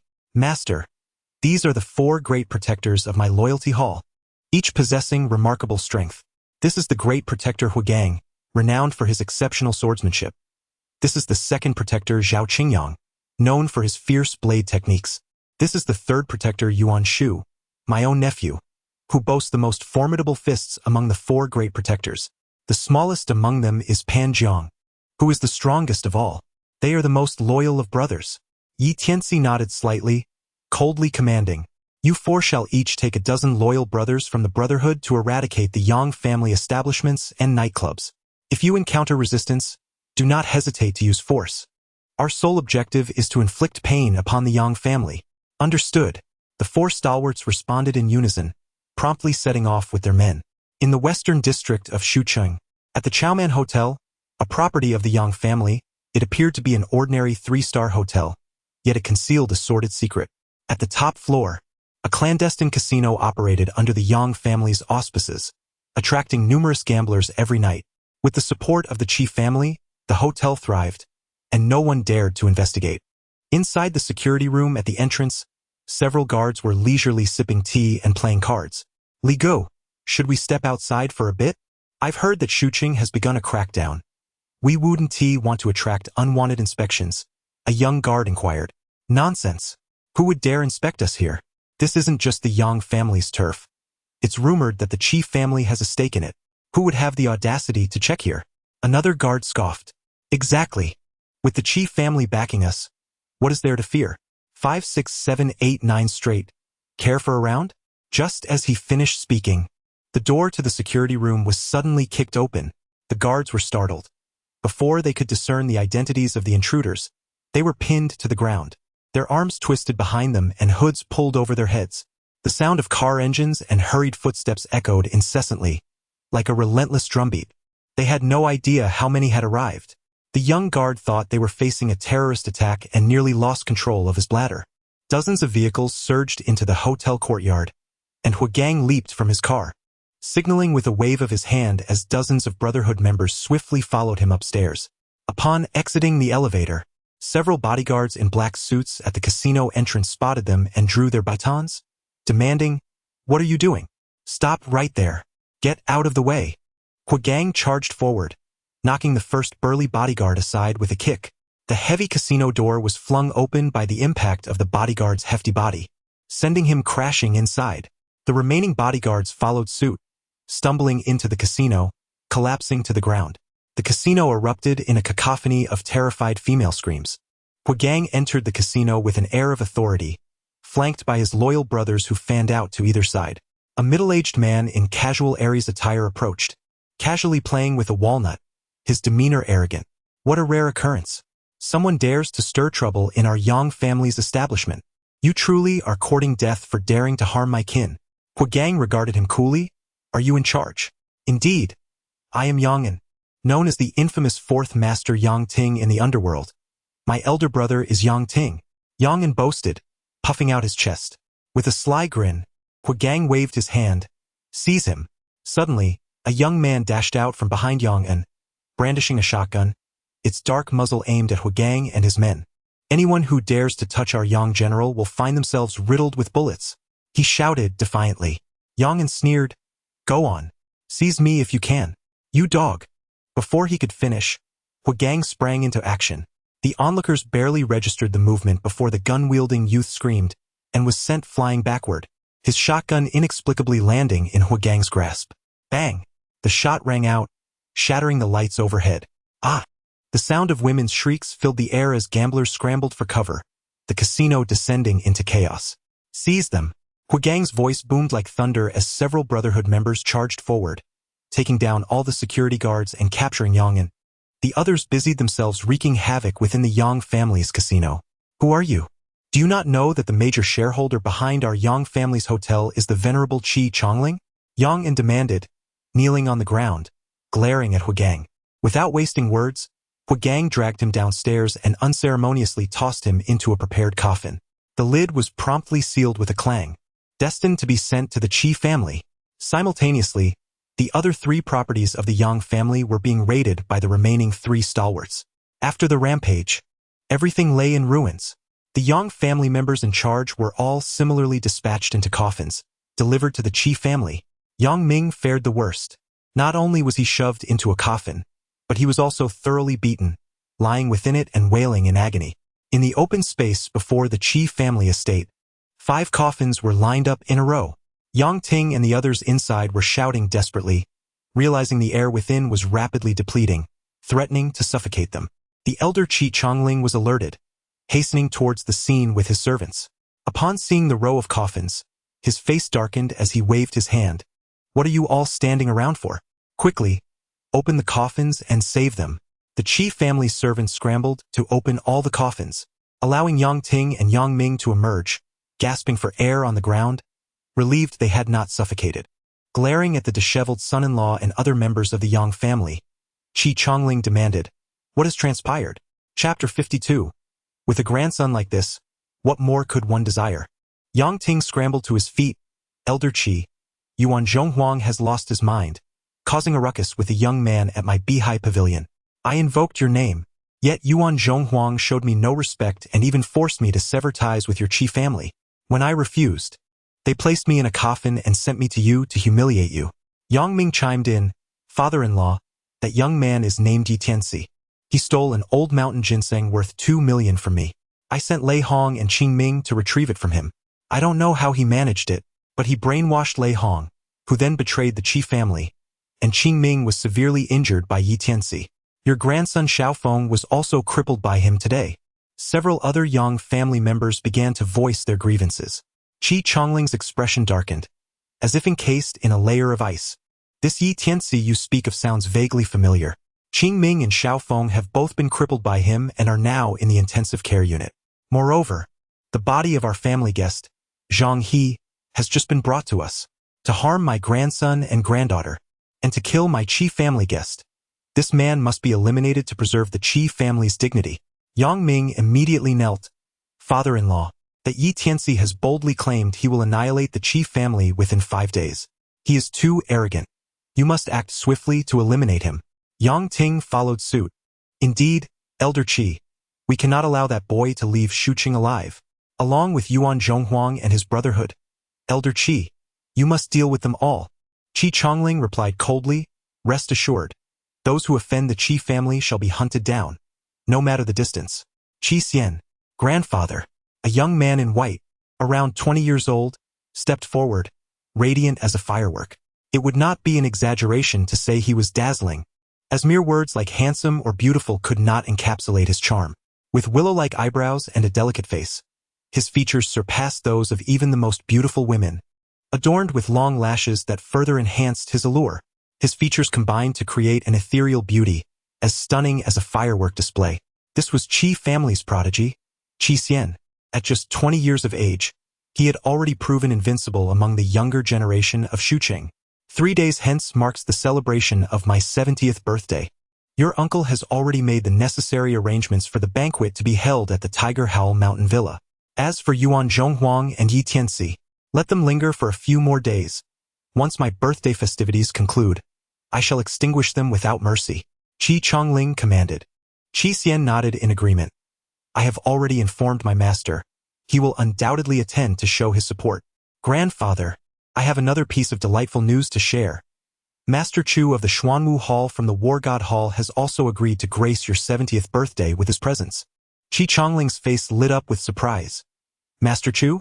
Is he not the one who, at the tender age of 24, ascended to the rank of martial arts grandmaster, earning the 5th position among the 10 great generals, and is renowned throughout the southern regions as the War King Chu Wudao? Qi Xian affirmed. Indeed, it is he. Master Chu harbors a deep affection for Tang Qiong of the Tang family and has followed her to Shuqing. His father was a contemporary of my master, which is why Master Chu graciously accepted my invitation to attend your 70th birthday. Additionally, I have received an invitation to join the War God Hall. With Master Chu as my recommender, I had intended to share this news with you on your birthday. Qi Xian smiled, his eyes gleaming with determination. Achieving the status of martial arts grandmaster at the age of 24 is a rare feat at just 20. Qi Xian stands but a step away from this esteemed rank, firmly believing he shall attain it within 2 years. His future promises to shine even brighter than that of Chu Wudao. Upon hearing Qi Xian's words, Qi Chongling erupted in hearty laughter. Splendid! From this day forth, our Qi family shall hold a connection to the War God Hall of the Great Xia. Xianer, you must strive to overshadow Tang Qiong. Qi Xian, with a dismissive expression, retorted. No matter how exceptional Tang Qiong may be, she is but a woman. In less than 2 years, my brilliance shall undoubtedly eclipse hers. Qi Chongling, satisfied, stroked his beard thoughtfully. Since Chu Wudao is your recommender and has followed Tang Qiong here, we shall do him a favor. Xianer, you must invite Tang Qiong to the event, allowing Chu Wudao to win the heart of the fair maiden. This will further solidify his ties with our Qi family.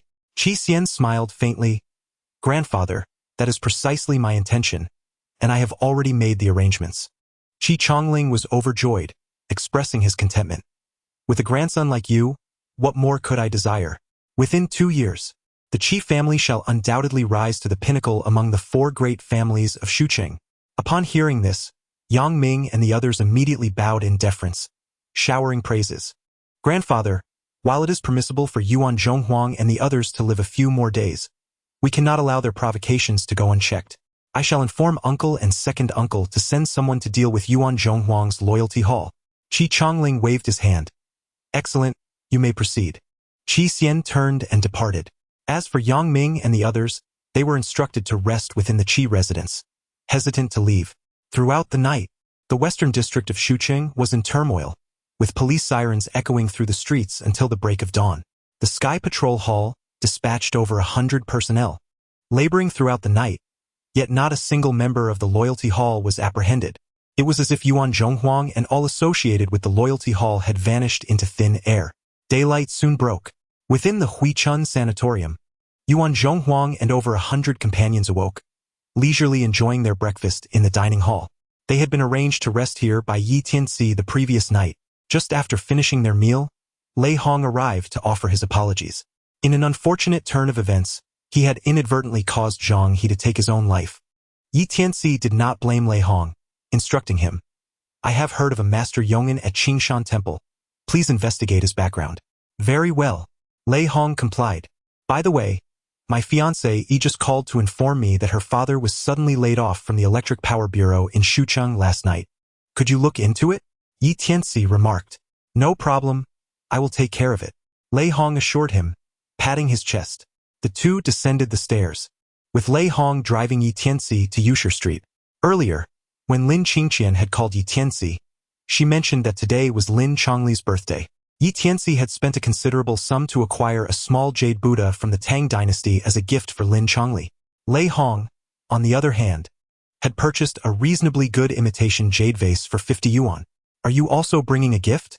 Yi Tianci inquired with a smile. No, it's for my little brother-in-law. He requested a gift and specifically instructed me to buy an imitation porcelain piece. Lei Hong casually tossed the imitation porcelain onto the passenger seat and started the car.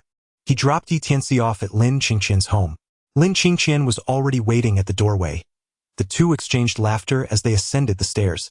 Upon entering, Lin Qingqian raised the gift she had prepared. Dad, this is a fine wine that Tianci bought for you. Zhang Mei, standing nearby, crossed her arms and scoffed. Your dad's birthday, and he only buys 2 bottles of cheap wine. Lin Qingqian quickly defended Yi Tianci. Tianci has also prepared an additional surprise for my father. Zhang Mei rolled her eyes dismissively. What kind of surprise could someone from the mountains possibly have? Mom, what are you doing? Always nitpicking. Lin Qingqian retorted angrily, pulling Yi Tianci into the kitchen to assist her father with the cooking. The three busied themselves for a while, preparing the meal. Suddenly, a knock echoed from outside. Zhang Mei's face lit up with joy as she rushed to open the door, muttering, "The real surprise has arrived." Chapter 53. A Moment of Pride. As the door swung open, a well-groomed young man in a tailored suit stepped inside. "Apologies, Aunt Zheng. I was caught in traffic and have arrived late." He said this while handing a gift box to Zhang Mei, deliberately flaunting the shiny new key to a Mercedes in his hand. "Xiao Zhao, your timing is perfect. You're right on time. And bringing a gift for Auntie? How polite of you. Come on in." Zhang Mei warmly welcomed the young man. Lin Qingqian's brows furrowed slightly. "Mom, what do you mean by this?" "Qingqian, this is Zhao Hui. His family is quite affluent." Her eyes sparkled with greed as she spoke of Zhao Hui's wealthy family. "Her brother-in-law is a significant figure in Shucheng, wielding power and influence. Your mother has specifically invited him for you two to meet," Zhang Mei said with a smile, her eyes shimmering with excitement at Zhao Hui's wealth. Lin Qingqian's anger flared instantly. "Mom, I have already agreed to fulfill my engagement with Tianci. Why are you arranging a blind date for me? That engagement is merely a piece of paper, utterly meaningless." Zhang Mei glared fiercely. Lin Qingqian, irritated, retorted, "Why are you always trying to control me?" Zhang Mei's face darkened. "What do you mean by talking back? You will go on this date, whether you like it or not." In truth, Lin Chongli's layoff was orchestrated by Lin Chongren. Zhao Hui was also secretly introduced to Zhang Mei by Lin Chongren. The Lin family had attended Tang Qiong's apprentice banquet, only for Lin Hao to suffer broken legs, leading to a loss of face for the family. The Lin family harbored their resentment towards Yi Tianci. "Aunt Zheng, please don't be upset." Zhao Hui extended his hand towards Lin Qingqian, introducing himself. "I am Zhao Hui, a civil servant." Lin Qingqian remained expressionless, completely ignoring his outstretched hand. She sat silently, unmoved, disregarding Zhang Mei's remarks. Zhao Hui quickly attempted to smooth things over. "Aunt Zheng, it's no issue. Today is Uncle Lin's birthday. Let us not let this minor matter ruin the mood." Witnessing this scene, Old Master Lin entered the room in a fury, refusing to eat. Zhang Mei huffed, her face a mask of smiles as she addressed Zhao Hui. "Xiao Zhao, the reason for your invitation today, besides the blind date with my daughter, is that I have another matter for you to assist with."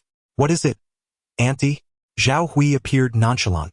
Zhang Mei explained the situation regarding Lin Chongli's job, and then, with a face full of flattery, requested, "Xiao Zhao, your uncle cannot lose this job. I've heard your brother-in-law is a significant figure. Could you assist Auntie with this?" Zhao Hui waved his hand dismissively. "It's a small matter. I'll make a call." He dialed a number and casually said, "Brother-in-law, could you do me a favor? I just bought something for you, and now I need a favor. How am I this free? I'm busy." The person on the other end hung up without a second thought. Zhao Hui awkwardly smiled but remained unfazed. Dialing another number, "Uncle Yu, this is Zhao Hui. I need a small favor." He rambled on, but the response from the other side indicated little hope. After hanging up, Zhao Hui did not reveal the truth but confidently declared, "It's all set, Aunt Zheng. Just wait for good news. No sooner had he finished speaking than Lin Chongli's phone rang. Upon seeing the number, he immediately sprang up in excitement. It's the head of our Electric Power Bureau, Director Gao Yi. He nervously answered the call, and Gao Yi's booming voice filled the room, announcing the reversal of Lin Chongli's layoff and promoting him to Deputy Director of the Electric Power Bureau. News of joy spread. I've been promoted. After hanging up, Lin Chongli was elated. Among the Lin family siblings, he had been struggling the most, but now he had transformed into the Deputy Director of the Electric Power Bureau, a feat worth celebrating. Xiao Zhao, I had no idea you possessed such influence. Thank you so much. Had it not been for you, I would have had an unfortunate birthday. Lin Chongli expressed his gratitude. Zhao Hui appeared bewildered, pondering. Uncle, you said there was no hope. How did it happen so quickly? Zheng Mei cast a glance at Yi Tianci, scoffing. Now do you see how remarkable Xiao Zhao is? Unlike some people, who only talk big. Yi Tianci remarked nonchalantly. How do you know it was he who lent a helping hand? Was it not Xiao Zhao or perhaps yourself? Zheng Mei rolled her eyes in exasperation. You are indeed correct. It was I who made the introductions. Yi Tianci replied calmly. Zheng Mei, incensed, retorted. Yi Tianci, how shameless can you be? How dare you claim credit for Xiao Zhao's efforts? My dear brother, I understand your desire to shine before Qing Qian, but you cannot be so utterly devoid of principles. If you wish to usurp my accomplishments, you must possess the requisite connections. Zhao Hui disdainfully curled his lip, then took 2 gift boxes and presented them to Lin Chongli and Zhang Mei respectively.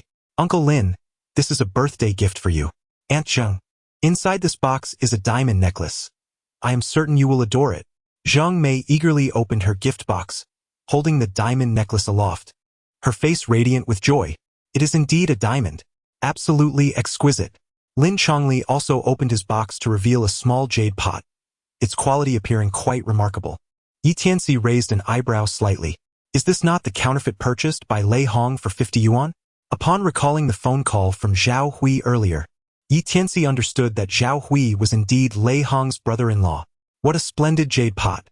The glaze is truly exquisite. Could it possibly be from the imperial kills of the Qing dynasty? Lin Chongli's eyes sparkled with delight. Uncle Lin, you possess remarkable discernment. Zhao Hui gave a thumbs up, grinning as he praised. This jade pot dates back to the Qianlong era of the Qing dynasty. I never expected Uncle Lin to have such profound knowledge of jade artifacts. You recognized it at a glance. Such flattery left Lin Chongli beaming with joy. Xiao Zhao, this jade pot appears to be of exceptional quality. It must be worth quite a sum, right? Zhang Mei inquired. Merely 500,000. Not too extravagant. Zhao Hui replied nonchalantly, extending his palm with an air of indifference. Yi Tianci silently gasped in astonishment. Goodness!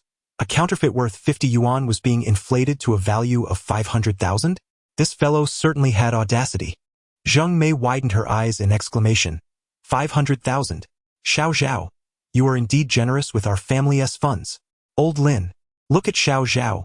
He not only renders great assistance but also presents magnificent gifts.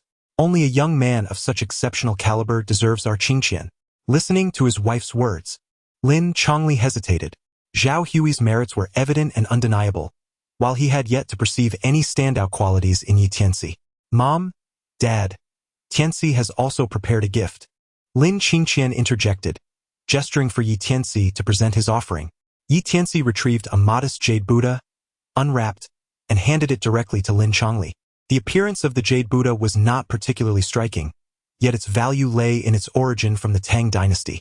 As Lin Chongli examined the small Buddha, he nodded appreciatively, acknowledging its decent quality, deeming it a fine item. Uncle Lin, may I have a look? Zhao Hui interjected. He took the jade Buddha and casually glanced at it, a smirk curling at the corners of his lips as he remarked sarcastically, Indeed, it qualifies as a fine piece, worth at least 100 or so. Zheng Mei immediately retorted with cold derision. Is it really appropriate to call a $100 item a surprise gift? How dare you present it? Zheng Auntie, there's no need to be upset. Uncle Lin has my birthday gift, and that suffices. Zhao Hui said with a grin as he handed the jade Buddha back to Lin Chongli, but he let go prematurely. With a thud, the jade Buddha crashed to the ground, shattering into 2 pieces. Chapter 54. The Truth Revealed. Oh, my apologies. I dropped it. Zhao Hui exclaimed, feigning regret, his eyes betraying a sneer of disdain. Zhang Mei scoffed dismissively. $100 item, mere trash. Let it break. Only Lin Chongli appeared genuinely regretful, for he sensed that the jade Buddha gifted by Yi Tianci was likely far from ordinary. Yi Tianci gazed at Zhang Mei and Zhao Hui, his voice icy as he declared, "Who says the gift I presented is worth only a mere 100? It is valued at far more." He extended a finger. Zhao Hui smirked, a hint of mockery in his tone. "Oh, it appears I have underestimated you. This trinket you purchased from a street vendor is worth 1,000. Is it?" Zhang Mei chimed in. "Yi Tianci, even if you did spend 1,000, it pales in comparison to Xiao Zhao's gift, which cost him 500,000. Auntie, he is blatantly asking me to reimburse him. Very well, I shall compensate." Zhao Hui retrieved his wallet and disdainfully tossed 10 red bills in front of Yi Tianci, wearing an expression of superiority. Observing Zhao Hui's clownish antics, Yi Tianci's gaze turned frigid. "This item is valued at 1 million. If you wish to settle, you must present 1 million, he asserted. Zhao Hui laughed derisively. "Kid, even a lion wouldn't roar as audaciously as you do. 1 million? How dare you ask for such a sum?" Zhang Mei slammed her palm on the table in fury. "Yi Tianci, you are being utterly unreasonable.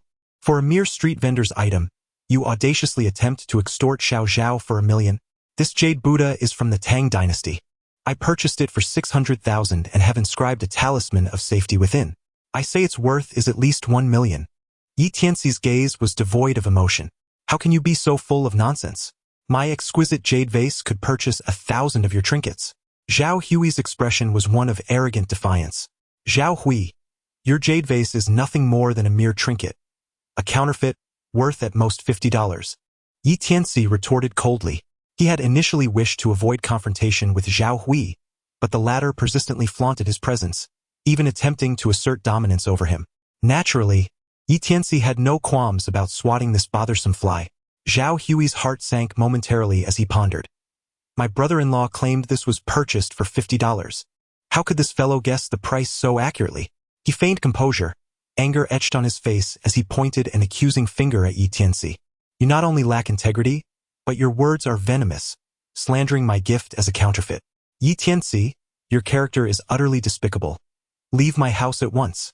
Zhang Mei shouted, supporting Zhao Hui. Aunt Zhang, let him apologize to me first before he departs. Yes, indeed. You must apologize to Xiao Zhao first.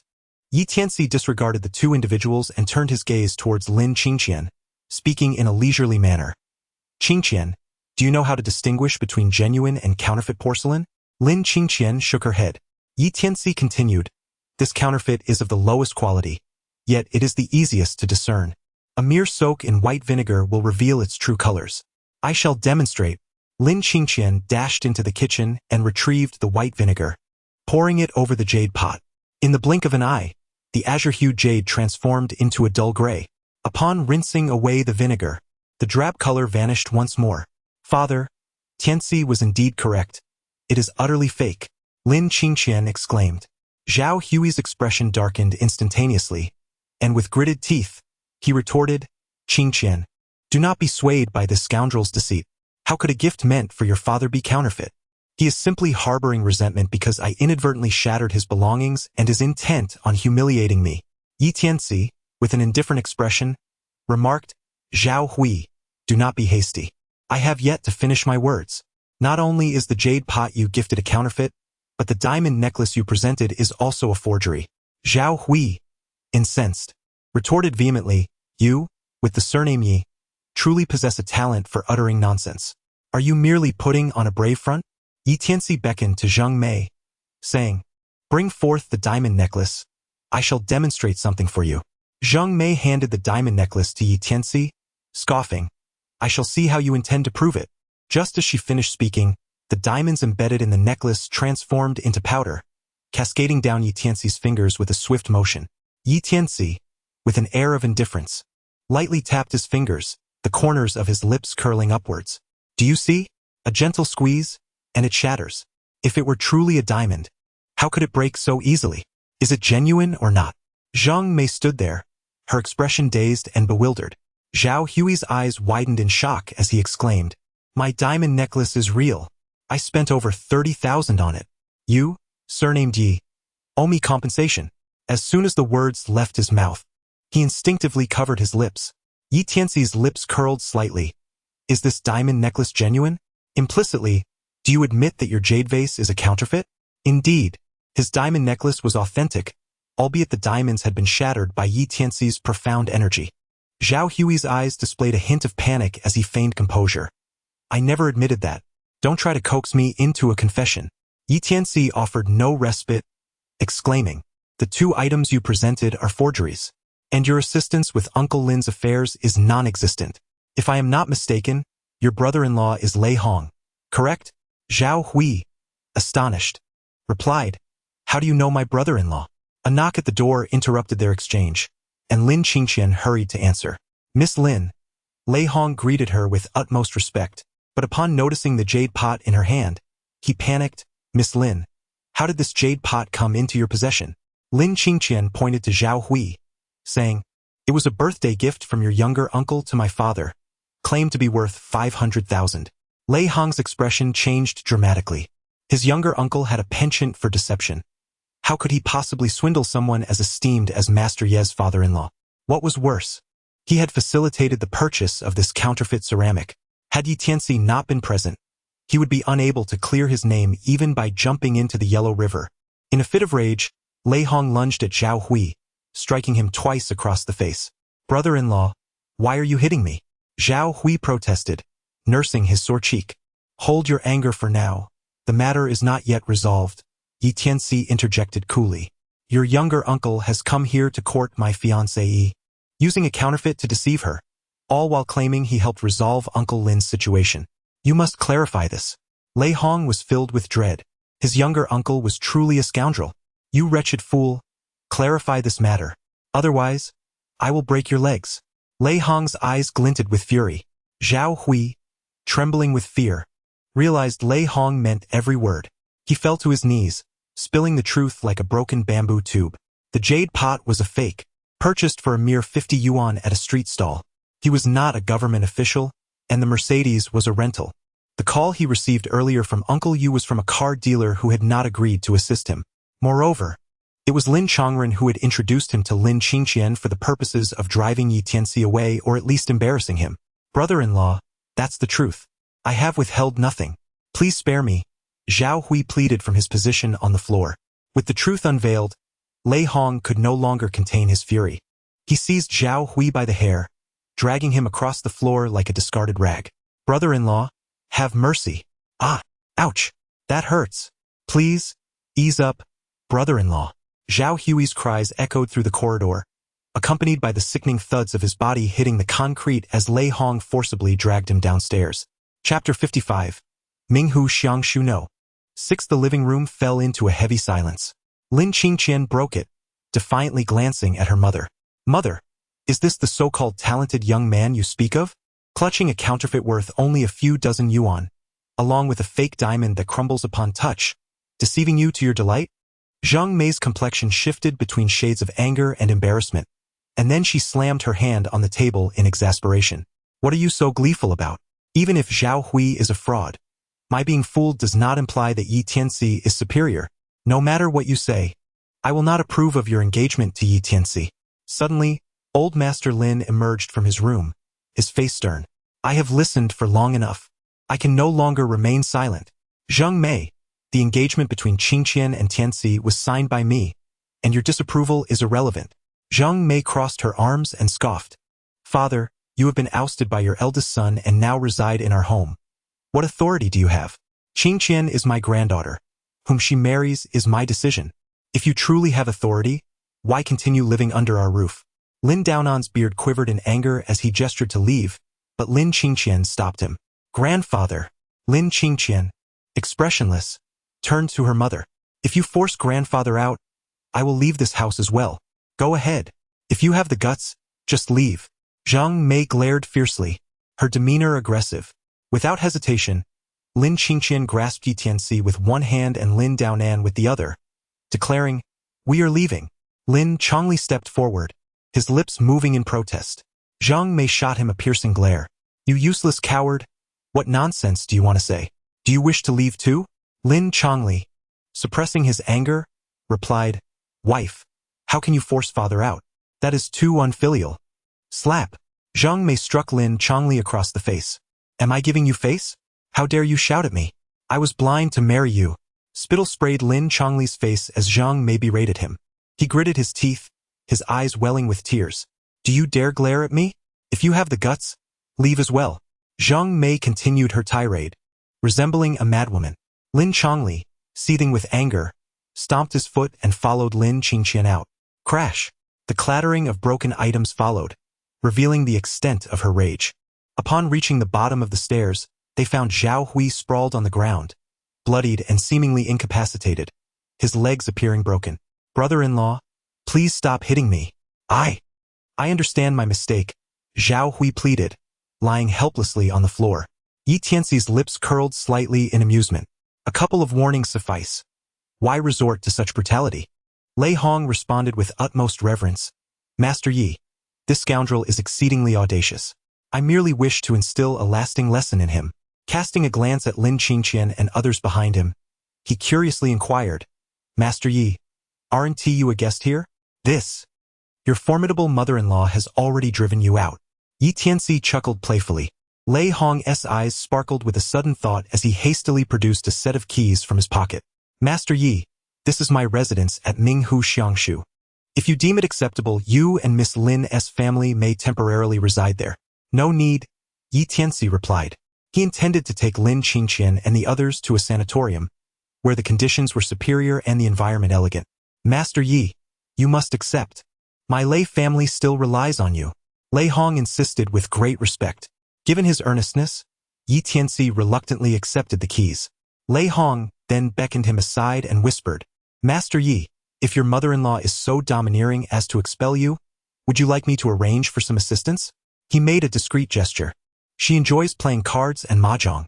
Yi Tianci uttered a single remark before turning and boarding the vehicle, accompanying Lin Qingqian and her family as they journeyed towards Minghu Xiangshu. Watching Yi Tianci depart, Lei Hong grinned widely, muttering to himself, Master Yi, I comprehend your intention. Await my favorable news.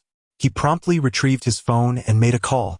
Hi, your third uncle owns a chess and card room, correct? Have him come to see me. I have a task for him. After more than half an hour, Lin Qingqian's car halted before an expansive villa courtyard. Minghu Xiangshu No. 6? My heavens! Standing before the three-story villa, Lin Qingqian could not suppress her astonishment. She had assumed Lei Hong's residence was merely an ordinary villa, only to discover it was Minghu Xiangshu No. 6. Was this villa exceedingly expensive? Yi Tianci inquired lightly. It is not merely expensive, it is exceedingly so. Moreover, possessing wealth does not guarantee one can acquire it. The villas at Minghu Xiangshu are categorized by rank. From the 1st to the 8th courtyard are the prestigious standalone villas, while the rest are of a more ordinary variety. The price for an ordinary villa does not exceed 5 million, whereas the esteemed villas commence at 20 million. The closer the number is to the front, the higher the price. The valuation of the 6th courtyard starts at a minimum of 30 million. If it were the 1st courtyard, the cost could soar to over 100 million. Are you particularly close to Lei Hong? What prompts such a lavish gift of a villa? Lin Qingqian asked, her expression a mixture of surprise and curiosity. Yi Tianci chuckled. Where's the sending off? Didn't they say we could temporarily reside here? Being allowed to stay here is already a significant favor. How can one repay such a grand kindness? Lin Qingqian found herself in a bit of a quandary. You and Uncle Lin, as well as Grandfather Lin, should feel at ease here. I shall repay the kindness. Yi Tianci smiled to reassure her. The group entered the villa and each chose their respective rooms. Suddenly, Lin Qingqian descended the stairs with her phone in hand. Tianci, my uncle just called me and proposed a condition. What condition? Yi Tianci inquired nonchalantly. My uncle mentioned that he allocated 50 million from Dongliang Group to invest in the Lin family, and the hot spring project at the Lin family's Shishan resort has also commenced. Lin Qingqian pressed her lips together and continued. Regardless of who it is, being expelled from the family tree is an ignoble affair. So she hesitated before continuing. Tianci, my mother has been so harsh and acerbic towards you, and my uncles are not much kinder. Why do you not feel anger? Why do you persist in helping me with such patience and standing by my side? Lin Qingqian asked, her voice tinged with melancholy. Yi Tianci bestowed upon her a warm smile and said, "It is our engagement that binds us, not my connection with them. Moreover, the woman I, Yi Tianci, have chosen, I shall certainly cherish with all my might. To find one true love, to remain together until the end, this is my sole expectation of our engagement." As she gazed at Yi Tianci, Lin Qingqian's beautiful eyes sparkled with a unique brilliance. In their shared gaze, their bodies gradually drew closer. Lin Qingqian closed her eyes, as Yi Tianci's lips slowly approached her alluring red lips. Chapter 56. This is my rule. Just as Yi Tianci and Lin Qingqian were about to kiss, the sound of footsteps suddenly echoed from the staircase. "Qingqian," Lin Chongli called out loudly as he descended. The two swiftly separated as if electrified. Lin Qingqian tucked a strand of hair behind her ear and feigned calmness, asking, "Dad, what is the matter?" "Father, I am already aware of the situation. You should hurry over. Your uncle mentioned he has a few words to impart to you in person." Observing her father's somewhat impatient demeanor, Lin Qingqian took Yi Tianci's hand and led him out of the villa. Instead of heading to the Lin residence, she drove to a bustling commercial street. "Aren't we going to your uncle's house? Why have we come here?" Yi Tianci inquired. "I wish to buy you some decent clothes and shoes. In today's society, people often judge one by appearance. If you dress well, you won't be looked down upon." Yi Tianci smiled faintly and said, "Isn't it irrelevant whether one is esteemed or not to the attire one wears? Of course, it is pertinent. A person is judged by their clothing, just as a horse is judged by its saddle. Take Zhao Hui, for instance, dressed in a tailored suit. Anyone would perceive him as an elite member of society. Yet, what a fade it is, a purveyor of deceit and trickery masquerading as a gentleman of refinement." Yi Tianci smiled. Lin Qingqian shot him a playful glance, saying, "As my fiancé, if you are mocked for your attire, it reflects poorly on me. For such trivial matters, you must heed my counsel." Her gaze held a touch of authority, yet Yi Tianci found it rather endearing. Yi Tianci smiled faintly. "All right, I shall heed your wishes." As the two emerged from the vehicle, Lin Qingqian initially intended to visit a men's clothing store, but was instead guided by Yi Tianci into a Chanel women's boutique. "Why are you bringing me here to look at women's clothing when you intend to buy me clothes? I haven't even given you a gift since descending the mountain. How can I allow you to purchase clothes for me first?" Yi Tianci replied, "Let us see if there is anything here that you fancy. I shall buy it for you." Lin Qingqian's lips curled into a smile. "It's rare for you to show such thoughtfulness. But this is a Chanel store. Do you truly have the means?" Yi Tianci raised his phone with a mischievous grin, saying, "I struck it rich yesterday. This should be enough to buy you some clothes." Zhang He had deceitfully obtained $1 million from Zhang Mei's mother, which was now in Yi Tianci's possession, resting comfortably in his WeChat wallet. "Then I shall not hold back," she replied. "Feel free to choose whatever you like. I won't feel an ounce of regret if that entire $1 million is spent." Lin Qingqian quickly set her sights on a white silk dress, its style and hue harmonizing perfectly with her elegant demeanor. Yi Tianci removed the dress, intending for Lin Qingqian to try it on. At that moment, a stout middle-aged woman approached briskly, snatching the dress away with a cold expression. "What are you doing?" she demanded. "We have our eyes on this dress and wish to try it on," Yi Tianci replied. "Try it on?" The plump woman glared, her voice brimming with arrogance. "Do you have any idea how expensive this dress is? Look closely. It costs 80,000. She brandished the price tag, her small eyes scrutinizing Yi Tianci, filled with derision. "Just take a look at what you're wearing. Does it even add up to 300? And you dare to try on my 80,000 yuan dress?" Yi Tianci furrowed his brow and remarked, "What I choose to wear has no bearing on trying on your dress." "Of course it does," retorted the overweight woman with a sardonic tone. "I've encountered many like you. Flattering words abound. Yet the moment they hear the price, they scurry away." Yi Tianci's voice turned icy. "Is this how you conduct your business?" The stout woman raised an eyebrow, responding defiantly, "Why would I need your advice on how to run my shop? If you wish to purchase, you must pay up front. No trying on, and certainly no touching. How can one determine if it fits without trying it on?" Yi Tianci retorted, his anger simmering. "If you stain or soil it while trying, how am I supposed to sell it afterward? No trying on, no touching. These are the rules of my establishment," the stout woman declared with increasing authority. Yi Tianxi's lips curled slightly. You mean I can't touch the rules, nor can I try them on, correct? Very well. He pointed assertively at the entire wall adorned with garments, declaring, I shall take them all. The stout woman scrutinized Yi Tianci, her eyes filled with palpable disdain. As she scoffed, do you have any idea how much the clothes on this wall are worth? At least 1 million. With someone like you, how dare you claim you want them all? Stop pretending to be affluent and leave at once. Yi Tianci, with a stoic expression, unlocked his WeChat wallet, illuminating the screen before the plump woman. Is this sufficient? As she gazed at the lengthy string of numbers, the woman's small eyes widened in astonishment, and her chubby face broke into a broad smile. Indeed, I never imagined you to be so affluent. Young man, I must apologize for my earlier demeanor.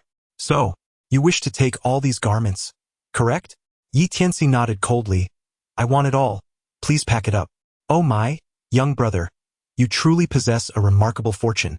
The plump woman beamed, her face alight with delight as she flattered Yi Tianci while hurriedly removing garments and preparing them for packing.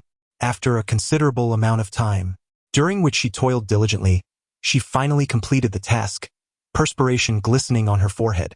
Young brother, everything is packed now. I've calculated the total. It amounts to 981,300. I'll waive the extra 300 for you. You only need to pay 981,000. The rotund woman declared, her face still adorned with a broad smile. Yi Tianci's lips curled into a smile. What payment? He inquired. For the clothing, replied the plump woman. Yi Tianci pointed at the various bundles on the ground, his voice calm and indifferent. These garments were initially intended for purchase, but you have handled them all during packing, rendering them soiled. If they are already dirty, what purpose do they serve for me? Having spoken, Yi Tianci took Lin Qingqian by the hand and began to leave. The portly woman, agitated, rushed forward to obstruct their path, jabbing a finger at Yi Tianci's nose and exclaiming, Are you attempting to be unreasonable? Yi Tianci coldly remarked, The garments I intend to purchase must remain untouched by others. This is my principle. You have violated my principle. Thus I shall refrain from making a purchase. In the face of such a malicious proprietress as the overweight woman, Yi Tianci opted for retribution in kind. The plump woman squinted her small eyes and challenged. Do you dare to show off your bravado in my Zhu Yan store? I dare you to leave. Yi Tianci grasped Lin Qingqian and strode forward. Zhu Yan rushed forward, seizing Yi Tianci's wrist and biting him like a rabid dog. A series of sounds erupted. Crack, thud, crash. With a sharp crack, Zhu Yan's tooth shattered. Yi Tianci was enveloped in the protective aura of his mixed-element true energy, rendering her incapable of inflicting any harm upon him. Thud. Zhu Yan was repelled by his protective energy and fell to the ground. Crash. Her corpulent form knocked over 2 clothing racks, landing heavily beneath them. Help! Someone! Call for help! Zhu Yan screamed like a slaughtered pig. 2 shop attendants immediately dialed for assistance. Soon, the property manager of the commercial street arrived with several security guards. The manager was a middle-aged man nearing 50, with a balding head and a rather lecherous appearance. Manager Wu, this brat pretended to buy clothes. I packaged them for him, and then he rejected them, deliberately messing with me. When I confronted him, he assaulted me. Look, he knocked my tooth out. Zhu Yan, the accuser, covered her bleeding mouth and wore a face of grievance. Manager Wu cast a glance at Yi Tianci, neglecting to inquire about the circumstances.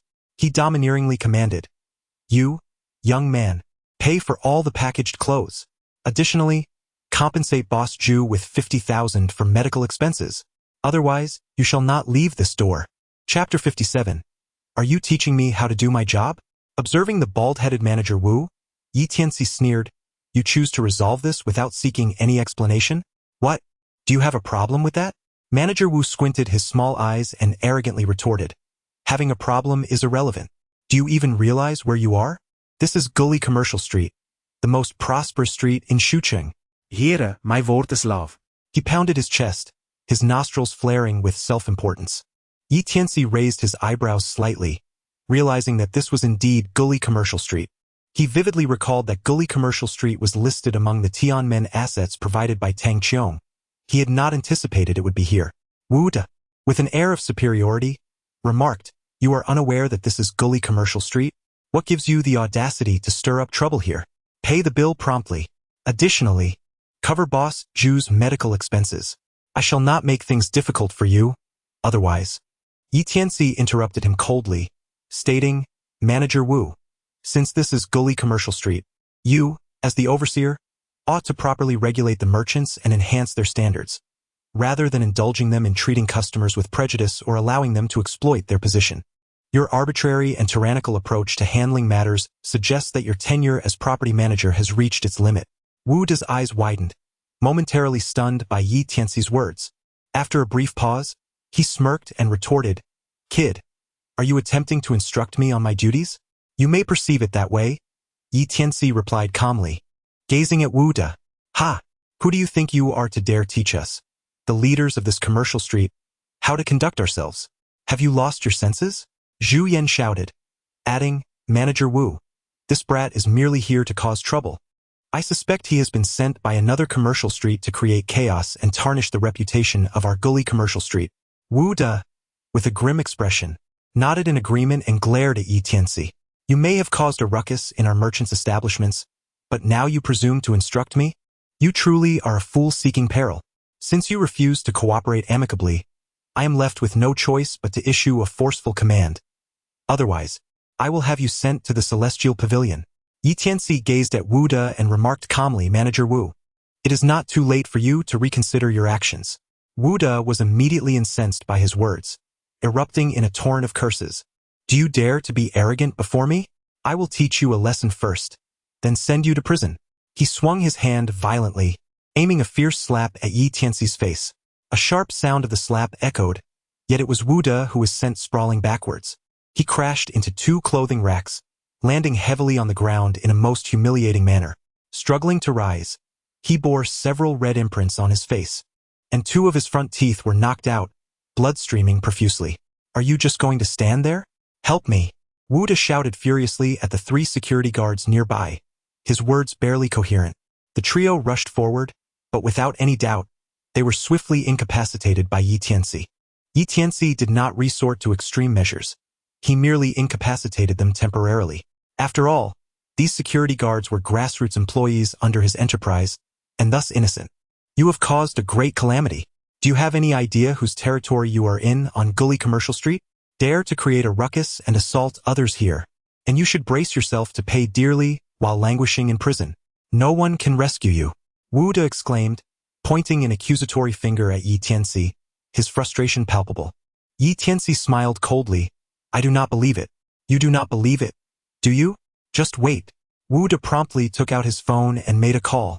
Young Master Tang, there is a disturbance at one of the merchants in our commercial street.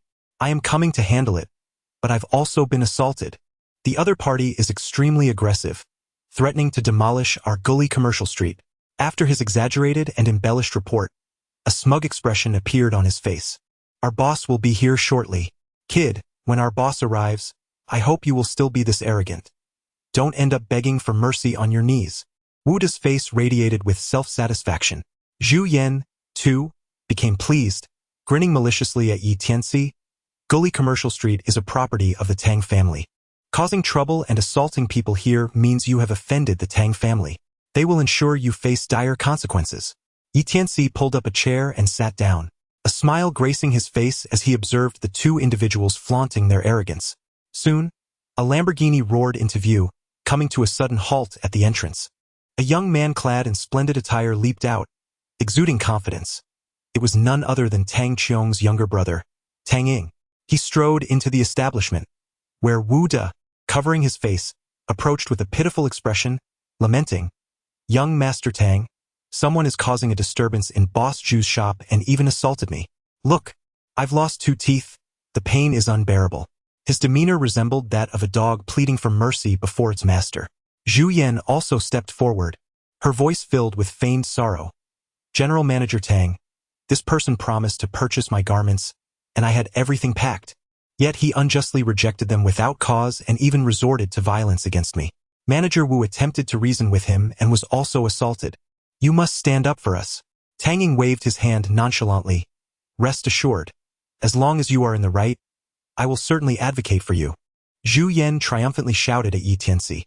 You insolent brat, with young Master Tang backing us, Let us see how you continue to be so arrogant. Wu De further sneered, directing his taunts at Yi Tianci. You little rascal, young Master Tang is our boss.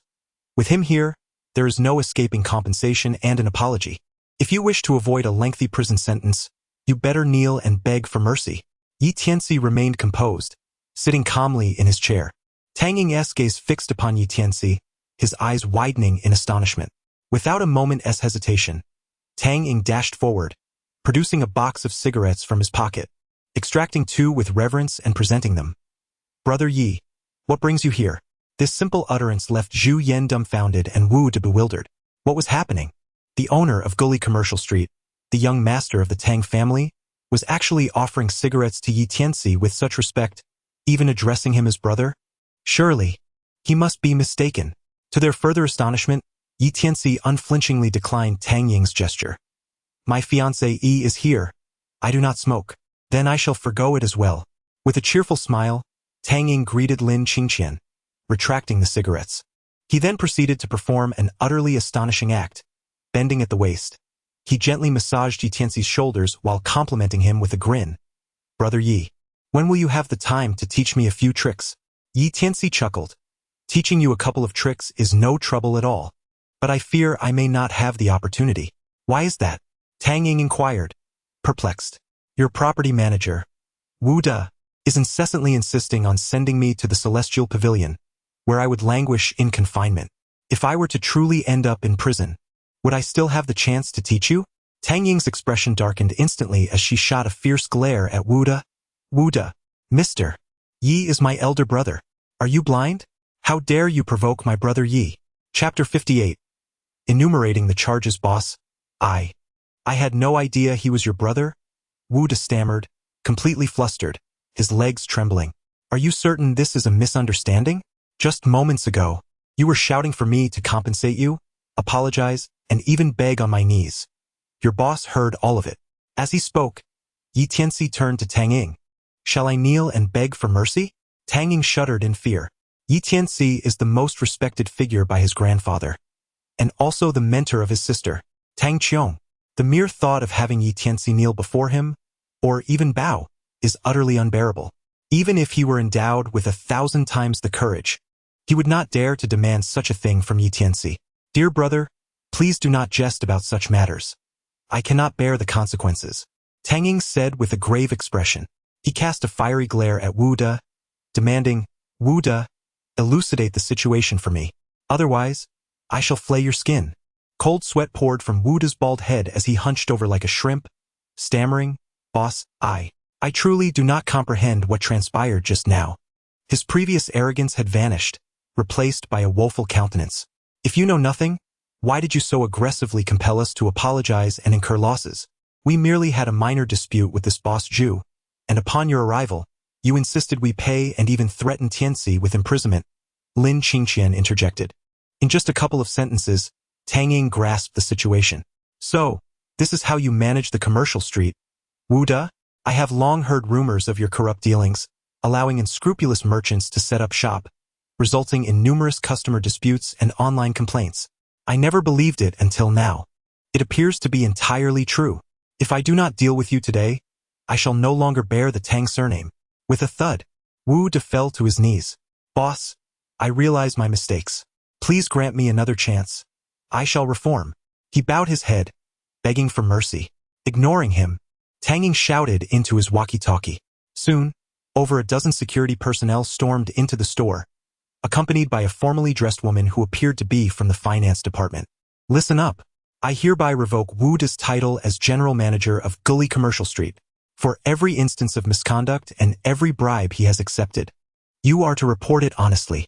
For each infraction cited against Wu De, a reward of 5,000. For 10 infractions, 50,000. I will distribute the rewards on the spot. Tang Ying's gaze was icy. The crowd's eyes sparkled with anticipation. The scene resembled a royal drama where the prince apprehends corrupt officials, gathering evidence of their misdeeds. If not identical, then strikingly similar. Wu De had extorted entrance fees from tenants, reportedly amassing millions just from that alone. He had even placed relatives and friends in various positions, collecting salaries without working.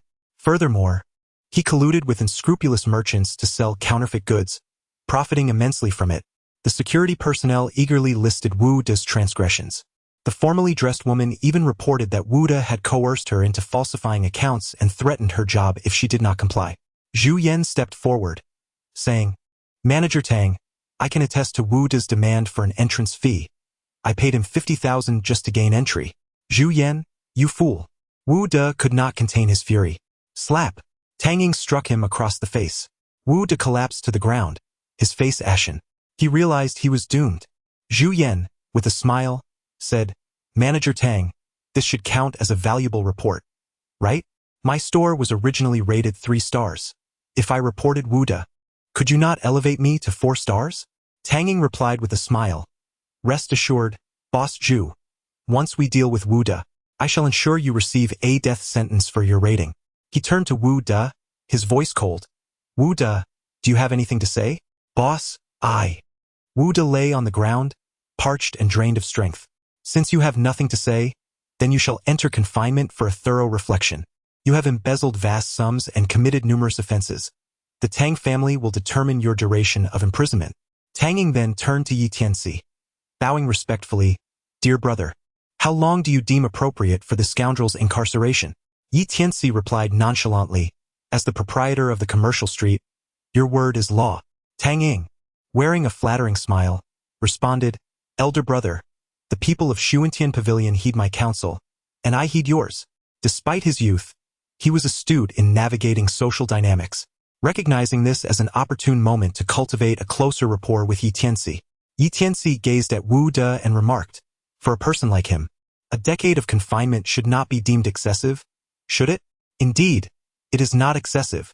Since you, my elder brother, propose to imprison him for 10 years, I shall inform the members of the Xuantian Pavilion and ensure it is carried out."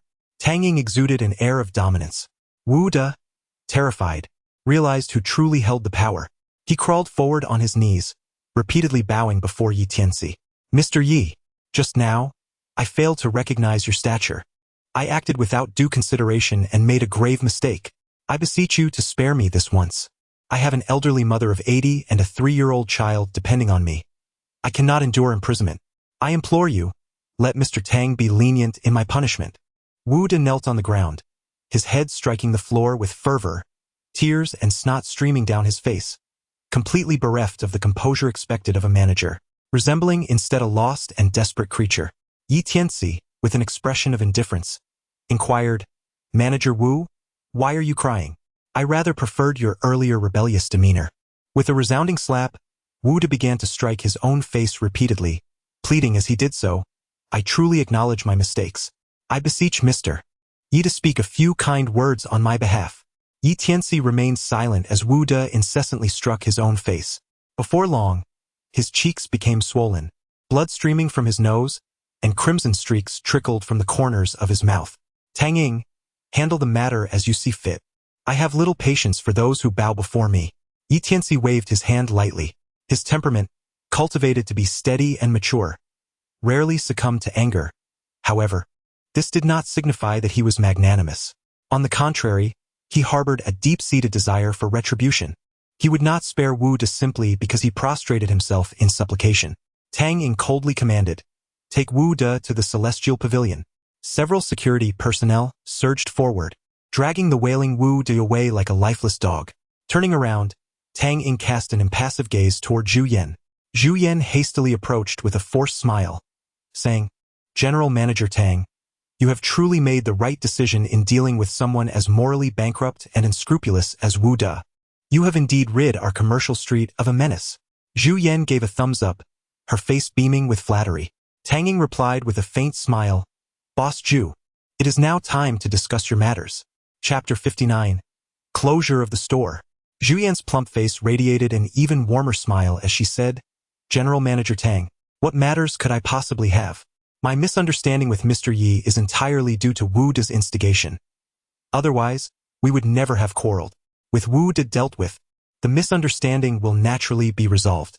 As she spoke, she turned to Tianci with a bright smile. "Brother, wouldn't you agree?" Tianci's lips curled into a smile. "My fiancée has set her sights on that exquisite dress worth 80,000. You refuse to allow her to touch or try it on, and instead, you go to great lengths to humiliate and ridicule me.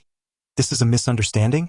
You sullied the garment I desired, and when we attempted to leave, you obstructed us and even bit me. This is also a misunderstanding?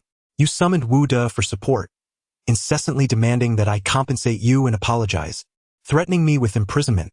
This too is a misunderstanding? Zhu Yan's expression stiffened, and with an awkward smile, she replied, "Dear brother, come now, it's not that serious. The elder sister was merely joking with you."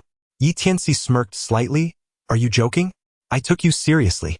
He turned to Tang Ying and coldly commanded, "Such establishments must not exist in Gully Commercial Street any longer, nor should there be any more predatory service clauses. Seal her shop, compel her to compensate, and let her vacate." Although Tang Ying was responsible for the commercial street as the owner, Tianci was its true master. Zhu Yan rolled her eyes in disdain. "You think you can just shut down my shop on a whim? You think I'll leave just because you say so? Who do you think you are? This Gully Commercial Street is governed by President Tang. Even if you know him, he won't show you favoritism. I am a contracted merchant with a binding agreement. President Tang will never jeopardize the rules just to appease you." Her words subtly threatened Tang Ying as well. Tang Ying responded with a cold smile, immediately addressing Zhu Yan. "Your operations are non-compliant, violating the regulations of Gully Commercial Street. A fine of 1 million. You have bribed my company's management personnel, a fact you willingly admit, knowing full well the consequences. Another fine of 1 million. Insulting my elder brother is tantamount to insulting me, Tang Ying. So another fine of 1 million. In total, a penalty of 3 million. Once you pay the fines, you may vacate and take your inventory. Otherwise, all goods will be seized." Zhu Yan's expression froze, her eyes widening in disbelief. "President Tang, what do you mean by this?" Tang Ying narrowed her eyes. "Do you not comprehend plain speech? Someone, seal her shop, evict her." Several security personnel immediately moved forward, instructing all employees to leave, confiscating the front desk computer and seizing all items within the store. Zhu Yan was forcibly escorted out, and a seal was affixed to the entrance. Staring at her shop being sealed, Zhu Yan was left dumbfounded. "On what grounds are you sealing my store? This is a breach of contract. You are breaking the law. I will sue you. I will make the Tang family pay," she shouted indignantly. Tang Ying opened her phone and coldly presented a number to Zhu Yan. "This is the number for Sue, the head of Tianci. Feel free to call." Zhu Yan's lips trembled, fear evident on her face. She was acutely aware of the Tang family's formidable influence in Shucheng. Not only could the Tang family seal her shop, but they could also dismantle her entire existence, leaving her with nothing, and she knew she could not win a lawsuit against them. Despite her own connections, they paled in comparison to the power of the Tang family, and she was utterly unwilling to offend them. It was only at this moment that Zhu Yan truly felt fear. Her complexion drained of color. She wore a pitiful expression, pleading, "President Tang, I realize my mistakes. Please, spare me this once. 3 million is far too much. I cannot earn that in a year." Tang Ying dismissed her pleas, extending 2 fingers. "I will grant you just 2 days to pay the fines and vacate. If you fail to comply, all items in the store will be confiscated. Gully Commercial Street will pursue legal action against you. Should this escalate to court, the penalties will far exceed 3 million. Upon hearing this, Zhu Yan's face turned ashen, her demeanor blank. "Leave," Tang Ying commanded angrily. Zhu Yan, not daring to utter a single word, departed like a defeated dog, her tail between her legs. Tang Ying approached Tianci with a beaming smile. "Brother, are you satisfied with this outcome?" Tianci nodded slightly and remarked, "Your diligence in your endeavors is indeed commendable. Very well, when time permits, I shall impart some skills to you. Take good care of the Gully Commercial Street. Do not let your grandfather's expectations go unfulfilled." Upon receiving Tianci's praise, Tang Ying appeared akin to a student receiving accolades from a teacher, his face brimming with pride, unable to suppress his joy. "Rest assured, I shall never disappoint your expectations or those of my grandfather. I vow to manage this commercial street meticulously," Tang Ying declared, thumping his chest in assurance. He even placed Tianci above his grandfather, Tang Xinghua, in his esteem. "Qingqian, let us take a look across the street." Tianci and Lin Qingqian entered a women's clothing store across the street, unexpectedly followed in by Tang Ying, who trotted eagerly behind them. After a little over 10 minutes, the two emerged, with Tang Ying trailing behind, burdened with numerous bags. Not only did he willingly assume the role of a follower, but he was also the one footing the bill. Tianci found himself in a peculiar situation where he was unable to spend his money. After wandering through several shops, Tang Ying, his enthusiastic companion, was thoroughly enjoying his role as a sidekick. Almost every store employee recognized Tang Ying and was aware of his esteemed status as the young master of the Tang family and the proprietor of Gully Commercial Street. His intimidating identity was evident as he carried bags for Tianci and Lin Qingqian, even insisting on covering their expenses, resembling a servant. Onlookers were left in awe, speculating about the true identities of Tianci and Lin Qingqian. Tianci, perhaps you should refrain from purchasing more. It seems he can hardly manage, Lin Qingqian observed with a perceptive tone. Tang Ying's hands were laden with bags, and he had even draped a few around his neck, truly reaching his limit. As they approached the end of the commercial street, which boasted numerous antique and jade shops flanking either side, Tianci was about to speak when he suddenly sensed an eerie presence. Lin Qingqian nodded in acknowledgement. Tang Ying, please assist your future sister-in-law by placing these items in the car, Tianci commanded. Certainly, big brother, Tang Ying replied eagerly. Tianci walked towards the antique shops ahead, and as he drew closer, the previously sensed eerie aura became increasingly pronounced. It seemed to be a malevolent energy, Tianci murmured softly, perplexed by the ominous aura permeating the ancient commercial street. Could there be some malevolent entity lurking? Since time immemorial, the world has been replete with extraordinary phenomena. It bears spiritual energy, miasma, and also this sinister aura. The so-called sinister aura can indeed be considered a form of spiritual energy, yet it differs significantly from the latter. Spiritual energy benefits all, empowering martial practitioners and ensuring the health and well-being of ordinary individuals. Conversely, while the sinister aura can also augment the strength of those adept at harnessing it, for the common folk, it represents malevolence and maleficence, capable of inflicting harm and, in severe cases, claiming lives. The sinister aura manifests in various forms, including the naturally occurring earthbound sinister energy, as well as the artificially cultivated blood and poison auras. Tianci perceived the ominous aura, which was none other than the malevolent Yin blood qi. If his senses were not deceiving him, this peculiar Yin blood qi must be clinging to an ancient artifact, which, in turn, was the very vessel through which another had nurtured the sinister Yin seed. Tianci walked slowly, pausing before the entrance of an antique shop.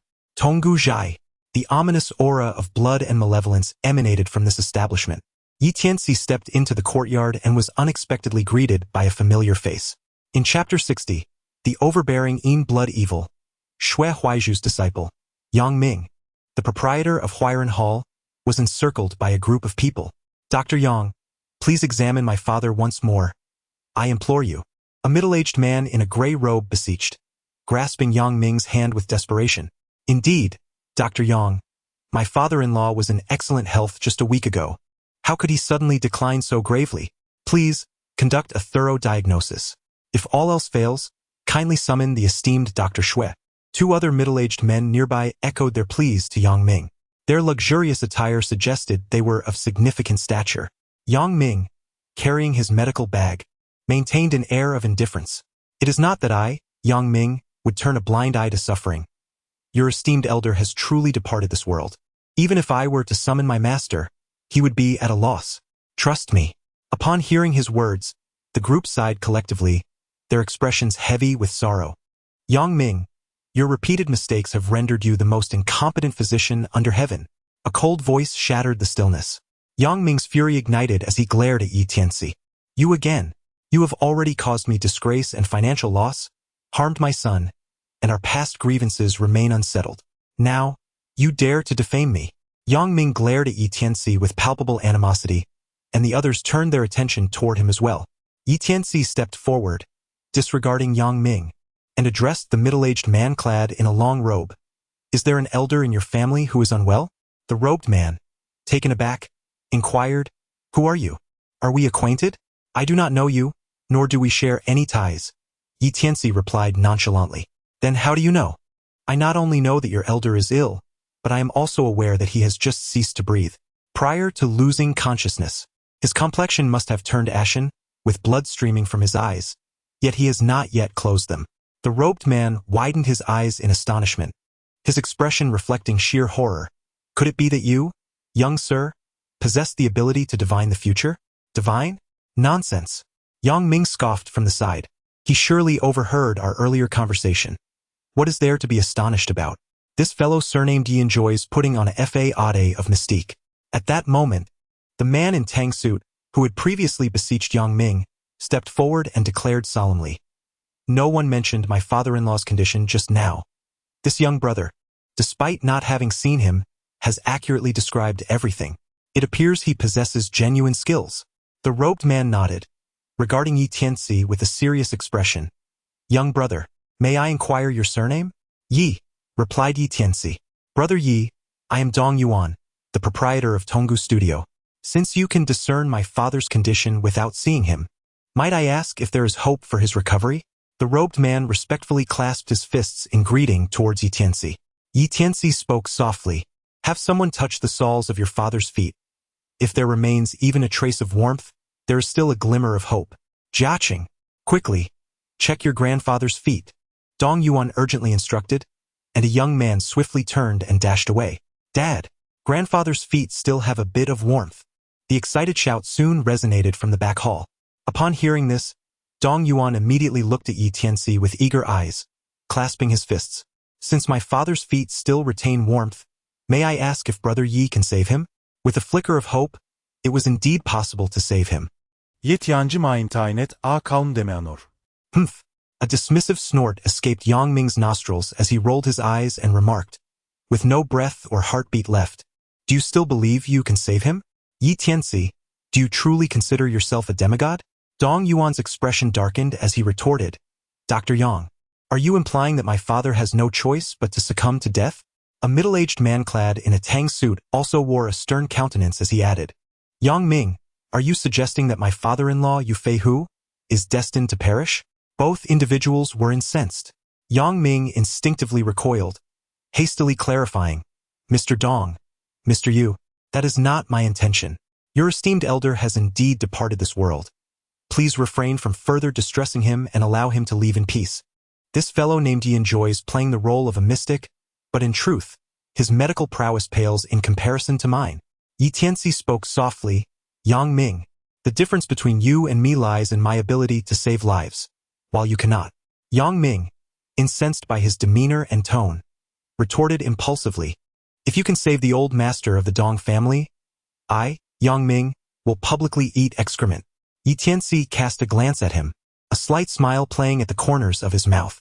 "I hope your words hold weight. If you fail to save him, you shall eat your own words. You will kneel before me and offer your apologies, and you must return the precious ginseng you deceitfully took from me. Furthermore, you shall compensate my son with 5 million in medical expenses. Do you dare to wager?" Yang Ming, fueled by emotion, glared at Yi Tianci with unwavering confidence. "I accept your challenge."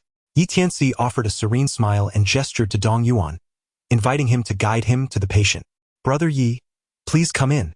Dong Yuan responded courteously as he led the way. The group entered a bedroom, and as soon as Yi Tianci stepped through the threshold, he was enveloped by a chilling aura. The strange, malevolent energy intensified palpably. On the bed lay an elderly man clad in simple garments. The old man had ceased to breathe, his eyes wide open, resembling a soul unable to find rest. Blood trickled from the corners of his eyes, still fresh and uncoagulated. Yi Tianci approached the elderly man and scrutinized him closely, his fingers resting upon the old man's neck. Suddenly, a piercing chill surged through his fingertips, as if an intelligent entity with unmistakable hostility was present. How tyrannical is this malevolent blood energy? Yi Tianci silently thought to himself, retracting his finger, and addressed Dong Yuan. There is still hope for him. Before Dong Yuan could respond, Yang Ming, who had just entered, scoffed, "You really know how to boast. Have you not seen that old Master Dong's breath and heartbeat have ceased? The warmth beneath his feet is merely a sign that his life force has yet to completely fade." With this statement, everyone in the room glared at him with fierce intensity. Yu Fei Hu, clad in a tang suit, displayed a murderous glare and ominously declared, "Yang Ming, if you dare to impede this brother Ye's efforts to save him and curse my father-in-law's demise, I shall ruin your mouth." Yang Ming, feeling intimidated, shrank back, silenced by fear. Yi Tianci spoke again. Boss Dong, your father must have fallen ill suddenly. The duration of his affliction is brief, lasting no more than 7 days. During this time, he has been in a state of frenzy, exhibiting extreme agitation, with reddened eyes, as if he no longer recognizes anyone. Dong Yuan, in a state of heightened shock, gazed at Yi Tianci with admiration and said, Brother Yi, you have accurately described the situation. I implore you to save my father. If you can grant him a reprieve from death, our Dong family shall be eternally grateful. Yu Feihu clasped his hands in respect towards Yi Tianci, stating, Esteemed young brother, I am Yu Feihu. If you can rescue my father-in-law from the clutches of death, I assure you, I shall offer my profound gratitude. Yi Tianci replied nonchalantly, I can save him, but I have a minor condition. Brother Yi, please feel free to speak. Do not hesitate to mention a single condition, or even 100. We shall comply. Dong Yuan exclaimed with urgency. Chapter 61. Devoured entirely. Yi Tianci smiled faintly. I require a particular item belonging to your esteemed father. In other words, it is that very item which has transformed your father into his current state. Dong Yuan raised an eyebrow, filled with suspicion. Brother Yi, are you referring to the double fish jade pendant that my father wears on his chest? Yi Tianci nodded slightly, affirming the statement. Dong Yuan's expression shifted to one of realization as he solemnly promised, Brother Yi, I can take charge of this matter. As long as you save my father, that jade pendant shall belong to you. Yi Tianci turned and stepped forward, pulling apart the front of old Master Dong's garment. There lay a beautifully crafted jade pendant in the shape of 2 fish, quietly nestled there. A continuous stream of sinister and malevolent energy emanated from the pendant. What a remarkable piece of malevolent jade. Yi Tianci let out a soft sigh, reaching out to grasp the Pisces jade pendant. An overwhelming surge of ominous blood energy erupted from the pendant, rushing towards Yi Tianci's fingers. Yi Tianci gestured with his fingers, and a veil of ethereal white mist seemed to emanate from his elongated palm. Dong Yuan, Yu Feihu, and the others were astonished, rubbing their eyes vigorously, convinced it was an illusion. Yet upon closer inspection, the white mist on Yi Tianci's hand had vanished, as if it had never existed. Rise! Yi Tianci let out a low reprimand as he grasped the dual fish jade pendant. To everyone's astonishment, old Master Dong's body also sat up straight. It was as though an invisible link connected his being to the pendant. Witnessing this bizarre scene, those present in the room were filled with trepidation. Dong Yuan and Yu Feihu displayed expressions of sheer horror, holding their breath, too afraid to utter a sound. Such a dense aura of resentment. Such a domineering presence of malevolent energy. Yi Tianci furrowed his brow slightly. He bit his finger, formed a mystical gesture, and touched it to the chest of old Master Dong. Countless beings harbor grievances, and the cycle of retribution spans 3 lifetimes. Today, I chant this profound incantation, and the blood of grievances shall dissipate. With the utterance of his words, the air within the room seemed to tremble. A low, almost imperceptible vibration rippled through the space. As if something had shattered, old Master Dong's body fell in response, collapsing onto the bed. Yi Tianci received the jade pendant and instructed, prepare a bowl of sweet red millet porridge, adding 3 slices of fresh ginger and 2 red dates. Feed it to him, and he shall awaken. Jiaqing, quickly brew the sweet red millet porridge. Dong Yuan commanded urgently, and his son Dong Jiaqing hurried off. Before the porridge was served, the old master had already shown faint signs of life. After being fed the porridge, the old master indeed revived, slowly opening his eyes. Grandfather has awakened. He is alive. A divine healer. Truly a divine healer. The onlookers in the room exclaimed, gazing at Yi Tianci with reverence. Dad, that Yang Ming has slipped away.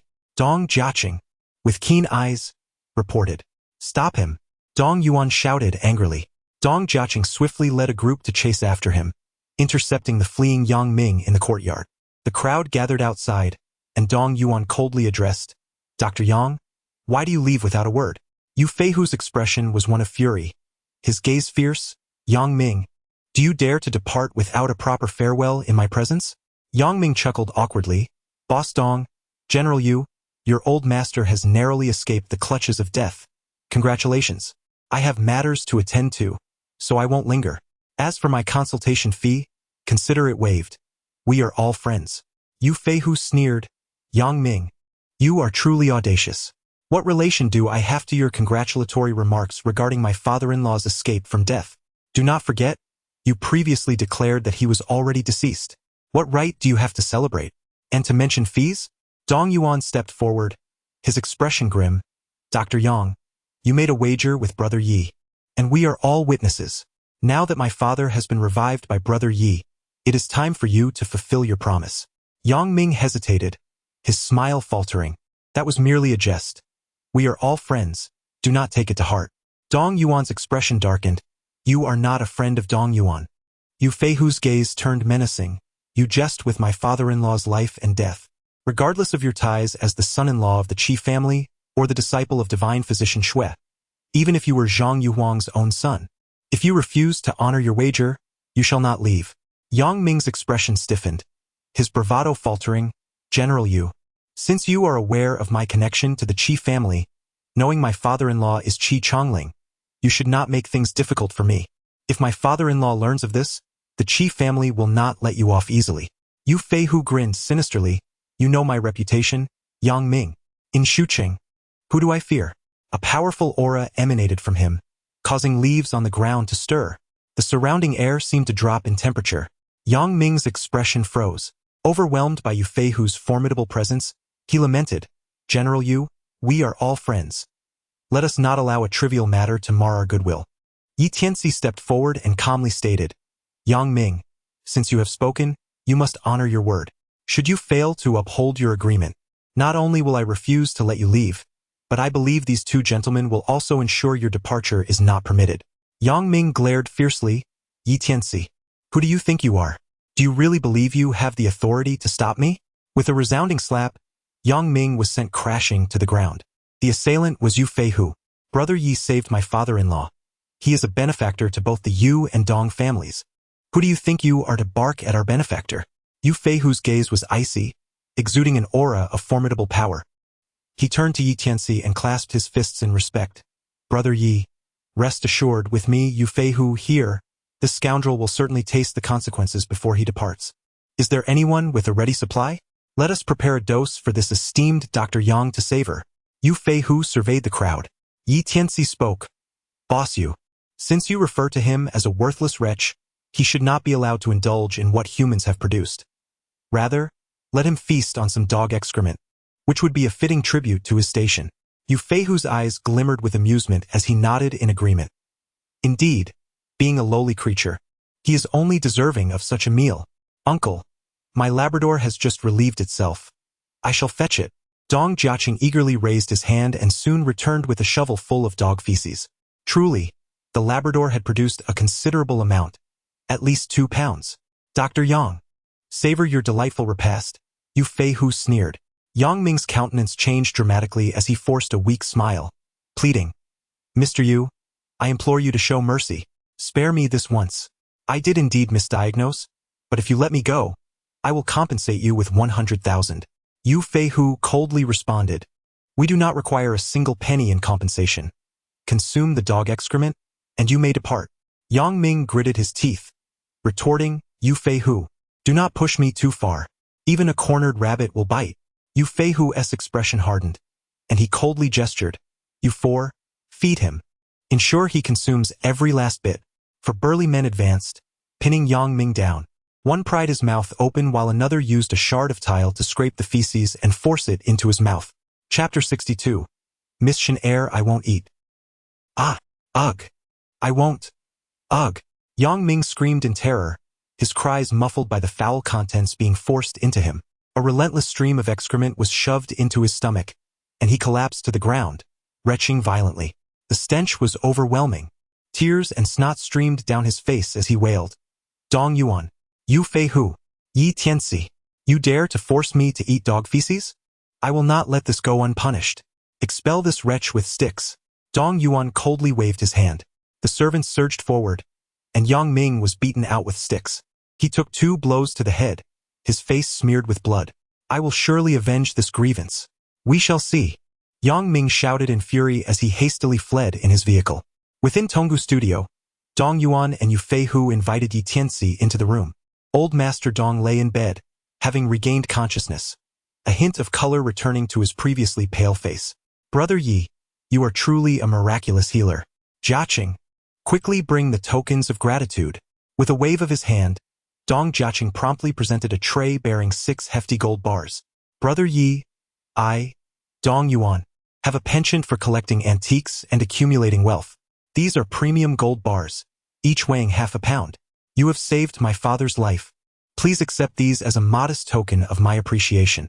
The 6 gold bars, totaling 3 pounds of gold, held a value exceeding 1 million. Dong Yuan's gratitude was indeed substantial. Tianci merely cast a fleeting glance, smiling as he remarked, my ability to rescue your esteemed elder is a matter of fate. And besides, I have acquired what I sought. For him, the value of that double-fish jade pendant far surpassed the mere gold. The malevolent energy contained within the pendant is harmful to the average person.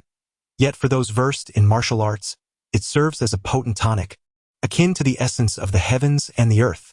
Should he manage to completely absorb the energy within, Tianci felt a substantial hope of breaking through to the 8th layer of the Hunyuan Gong. Even his master, the Ghost Hand, had only perfected the Hunyuan Gong to the 7th layer, repeatedly failing in his attempts to ascend to the 8th. If Tianci can successfully cultivate the 8th level of the Hunyuan skill, he shall no longer have any apprehensions. Brother Yi, you have bestowed such great kindness upon my Dong family, yet you accept only a jade pendant and refuse any form of gratitude. I, Dong Yuan, truly feel indebted. Boss Dong, to speak candidly, this jade pendant is worth more to me than 1,000 taels of gold. Possessing it is sufficient for my needs. Allow me to add, your father nearly lost his life because of it. You ought to investigate the root of this matter. Once again, it leads us to Qingshan Temple. Tianci had heard of this place more than once, and it seemed to be shrouded in mystery. As he prepared to take his leave, Dong Yuanqing cordially stopped him, saying, Brother Yi, how about this? I have numerous intriguing items in Tonggu Zhai. Feel free to choose one. Otherwise, I would truly feel remorseful. Yu Feihu also chimed in, Brother Yi, you must accept our gratitude. Otherwise, we will be compelled to insist. Given their earnestness, Tianci had no choice but to acquiesce, following the two into the front courtyard shop. Inside the establishment were an array of antiques, porcelain, jade, and an abundance of other treasures. As Tianci entered, his gaze was immediately drawn to a small incense burner on the incense table.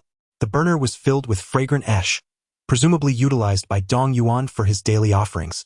Yet, amidst the myriad treasures within the room, only this diminutive burner emanated a faint aura of spiritual energy. It was certainly no ordinary item. Boss Dong, I shall choose this small incense burner, he declared. Tianci pointed at the furnace, to which Dong Yuan furrowed his brow and replied, Brother Yi, this small incense burner was acquired by me for merely 10 yuan. It is used for daily offerings and holds no value whatsoever. Choose something truly worthy, something of greater worth. I would gladly gift you anything, no matter the price. Tianci smiled lightly and said nonchalantly, I shall choose this one. Very well. Since it is so, it shall belong to you, Brother Yi. Dong Yuan replied with a sense of resignation. Just as Tianci was about to step forward, a young girl suddenly approached from the side, seizing the small incense burner in her grasp. This little incense burner is mine, she proclaimed, a slight smirk gracing her lips, her exquisite face radiating an air of preciousness. She was undeniably beautiful, her allure rivaling that of Lin Qingqian. However, Tianci merely cast her a fleeting glance, his expression remaining calm as he stated, This is my possession. Return it to me. His gaze was devoid of any emotion, not even a hint of astonishment at her beauty.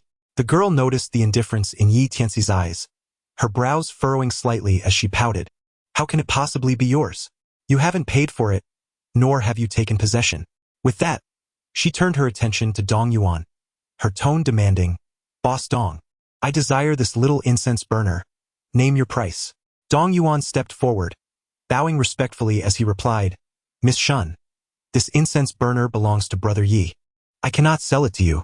His demeanor suggested he was well aware of the girl's identity. The respect he showed indicated that Miss Shun's status was undoubtedly significant. Miss Shun's expression hardened, her voice icy as she retorted, Not selling to me? Boss Dong, do you understand the trouble your words may invite if I become displeased? Dong Yuan's forehead broke out in a cold sweat as he bowed even lower, saying, Miss Shun, I am merely a humble businessman. In commerce, one must adhere to principles of fairness and honesty. I have already promised this incense burner to Brother Yi. Given your esteemed status, I implore you not to place me in a difficult position. Perhaps you might consider something else. I have many delightful items that are far superior to this incense burner, and I would compensate you for your choice. Miss Shin pouted defiantly. I want this incense burner. Dong Yuan's expression turned troubled. Boss Dong, do you know what I need this incense burner for? My boyfriend's grandfather is celebrating his birthday at Hushao Mountain Villa. He enjoys burning incense and worshipping, and has a penchant for collecting incense burners. I intend to purchase this as a gift for the occasion. She huffed. Dong Yuan, taken aback, inquired, Miss Shun, who is your boyfriend? Qi Xian, a standout among the younger generation in Shu City, a genius of the Qi family, a true dragon among men. He is barely worthy of me, Miss Shin declared with a proud demeanor. Dong Yuan was left in shock, further conflicted. The mere identity of Miss Shun was intimidating enough, but to learn that her boyfriend was the talented Qi Xian made the situation even more daunting. Dong Yuan cast a troubled glance at Yi Tianci, contemplating whether to dissuade him from pursuing the incense burner. Yi Tianci spoke lightly. I do not care whose young lady you are. The incense burner is mine, and I demand its return. Do you dare to contest with me? Miss Shin raised an eyebrow, displaying her audacity. Hand over the item. Yi Tianci extended his hand, completely disregarding her delicate and willful demeanor. If you dare to snatch from me again, do not blame me for striking you. I assure you, it would be futile for me to do so. Miss Shin threatened. Slap. No sooner had her words fallen than she received a resounding slap across her face, and the incense burner was firmly in Yi Tianci's grasp. Nearby, Dong Yuan and Yu Feihu's expressions shifted dramatically. To be precise, they were filled with terror. Miss Shin widened her eyes, staring incredulously at Yi Tianci. She remained in a daze for a full 5 seconds before covering her face, tears welling in her eyes. You dare to hit me? Do you have any idea who I am? Throughout my life, no one has ever dared to lay a finger on Shening. Even those like Qi Xian, who are esteemed among the elite, have always indulged me and never dared to retort. How could you possibly strike my face? Chapter 63. The military order. Yi Tianci raised his eyebrows in disdain, exclaiming, What is Qi Xian worth? His gaze was imbued with a haughty chill, his presence akin to an unparalleled spear, piercing the heavens with ferocity. Dong Yuan and Yu Feihu could not help but gasp, casting uncertain glances at Yi Tianci, speculating about his true identity. Xin Ying's eyes widened in indignation as she glared at Yi Tianci. You dare to strike me and insult my boyfriend? You possess an audacity beyond measure. Let me remind you, my father is a prominent figure in Shucheng. Mark my words, for every slap you have dealt me, I shall ensure you pay back 100-fold. With that, Xin Ying stormed off in a fury. Dong Yuan approached, his face etched with concern. Brother Yi, you've stirred up a considerable storm by striking her. What of it? Is it forbidden to retaliate against her outrageous behavior? Yi Tianci maintained an air of calm. This Shening is indeed the second young lady of the Shin family, not to be trifled with. Brother Yi, are you aware of the 4 tigers and 3 dragons of Shucheng? Dong Yuan inquired in a grave tone. Yi Tianci remarked, I have heard that in Shucheng, there exist 4 tigers and 3 dragons, each a formidable presence. Dong Yuan gestured to the side where Yu Feihu stood and stated, This is my brother-in-law, Yu Feihu, one of the 4 tigers. Ask him if he dares to slap Shening. Yu Feihu immediately shook his head vigorously, akin to a rattle drum, and replied, Shening is the beloved daughter of Shin Wanshan, one of the dual wealth gods. I dare not lay a hand on her. Dong Yuan promptly continued, Indeed, above the 4 tigers and 3 dragons of Shucheng lies the dual wealth gods, who truly embody the untouchable power of the city. Shun Ying's father, Shun Wanshan, is the southern wealth god of Shucheng. The Shin family possesses immense riches, countless retainers, and an extensive network of connections that spans the globe. Should you dare to strike Shening, if Shin Wanshan were to find out, he would undoubtedly seek retribution. I fear that even my brother-in-law and I combined would be unable to protect you. Yi Tianci smiled faintly and reassured. Rest assured, I shall bear the responsibility alone. You will not be implicated. With that, he took the incense burner and strode away. Dong Yuan and Yu Feihu watched him depart, shaking their heads, feeling that they could not fathom Yi Tianci. After such a long absence, what treasures had he procured? Lin Qingqian inquired with a gentle smile. Yi Tianci directed her attention to the incense burner.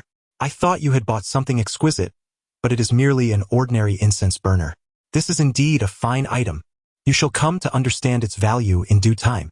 Now, let us proceed to your uncle's residence. Lin Qingqian started the car, heading straight for the Lin family estate. The Lin villa had undergone a remarkable transformation. Once, only commonplace vehicles graced its entrance, but now, 3 luxury sports cars were parked outside, alongside a brand new Cullinan. Those unfamiliar with the Lin family would surely assume they had stumbled upon a prominent family in Shucheng. Lin Hao sat in his wheelchair, commanding 2 servants to polish the vehicles. Make sure you clean it thoroughly. Be gentle. This is my father's newly acquired ride, and you would be unable to compensate for even a chip of paint. He exuded an air of superiority, embodying the demeanor of a wealthy heir. Upon noticing Yi Tianci and Lin Qingqian alight from the car, Lin Hao mocked, Sister Qingqian, I heard from Aunt San that you both have been kicked out of your home. How unfortunate. Are you going to spend the night on the streets with Yi Tianci? Lin Qingqian shot him a cold glare, retorting, We will not be sleeping on the streets. Much to your disappointment. Yi Tianci pinched his fingers as if divining, and said, Lin Hao, barring any unforeseen circumstances, your family will become destitute by the end of this month, forced to wander the streets. Lin Hao was immediately incensed, exclaiming, You wretched charlatan, how dare you curse my family? Yi Tianci, disinterested in the conversation, accompanied Lin Qingqian into the villa. Tianci, will uncle and his family really be sleeping on the streets by the end of the month? Lin Qingqian inquired softly. One could say perhaps. Why? Are you looking forward to it? Lin Qingqian's lips curled into a smile. Indeed, I find myself quite anticipating it. Then I shall share in your anticipation. The two exchanged a smile as they entered the living room. Both projects had been signed between the Tiger Group and the Lin family. After the Lin family had advanced over 10 million in funds, the Tiger Group abruptly terminated the projects and refused to acknowledge their obligations. Qingqian, this matter is not convoluted. It is the Tiger Group that has unilaterally breached the contract. Legally and morally, the responsibility lies with them. Lin Chongren spoke, his face radiating superiority.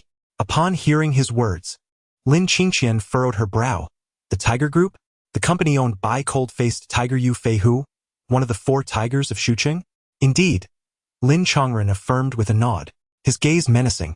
However, Lin Qingqian wished to elaborate, but Yi Tianci interjected, How difficult can it be to collect a debt? I have already promised for Qingqian. Lin Chongren raised an eyebrow, mockingly retorting, What difficulty could there be? Tianci, your words flow so easily. Since you are so confident, do you dare to make a military pledge?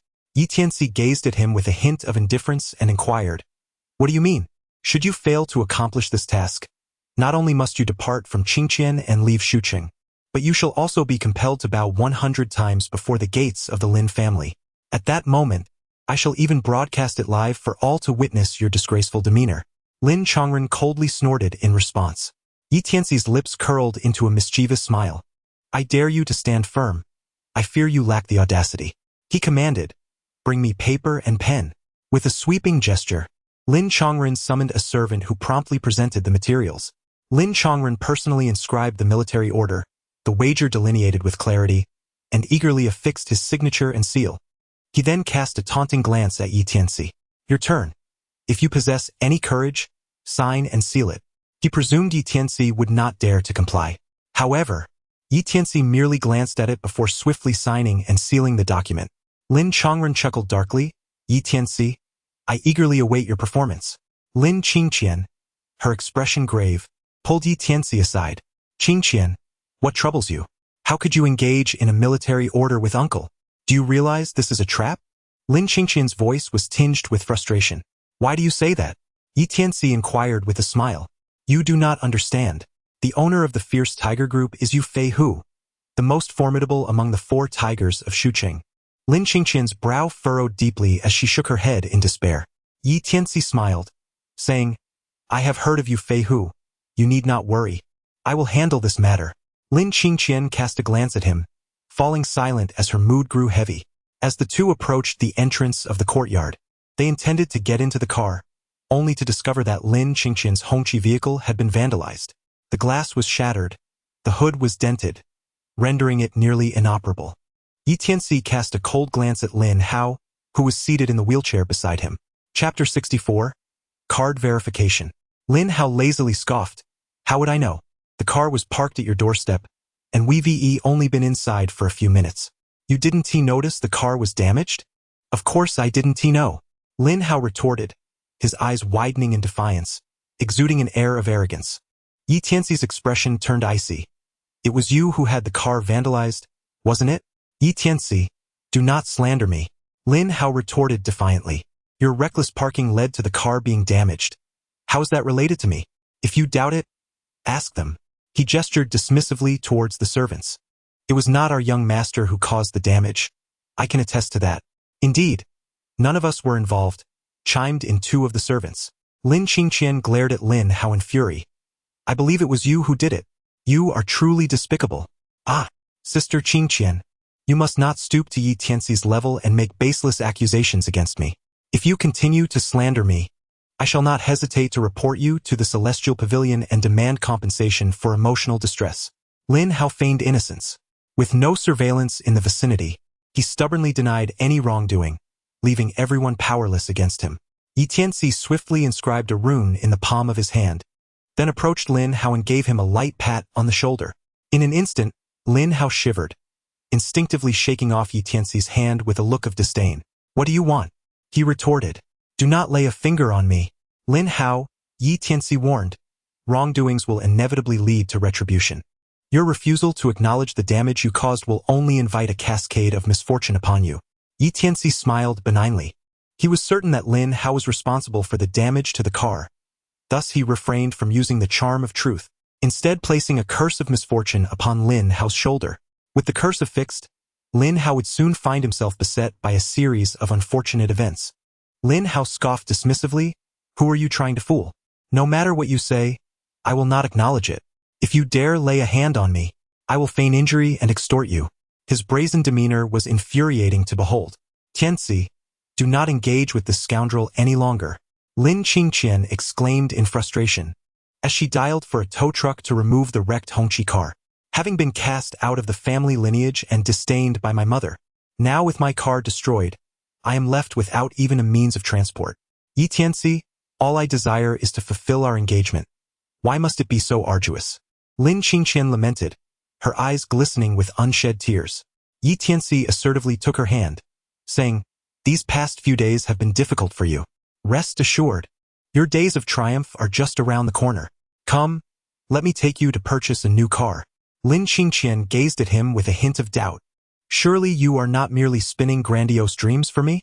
He replied, I do not indulge in empty promises. My words will soon manifest. Tianci offered no further explanation as he exited the villa district and hailed a taxi. He sent a message to Tang Ying, who promptly forwarded the address of a particular dealership to his phone.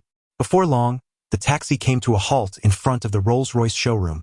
Rolls-Royce, a symbol of luxury automobiles, is a brand that few can afford.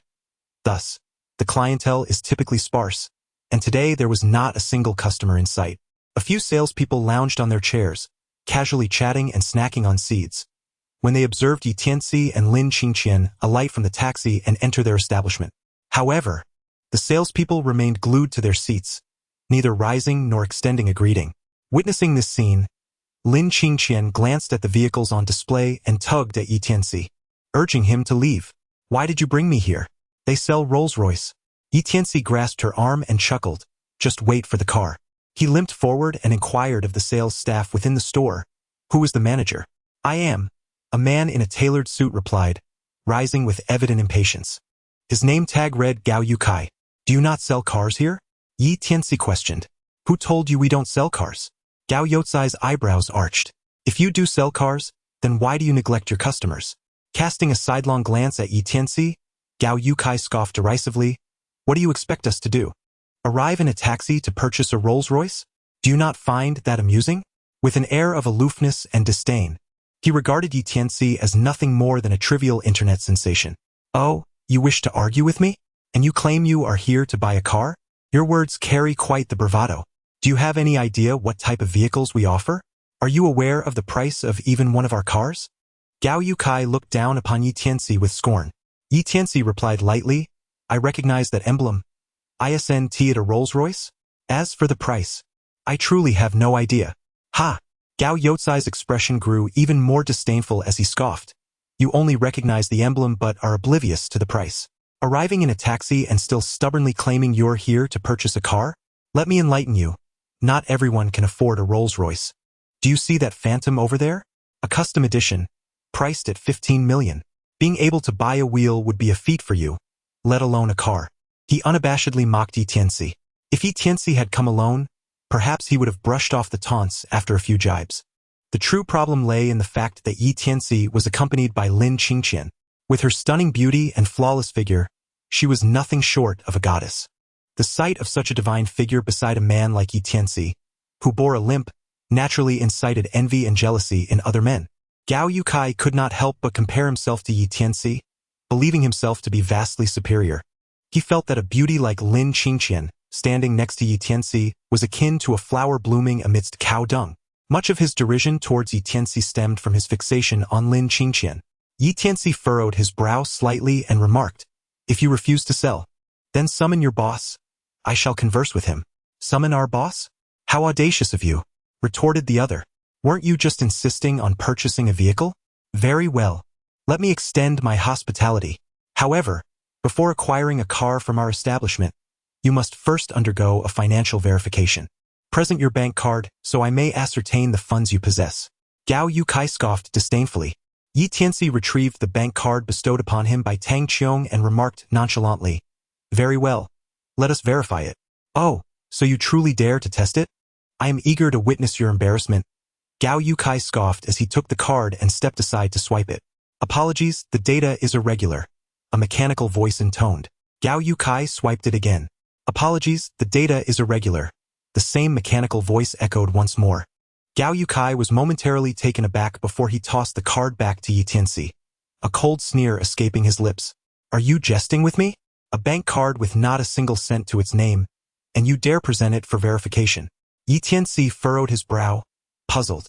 It was unlikely that Tang Qiong would provide him with a blank card. Just then, a commotion arose from the second floor. Who just swiped a card? Who conducted the verification? A middle-aged man exclaimed excitedly as he hurried down the stairs. But in his fervor, he misstepped and tumbled down the staircase. Ignoring the pain, he scrambled to his feet and rushed forward, his eyes wide and his face alight with excitement. Who just swiped a card for verification? Chapter 65. 300 billion. Gao Yukai remarked, Mr. Yu, I just swiped this young man's card for verification. It was a blank card. Mr. Yu, upon hearing this, was furious and approached him, delivering a resounding slap across his face. The sound echoed sharply. Gao Yukai staggered, nearly losing his balance, and, clutching his face, felt an overwhelming sense of grievance. Mr. Yu, why did you hit me? Mr. Yu pointed at Yi Tianci and declared, This gentleman is an esteemed guest, a VIP. How dare you show such disrespect? It is a mercy that I merely struck you. For that insolent remark, I could dismiss you on the spot. Gao Yukai, still covering his face, dared not utter a word. Mr. Yu then approached Yi Tianci, bowing slightly and greeting him with a beaming smile. May I inquire your esteemed surname, sir? Yi Tianci, he replied. Yi Tianci remarked with a hint of skepticism, It seems there is an issue with your machine, as it claims that the data on my card is abnormal.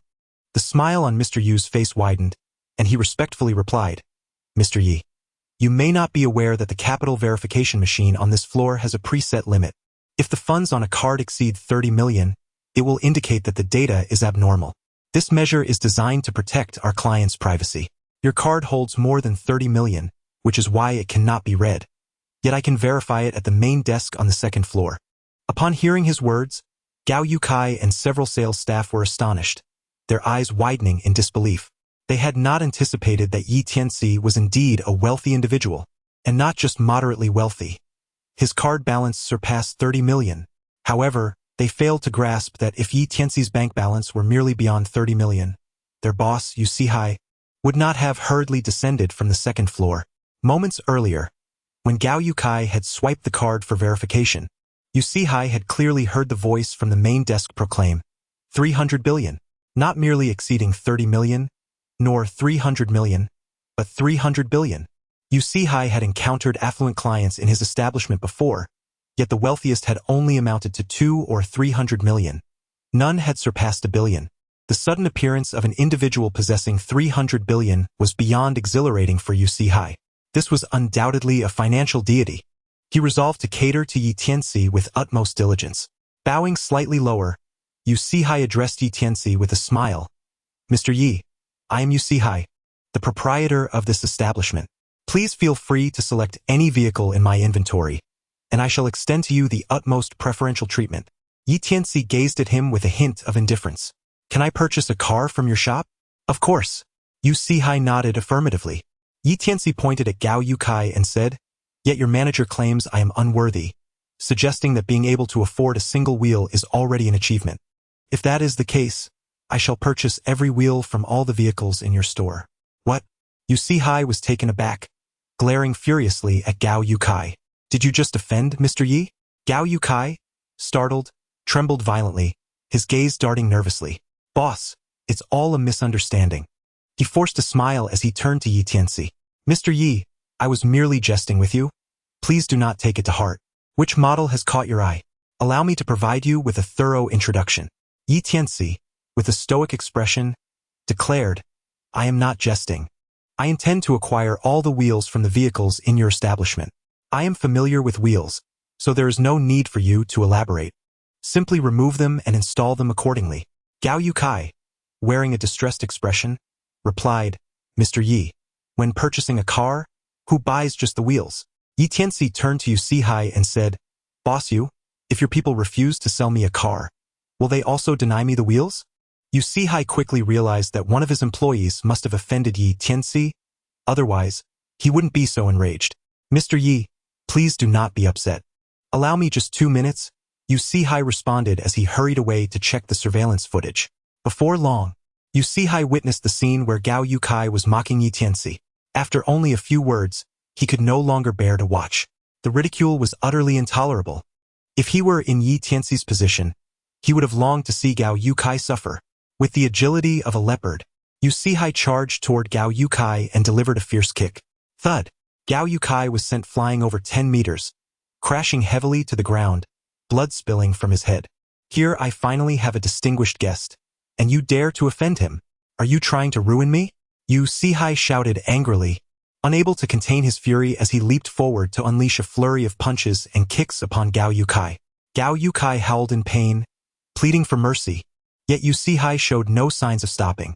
It was only when Gao Yukai lay bloodied and powerless on the ground that Yu Sihai finally ceased his assault. Crouched on the ground, Gao Yukai had his eye socket swollen, his nose broken, and was drenched in blood.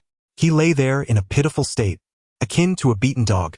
Boss, I was wrong, please. No more, he weakly begged. You blind fool. How dare you offend my esteemed guest? I've shown you mercy by not ending you. You're fired. Don't even think about claiming a single cent of your wages. I will sue you for damaging my shop's reputation. Prepare to pay. Yu Sihai continued to vent his anger, before ordering his subordinates to throw Gao Yukai out. The other salespeople stood trembling in fear. Although they hadn't directly offended Yi Tianci, they had ignored him upon his arrival. At that moment, regret washed over them like a tidal wave. Yu Sihai approached Yi Tianci, bowing deeply. Mr. Yi, it is my mismanagement that allowed that scoundrel Gao Yukai to insult you. I sincerely apologize and beg for your understanding. How about this? Choose any car, and I will offer it to you at half price. If you still feel unsatisfied, I will remove all the wheels from every vehicle in my shop and gift them to you. His demeanor was humble, filled with genuine sincerity, and he wore a constant smile. Yu Sihai understood that this young man, harboring 300 billion, was certainly someone of great importance. No matter how much he had to sacrifice, he needed to curry favor with Yi Tianci. Seeing Yu Sihai's submissive attitude, Yi Tianci pointed to a customized Rolls-Royce and said nonchalantly, I'll take that car. Mr. Yi indeed possesses exceptional taste. This is a custom Rolls-Royce Phantom, valued at 15 million. As per my promise, you may take it for 7.5 million. Yu Sihai exclaimed. Yi Tianci nodded in satisfaction. Very well. Lin Qingqian tugged at the hem of his garment from behind.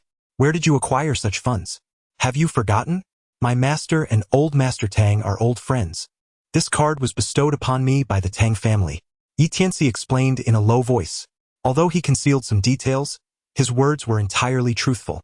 Lin Qingqian suddenly understood and chided softly. There's no need to purchase such an expensive car. Tianci smiled faintly. The car I purchased for you. Naturally, the more expensive it is, the better. Lin Qingqian cast a gentle glance at him, her beautiful eyes brimming with tender affection. After signing the contract, Lin Qingqian received the car keys, her spirit soaring. Upon arriving at the Tiger Group, she mused with a smile. Do you think they will immediately settle the project funds upon seeing this car? Beside her, Yu Sihai raised an eyebrow. Mr. Yi, are you heading to the Tiger Group? To collect the debt? Yi Tianci replied coolly. Indeed. Yu Sihai's eyes darted with quick wit as he stepped forward. Mr. Yi, if you hold me in regard, I can accompany you. Regardless of how much Tiger Group owes you, I assure you that I will help you recover every last cent. Yi Tianci gazed at him with a smile. What makes you so confident? Yu Sihai chuckled. Mr. Yi, may I first keep you in suspense? Very well. I shall rely on you, boss you.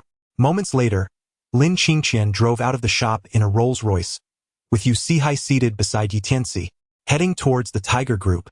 Chapter 66. The unfortunate Lin Hao as Yi Tianci and Lin Qingqian made their way to the Tiger Group. Lin Hao stood in front of the Lin family villa, dialing a number on his phone. Is this Uncle Yu? I am Lin Hao from the Lin family. My father, Lin Chongren, just picked up a Cullinan from you the day before yesterday. Ah, I remember now. What can I do for you? A middle-aged man's voice came through. Lin Hao, holding the phone, spoke with obsequiousness. Uncle Yu, my father asked me to extend his greetings and mention something he would like your assistance with. Are you free to talk? I'm in the car. Just tell me what it is. The man's voice lowered slightly. Without hesitation, Lin Hao declared, our Lin family previously collaborated with the Tiger Group on 2 projects, investing over 10 million. We have no intention of reclaiming that money. However, an insufferable brat named Yi Tianci has been pursuing my family's daughter and, disregarding our objections, insists on demanding payment from the Tiger Group. Uncle Yu, please inform President Yu to teach that Yi a lesson. He must not receive any project funds. We are willing to offer that money to President Yu instead. I hope you can relay this to your brother. At that moment, Yu Sihai, seated beside Yi Tianci, felt a mixture of embarrassment and anxiety. Although the voice on the phone was not loud, Yi Tianci clearly heard every word, gazing at Yu Sihai with a smile.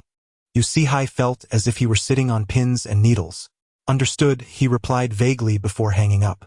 On the other end, Lin Hao pumped his fist in excitement and proclaimed to Lin Chongren, Dad, Boss Yu has agreed. Lin Chongren smirked, a foolish cripple, unaware of his own limitations. I'll dig a pit, and he'll leap right in. It serves him right to be taught a lesson. Lin Hao sighed. It's a pity about our over 10 million. After all, it's a considerable sum. What's there to lament? I am now the general manager of Dongliang Group, and Liang Xianrong has granted me authority. I can mobilize hundreds of millions, although we lost over 10 million. If we seize this opportunity to cultivate a relationship with Yu Feihu, we stand to gain immensely, and the Lin family's future will only brighten. Lin Chongren spoke with grandiosity, as if victory were assured. Just then, a flock of crows flew overhead. Lin Hao looked up. Plop, plop. Several droppings landed on Lin Hao's face. One particularly precise hit landing right in his mouth. Ugh! Lin Hao quickly wiped his mouth, retching as he pointed angrily at the departing crows, cursing. Go wash up, Lin Chongren waved dismissively. Grumbling, Lin Hao pushed his wheelchair toward the swimming pool of their villa, where there was an independent faucet. Just as he reached the pool's edge, a sudden gust of wind swept up, stirring dust and debris. The wind was so fierce that Lin Hao could hardly keep his eyes open, and his wheelchair rolled uncontrollably into the pool. Splash! Lin Hao, seated in his wheelchair, plunged headfirst into the water.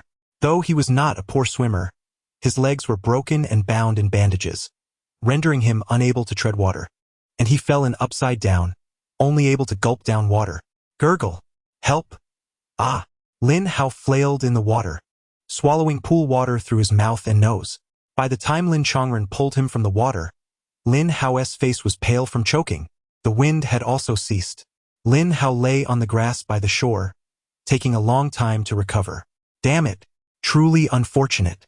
Lin Hao pounded his fist into the grass, but howled in pain. Upon closer inspection, he discovered a thumbtack, seemingly tossed aside by someone, embedded deeply in his palm. Damn it! Lin Hao cursed, wrenching the tack out, blood streaming from his palm. The tack was rusty, having lain in the grass for who knows how long. You two, quickly carry the young master inside to wash up, then to the hospital for a tetanus shot. We mustn't risk tetanus, Lin Chongren commanded. Two servants of the Lin family fished the wheelchair out of the pool and pushed Lin Hao inside. I don't need your assistance. I can wash myself. At the bathroom door, Lin Hao halted the servants, wheeling himself in.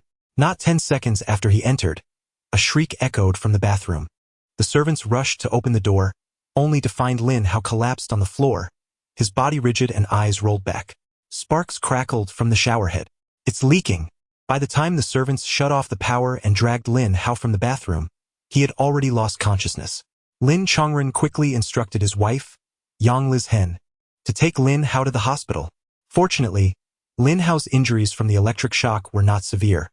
He was saved with a scare and given a tetanus shot, though the doctor kindly suggested a 2-day hospital stay.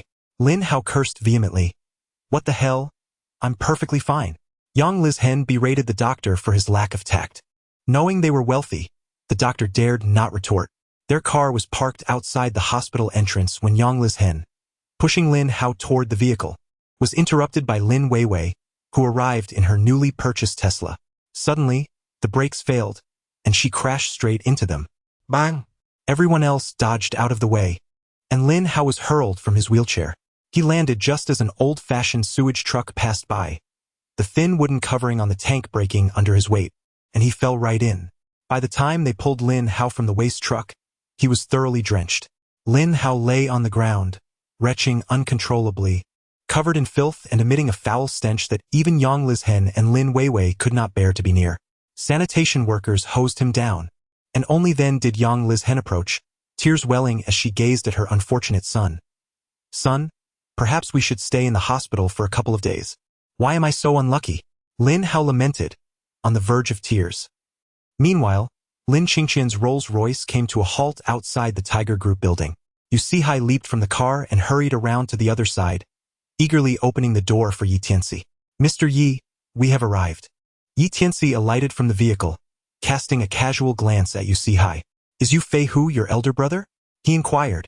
Yu Sihai nodded, a hint of awkwardness in his demeanor. Mr. Yi, did you overhear the call from Lin Hao of the Lin family just now? I did, replied Yi.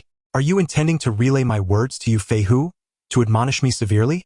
Mr. Yi, you jest. How could I, Yu Sihai, be so indiscriminate? Yu Sihai asserted with sincerity. The Lin father and son are indeed treacherous. My brother and I shall undoubtedly teach them a lesson. Since they have repeatedly declared their disinterest in that money, I shall ensure my brother transfers it entirely to you, Mr. Yi. Consider it our humble tribute to you. Should the Lin family dare to use this against us, I possess recorded evidence that will allow us to hold them firmly in check. With a respectful bow, Yu Sihai articulated his sentiments with utmost reverence. Yi Tianci smiled faintly, remarking, I didn't realize you were so capable. Yu Sihai immediately sent the recorded phone conversation to Yi Tianci, then personally led the way into the Tiger Group. The employees and security personnel of the Tiger Group recognized Yu Sihai and saluted him respectfully. The second master has arrived. The security manager of the Tiger Group hurriedly approached. Is my elder brother upstairs? Yes, Yu Sihai nodded, preparing to ascend with Yi Tianci and Lin Qingqian, only to be halted by the security manager. Second master, President Yu has instructed that he is expecting a distinguished guest shortly and no one is allowed upstairs. You know President Yu's temper, perhaps. Slap. Yu Sihai delivered a sharp slap to the security manager's face, coldly asserting, a distinguished guest? The one behind me is the distinguished guest. Get lost. The security manager, clutching his face, retreated, not daring to obstruct further. Mr. Yi, Miss Lin, please. Yu Sihai respectfully ushered Yi Tianci and Lin Qingqian upstairs. Chapter 67. The distinguished guest arriving before the office door of his elder brother Yu Feihu. Yu Sihai adhered to protocol, gently knocking before pushing the door open.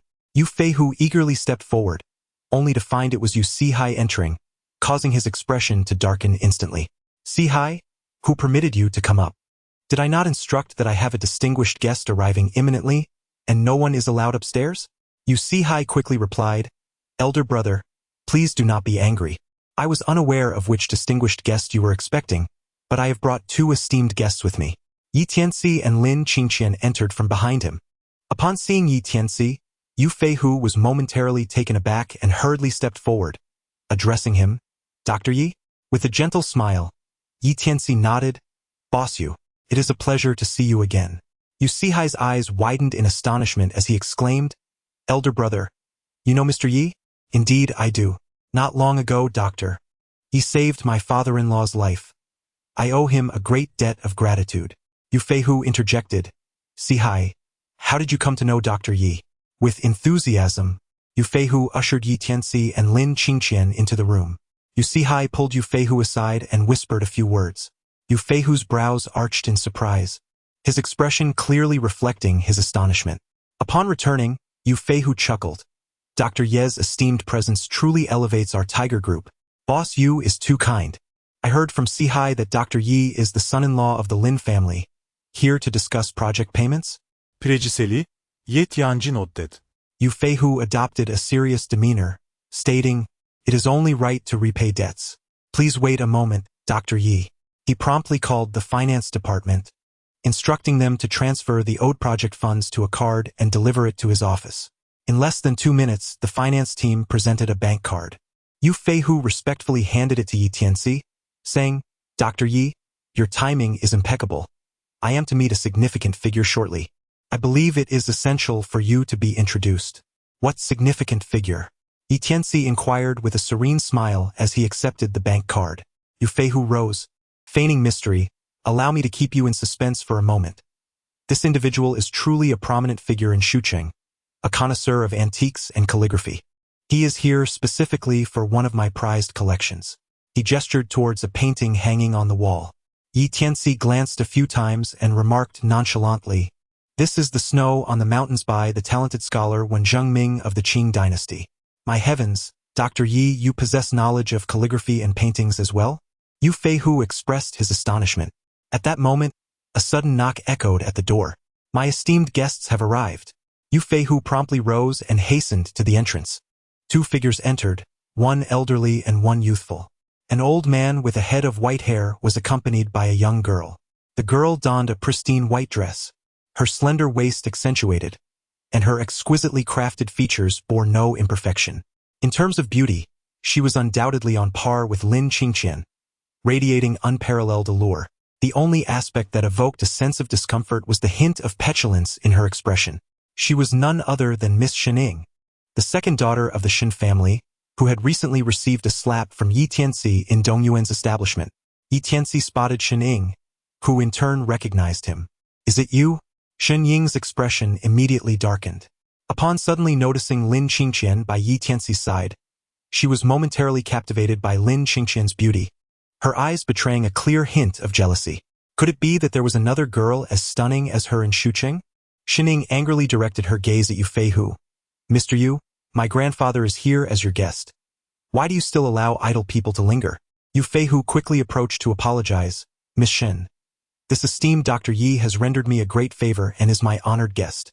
He arrived just before you and the elder did. The previous conflict between you and Dr. Yi was merely a misunderstanding. Perhaps we could resolve this matter amicably. Shen Ying huffed in indignation. Pouting, she remarked, Grandfather, not long ago when I was shopping for gifts, this person refused to yield his items to me and even slapped me.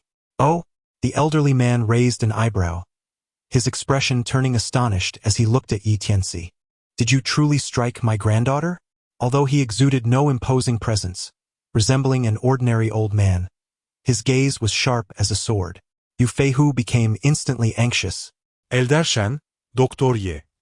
Yet, a mere glance from Elder Shen silenced Yu Feihu, rendering him unwilling to defend Yi Tianci any further. Yi Tianci's expression remained calm and composed, his voice equally tranquil. Indeed, it was I who struck. If granted a chance to choose anew, what would you do? Inquired old Shen, his demeanor indifferent. The same came the reply. Tianci, with an air of composure, uttered 2 words. To his surprise, Shen Laoyuan burst into hearty laughter. He regarded Tianci with approval, stroking his grizzled beard, and remarked, "It has been many years since I have encountered a young man with such spirit and audacity. Splendid." "Indeed, grandfather," Shen pouted, nudging Shen Songyun, and complained, "He hit me, and instead of scolding him, you praise him?" Shen Songyun, with a stern expression, replied, "It is only right that others do not yield to you. You have always been indulged, wanting for nothing, and spoiled as a result. Your parents could not manage you, and neither can I. Now that someone dares to strike you, it is a blessing in disguise. Let us see if you remain so willful and overbearing in the future." Shen huffed indignantly and fell silent. Observing the absence of conflict, Yu Feihu breathed a sigh of relief and quickly donned a smile, saying, "Shen Laoyuan, you truly possess profound wisdom." Shen Songyun waved his hand dismissively. "While others may protect their own, I, Shen Songyun, shall not. But enough of that, you boss. I have come specifically to see your painting of the snowy mountains." Yu Feihu promptly ushered him to the desk. Pointing at the painting hanging on the wall, "Shen Laoyuan, please take a look at my treasured snowy mountains painting."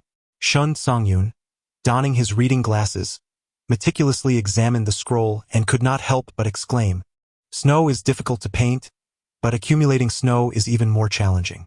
If my eyes do not deceive me, this should be a work by the renowned Hu Yong of the Republic era, a masterful imitation of Wenzhengming's snowy mountains. Remarkable. It is almost indistinguishable from the original." Yu Feihu hastily flattered him. "Indeed, Shen Laoyuan possesses an exceptional eye. This is a high-quality imitation by Master Hu Yong. The original Wenzhengming's snowy mountains was destroyed in the ravages of war decades ago. Those who cherish fine art know that this imitation is now the most valuable piece I possess. I have even received offers of 300,000. Yet I refuse to sell." Shen Songyun chuckled. 300,000? In my estimation, even as an imitation, this painting is worth at least 500,000. Seizing the opportunity, Yu Feihu declared, "Shen Laoyuan, since you admire this painting so much, I shall gift it to you without charge." "How can that be? A gentleman does not take what others cherish." Shen Songyun responded, "If you are willing to part with it, I shall acquire this painting for 1 million. Y'assure-you. You will not suffer a loss." Shen Songyun was quite generous. Yu Feihu understood that Shen Songyun disliked being slighted, and immediately nodded, "Very well. I shall heed your words. If you truly wish to pay 1 million, you may regret it." At that moment, Tianci suddenly interjected. Chapter 68. Shen Songyun Yu Feihu looked at Tianci with confusion. "What brings you to say that, divine healer Yi?" Shen Songyun furrowed his brow. "Young man, do you wish to collect this painting as well? Do you intend to contend with me, Shen Songyun?" Tianci pointed at the painting on the wall and remarked softly, "You are all mistaken. This is the authentic masterpiece of Wenzhengming." "Authentic masterpiece?" Both Yu Feihu and Shen Songyun were momentarily taken aback. Yu Feihu chuckled, "Doktor Ye. Your medical skills are exceptional, yet your appreciation of art leaves much to be desired. The true original of Wenzhengming's snow-capped mountains was destroyed in the fires of war decades ago. It is said that the National Taiwan Museum possesses a genuine piece, but that too is merely a high-quality replica. Furthermore, I have owned this painting for many years. There is no way it could be the original." Shen Songyun interjected with a smile, "Young man, your discernment is ultimately lacking. Both Boss Yu and my grandfather assert that it is a replica, yet you insist it is the original. I truly wonder where your confidence stems from." Shen Ning rolled her eyes in derision. Tianci made no rebuttal, gazing calmly at the three. "What if I can prove it to be an authentic piece? If it is indeed genuine, I, Shen Songyun, would grant you a request. Few in Shucheng are worthy of my concession. The physician Yi, do not harbor any illusions. Whether this painting is authentic or not, if you can conjure flowers, I shall bestow upon you all the treasures in my office." Tianci's lips curled into a smirk as he gazed at Shen Ning. "What say you? Are you bold enough to wager something?" Observing the hint of provocation in his eyes, Shen Ning retorted, "If we are to gamble, then let us do so. Should you manage to prove it is an authentic piece, I shall allow you to slap me once, and I will offer my sincerest apologies. However, if you fail to substantiate your claim, you must strike yourself twice and then apologize to me. Furthermore, you are to present me with that incense burner from before. Tianci smiled faintly and replied, certainly. He instructed Yu Feihu to take down the painting of the snow-covered mountains and spread it flat on the writing desk. Tianci glanced around and took a spray bottle from the windowsill, moistening the upper left corner of the painting. Observing this, Yu Feihu quickly cautioned, Dr. Yi, be careful. Tianci reassured him, do not worry, if I damage it, I shall compensate you. As Tianci spoke, he placed his palm against the damp surface. In an instant, a faint mist began to emanate from between his fingers, causing all those present to widen their eyes in astonishment. Mr. Yi, are you performing magic? Yu Sihai could not help but exclaim. Tianci remained silent, gradually withdrawing his hand, as an unusual phenomenon became apparent in the upper left corner of the painting. Surely you have noticed? The surface of the artwork is merely a facade. This technique of mounting has existed since the late Ming dynasty, employing a refined term from the game of chess known as the minister suppressing the monarch. This method is capable of both deceiving the genuine with the false and confounding the false with the genuine. Tianci, while speaking, delicately lifted the thin layer of rice paper, revealing the true visage of the painting. Now, take a closer look. Tianci stood with his hands clasped behind his back, his expression composed. Shen Songyun hastily stepped forward to examine it, his countenance gradually transforming into one of astonishment. Was it not said to have perished in the flames of war? How can this be? Shen Songyun exclaimed. Yu Feihu followed suit, scrutinizing the artwork with equally wide eyes, exclaiming in disbelief, my heavens, it is indeed an authentic masterpiece. Tianci remarked calmly, the technique of mounting such artworks has long been lost to time, preserved only in rare manuscripts. It is no surprise that you are unable to discern it. Having trained under the legendary ghost hand since childhood, he mastered not only medical arts and martial skills, but also the intricacies of physiognomy and geomancy. He was well-versed in the myriad philosophies and concealed mechanisms of the ancients, excelling in every domain. The crowd was taken aback, and Yu Sihai spoke up. I recall a landscape painting by Wen Zhengming that fetched over 30 million 2 years ago. If this painting is indeed authentic, its value would likely not be less. Shen Songyun replied gravely, it would start at no less than 30 million. Yu Feihu hesitated for 2 seconds before stepping forward, saying, Dr. Yi, I stand by my word. All the collectibles in my room are yours. Tianci waved his hand lightly, saying, Boss Yu, you are being overly courteous. I have no interest in your collection. Shening bit her lip and said to Tianci, well, I apologize. Tianci smiled gently at her, saying, your voice is too soft. I cannot hear you. Previously, I took something that belonged to you, and for that I sincerely apologize. Shening raised her voice slightly. Though she was delicate and willful, she was also one who dared to take responsibility for her actions. Shen Songyun regarded Tianci with a mixture of suspicion and curiosity, slowly stating, young man, as per our earlier agreement, I, Shen Songyun, owe you a favor. You may request me to perform a task for you at any time. Tianci also scrutinized Shen Songyun and said earnestly, in light of your recent impartiality towards your granddaughter and your promise to me, I must caution you. Your current health condition is quite precarious, and you are at risk of life-threatening complications. Shen Songyun's expression darkened. Though I am advanced in years, my health has always been robust, free from ailments or injuries.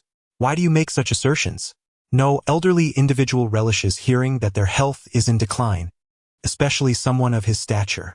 Yu Feihu hastily interjected, Elder Shen, this esteemed Dr. Yi possesses exceptional medical skills. If he claims your health is compromised, you must take heed. Shen Songyun, visibly displeased, waved his hand dismissively. I am in perfect health. Shening, slightly angered, retorted. My grandfather is in excellent condition. How can you speak so recklessly? Suggesting he is in danger? Tianci spoke calmly, it is neither an illness nor an injury. If treated within a day, one may preserve their life. Once the 12 hours have passed, even deities cannot save them. Upon hearing this, Shen Songyun immediately became enraged, exclaiming, nonsense. Shun Ying supported Shen Songyun to his feet, glaring at Tianci, Do not presume that just because you have revealed yourself, you possess the right to be conspicuous before my grandfather. Our Shen family has encountered numerous renowned physicians. Turning to her grandfather, she declared, Grandfather, we shall take our leave. The young man, your words have displeased me greatly, yet my promise remains intact. Do take care of yourself. In a fit of anger, Shun Tsangyun swept away. After Shun Tsangyun departed, Yu Feihu expressed his concerns to Yi Tianci. Dr. Yi, you have just offended old Master Shen. Does it matter? Ye Tianci replied, indifferent. He acted solely out of goodwill, yet regrettably, both Shun Tsangyun and Shening were disinclined to believe his words. Dr. Yi, you may not be aware, but old Master Shen wields considerable influence. His son is the southern god of wealth, Shun Wanshan, a man of immense fortune and power. Old Master Shen was clearly angered just now, and I fear he may send his son to trouble you, Yu Feihu spoke solemnly. I have never feared being sought out for trouble, Yi Tianci asserted. Yi Tianci rose to his feet, preparing to depart with Lin Qingqian. Yu Feihu hurriedly said, Dr. Yi, you previously saved my father-in-law, and now you have assisted me in authenticating an invaluable rare artifact. I am at a loss as to how to express my gratitude. Those who dare to offend my benefactor, I shall ensure that they remember this lesson for a long time. Yi Tianci glanced at Lin Qingqian and, noticing her lack of objections, smiled lightly and said, Very well. The three descended the stairs, with Yu Feihu acting as the chauffeur, driving a brand-new Rolls-Royce straight to the Lin residence. Chapter 69. Lin Chongren kneels at the Lin family villa. Lin Chongren was in a foul mood, pacing anxiously in the living room. The ominous presence of the crows that had flown over his villa, coupled with the series of unfortunate events befalling his son Lin Hao, and the brake failure of his daughter Lin Weiwei's newly purchased Tesla, all foretold misfortune. Lin Chongren's eyelids twitched incessantly. I will not be coerced by Liang Feng, nor will I ever betray you, he thought. Just as the message was dispatched, he received a text from Liang Feng. Fenglin Hotel, room 1438, waiting for you. Attached was a photograph of her unclothed, along with Liang Feng's warning. Should you dare not to come, your father will no longer be the general manager of Dongliang Group. Turning away, she fabricated lies to appease Chen Kai, pleading for his forgiveness. Meanwhile, Yang Lizhen cast a disapproving glance at her daughter, scolding, You crashed your brother into the hospital, yet you remain indifferent, playing on your phone instead of keeping him company? Why blame me? Blame the Tesla. Lin Weiwei retorted impatiently. Suddenly alarmed, Lin Chongren hastily exited, with Yang Lizhen and Lin Weiwei hurriedly following suit. Upon stepping outside, they immediately spotted the Rolls-Royce beside Lin Qingqian. Oh, Lin Qingqian, I heard your Hongqi was totaled, and now you're driving a Rolls-Royce? Where did you rent it? Lin Weiwei remarked sarcastically. It was a gift from Tianci. Lin Qingqian replied candidly. Lin Weiwei scoffed derisively, rolling her eyes. A country doctor from the mountains, dressed in clothes worth no more than 300 yuan, can afford such a luxury? You can't even tell a convincing lie. I suspect this car was stolen for you. Lin Qingqian, uninterested in her provocations, replied, Say whatever you wish. Lin Chongren paused momentarily before sneering, Qingqian, you are becoming increasingly outrageous, filled with falsehoods. It's clear that this Yi Tianci is a bad influence on you. You should distance yourself from him. I will arrange for you to marry into a wealthy family, ensuring a life of luxury and happiness. As he spoke, he cast a cold glare at Yi Tianci, his eyes chilling. Yi Tianci, you have lost. According to the previously signed military order, kneel and bow your head. I am going to live stream this. Yi Tianci raised an eyebrow, questioning, Who says I have lost? He produced the bank card given to him by Yu Feihu and stated nonchalantly, All the funds are contained within this card, Lin Chongren. It is you who has lost. Lin Chongren scoffed disdainfully. Do you take me for a fool? Do you think I can be deceived by a mere fake bank card? Over the years, no one has ever managed to extract funds from the Tiger Group. That miserly Yu Feihu would never part with his money. As soon as he finished speaking, the door of the Rolls-Royce behind Yi Tianci swung open, and Yu Feihu stepped out, his face ashen. Why Yu Zong? Lin Chongren's eyes widened in disbelief. Yu Feihu, with a face like thunder, coldly retorted, Lin Chongren, do you dare to label me as miserly? Am I a tightwad? And no, Yuzong, please don't be angry. I wasn't referring to you. I was speaking about this wretched lad, Yi. Lin Chongren's face flushed with embarrassment as he hurriedly denied the accusation. Humph. I am not deaf. Yu Feihu's expression was as cold as frost, his gaze sharp. Lin Chongren, were you not questioning Mr. Ye's credibility? Allow me to clarify. I have already transferred the funds to Mr. Yi. Lin Chongren stood agape, utterly stunned. How could this cripple possess such influence? In that moment, he wondered if he were hallucinating. Rubbing his eyes vigorously, he squinted at Yu Feihu, who remained cold and unyielding. This was no illusion. It was indeed reality. Lin Chongren, parched and flustered, stammered. Yuzong, there was no need for such a military order. It was all in jest. Lin Chongren, your treacherous heart is easily swayed. I anticipated you would deny it. I have never held you in high regard. Yi Tianci spoke icily. Yi Tianci's lips curled in a smirk. I just gave it to you, and you claimed it was fake. Now you want it again? I'm afraid it's no longer available. Lin Chongren scoffed disdainfully. That was my family's project funds. Try not returning it, and I can easily have the Celestial Patrol capture you. They could lock you away for a decade or more. You think you can force me to kneel? Who do you think you are? I am now the head of the Lin family and the general manager of Dongliang Group. Lin Chongren shouted, but Yu Feihu suddenly interrupted him. Lin Chongren, if you do not kneel, I will destroy your Lin family. As his words echoed, the roar of engines filled the air. V-room, 7 or 8 cars raced forward, and dozens of people emerged, led by Yu Sihai. Among the group of burly men were Lin Daonan and Lin Chongli, who had also been summoned by Yu Sihai. Lin Chongren's eyes widened in disbelief. What is the meaning of this? Yu Feihu replied coldly, Lin Chongren, Mr. Yi has done me a great favor and is my esteemed guest. Not only did you insult me, but you also disrespected Mr. Yi. Forcing you to kneel and honor your promise is already the utmost leniency I can offer. If you remain uncooperative, I will bring ruin upon your family. Lin Chongren gritted his teeth, retorting, You, I recognize your power, but this is a matter for the Lin family, and you're overstepping your bounds. Yu Sihai stepped forward, waving his phone. Lin Chongren, I possess a recording of your conversation with your son Lin Hao. Shall I play it for everyone to hear? Lin Chongren's face paled. He and his son had hoped for Yu Sihai's assistance against Yi Tianci, only to find him defending Yi instead. That recording must not be made public, or their reputations would be ruined. Yi Tianci, you are ruthless. Lin Chongren glared at Yi Tianci, consumed by hatred, failing to comprehend why the Yu brothers stood by Ye's side. Weighing the consequences, Lin Chongren realized he had no choice but to kneel. With a resentful demeanor, he declared, Since you have knelt, I, as your father and the head of the Lin family, hereby announce that your family of 4 is expelled from the Lin clan. Chapter 70. The Winds of Change. Lin Daonan glared at his eldest son, his beard trembling with anger. I am your father. Do you need me to provide you with a way out? Foolish and obstinate, you will eventually dig your own grave. Chongli, let us leave.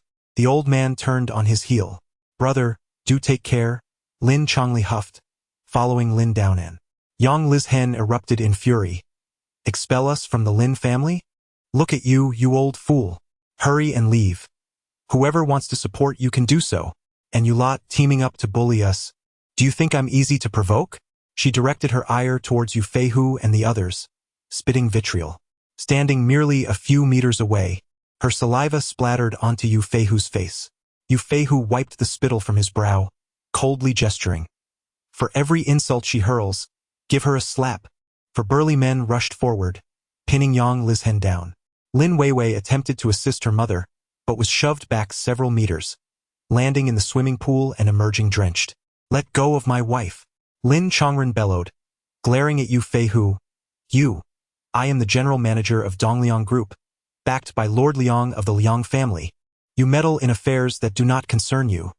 Do you not fear repercussions from Lord Liang? Yu Feihu laughed derisively. Feel free to have Liang Shenrong trouble me. Let us see if he will oppose me for your sake. Lin Chongren instantly deflated, realizing Liang Shenrong would never turn against Yu Feihu. With a low, pleading voice, he begged, You, my wife, merely spoke without thinking. Please let her off this time. After all, she is a woman. and men should use their strength to conquer the world, not strike women. Yu Feihu's lips curled into a smirk as he coldly replied, "Since you are so protective of your wife and share a deep bond, then let us include her as well." Once more, four men charged forward. Lin Chongren and Yang Lizhen were forced to kneel, receiving a barrage of slaps. Smack! Smack! The sound of slaps echoed repeatedly. Lin Weiwei, terrified, hid in the pool, while the Lin family's servants cowered within the villa, none daring to show their faces. "Ouch! Stop hitting me! It hurts!" Lin Chongren and Yang Lizhen cried out in desperation. Their pleas fell on deaf ears as they endured a relentless onslaught of slaps. Once the men retreated, Lin Chongren and Yang Lizhen lay crumpled on the ground, their faces swollen as if stung by a swarm of bees, their cheeks reddened like waterlogged monkey bottoms. "Ouch!" Yang Lizhen touched her face, recoiling in pain, unable to utter another word in anger. Lin Chongren sat on the ground, his eyes filled with malice as he glared at Tianci, unable to direct his wrath toward Yu Feihu, settling instead on Tianci. Tianci completely disregarded Lin Chongren and entered the car with Lin Qingshan, driving off into the distance. Yu Feihu and Yu Sihai also departed with their entourage. "Tianci, you wait for me. If you manage to marry Lin Qingshan, I, Lin Chongren, will take your surname. I will never allow you to succeed." Lin Chongren howled through gritted teeth, his small eyes gleaming with venomous intensity. That night, through relentless online dissemination, the video of the Tianmen flag hoisted at the Longxiang Hotel in Shuqing spread across the land. In the eastern sea of Daxia, a luxurious cruise ship floated serenely upon the vast ocean. "Miss, the Tianmen flag has reappeared in the world," displayed at the Longxiang Hotel in Shuqing. Could it be that the Tang family is in peril, seeking aid from the remaining 8 generals of Tianmen? In a room on the top deck of the ship, an elderly woman in gray spoke in a low voice, glancing at a white-clad woman standing by the window. The woman possessed a figure that was devilishly alluring and a face that resembled an angel. A thin white dress draped over her, perfectly accentuating her curves, with long legs that made her appear as if sculpted by the heavens. Any man who beheld her form would feel his blood surge. "White Granny, the Tianmen has been silent for many years, and communication between the 8 generals has nearly ceased. Even if the Tang family were in trouble, they would not raise the Tianmen flag. I suspect it may be that the old gatekeeper has returned to the world." The woman's voice was melodious, exuding a mature elegance. White Granny nodded, her tone serious. "Miss, according to Tianmen's rules, when the Tianmen flag rises, the 8 generals must gather. Do you intend to go to Shuqing?" The woman paused for a moment before speaking softly. "My father was gravely injured and passed away. Before his death, he entrusted the position of the Tianmen's leader to me, urging me to never betray Tianmen. Naturally, I must honor my father's last wishes. When the Tianmen flag calls, how can I not respond? White Granny, change course and head up the river to Shuqing."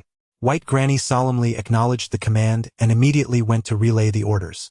In the northern border region at the foot of the Changbai Mountains, the wind and snow howled fiercely.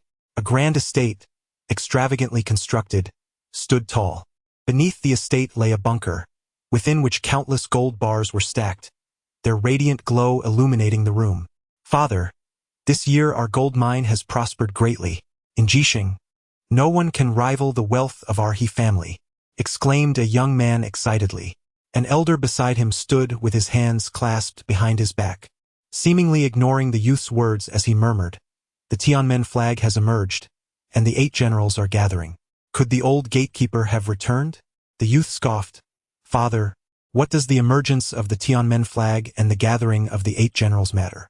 The Tianmen has been silent for so many years. It is outdated. In my opinion, we should mind our own business and remain in Jixing. Who can match our wealth?" Slap! The elder struck the youth to the ground, furrowing his brow in anger. "You foolish child! Without Tianmen, I, He Mingxin, would have perished long ago. How could the He family have what we have today? Go outside and kneel in reflection." The youth dared not defy and exited, dejectedly kneeling in punishment. He Mingxin waved his hand. Liu Guan. "Take 500 of the He family troops and set off immediately for Shuqing to the Tang family. We must arrive within 3 days."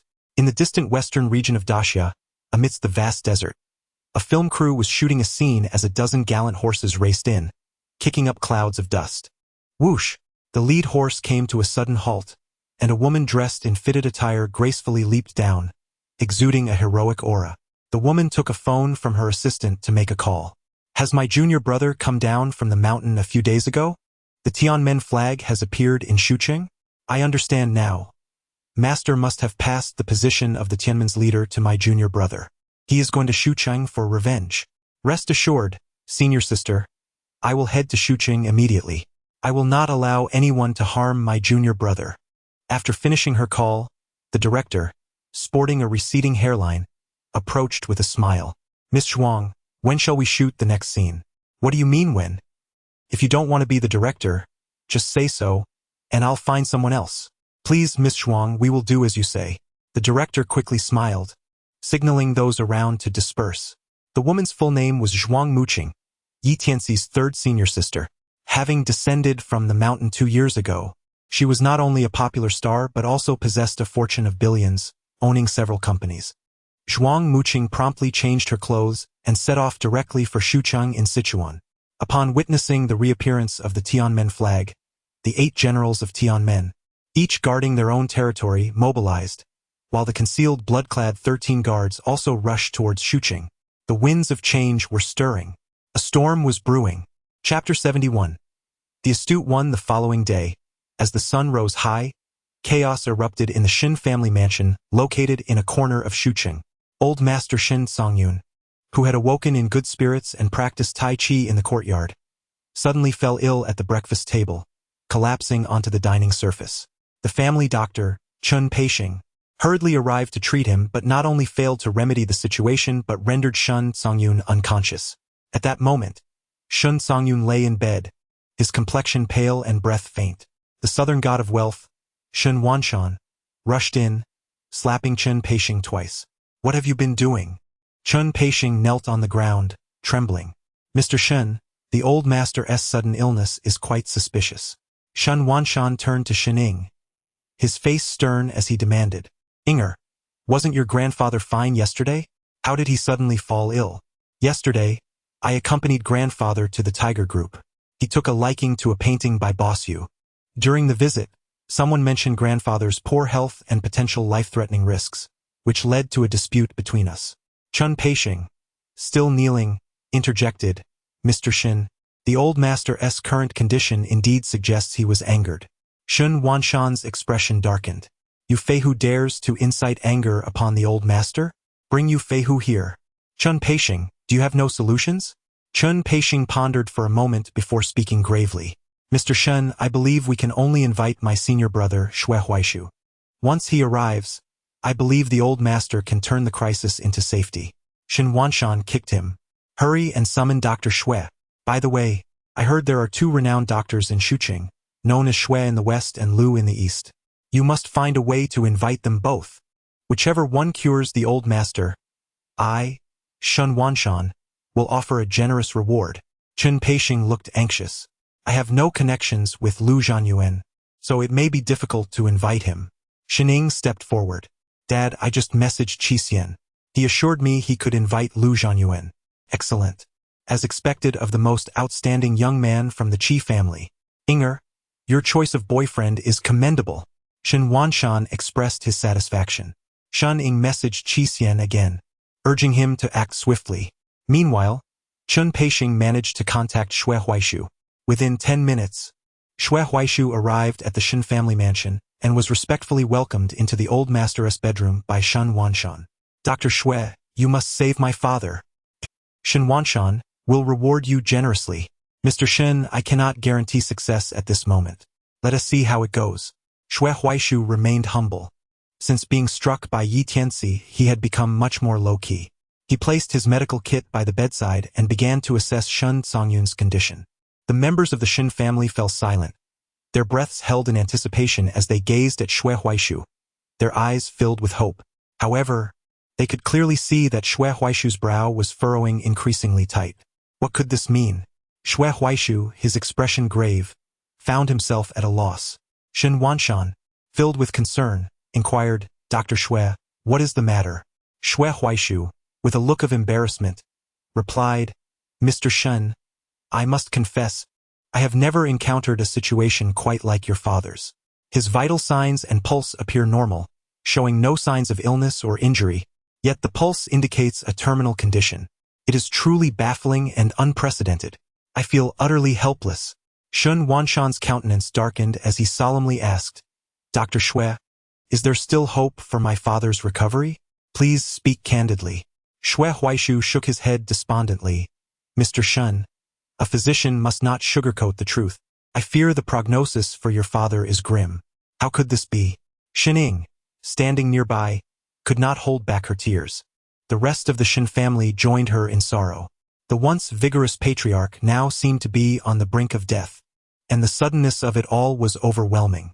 Though Shin Wanshan had braced himself for bad news, he found himself in a state of despair, seated heavily in a chair. If even Dr. Shui is at a loss, could it be that my father's time has truly come? Shin Wanshan shook his head repeatedly, grief-stricken. Perhaps not. Shui Huaishu suddenly spoke up. Shin Wanshan, startled, looked up with renewed hope. Do you mean to say, Dr. Shui, that you possess another means to save my father? Shui Huaishu awkwardly admitted.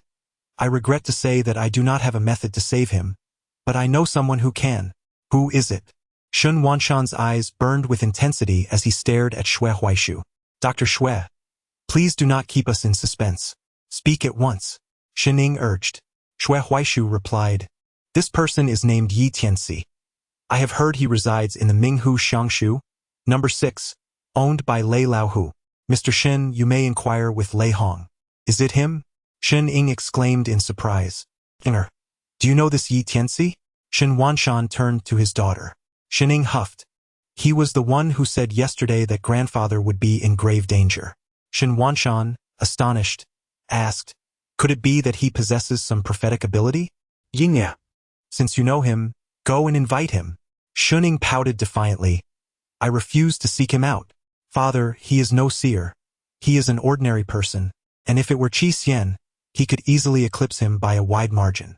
Her expression was one of pride, as if her boyfriend were the most exceptional man in the world. Since Dr. Shui has recommended him, it would be prudent to invite him. Shun Wanshan implored his daughter. I will not go. Shun Ying pouted, embodying the essence of a proud swan. At that moment, Shun Wanshan could not bear to chastise her, so he took it upon himself to make the call. Lei Hong, this is Shin Wanshan. I ask you to do me a favor. Upon receiving his call, Lei Hong hurried to the Minghu Xiangshu, number 6. The tiger has arrived. Yi Tianci was seated in the courtyard, polishing the delicate incense burner gifted to him by Dong Yuan. His demeanor suggested that he had anticipated Lei Hong's arrival. Lei Hong, astonished, inquired, Master Yi, did you know I was coming? I not only knew you would come, but I also discerned the purpose of your visit, Yi Tianci replied, setting aside the incense burner. Lei Hong, somewhat incredulous, asked, Is that true? Pray tell, Master Yi. You have come to seek my assistance, to invite me on behalf of another, to tend to someone's ailment. Am I correct? Yi Tianci beamed as he gazed at Lei Hong, who, with widened eyes, exclaimed in astonishment, Yes, absolutely correct. The person who sent you must be surnamed Shen? Yi Tianci uttered a few more words. With a face full of reverence, Lei Hong nearly fell to his knees, saying, Master Yi, you are truly a master of divination. He bowed deeply to Yi Tianci, adding, The person who requested your presence indeed bears the surname Shun. It is Shun Wanshan, the god of wealth from South Shuqing. Master Yi, you see, you are my esteemed guest, and how could I allow you to lose face before others? Let us proceed. Yi Tianci waved his hand lightly. Lei Hong rejoiced, feeling a surge of pride. He drove the car for Yi Tianci, his face radiating delight. Soon, they arrived at the Shin family mansion, where a servant promptly ushered them into the living room. Shin Wanshan emerged to greet them, and upon seeing Yi Tianci, a young man in his early 20s, his brows instinctively knitted in skepticism. Chapter 72. Shun Wanshan's doubt. Shui Huaizu, noticing Shun Wanshan's expression, immediately stepped forward and said, Mr. Shun, this is the esteemed Mr. Yi I mentioned. He then turned to Yi Tianci and bowed, stating, Mr. Yi, I recommended you to Mr. Shen, and if there has been any offense, I sincerely hope you will forgive me. Ye Tianci noddet in aknomlet. Observing the youthful Yi Tianci, Shen Wanshan began to harbor doubts about Xue Huaishu. A person lacking in maturity often proves unreliable in action. Yi Tianci is indeed quite young, nearly the same age as his daughter Shening. How proficient can his medical skills truly be? Nevertheless, he remained courteous and greeted him. Mr. Yi, I am Shen Wanshan. My father is gravely ill, and I have specifically invited you to provide treatment. Yi Tianci remarked nonchalantly, there is no need for formality. Let us proceed to save a life. Shen Wanshan ushered Yi Tianci into the elder's bedroom. Upon seeing him, Shening immediately wore a frosty expression and exclaimed, Do you truly dare to come to my home? Father, why did you insist on inviting him? Just yesterday, he boasted that within 12 hours, even a deity could not save grandfather, which has only exacerbated his condition. Furthermore, he is so young. How proficient can his medical skills be? He might not even possess a medical license. Shen Wanshan, already indulgent towards Shening, instinctively turned his gaze to Yi Tianci, inquiring, Mr. Yi, do you possess a medical license?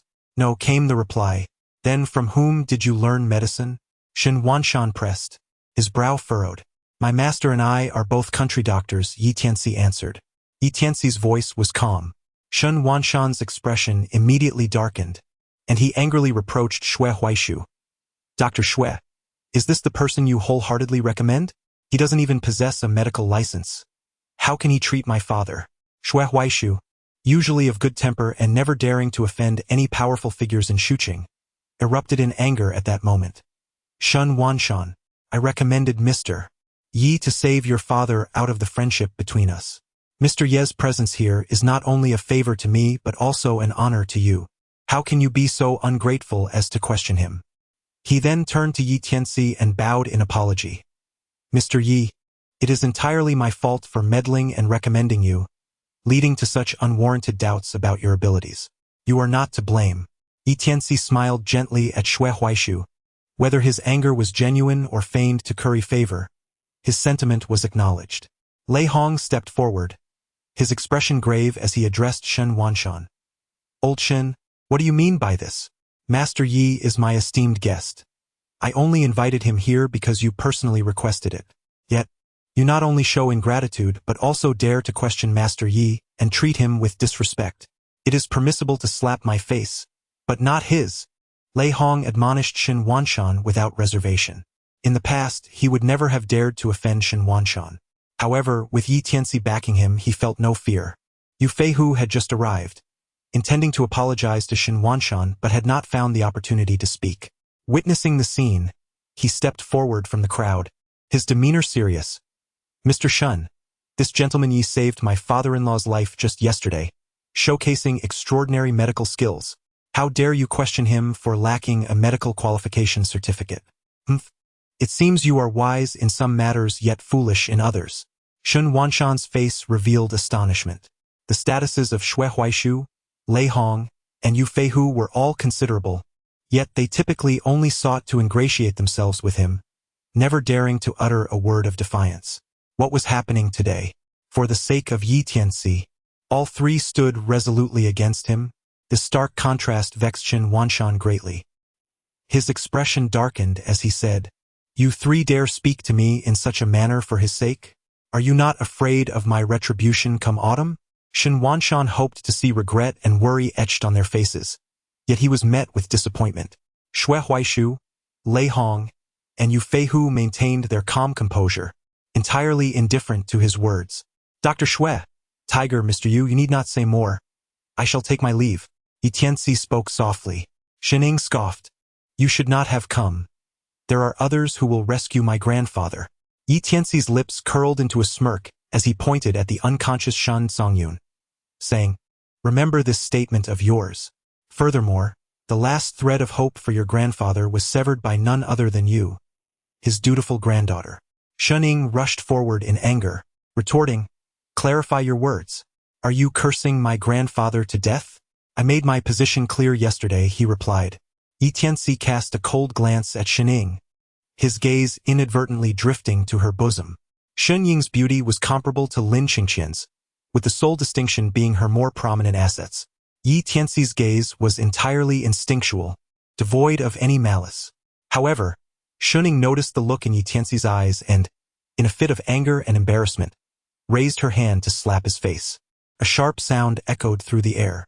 Yi Tianci effortlessly grasped Shen Ying's wrist, gently pushing her away. Shen Ying stumbled back several steps. Her cheeks flushed with indignation as she glared at Yi Tianci, exclaiming, "You scoundrel!" Yi Tianci regarded her with a frosty gaze. "Do not presume that your noble lineage will compel everyone to cater to your whims. You may be willful, but you must not be brainless." "Father, look! He is humiliating me!" Shen Ying exclaimed, stamping her foot in indignation. Shen Wanshan, with a stern countenance, replied, "To insult my daughter is to insult me, Shen Wanshan. Regardless of your identity, my family will never employ you. You may leave." Shen Ying raised her alabaster chin defiantly, daring Yi Tianci, "Even if you possess some medical skill, there is no need for you to save my grandfather." No sooner had her words left her lips than a servant hurried in to announce, "Young Master Qi Xian and Physician Lu have arrived." Shen Ying, brimming with excitement, dashed outside to greet them. Leading the way was a man whose beauty rivaled that of any woman, with a heart-shaped face, willow-like brows, and delicately curled eyelashes, adorned with a subtle touch of eyeshadow. This was the prodigy of the Qi family, Qi Xian. His features surpassed those of most women, possessing a captivating allure that was uniquely enchanting. Standing beside Shen Ying, they appeared more like sisters. Accompanying Qi Xian was an elderly gentleman, over 50 years of age. The old man had thinning hair, a tuft of goat-like beard, and was clad in traditional Han attire, embroidered with cloud patterns at the shoulders, exuding a distinctive fragrance of medicinal herbs. He was none other than Lu Zhanyuan, one of the two renowned physicians of Shuqing, famed alongside Xue Huaisu. "Uncle Shen, I have invited Physician Lu," Qi Xian announced. "My dear nephew, you have worked hard," Shen Wanshan replied, approaching Lu Zhanyuan with respect. "Physician Lu, my father is gravely ill. I beseech you to employ your miraculous skills." Lu Zhanyuan stroked his goat beard and replied nonchalantly, "It is my honor to treat Elder Shen."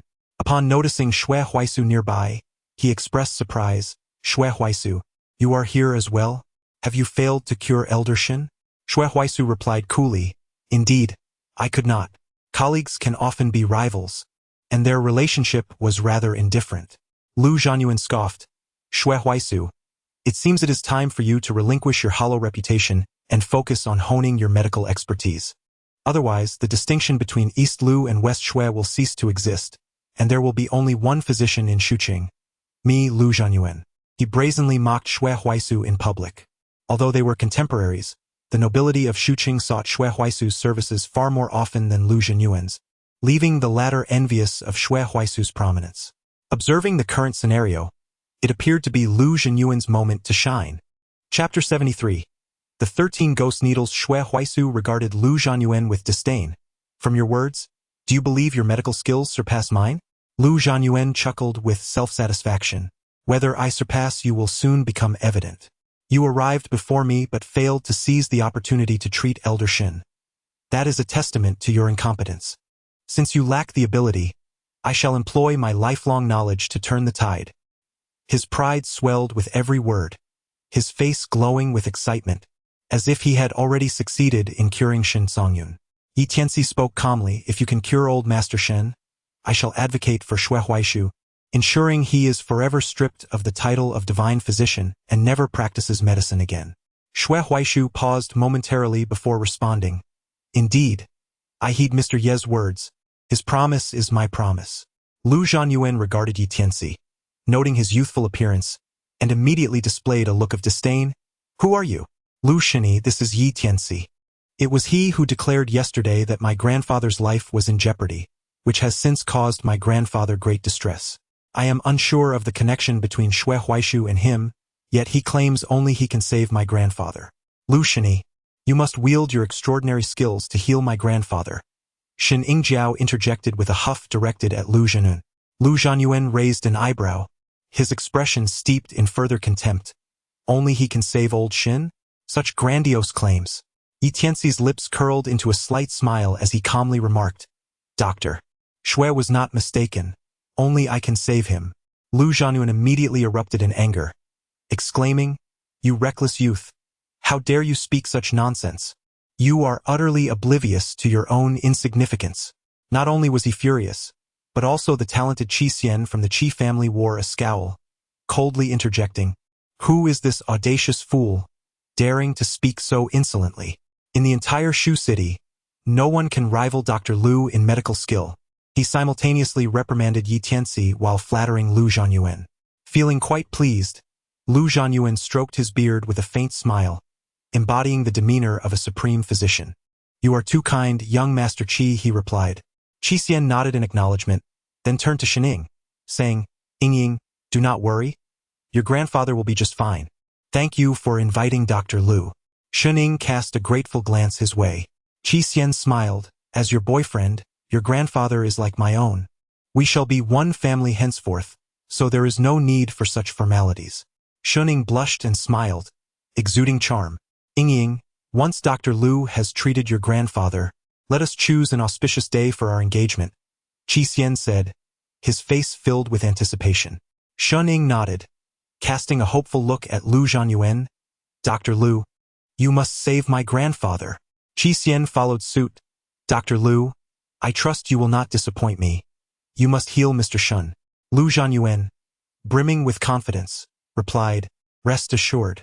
He approached Shin Songyun's bedside and, after a thorough examination, furrowed his brow, much like Shui Huaishu. However, Lu Zhanyuan did not voice his concerns. Instead, he pried open Shin Songyun's jaws and forcefully inserted a medicinal pill into his mouth. Subsequently, he retrieved 13 silver needles from his pouch, 6 short and 7 long. "Shui Huaishu, you may not be aware, but I have secretly taken a master and learned the Ghost Gate 13 needles, diligently studying them over the past few years." The Ghost Gate 13 needles, reversing the path to the underworld. Lu Zhanyuan held the silver needles with an air of pride. A gentle breeze wafted into the room, causing his beard to sway and his robes to flutter, resembling a living deity. Shui Huaishu, taken aback, could not help but exclaim, "I never imagined you would master the Ghost Gate 13 needles." Lu Zhanyuan smirked with arrogance. "Shui Huaishu, you are only now astonished, but alas, it is too late." With those words, he swiftly began his treatment, deftly and steadily inserting the 13 silver needles into Shun Songyun's body. Shening clapped her hands in excitement. "Dr. Lu can actually perform the legendary Ghost Gate 13 needles? How incredible! Grandfather is saved." Shin Wanshan nodded in agreement. "Inger, I am grateful I listened to you. Your grandfather should be fine now." Lu Zhanyuan, invited by Qi Xian, felt a sense of pride and declared, "Ying, did I not tell you? I brought Dr. Lu here, and now your grandfather is safe." "Indeed." Shening nodded, joyfully exclaiming, "Qi Xian, you have truly exceeded my expectations. There is no man in Shu City more exceptional than you." Looking at Qi Xian, Shin Wanshan expressed his satisfaction. "Qi Xian, once the old man recovers, I shall set a date for you and Inger to become engaged." "Thank you, Uncle Shin." Qi Xian rejoiced. The wealth of Shin Wanshan, the southern god of fortune in Shu City, had long been the aspiration of the Qi family. If he could marry Shin Ying, not only would he gain a stunning beauty, but also the fortune of Shin Wanshan. Truly a bountiful harvest. As Qi Xian indulged in these delightful daydreams, Yi Tianxi's voice resonated softly.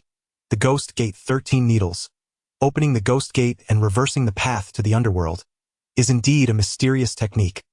However, it is regrettable that you, Lu Zhanyuan, have not mastered it fully." His words fell like a stone cast into a tranquil lake, sending forth towering waves. All eyes turned toward him. "Yi Tianci, what nonsense are you spouting?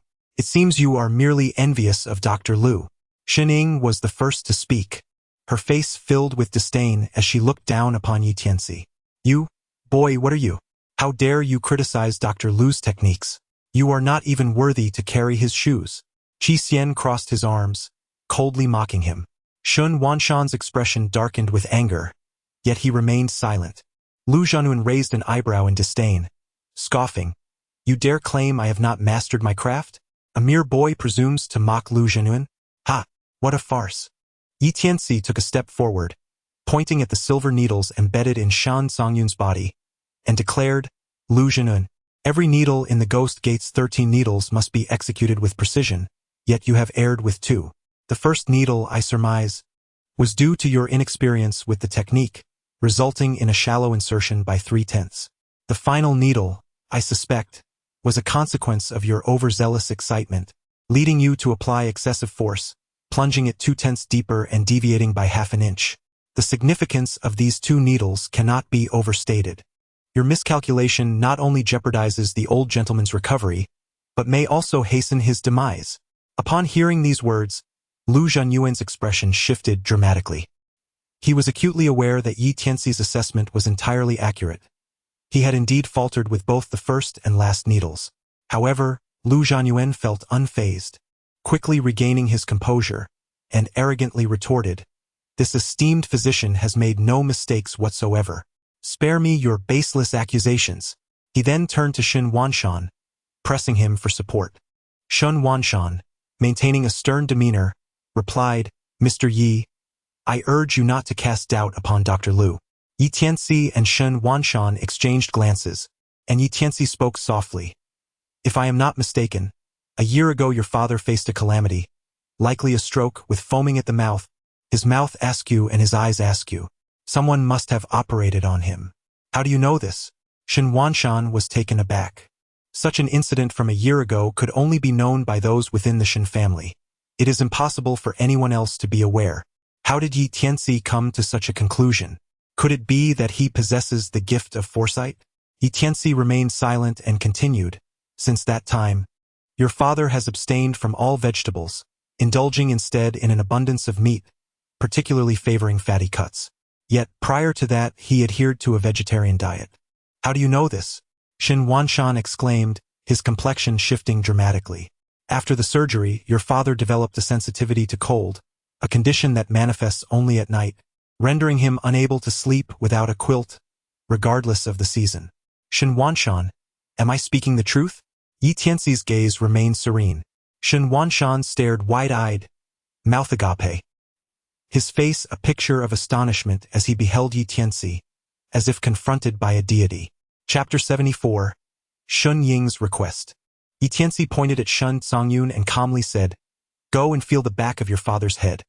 See if there is a subtle bulge. Shen Wanshan, no longer hesitating, swiftly approached and touched the back of his father's head. Ah! Shen Wanshan exclaimed, retreating as if struck by lightning, his face drastically changing. Not only did he discover a slight bulge on his father's head, but it also pulsated like a heartbeat. Father, what is happening? Shen Ying inquired, astonished. Shen Wanshan disregarded his daughter's question and solemnly looked at Yi Tianci, saying, What you have said is indeed accurate. May I ask what is the nature of my father's condition?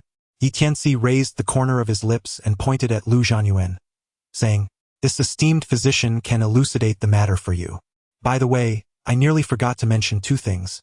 Your father had a few hours left to live, but after this physician's acupuncture, within 5 minutes, he will be covered in bruises and suffer full-body spasms. In 10 minutes, he will cease to breathe and his heart will stop. When the bluish blood begins to flow from his eyes, he will be utterly beyond salvation. As soon as he finished speaking, Shun Ying erupted in anger, exclaiming, How outrageous! Are you still cursing my grandfather to death? Father, hurry and expel him. Shen Wanshan furrowed his brow, uncertain of how to respond. Suddenly, from the bed, the unconscious Shen Songyun unexpectedly coughed up blood and sat upright. The Shen family rushed forward. Grandfather, how do you feel? Shen Ying asked with concern. Shen Songyun gasped for breath and replied, Inger, did I just lose consciousness? I feel much better now. I'm hungry. I want to eat meat. Hearing his words, the Shen family members collectively sighed in relief. Shen Ying shot a glance at Yi Tianci and scoffed. Did you hear that? My grandfather is hungry and wants to eat, which means he is recovering. Indeed, the fact that old Shen has an appetite indicates his health is improving. It was my ghostly 13 needles that cured old Shen.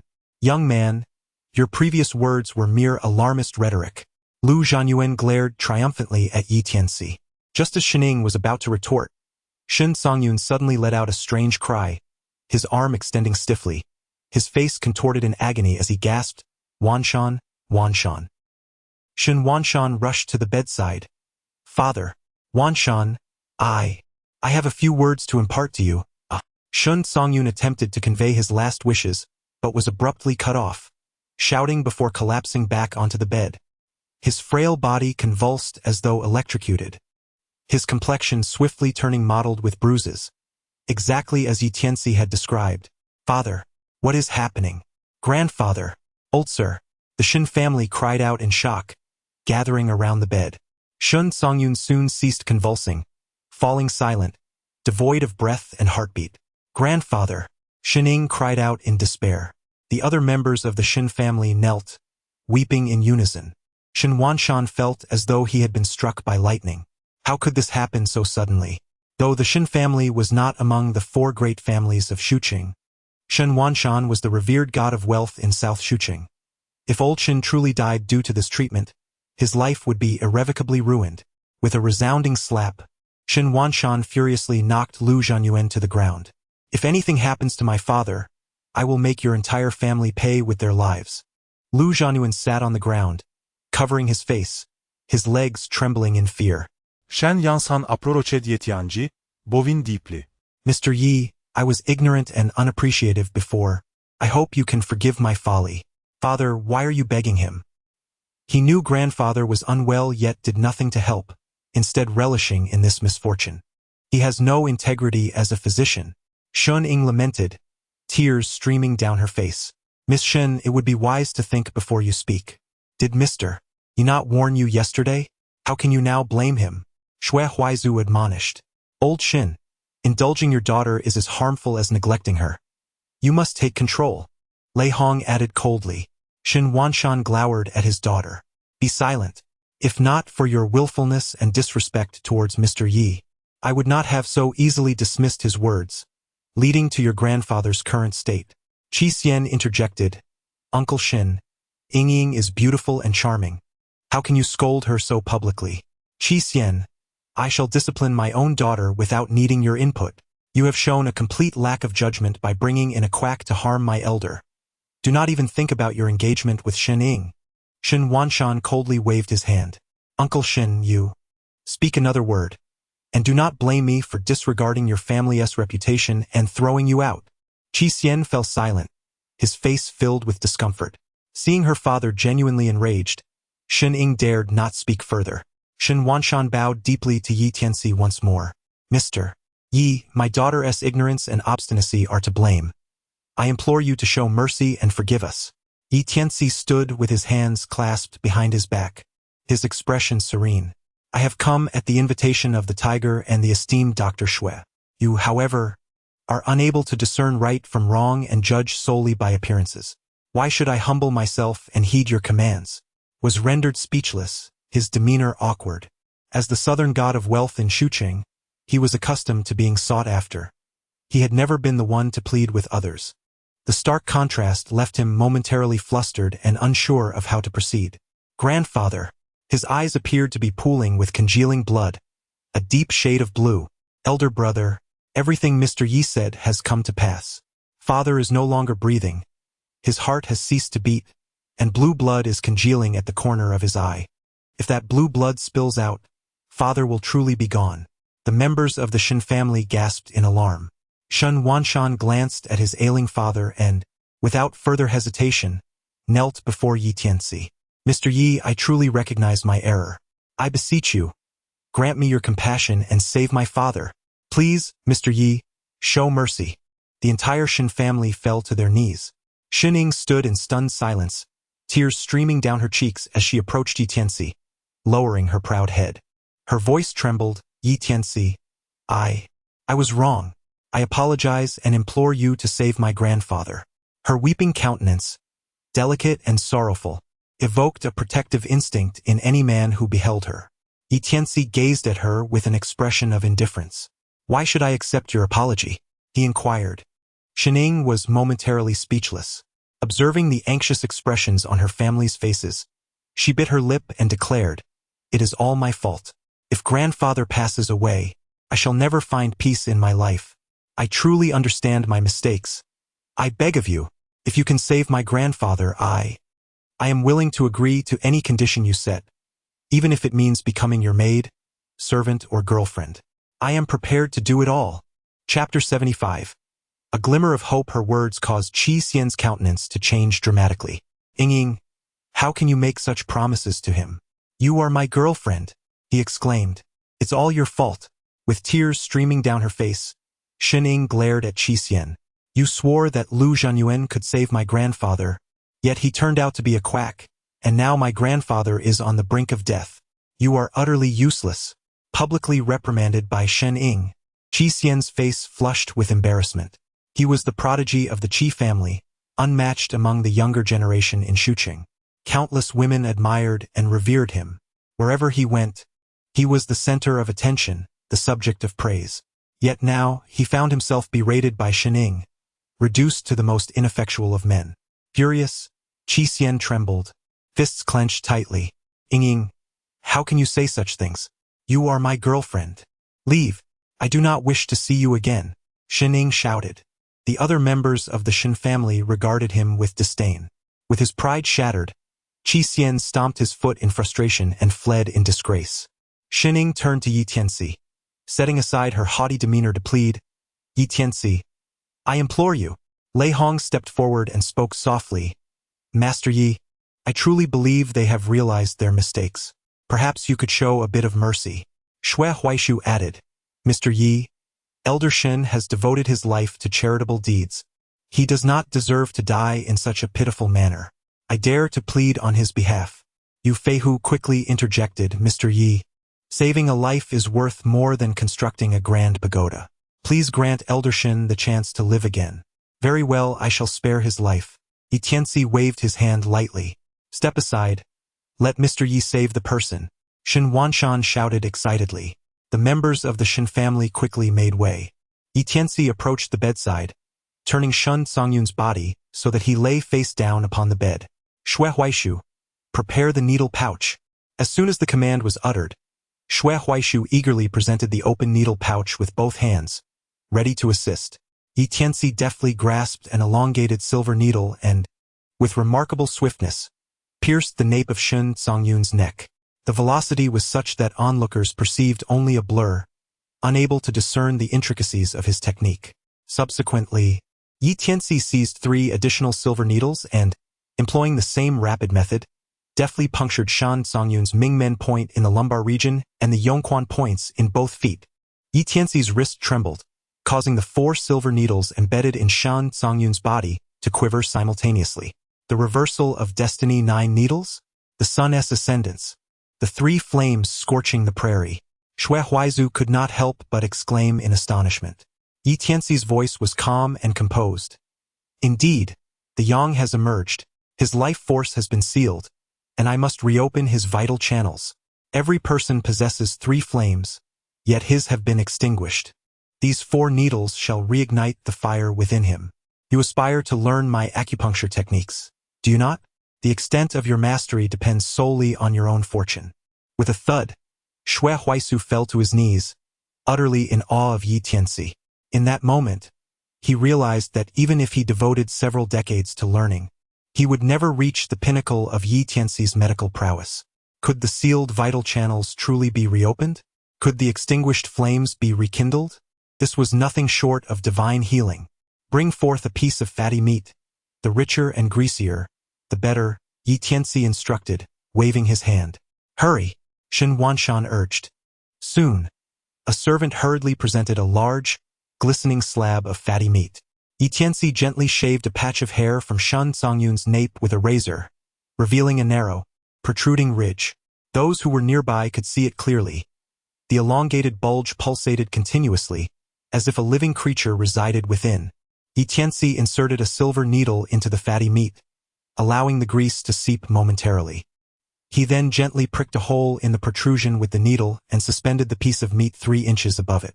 He gestured for everyone to remain silent. In the room, all present held their breath, their eyes wide with anticipation as they watched Tianci intently. Suddenly, a soft sound broke the stillness of the room. The onlookers focused their attention, witnessing the protrusion at Shen Songyun's nape burst open. To be precise, it was something from within that had pushed its way out. A small, dark blue head emerged, resembling a tiny silkworm, sniffing about before quickly catching the scent of the suspended fatty meat above. It wriggled vigorously, its body rising like a serpent, greedily inching closer to the enticing morsel. Tianci, with lightning speed, deftly grasped the small head of the silkworm and gently extracted it from Shun Songyun's scalp. 5 centimeters, 10 centimeters, 15 centimeters. The creature was fully drawn out, astonishingly measuring a full 15 centimeters in length. Slim and elongated, resembling a slender cord, its entire body exhibited a deep azure hue, coated in a viscous substance that was quite disconcerting to behold. It writhed in Yi Tianxi's hand, struggling and producing a sound reminiscent of bubbles scraping against glass. Shen Ying and the others promptly covered their ears. "Bring me a bottle of wine." Yi Tianci uttered a low exclamation. Immediately, Shen Wanshan instructed someone to fetch a bottle of wine. Yi Tianci cast the green silkworm into the bottle and secured the cap tightly. Subsequently, he meticulously tended to the wound on Shun Songyun's head, wrapping it with great care. Observing his earnest and responsible demeanor, a profound sense of shame washed over Shen Wanshan's face. Shuning pressed her cherry lips together, her expression mirroring the sentiment of embarrassment. Yi Tianci took a silver needle and laid Shen Songyun down flat. Everyone could see clearly that Shun Songyun's chest was rising and falling. His breathing had returned to normal, and a faint flush had returned to his face. "He is out of danger now. A quiet sleep will suffice for his awakening," Yi Tianci remarked calmly. Thud. Shen Wanshan once again knelt before Yi Tianci, bowing deeply with utmost respect. "Thank you, Mr. Yi, for your life-saving grace.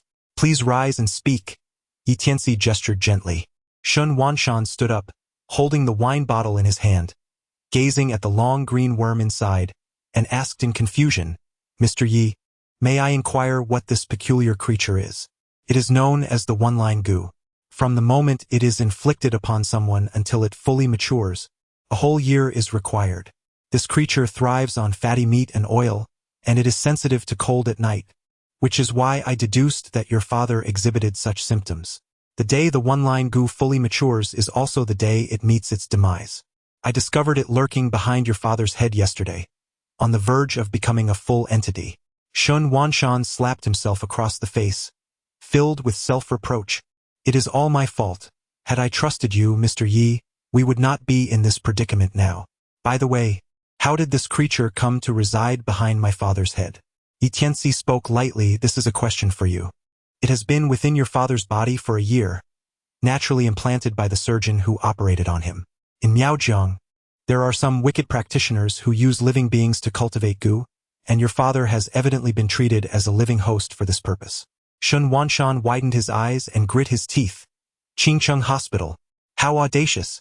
To use my father as a living vessel for gu cultivation. They must be seeking death." Suppressing his fury, he glanced at the vial containing a sliver of gu and inquired, "Mr. Yi, how should this abominable thing be dealt with?" "After soaking it for 3 days, have old Shin consume it 1 cup a day. It will absorb his essence and blood to grow stronger, and then it shall return what it has taken. This is known as the crow's return of favor," Yi Tianci explained. Shen Wanshan nodded in understanding, expressing his gratitude once more. "Dr. Liu, where are you going?" Shen Ying suddenly called out, stopping the furtive retreat of Lu Zhanyuan. Chapter 76. "You are too weak." Shen Wanshan strode forward, his gaze cold. "Lu Zhanyuan, you nearly killed my father. You think you can leave without a word?" Lu Zhanyuan awkwardly replied, "Mr. Shen, you can't blame me. It was Qi Xian who invited me. If you are to lay blame, let it be on him. Do you truly dare to make excuses? Mr. He just stated that if you could heal my father, he would strip the title of divine physician from Shui and you would never practice medicine again. In my opinion, you ought to be the one stripped of that title and banished from the practice. Now, make your declaration." Shen Wanshan's eyes were sharp. Lu Zhanyuan, with a quick turn of his eyes, countered, "Mr. Shen, do you think it was solely Mr. Yi who healed old Shin? Had it not been for my earlier application of the 13 needles of the Ghost Gate, he would not have recovered so easily. Thus, he claimed half the credit for his father's restoration." Hearing this, Xue Huaishu scoffed. "Lu Zhanen, I never expected you to be so shameless. Smack! Shin Wanshan delivered a resounding slap across Lu Zhenyuan's face. You, a quack, dare to claim Mr. Ye's accomplishments? What audacity! Lu Zhenyuan clutched his face, wide-eyed. Mr. Shin, I am one of the 2 esteemed physicians of Shuqing. Do you dare strike me? Doider. Am I not allowed to slap your face? Do you think you have the right to threaten me? Shin Wanshan delivered 3 more slaps, asserting his dominance. Kneel, he thundered, his voice echoing like a rolling thunder. Thud. Lu Zhenyuan, intimidated by Shin Wanshan's imposing presence, fell to his knees. Make a declaration to renounce your title as divine physician and vow never to practice medicine again. Yingya. Record this, Shin Wanshan commanded coldly. Shining promptly took out her phone, ready to film. Lu Zhenyuan knelt, groveling softly. Mr. Shen, we bear no grudges against each other. Please do not make things difficult for me over this minor issue. Minor issue? You nearly killed my father. Still unrepentant, you steal Mr. Ye's credit. I tell you, Lu Zhenyuan, if you do not make the declaration, you shall not leave the Shin family home. Shin Wanshan's tone was authoritative, his expression impassive. The sharpness of his gaze instilled fear in Lu Zhenyuan. With no choice left, Lu Zhenyuan knelt upon the ground, begrudgingly declaring his renunciation of the title of divine physician of Shuqing, vowing never to practice medicine again. At the conclusion of his statement, Lu Zhenyuan's face contorted with frustration, yet none offered him sympathy. Shun Ying recorded every moment, ensuring not a single expression of Lu Zhenyuan's went unnoticed. Not only she, but also Yu Feihu and Lei Hong were capturing the scene on their phones. If you violate this declaration and practice medicine again, I will have Inger upload the video online. Be gone! Shin Wanshan's furious command sent Lu Zhenyuan scuttling away in disarray. Observing his pitiful retreat, Xue Huaishu and others could not help but laugh. With his father having narrowly escaped death, Shin Wanshan felt elated, choosing to overlook past grievances, and he clasped his hands in gratitude towards Xue Huaishu and the others. He then summoned someone to bring forth a bank card, respectfully presenting it to Yi Tianci. Mr. Yi, this card contains 5 million. It is a token of my gratitude. I find myself at a loss for how to express my thanks, so I offer this. The Shin family, after all, was most affluent in wealth. Yi Tianci, exhibiting no courtesy, accepted the bank card and graciously declined Shin Wanshan's invitation to dine, departing from the Shin residence. The moment he stepped through the grand entrance, he felt as though he had been ensnared by an unseen force. A subtle smile graced his lips as he feigned ignorance and strolled leisurely forward. Unbeknownst to him, he wandered into a secluded alleyway.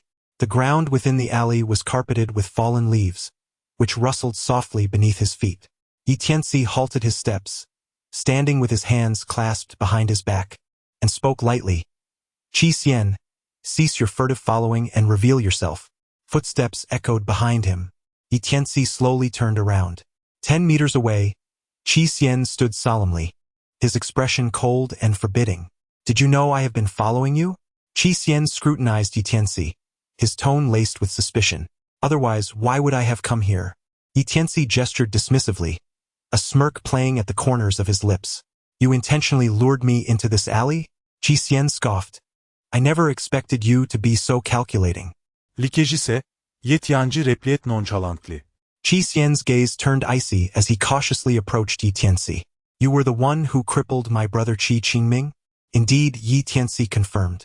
And my cousin Yang Gaofeng was also rendered powerless by you? That is also true. You have publicly declared your intent to annihilate the Qi family? Qi Xian halted 5 meters away, his eyes, filled with murderous intent, fixed intently on Yi Tianci. Yi Tianci's lips curled into a cold smirk. You still have not erred. Yi Tianci, a mere limping cripple, dares to provoke the Qi family? Truly, you are oblivious to the very meaning of death. Qi Xian's voice was fierce and menacing, yet Yi Tianci spoke in a calm tone, stating, whether I can fulfill my words will be revealed by the unfolding of events. Qi Xian gritted her teeth fiercely, saying, You have harmed my brother first and subsequently brought disgrace upon Yingying, leaving me utterly humiliated. She still wishes to serve as your maid, your girlfriend. If I do not avenge this grievance of love, I, Qi Xian, shall never hold my head high for the rest of my life. Now, allow me to teach you how to write the character for death." With that, Qi Xian stomped her foot forcefully on the ground, propelling herself like a cannonball towards Yi Tianci. Yi Tianci struck with a single palm, landing a forceful blow upon Qi Xian's soul. Bang! Yi Tianci stood with his hands behind his back, his body swaying gently. Qi Xian's face displayed astonishment. "I initially thought a single kick would be enough to end you. It seems I have underestimated you." Yi Tianci let out a cold laugh. "I have overestimated you. A so-called genius of the Qi family is nothing remarkable." Qi Xian, infuriated, retorted, "Arrogance. This very alley shall serve as your grave. Prepare to meet your end."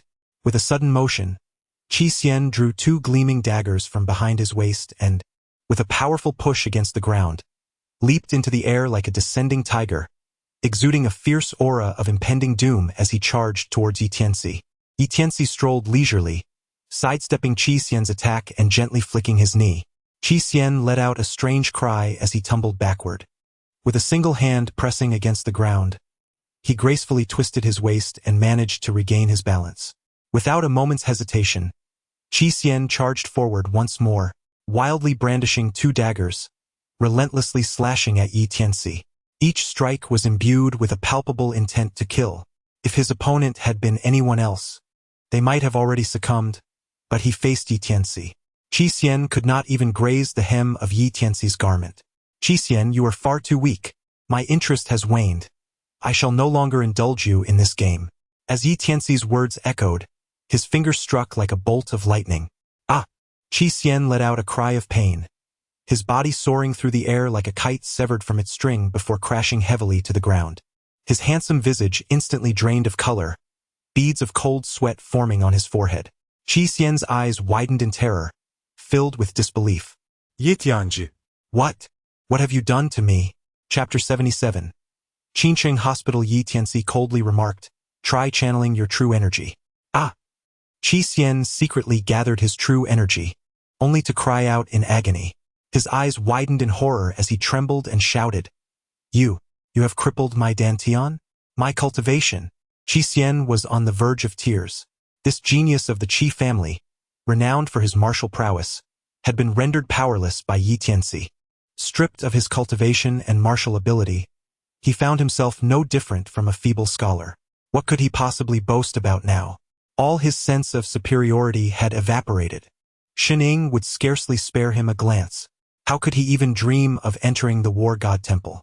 The temple would not accept a powerless waste.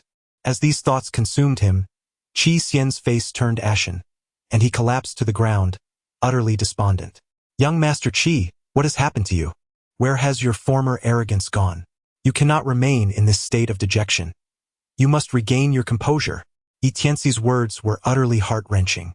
Qi Xian glared at him, gritting his teeth so fiercely that the flesh on his jaw quivered incessantly. "He vowed to take revenge for me." Yi Tianci's lips curled into a wicked smile. "The day after tomorrow is your grandfather's grand birthday celebration? What a splendid occasion." Having uttered these words, Yi Tianci strode away with an air of confidence.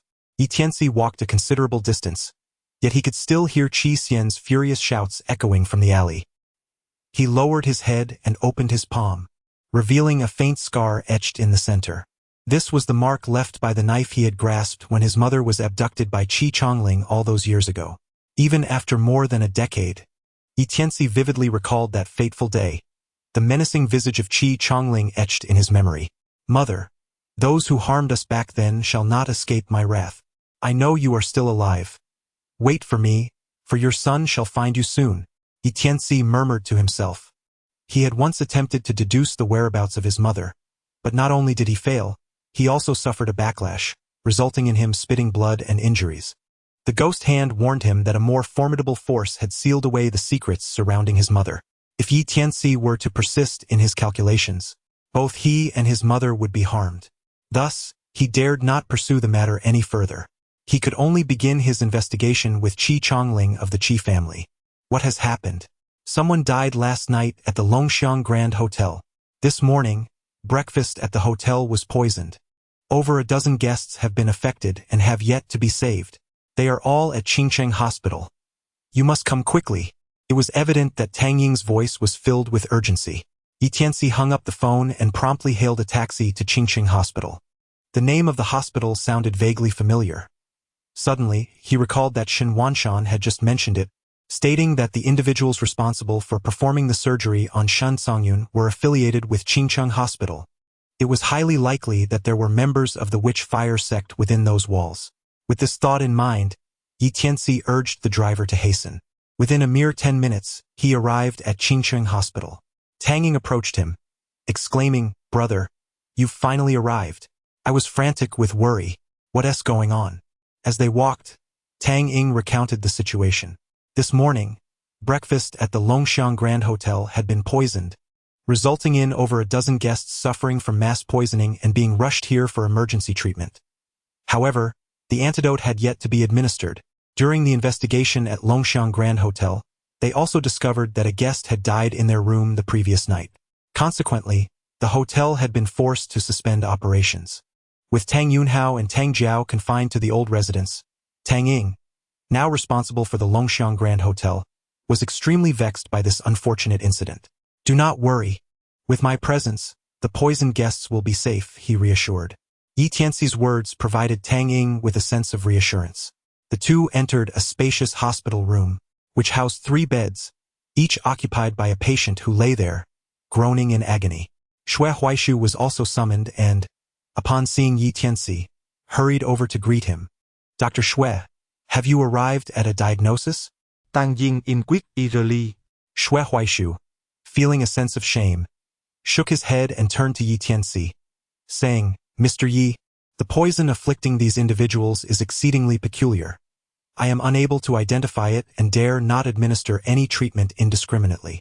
Perhaps you could take a look." Tianci nodded slightly, having just lifted the eyelid of a patient, when a male doctor in a white coat abruptly entered. Halt! "What is the matter?" Tianci glanced at the doctor. "You do not belong to our Qingqing Hospital, do you?" The male doctor, with an unfriendly demeanor, appeared to possess a commanding presence, resembling a minor authority figure. "Vice President Song, this is Mr. Tianci, whose medical expertise surpasses that of both you and me," Xue Huaisu interjected. Vice President Song scoffed, his expression sour. "Old Xue, you may claim his skills exceed those of your honorary position, but why must you include me? I refuse to believe that a lad in his 20s can outperform me, Song Gaonian. The conditions of these patients are dire.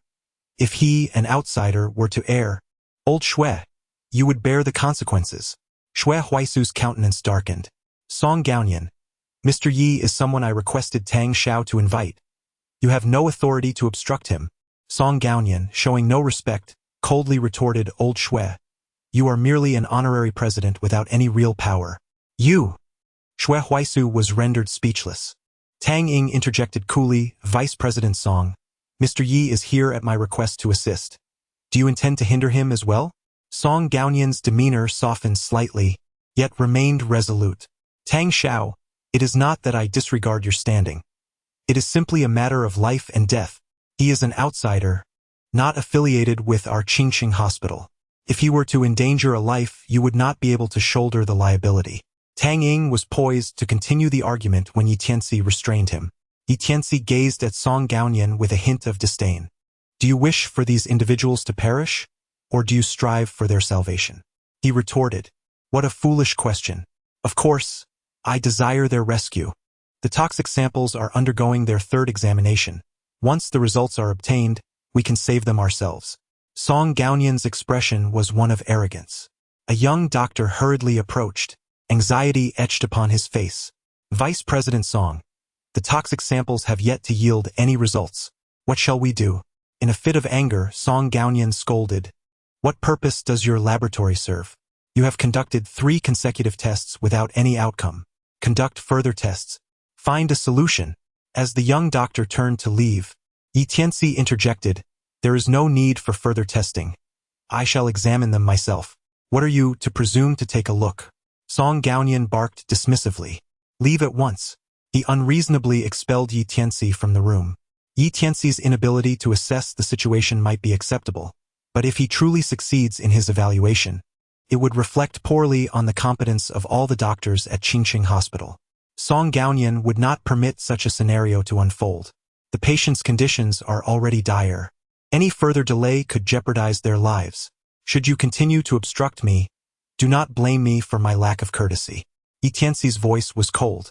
These patients were guests of the Longxiang Grand Hotel, which was his property. Thus, he felt a profound responsibility for their safety. Oh, do you still dare to threaten me? Do you have any idea who I am? I am the first vice president of Qingcheng Hospital. I am also a member of the Song family from Shuqing. What gives you the audacity to act so brazenly in my territory? As Song Gaonian spoke, he aggressively pushed Tianci forward. Chapter 78. Corpse Poison. Slap. Tianci struck Song Gaonian across the face with a resounding slap. Do you dare to hit me?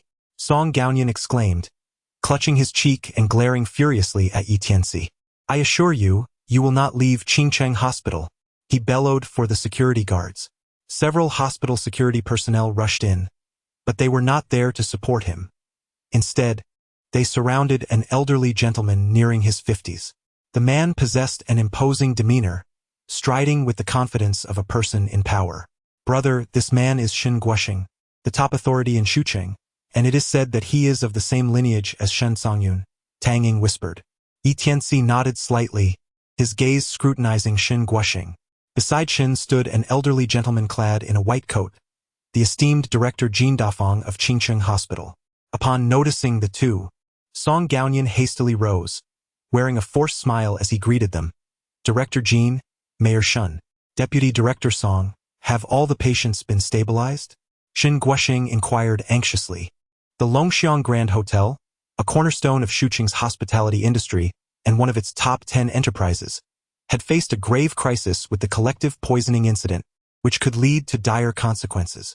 If the affected guests did not survive, it would escalate into a significant scandal. Not only would the Longxiang Grand Hotel be compelled to cease operations for rectifications, but Shen Guoxing would also have to resign in disgrace. Hence, his anxiety was palpable. Song Gaonian, flustered, covered his face and replied, They are still undergoing emergency treatment, Mayor Shen. Please rest assured, we will do our utmost to save them. Still undergoing treatment? Were they not all sent here 2 hours ago? How can they still be in rescue efforts? Shen Guoxing's expression darkened as he coldly interrogated. Well, Mayor Shen. The nature of the poison is quite perplexing, Song Gaonian defended himself. Shen Guoxing noticed the swelling on one side of his face and furrowed his brow, asking, What happened to your face? With a look of grievance, Song Gaonian pointed at Tianci and lamented to Shen Guoxing. Mayor Shen, this young man struck me. If you had not arrived sooner, who knows how much worse it would have been. You must stand up for me. Shen Guoxing's expression turned grim as he directed a stern gaze at Tianci, demanding, Why did you resort to violence? Tianci, maintaining an air of dignity, remarked, He deserves a beating. Shen Guoxing raised an eyebrow, taken aback by Tianci's demeanor. Even the most distinguished figures in Shuqing would express utmost respect, often exhibiting clear trepidation in his presence. Yet, Tianci remained unperturbed, as though Shen were mere air before him. Shen scrutinized Tianci further, his voice laced with authority. Is there justification for resorting to violence? Indeed, to strike someone and yet stand firm in one's reasoning, Shen Shizhuan, you must deal with him severely. Song Gaonian proclaimed, confident that Shen would surely seek retribution on his behalf. Before Tianci could respond, Tang Ying interjected, Shen Shizhuan, I am Tang Ying of the Tang family. This esteemed Mr. Yi is someone I invited, and it was I who urged him to strike Song Gaonian. He preferred to let the poisoned guests in our establishment perish rather than allow Mr. Yi to provide aid. He deserves a beating, Xue Huaisu quickly echoed. Young Master Tang speaks truthfully. Song Gaonian, emboldened by his position as deputy director, has been obstinately flaunting his authority, obstructing Mr. Yi from rendering assistance. Mr. Ye's actions were, in fact, sanctioned by me as I was desperate to save lives. Their unified defense placed the onus upon Tianci. Shen Guoxing grasped the situation, his eyes narrowing as he glared at Song Gaonian. Is what they say accurate? Song Gaonian, his face flushed with embarrassment, stammered, Shen Shizhuan, it wasn't that I was deliberately obstructing him. My concern was that he is not affiliated with our Qingcheng hospital. What if he were to inadvertently cause a fatality? Would it not reflect poorly on us? Foolishness. Just because he is not from your hospital does not mean he cannot save lives. If your hospital were competent, would we still be in a predicament where, after 2 hours, no one has been rescued? At Shun's rebuke, Song Gaonian lowered his head, while Director Jin beside him appeared equally ashamed. Jin Dezhong, let me be clear. If even one of the poisoned guests sent to your hospital dies, you will answer for it. Shun Guoxing's cold command resonated. Jin Dezhong trembled slightly, hastily assuring, yes, I will ensure that every effort is made to save them. Not a single one shall perish. As for those who let a bit of power go to their heads, I see no reason to keep them in the hospital. Shun Guoxing shot a furious glance at Song Gaonian. Jin Dezhong immediately understood, sternly reprimanding Song Gaonian, you are fired. Pack your things and leave at once. Ah? Song Gaonian was taken aback. He was being dismissed over such a trivial matter? Was this a jest? He felt utterly wronged. Lives are at stake. How can you consider this a trivial matter? Jin Dezhong, make him leave. Shun Guoxing bellowed in fury. As the head of Shucheng, he was decisive, never hesitating nor dilly-dallying. He was known for his iron-fisted governance. Are you still here? Jin Dezhong shouted angrily. Song Gaonian, silenced, left dejectedly. As he exited, lost in thought, he stumbled, falling awkwardly and emerging with a bruised visage, a picture of disarray.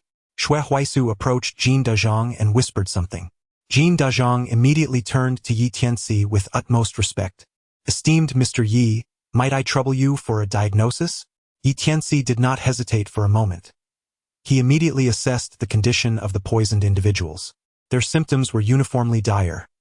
Lips turned a shade of purple, complexions appeared ashen, and their eyes were clouded, rendering them all bereft of sight. Mr. Yi, it is neither snake venom nor rat poison among them. Can you discern what it is? Xue Huaishu inquired softly. Ye Tianci spoke softly. Among them is the poison of the corpse. Poison of the corpse? The crowd present was taken aback in astonishment. Yi Tianci pointed at the patient on the bed and said, observe the back of the poisoned individuals. The skin along their entire spine should be blackened. On either side of the spine, there are plum blossom-shaped livor mortis spots, gradually spreading towards the sides of the body. In cases of mild poisoning, these spots may be concentrated on the back, while in severe cases, they may have already spread to the abdomen. When the livor mortis completely covers the chest area, there is no hope for survival. Upon hearing this, Director Jin hurriedly waved his hand, exclaiming, quick, examine all the poisoned individuals. The medical staff promptly began their inspections, and even the security personnel lent a hand. Indeed, the spine of this individual was blackened, with over a dozen livor mortis spots on the back. This patient's spots had spread to the abdomen. My goodness, the livor mortis on this person is beginning to extend towards the chest. Anxious shouts echoed continuously. Director Jin's expression changed drastically, and he swiftly bowed to Yi Tianci, saying, Mr. Yi, since you can discern that this is corpse poison, I implore you to save these people quickly. I do not wish to join them in their suffering. Do not panic, Director Jin. Gather all the poisoned individuals in a large room immediately, instructing them to sit rather than lie down. Seal all doors and windows to prevent any airflow. In the center of the room, set up a large iron pot filled with water, glutinous rice, mugwort, realgar, and cinnabar, each weighing 1 pound. Boil it vigorously. Have everyone surround the pot to inhale the steam. As long as their vision is restored, the corpse poison within them will be alleviated. Yi Tianci swiftly issued his instructions, which Director Jin meticulously noted down before promptly commanding his subordinates to comply. With the abundance of personnel at the hospital, they swiftly gathered all the poisoned individuals into a spacious room, sealing the doors and windows. A large iron pot was set up, and after placing all the required substances inside, a roaring fire was ignited. The poisoned individuals encircled the iron pot, subjected to the sweltering heat emanating from it. Yi Tianci beckoned Tang Ying to the side and whispered, has another guest perished in the hotel? Indeed. Tang Ying nodded in affirmation. Where is the corpse? In the morgue of Qingcheng Hospital. Yi Tianci waved his hand lightly. Take me to have a look. Seizing the moment when the crowd was distracted, the The two quietly made their way toward the morgue. Chapter 79. Tang Qiong is in danger. Yi Tianci and Tang Yinggang arrived at the entrance of the morgue, where Lei Hong hurriedly approached. Master Yi, what brings you here? Lei Hong inquired, his expression fraught with anxiety and disarray. I am here to identify a corpse. Have you discerned the identity? A hint of sorrow crept into Lei Hong's voice. There is no need to enter, Yi Tianci remarked, already aware that the deceased was Zhao Hui, Lei Hong's brother-in-law. The three of them entered the morgue together, locating the body sent from the Longxiang Grand Hotel. As they unzipped the body bag, it indeed revealed Zhao Hui, whose body had turned an unsettling shade of black. The livor mortis had spread across him entirely, even covering his face, creating a disconcerting sight. Strangely, however, his neck was not black but rather a deep crimson. Oui. Lei Hong called out mournfully. Despite his brother-in-law's wayward nature and penchant for living off others, he was still his wife's sole sibling, making him a relative in his eyes. Though Lei Hong would not hesitate to beat him senseless, the sight of his lifeless form evoked an undeniable sorrow. Do not grieve. Can you ascertain the cause of your brother-in-law's demise? Yi Tianci spoke, and Lei Hong stepped forward to investigate, shaking his head repeatedly. Master Yi, I cannot discern the cause. His throat was shattered. Yi Tianci replied, crushed by a martial arts master. You may feel for yourself. His heart is also missing, Yi Tianci added. This time, Lei Hong could no longer restrain himself. He unsheathed a dagger and sliced open Zhao Hui's shirt. To his horror, a gaping wound revealed the absence of the heart. After a mere glance, Lei Hong's scalp tingled with dread, and he stumbled back, his complexion draining of color. Yi Tianci gazed intently at Lei Hong and solemnly remarked, Tiger, I bear responsibility for Zhao Hui's demise as well. The one who took Zhao Hui's life, akin to Zhang He, is affiliated with the Witchfire sect. I instructed you to extract information from Zhang He, yet he chose to take his own life. The Witchfire sect will undoubtedly uncover the connection between his death and your involvement. The murder of Zhao Hui may have been a direct attack aimed at you. Upon hearing these words, Lei Hong's face turned pale with fear, his voice trembling. Yi Tianci spoke in a deep voice. I can only speculate. It is not certain that the Witchfire sect has set their sights on you. However, for the sake of your safety, you shall stay by my side for the next few days. Lei Hong nodded repeatedly like a chick pecking at grains. I will heed Master Ye's words. First, let us go to the Longxiang Grand Hotel to uncover the truth. Yi Tianci waved his hand, leading Tang Ying and Lei Hong away from Qingcheng Hospital. Just as they departed, within the sealed and spacious room, the poisoned patients gradually regained their sight. The venom that had afflicted them was entirely purged. In less than 10 minutes, the trio arrived at Longxiang Hotel. Following a homicide and a subsequent mass poisoning incident, Longxiang Hotel was temporarily sealed off and ceased operations.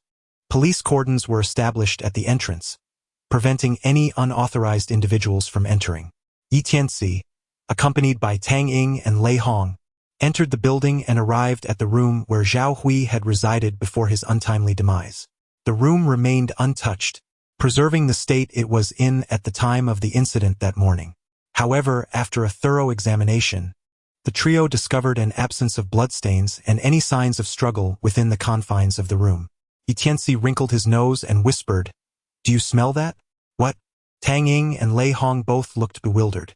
Hua, bring me a piece of white paper, Yi Tianci instructed.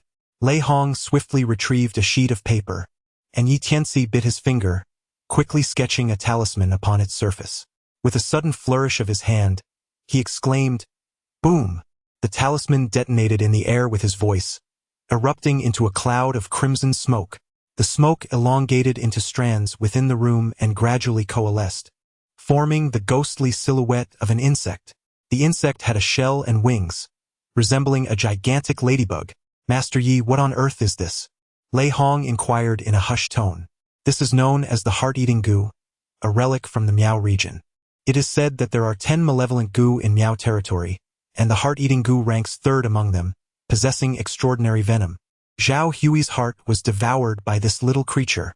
If my deductions are correct, after consuming Zhao Hui's heart, the heart-eating goo flew to the Dragonxiang Hotel's dining hall. Lingering on some of the food for a moment, before transmitting Zhao Hui's corpse poison to those guests. Ye Tianci spoke slowly. Tang Ying, feeling a sense of dread, remarked, I never imagined there existed such a venomous and malevolent creature in this world. Fortunately, it did not specifically poison. Had it contaminated all the food in the restaurant with its lethal toxin, the consequences would have been unimaginable. How terrifying! Lei Hong lamented, gazing at the ethereal shadow above, unable to resist retreating behind Yi Tianci.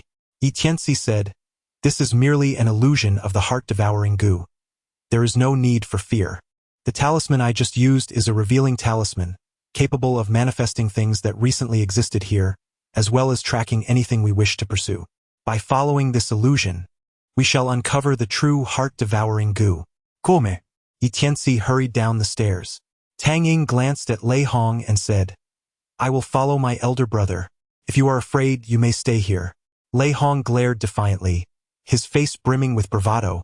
If you are not afraid, how could I, Lei Laohu, be frightened? The two of them vied with each other and swiftly descended the stairs. Upon reaching the ground floor, Tang Ying took the wheel, cautiously trailing behind the ethereal shadow of the heart-devouring goo. The shadow soared eastward, navigating through two intersections before veering southward. Elder brother, the shadow of the heart-devouring goo has turned, Tang Ying exclaimed. Keep up. Tang Ying drove attentively, her eyes fixed on the shadow ahead. The apparition of the heart-devouring goo alternated between halting and moving, eventually accelerating towards the riverside on the city outskirts. Tang Ying pressed the accelerator, catching up as the vehicle came to a stop in a desolate area filled with unfinished buildings by the riverbank. Yi Tianci snapped his fingers, and the ethereal figure of the heart-eating goo hovered in mid-air, its wings incessantly fluttering within the derelict building district. This indicated that the true heart-eating goo and its bearer were likely ensconced within. Oh, brother, that is my sister's car, Tang Ying suddenly exclaimed, pointing excitedly into the distance. Yi Tianci followed the direction of his finger and gazed into the distance. On the other side of the unfinished building, a Hongqi H9 was parked several dozen meters away. Yi Tianci recognized the vehicle, aware that it belonged to Tang Qiong. How could your sister's car be here? He inquired, a note of confusion in his voice. Tang Ying quickly responded. When the incident occurred this morning, my sister was already at the scene with her team. Perhaps she uncovered something and followed the trail here. Turning to his brother, he asked, Do you think something has happened to my sister's car? The crimson Hongqi H9 was riddled with bullet holes, its body distorted in several places, leaning precariously amidst the grass. It seemed the situation was dire. Yi Tianci's ears suddenly twitched. Your sister is in danger. I must go rescue her. Chapter 80. The True Prodigy. I shall go as well, Tang Ying exclaimed, attempting to rise. You and Lei Hong stay here. Do not trouble me further. Yi Tianci leapt from the vehicle, vanishing ahead like a stealthy raccoon. Tang Ying clenched his fists with determination. Brother, I shall strive to grow stronger. I will no longer be a burden. Lei Hong also silently vowed to accompany Yi Tianci on his journey to strength. Yi Tianci moved with astonishing speed, akin to a gust of wind sweeping through the abandoned building. Within this derelict structure, weeds thrived abundantly, and the ground was strewn with rubble. Yi Tianci followed the sound to the rooftop of a building. Looking down, he saw Tang Qiong leaning against the wall, blood trickling from the corner of her mouth. Her left shoulder bore a wound, from which blood gushed forth. Nearby, 3 corpses lay on the ground, all clad in military attire, the subordinates of Tang Qiong. 5 men, dressed in peculiar garments of blue and green that resembled the attire of border ethnic groups, surrounded her. General Tang, why do you not remain peacefully in your high hall, but instead pursue our witchfire sect? Spoke a gaunt elder, over 50 years of age, his demeanor cold and sinister. Tang Qiong's face turned pallid as she glared at the elder. Your witchfire sect has committed countless atrocities. You deserve to be exterminated. It is only regrettable that my cultivation is insufficient, leaving me vulnerable to your malice. Spare me your empty words. Do as you wish, kill or mutilate. The emaciated elder grinned malevolently. Want to die? It won't be that easy. He produced a small box, flipping the lid open, from which a dark insect emerged, possessing a shell and wings, radiating an eerie green glow. Tang Qiong gasped. Heart-eating goo. Since you, General Tang, are familiar with the heart-eating goo, prepare to embrace your demise. You shall be the 100th member of the War God Hall to perish at the hands of our Witchfire sect. This is your honor, as well as mine. With a wicked smile, the frail elder raised a vertical flute and blew towards Tang Qiong. The heart-eating goo took flight, lunging toward her. Tang Qiong's expression shifted dramatically. She was too weak to resist. Was she truly destined to die? But just then, a sharp whoosh echoed through the air. Everyone witnessed a flash of white light as the heart-eating goo was pinned against the wall beside Tang Qiong. It subsequently exploded, transforming into a puddle of black liquid. That is not its true form? Such a sinister goo technique. A voice resonated from the void. The gaunt elder and his 4 companions were taken aback, shouting in unison. Who goes there? Show yourself. The heart-eating goo is malicious and vile. How can your Witchfire sect employ such wicked sorcery to harm others? Justice will prevail. Tianci's voice resonated once more. As his words settled, he gracefully descended before Tang Qiong, standing with hands clasped behind his back, exuding an air of calmness. Tang Qiong, Overwhelmed with gratitude, shed tears, her voice choked with emotion. Master, you have come to save me. She had resigned herself to the belief that her demise was inevitable. Yet she never anticipated Tianci's timely arrival. As long as I am here, you shall not perish. Tianci spoke softly, tossing a pill to Tang Qiong. She quickly swallowed it to stabilize her injuries. The frail old man and the other 4 glared at Tianci, collectively shouting in anger, Who are you? I am Tianci. So you are the wretch who incapacitated Zhang He, driving him to suicide. Fury immediately ignited in the old man's eyes. He deserved to die. Tianci's lips curled slightly. I shall use your blood to honor my fallen brother. Boy, do you have any final words? The frail old man brandished a broken sword, menacingly pointing it at Tianci. Tianci blinked lightly. I do not, but what about you? Do you have any last words? How dare you be so arrogant when you have fallen into the hands of the 5 poisons of the southern frontier? As soon as the frail elder's words fell, the 4 individuals behind him stepped forward, each wielding a short sword, exuding an aura of lethal intent. Whoosh! The elder thrust his broken sword fiercely towards Tianci. Hiss! Tianci flicked his fingers, and a streak of luminous energy shot towards the frail old man's forehead with the swiftness of thunder. The old man's face paled in terror as he raised his sword to block, yet he was a moment too late. Thud! A stone struck his forehead like a hammer upon tofu, piercing through with ease. Instantly, a gaping wound appeared on his brow. His expression froze in eternal shock as he summoned the last vestiges of his strength to utter a few words. Who are you? Thud! The old man collapsed to the ground, his eyes wide open in lingering horror. Brother! The remaining 4 exclaimed in unison, their gazes locking in a mutual recognition of profound fear. Without a moment's hesitation, they turned to flee. Was it not too late to contemplate escape now? Tianci let out a cold snort as he grasped the broken sword of the frail old man in his hand. Crack! Tiancis irist filikeret. And the broken sword shattered into 4 segments, shooting like lightning towards the fleeing quartet. The 4, gripped by terror, raised their swords in futile defense, helplessly witnessing the shards pierce their chests. Blood gushed forth. Thud! One by one they collapsed to the ground. None of the southern border's 5 poisons escaped. All met their demise on the spot. Tang Qiong was utterly astonished, scarcely able to believe her own eyes. She and her subordinates had suffered grievous injuries at the hands of the southern border's 5 poisons, barely escaping with their lives. Yet the sect master dispatched them with the ease of chopping vegetables. In that moment, the pride and confidence Tang Qiong had accumulated over more than a decade were utterly shattered. Everyone called her a prodigy, and she had believed it too. Yet, in comparison to the sect master, what was she? She felt unworthy of the title. The sect master was the true prodigy. Tang Qiong gazed at Tianci with admiration, her eyes ablaze with fervor. Are you all right? Tianci inquired coolly, glancing at her. Tang Qiong, gritting her teeth against the pain, rose with a hand pressed against her shoulder, her complexion pale. The injury is not severe. I am grateful for the sect master's life-saving grace. Yi Tianci supported her as they exited the derelict building district. Tang Ying hurriedly alighted from the vehicle and approached. Sister, are you injured? Is it serious? I won't die. Tang Qiong gritted her teeth. Although she had not succeeded in tracking down the heart-eating goo, eliminating the 5 poisons of Nanjing and rescuing Tang Qiong made this endeavor not entirely futile. He diligently tended to Tang Qiong's wounds, while she kept her enchanting eyes discreetly fixed upon him. Nearby, Tang Ying noticed her sister's gaze, and once Yi Tianci had finished, she beckoned him downstairs, stating that there was something significant to discuss.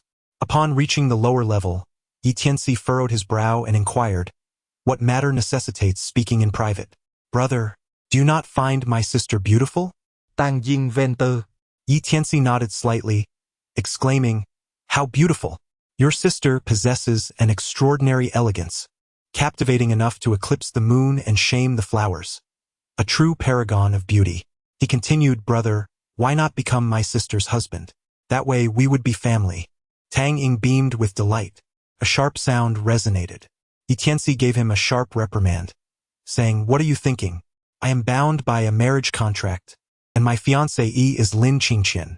Are you suggesting that I become a faithless man?"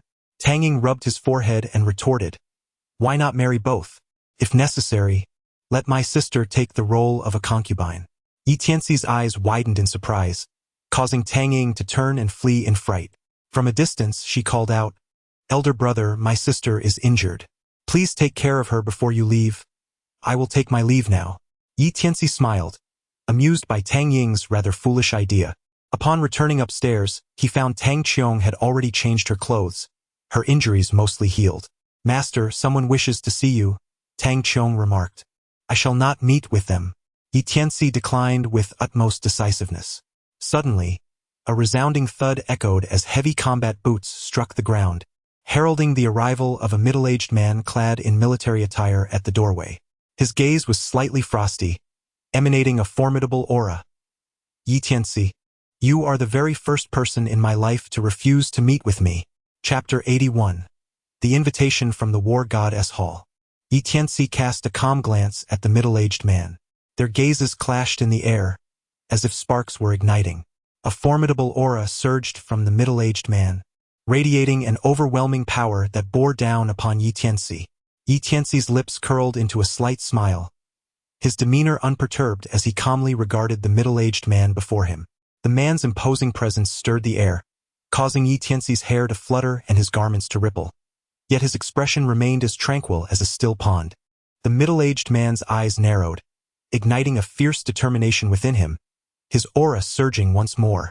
The curtains nearby danced with the wind, and with a whoosh, books on the table tumbled to the ground. The atmosphere in the room seemed on the verge of bursting.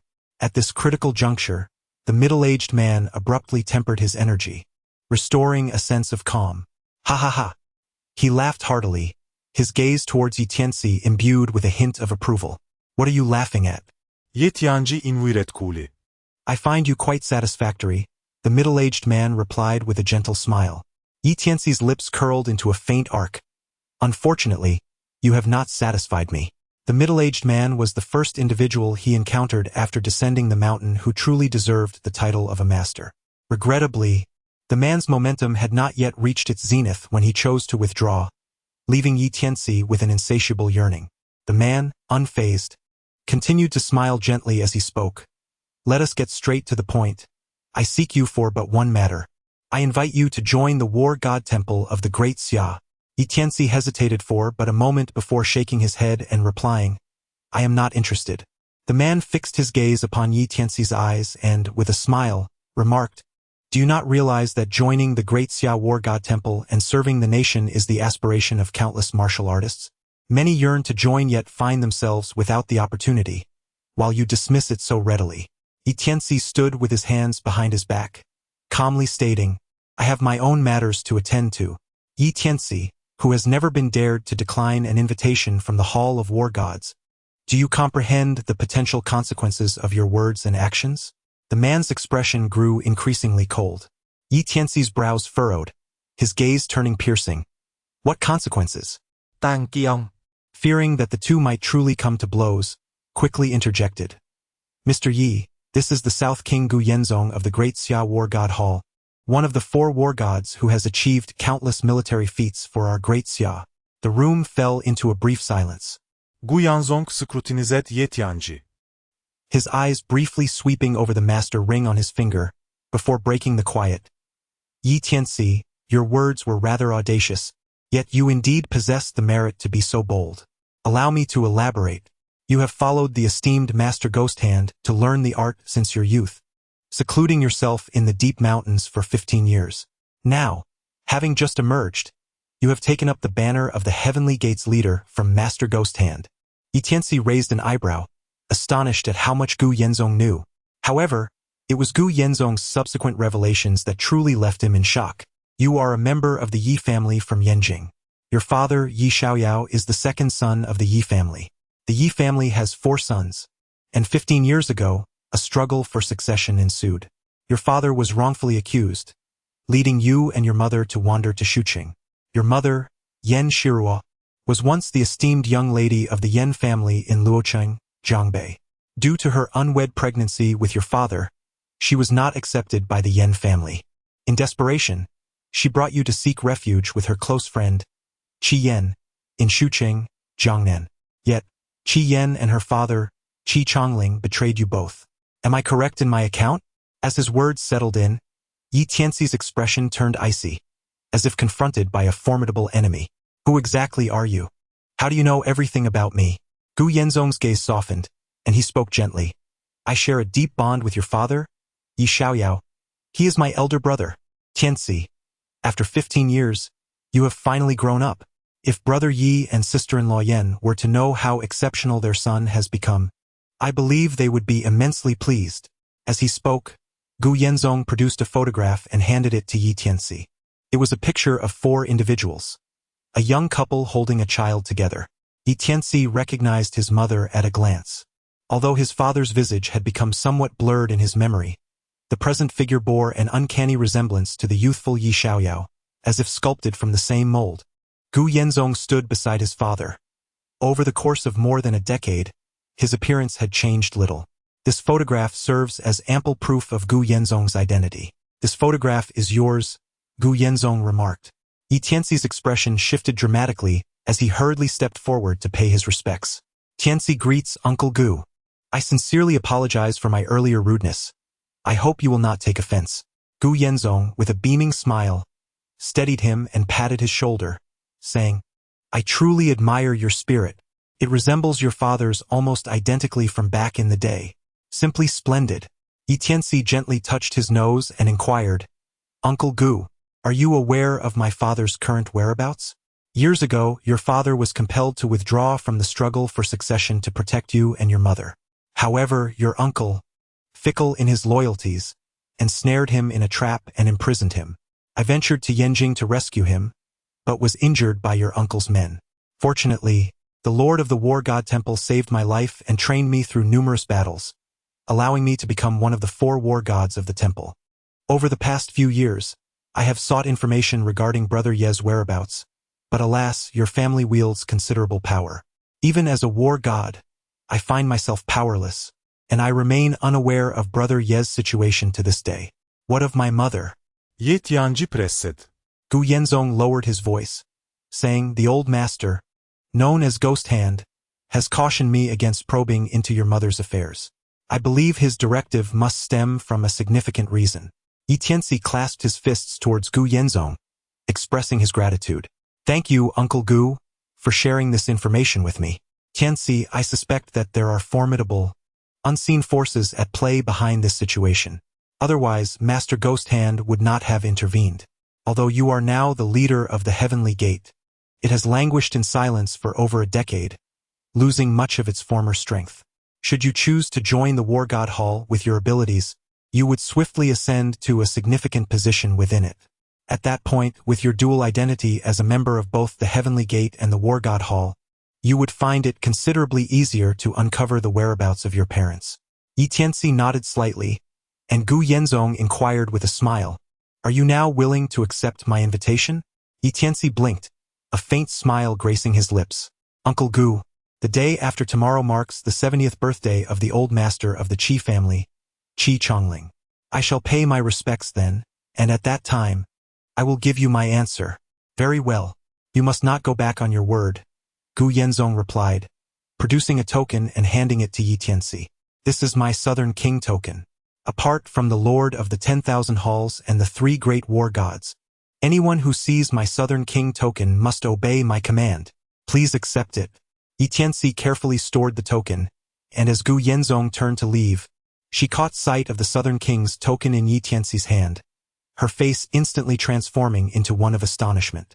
Master, did Gu Nanwang truly give you the Southern King's token? Merely a token. What is there to be astonished about? Yi Tianci replied with a faint smile. Master, you may not yet grasp the significance of the Southern King's token, nor the intentions of Gu Nanwang, Tang Qiong interjected, her expression grave. Chapter 82. The Southern King's Token. What intentions? Ye Tianci inviret, perpleet. With a serious demeanor, Tang Qiong explained, in the Hall of War Gods, there exist 4 great war gods corresponding to the 4 kings of the East, South, West, and North, each bestowed with a token by the Hall Master. The bearer of a king's token is not permitted to part with it. All 4 war gods have sworn an oath. While the bearer lives, so too shall the token exist. Should the bearer perish, the token shall perish as well. If any war god chooses to bestow their token upon another, it signifies that they have selected their successor. In essence, Gu Nanwang intends to support you as the new Southern King of the Hall of War Gods. Upon hearing her words, Yi Tianci could not help but feel a surge of astonishment. He had not anticipated Gu Yenzong held him in such high regard. Uncle Gu, thank you for your kindness. Yi Tianci could only express his gratitude towards Gu Yenzong in his heart. He carefully stored away the token and smiled, saying, I am already overwhelmed with my own affairs. I hardly have the leisure to act as the Southern King of the War God Hall. I shall return it to him when the opportunity arises. Tang Qiong remained silent, her admiration for Yi Tianci deepening. You and Tang Ying should handle matters at the hotel. If anything arises, contact me immediately. Do not take any risks on your own. After instructing Tang Qiong, Yi Tianci departed from the Longxiang Grand Hotel. Upon returning to Minghu Xiangshu No. 6, Yi Tianci found Lin Daonan sitting on the sofa, his face aglow, while Lin Qingqian was giving him a shoulder massage. They were engaged in cheerful banter, their spirits high. Tianci, I have wonderful news. Would you like to hear it? Lin Qingqian could hardly contain her excitement. What good news? You both seem so pleased.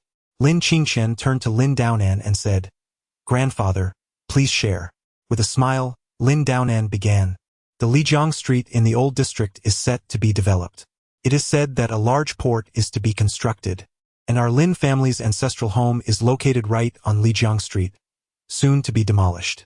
He continued a couple of years ago, when Lin Chongren changed the ownership of the villa. He was worried I would object and proactively offered to transfer the property rights of the ancestral home to the Chongli family, at which point I had written it under Qingqian's name. Lijiang Street is in a remote area and had fallen into disrepair. Lin Chongren, that unfilial son, could never have anticipated this day. Lin Qingqian added, the area of the ancestral home is significantly larger than the villa occupied by my uncle.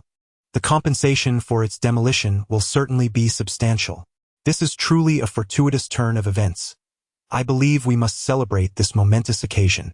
Yi Tianci smiled and remarked, Indeed, it is splendid news worthy of celebration. The two were in perfect accord and decided to indulge in a lavish meal. Lin Daonan waved his hand with a chuckle, saying, I shall refrain from running about with my old bones. You young couple go and enjoy yourselves. Grandfather, Lin Qingqian playfully chided, her cheeks flushing. She and Yi Tianci had yet to formalize their engagement, yet in Lin Daonan's words, they had already become a couple. Lin Daonan burst into hearty laughter, urging the two to depart. Tianci, let us go to Wangjiang Tower, Lin Qingqian suggested. It is not far from Linjiang Street, and after our sumptuous meal, it would be perfect to take a stroll there. Yi Tianci readily agreed and accompanied Lin Qingqian to Wangjiang Tower. The two requested a private room on the top floor, where they could enjoy a splendid view of the Shu River from within the chamber. As Yi Tianci entered the private room, at the end of the corridor, Song Gaonian happened to catch sight of him. Observing the smiling Yi Tianci alongside the enchanting Lin Qingqian, Song Gaoyan was suddenly consumed by rage and promptly took out his phone to make a call. Yi Tianci accompanied Lin Qingqian in the private room, admiring the river view for a while as the waiter brought in the ordered dishes. Just as they were about to begin their meal, the door to the room was suddenly kicked open. Bang! A young man clad in fine garments stormed in, accompanied by 4 attendants dressed in black. The young man was tall and robust, clearly a person of martial prowess. "Who is Yi Tianci?" he demanded, his demeanor exuding arrogance as he fixed his gaze on Yi Tianci. It was evident he was looking for trouble. "I am," Yi Tianci replied. Yi Tianci rose to his feet. The young man looked at him with disdain and remarked, "It is you who caused my uncle to be expelled from the hospital, isn't it?" Song Gaoyan entered from outside, standing behind the young man, and pointed at Yi Tianci with a fierce expression, exclaiming, "Yes, it is this brat who is responsible." Yi Tianci's gaze turned icy. "Song Gaoyan, your arrogance and disregard for human life have rightfully led to your dismissal. You refused to repent and instead cast blame upon me, even going so far as to seek revenge." Song Gaoyan seethed with anger. "How dare you insult me? Previously you had support in the hospital, but now I shall see who stands by you." He commanded his nephew, "Teach this brat a lesson."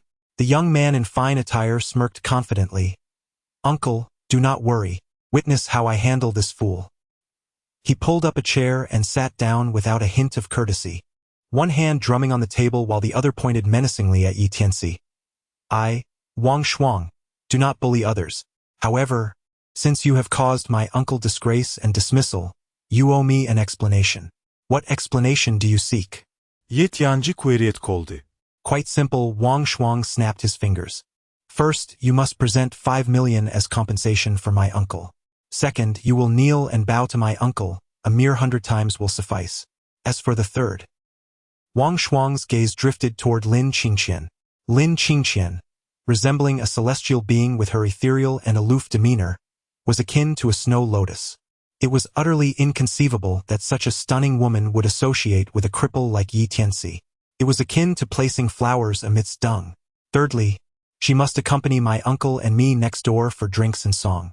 As long as she keeps us entertained, I shall refrain from making things difficult for you," Wang Shuang declared audaciously, his expression brimming with arrogance as his gaze greedily roamed over Lin Qingqian. Yi Tianci's gaze turned icy. "Are you certain? Why all the unnecessary chatter? Kneel and kowtow as instructed. Do you know who our brother Shuang is? He is not only the nephew of the Song family, but also the esteemed senior brother of our Zhenjiang martial arts school. Indeed, Brother Shuang is among the top 10 prodigies on the yellow list, and within 2 years, he shall ascend to the ranks of the Shen list masters. Hurry and kneel to apologize and make amends. Do not wait for us to take action." Behind Wang Shuang, several attendants clamored. With a smirk, Wang Shuang's demeanor became even more domineering. "If you continue to prattle on, provoking my young disciples, and they leave you battered, I shall not be held responsible." Yi Tianci scoffed disdainfully. "The nephew of the Song family? Among the top 10 on the yellow list? The senior brother of the Zhenjiang Martial Arts Academy? With such trivial credentials, you dare to be arrogant before me? You dare to look down upon me?" Sensing the palpable disdain in Yi Tianci's eyes, Wang Shuang was filled with fury. He glared intensely, attempting to intimidate Yi Tianci with his gaze. Having been raised in a privileged environment, he had only ever heard praises and flattery throughout his life. Never had anyone dared to belittle him. The contemptuous gaze of Yi Tianci was something Wang Shuang had never encountered before, and he found it utterly intolerable. "You brat, even if you offer money and bow in apology today, it will be of no avail. I shall ensure you leave here in disgrace." With a sweeping gesture, Wang Shuang prepared to strike. "Wait." Yi Tianci halted Wang Shuang. Lin Qingqian was present, and he had no desire to resort to violence. "Afraid, are you? Let me tell you, it is too late." Wang Shuang's expression was fierce. Yi Tianci, with an air of nonchalance, remarked, "You people lack the qualification to provoke me. Are you not the eldest disciple of the Zhenjiang Martial Arts School? Do you happen to know Fan Xiong? Fan Xiong is my master." "I never expected you to know him," Wang Shuang sneered. "Very well, summon your master here." Yi Tianci replied with a smile, Do you truly believe you are worthy to spar with my master? I could easily subdue you. Wang Shuang cursed but nonetheless made the call. Within 10 minutes, the sound of screeching brakes echoed from below. Moments later, a group stormed into the private room with an imposing presence. Chapter 83. You truly know how to stir trouble. The leading middle-aged man was none other than Fan Xiong, the coach from the Zhenjiang martial arts school who had previously rushed to protect Yi Tianzi, only to be sent reeling by Lei Hong's punch. As soon as Fan Xiong entered, he demanded with great fervor, Wang Shuang, who dares to bully you? Wang Shuang, the pride of the Zhenjiang martial arts school, was directly mentored by Fan Xiong, who had always shown him favoritism. In fact, Fan Xiong had clashed violently with other instructors to defend Wang Shuang. As they ascended the stairs, Fan Xiong had resolved that whoever had wronged his most favored disciple would face dire consequences. Sensing his master's concern, Wang Shuang pointed at Yi Tianzi, exclaiming, "Is this brat?" Fan Xiong's fierce gaze bore down upon him. Yet, upon laying eyes on Yi Tianzi, his menacing expression transformed into one of incredulity in an instant. "Mr. Yi, how could it possibly be you?" he inquired, astonished. "Why couldn't it be me?" Yi Tianzi gazed at Fan Xiong with a hint of disdain, gesturing towards Wang Shuang. "Is this your disciple?" Fan Xiong nodded mechanically, momentarily at a loss for words. "Your disciple has caused me trouble, demanding 5 million and insisting that I kneel and kowtow. Since you are here, could you please adjudicate this matter fairly?" Yi Tianzi gazed at Fan Xiong, his voice calm and composed. Fan Xiong found it difficult to swallow, reflecting on how he had been sent by old Master Tang and the curator to protect Yi Tianzi, intending to teach him a lesson only to be schooled himself. He had witnessed firsthand how Yi Tianzi effortlessly subdued Thunder Tiger, one of the 4 tigers, without lifting a finger, and incapacitated Qi Qingming, the young master of the Qi family, even daring to proclaim his intent to annihilate the Qi clan. Subsequently, he learned that old Master Tang had severely punished his own son and granddaughter to curry favor with Yi Tianzi. Fan Xiong had already come to the conclusion that Yi Tianzi was a formidable figure of great significance. His disciple Wang Shuang dared to provoke him? Was that not akin to courting death? "Master, why waste your breath on him? Teach him a harsh lesson," Wang Shuang shouted. Slap! The sound of the slap was particularly resounding, stunning not only Wang Shuang but everyone in the room. "Master, why did you hit me?" Wang Shuang exclaimed, clutching his face, his eyes wide with disbelief. Fan Xiong glared at Wang Shuang with fury. "How dare you cause trouble for Mr. Yi? Do you even know who he is? Isn't he just a cripple?" Wang Shuang retorted defiantly, his attitude brimming with disdain. Slap! Fan Xiong struck him again, leaving both sides of Wang Shuang's face swollen. "Do you still dare to disrespect Mr. Yi? Can't you discern the gravity of the situation? Kneel and apologize to Mr. Yi at once." Fan Xiong roared, exasperated. Instead of realizing the gravity of his actions, Wang Shuang grew enraged.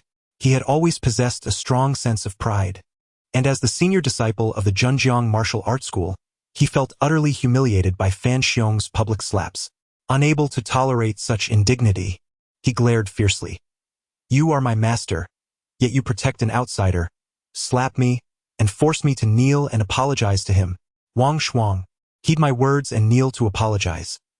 Otherwise, you will regret it." Fan Xiong spoke patiently, hoping to salvage his disciple. Yet, Wang Shuang violently waved his hand, eyes ablaze. "Calling you master is merely out of respect. Provoke me further, and I will disown you as my master." Fan Xiong raised an eyebrow. "After teaching you martial arts for over a decade, you dare utter such treasonous words?" Wang Shuang scoffed. "You need not keep harping on that.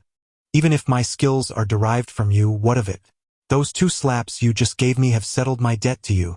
With narrowed eyes, Fan Xiong replied coldly, "If that is the case, from this day forth, you, Wang Shuang, are no longer my disciple, and you are expelled from the Zhenjiang martial arts school." Wang Shuang sneered disdainfully. "Fan Xiong, the Zhenjiang martial arts school belongs to the Tang family, and the curator is old Master Li Chong. You are merely a coach here. What right do you have to expel me?" Ye Tianci spoke softly, Wang Shuang. "You ungrateful wretch who betrays your mentor. Neither the Tang family nor Li Chong will retain you." "Ridiculous," Wang Shuang retorted, his eyes widening with indignation. Everyone knows that the Zhenjiang Martial Arts School of the Tang family and the Lingjiang Martial Arts School of the Song family hold a martial arts competition annually, exclusively for the younger generation. The competition is fast approaching, and both the Tang family and Master Li are counting on me. Stop dreaming. Neither the Tang family nor Li Chong will ever place their trust in someone like you. Yi Tianci scoffed. Kid, I shall call Master Li right now to show you how much he values me. Wang Shuang shouted in fury, promptly dialing Master Li Chong to affirm his importance and request him to come to Wangjiang Tower. After hanging up, Wang Shuang smugly declared, Master Li is nearby and will arrive shortly. Just wait and see how arrogant you remain when he comes. He then turned to Fan Xiong, deridingly stating, Coach Fan, this is your final opportunity to choose your side. Will you stand with me or this brat? If you continue to protect him, do not blame me for forgetting our past friendship and letting Master Li expel you from the school. Fan Xiong replied coldly, Wang Shuang, you truly know how to create trouble. I wish to lend you a hand, yet you perceive it as a betrayal. You will have your moment of despair. Wang Shuang laughed dismissively, completely disregarding Fan Xiong's words. Thud, thud, thud. Heavy footsteps echoed from the staircase outside. Master Li has arrived. Wang Shuang exclaimed excitedly. The disciples gathered at the door parted to make way. The door swung open, revealing the imposing figure of Li Chong striding in. Wang Shuang rushed forward, urgency in his voice. Master Li, you have finally come. This fellow named Yi has bullied me and spoken arrogantly, looking down on our Zhenjiang martial arts school. Coach Fan not only fails to discipline him but also protects him, turning against me instead. Such a person should not continue as the coach of the Zhenjiang martial arts school. Master Li, please teach this insolent brat a harsh lesson and expel Fan Xiong. Wang Shuang pointed accusingly at Yi Tianci and Fan Xiong, the villain making his complaint first. Li Chong frowned, his gaze suddenly fixating on Yi Tianci, his eyes widening in surprise. Fan Xiong stepped forward, saying, Master, Wang Shuang has offended Mr. Yi, forcing him to kneel and attempting to extort several million from him. I struck him twice, and in retaliation, he has severed our mentor-disciple relationship.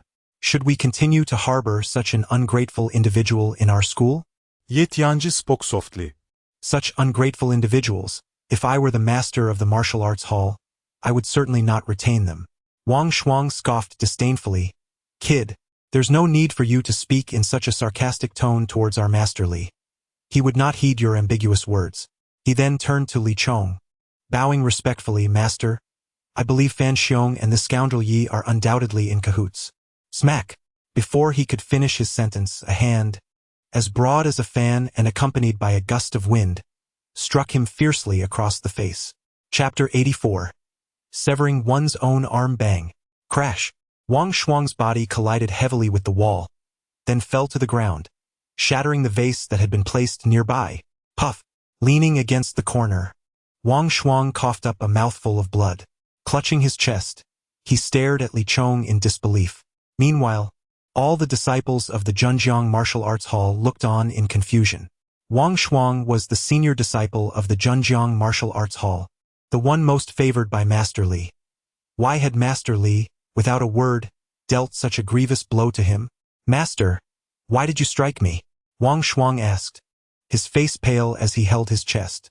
Li Chong's slap had caused his internal energy to surge chaotically, leaving him in extreme discomfort. You foolish dog! How dare you offend Mr. Yi? Li Chong bellowed in fury. Afterward, Li Chong strode forward, respectfully bowing to Yi Tianci. Li Chong pays his respects to Mr. Yi. At the banquet for his apprenticeship, Yi Tianci had opened Li Chong's eyes and instilled in him a deep sense of reverence. Yi Tianci waved his hand dismissively. No need for formality. Li Chong, Wang Shuang is one of your disciples at the Zhenjiang Martial Arts School. He has been bullying me on behalf of his uncle, demanding money and forcing me to kneel. My fiancé Yi is here, and I do not wish to resort to any barbaric actions. Could you handle this matter? Li Chong immediately nodded. Rest assured, Mr. Yi, I will deliver a satisfactory resolution. After saying this, Li Chong turned to Fan Xiong. From this moment forth, Wang Shuang is expelled from the Zhenjiang Martial Arts School. He is no longer a member. However, he is your student, and as the saying goes, once a teacher, always a father. If a son is not taught, it is the father's fault. You shall take care of this matter. Wang Shuang stared in disbelief, his eyes wide as he growled, Li headmaster, you are expelling me from the Zhenjiang martial arts school? And letting Fan Xiong handle me? On what grounds?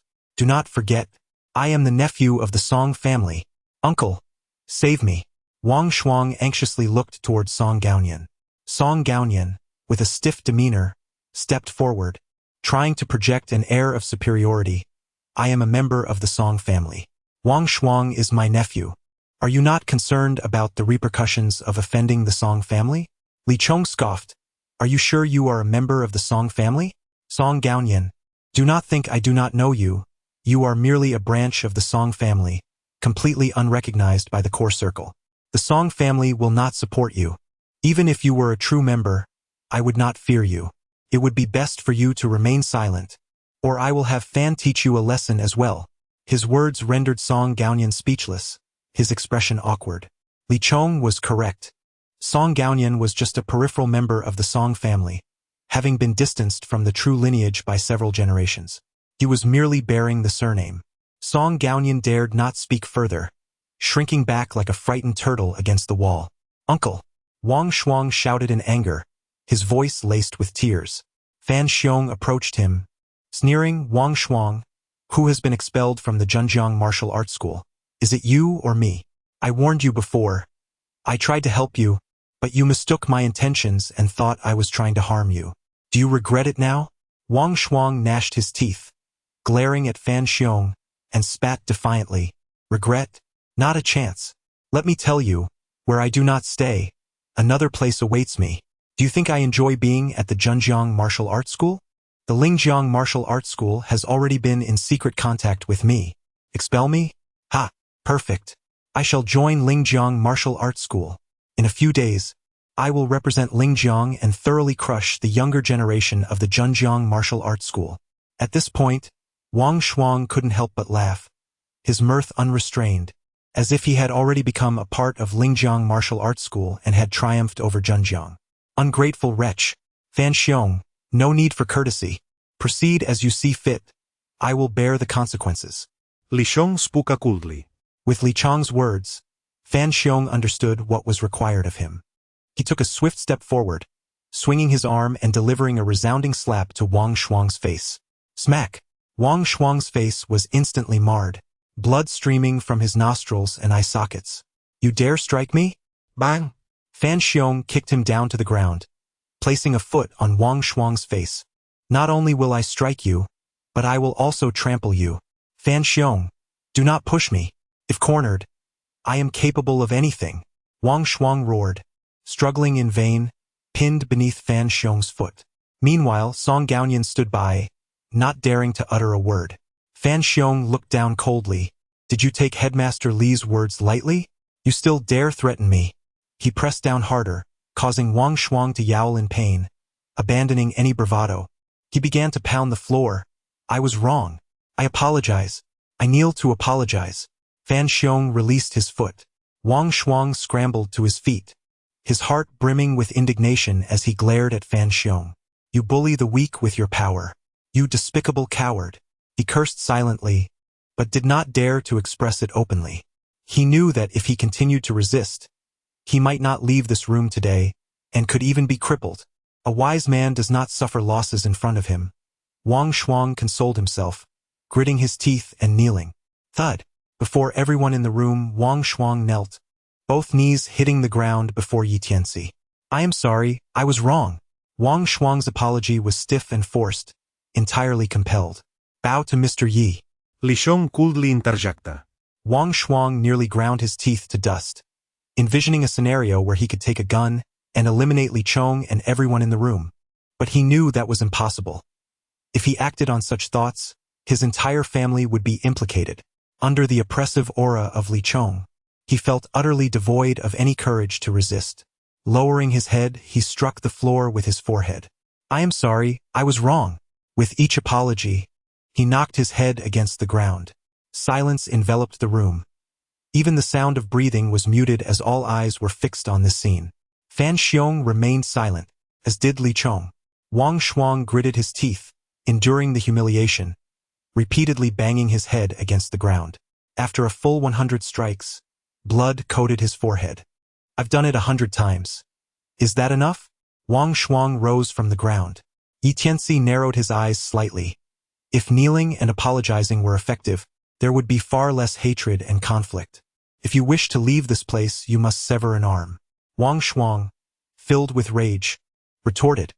Are you trying to deceive me? Will you take action yourself? Or shall I have Coach Fan assist you? Tianci's gaze remained indifferent. You, even with Master Li backing you, do not overstep your bounds. Let me make it clear, I, Wang Shuang, am not a soft persimmon. Ah! Just as Wang Shuang finished his vehement declaration, he was sent flying, howling in agony. Li Chong stood imposingly to the side, his expression cold. It was he who had delivered the blow. Wang Shuang struggled to his feet, gritting his teeth, and began to strike his own face.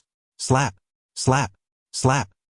He continued to slap himself more than a dozen times, his cheeks swollen, blood trickling from the corner of his mouth, looking utterly disheveled. Master Li, I truly recognize my error. I implore you to show mercy and spare me. As a martial artist, I cannot sever my own arm. Without it, I would be rendered useless. Wang Shuang pleaded humbly. Li Chong scoffed. You are on the verge of betraying my Zhenjiang Martial Arts School to join the Lingjiang Martial Arts School. Why should I show you any leniency? His gaze turned icy as he nodded toward Fan Xiong. Fan Xiong advanced without hesitation, and with a swift motion, crack, Wang Shuang's right arm was brutally broken. Chapter 85. Why is this happening? Ah! Wang Shuang clutched his severed arm, collapsing to the ground, wailing in despair. Wang Shuang, you have been expelled from the Zhenjiang Martial Arts School. You wish to join the Lingjiang Martial Arts School, and now you may do so. Li Chong ufa coldly. You and I have severed our master-disciple relationship. From this moment forth, you are forbidden from claiming to be my disciple. Otherwise, I shall not show you any mercy. Fan Xiong added coldly. Wang Shuang glared at the two men, gritting his teeth in fury. Despicable, shameless. You are ruthless and merciless. You bully the weak with your power. Just then, the door to the private room swung open, and Tang Ying entered. Young Master Tang. Wang Shuang crawled to Tang Ying's side, pleading with a whimper. Young Master Tang, please help me. Li Chong and Fan Xiong are colluding to bully me, and they have broken my arm. It hurts terribly. You must stand up for me. In truth, Tang Ying had arrived with Li Chong. He had remained outside and did not enter. You want me to intervene on your behalf? Tang Yin móc két Wang Shuang. Wang Shuang nodded mechanically. Very well. Tang Ying smirked coldly and waved his hand. You, with your dog-like eyes, should not only lose one arm. Coach Fan, break his other arm as well. Certainly. Without a moment's hesitation, Fan Xiong sprang into action. Crack. Wang Shuang's other arm met the same fate. Ah! Why is this happening? Wang Shuang knelt on the ground, crying out in anguish. Ignoring him, Tang Ying clapped his hands. Bring out the dishes. A few waitstaff entered one after another, carrying trays laden with the signature dishes of Wangjiang Tower. Tang Ying addressed Yi Tianci. Brother, you did not inform me that you were dining at Wangjiang Tower. The owner, Boss Kai, is a brother of my father. I instructed Boss Kai to present all of his restaurant's signature dishes. The ones you ordered have been removed. The waitstaff replaced the dishes on the table, filling it with a sumptuous spread. Yi Tianci, with a hint of helplessness, remarked, I merely intended to share a casual meal with Qingqian, yet you have arranged such an extravagant feast. Is this not an excessive display? He continued, I am unaware of what you and your wife enjoy, so I could only order a variety of delectable dishes. My sole intention was to treat you both to a grand meal. Tang Ying possessed a remarkable eloquence. To elicit such commendation from the young master of the Tang family, one could easily deduce the formidable status of Yi Tianci. He had unwittingly encountered formidable opposition. Wang Shuang, filled with regret, felt as though his insides had turned to anguish. No longer weeping, he bore the pain of his severed limb and knelt before Yi Tianci, stating, Mr. Yi, Wang Shuang acknowledges his mistakes and offers his sincere apologies. Did he truly recognize his errors? Tianci inquired softly. Wang Shuang nodded vigorously. Is there no need for payment? I wouldn't dare, Mr. Yi. That was merely idle talk. Please don't take it to heart. You won't allow me to kneel and bow my head before you? No, no, no. The one who should be bowing is me, Wang Shuang replied, shaking his head like a rattle. Tianci's lips curled into a mocking smile as he remarked, What about your uncle? Are you not going to seek justice for him? His words served as a wake-up call to the dazed.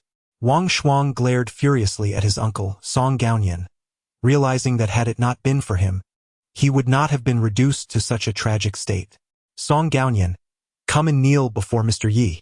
Wang Shuang bellowed. Song Gaonian, immediately incensed, retorted, I am your uncle. How dare you shout at me? I care not who you are. Offend Mr. Yi, and you must apologize. Hurry, bow down. Or do not expect me to recognize you as my uncle. Wang Shuang demanded, beginning to ingratiate himself with Tianci.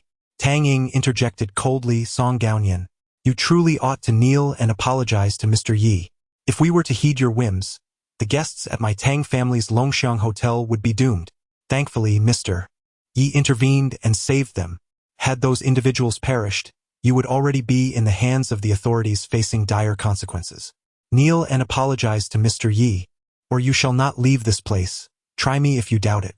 His gaze was piercing like sharp daggers piercing through Song Gaonian. Kneel. Fan Xiong stepped forward, his aura commanding. Song Gaonian, will you not kneel? What are you waiting for? Li Chong's voice rumbled like thunder, resonating with a force that shook the very air.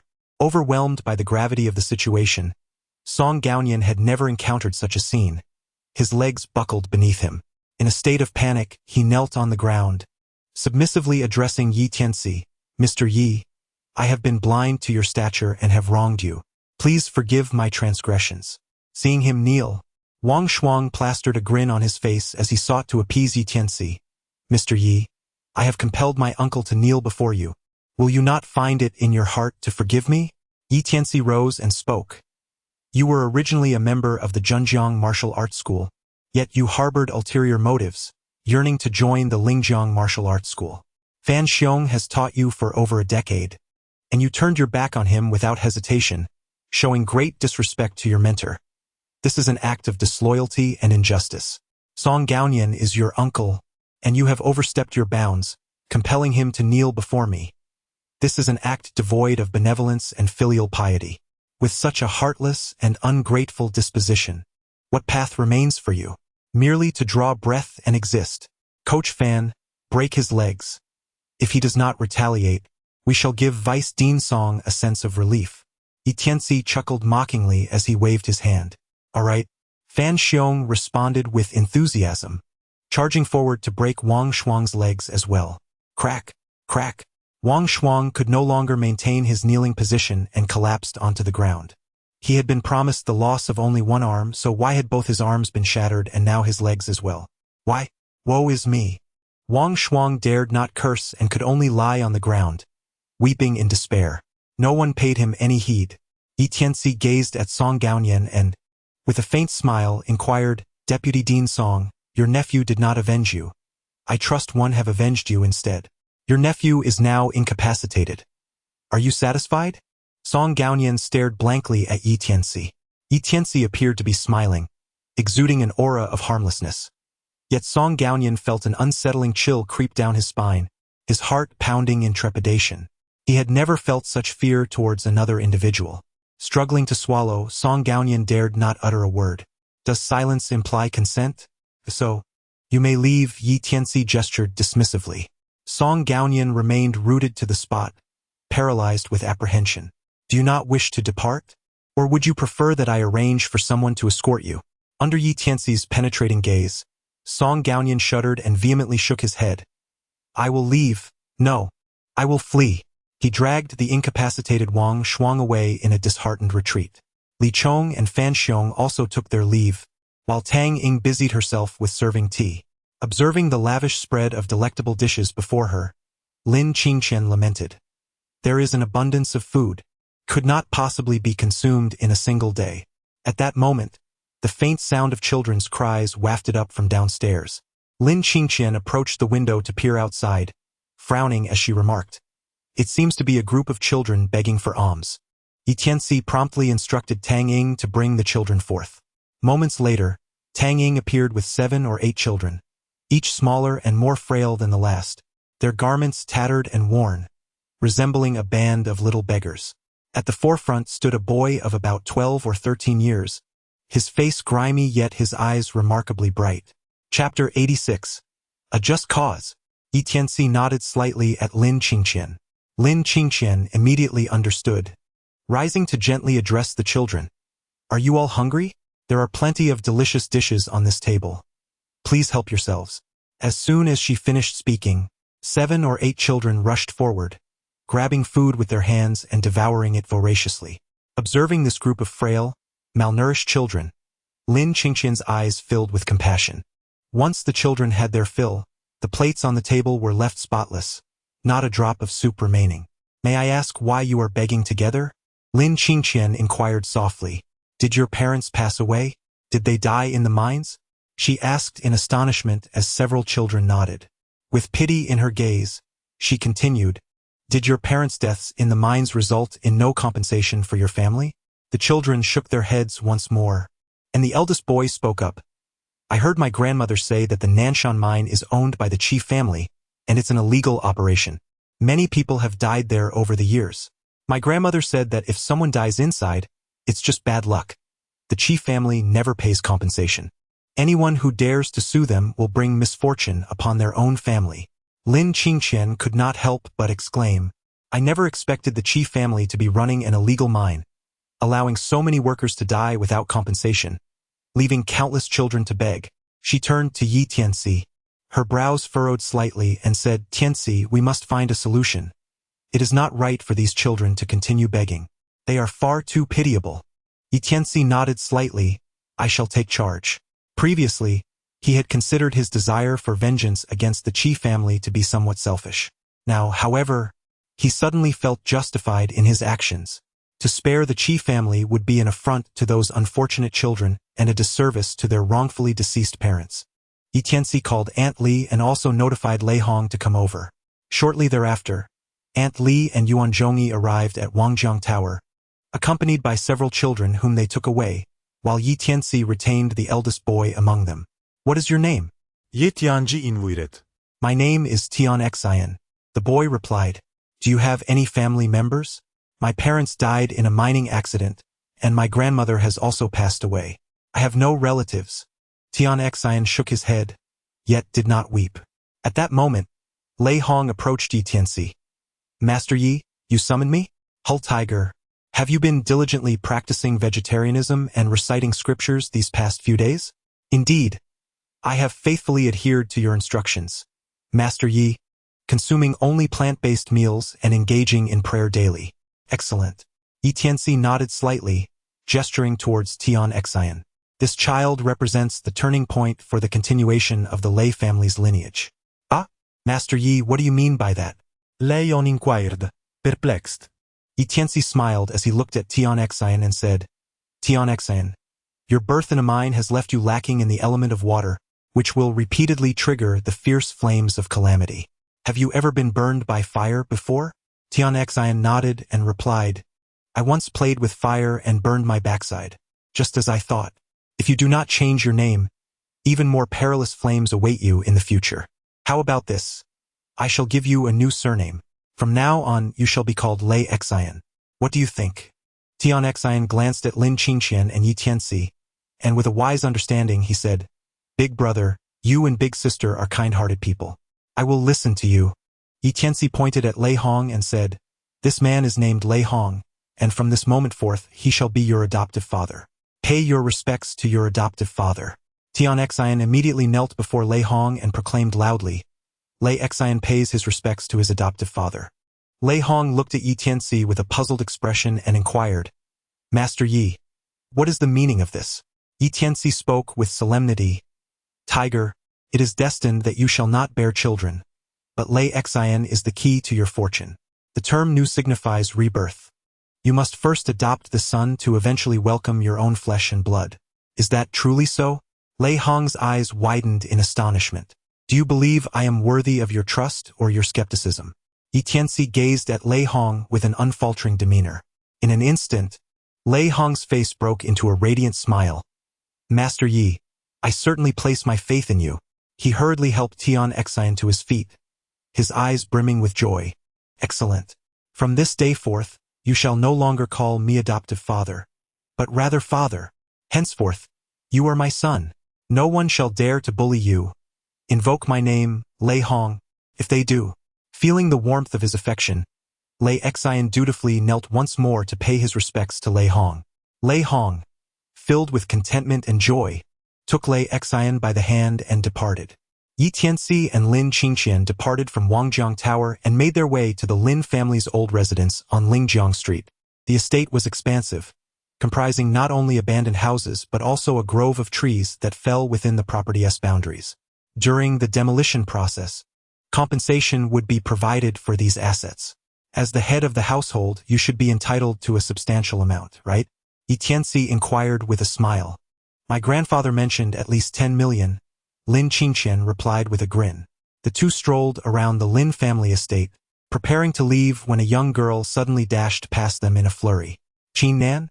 Despite the dimming light of evening, Lin Qingqian instantly recognized the girl. The girl glanced back at Lin Qingqian but stumbled, crying out in pain as she fell to the ground. She had twisted her ankle. Lin Qingqian, why did you call out to me if you were fine? It's over for me now, the girl exclaimed in panic. Who is she? Yi Tianci asked in a hushed tone. This is my classmate Qin Nan, Lin Qingqian explained, turning to Qin Nan. What has you so flustered? Just as she finished speaking, 5 burly men approached, led by a bald man. Miss Qin, you're quite the sprinter, aren't you? Twisted your ankle, I see. Ah! The bald man sneered as he drew closer to Qin Nan. Brother Chu, I promise I will repay you soon. Please let me go. Qin Nan pleaded with the bald man. Repay? With what? He replied, grinning maliciously as he reached out to touch Qin Nan's delicate chin. Qin Nan hurriedly recoiled, speaking in a subdued tone. Brother Chu, when I borrowed money from you, the agreed period was 1 year, but you made me sign a contract that stated only 3 months. This is illegal. Illegal? The bald man glared fiercely, asserting, you borrowed money from Tianci. Do you know who the owner is? It's Master Qi Changhe of the Qi family. Money lent by Tianci does not come with a 1-year term.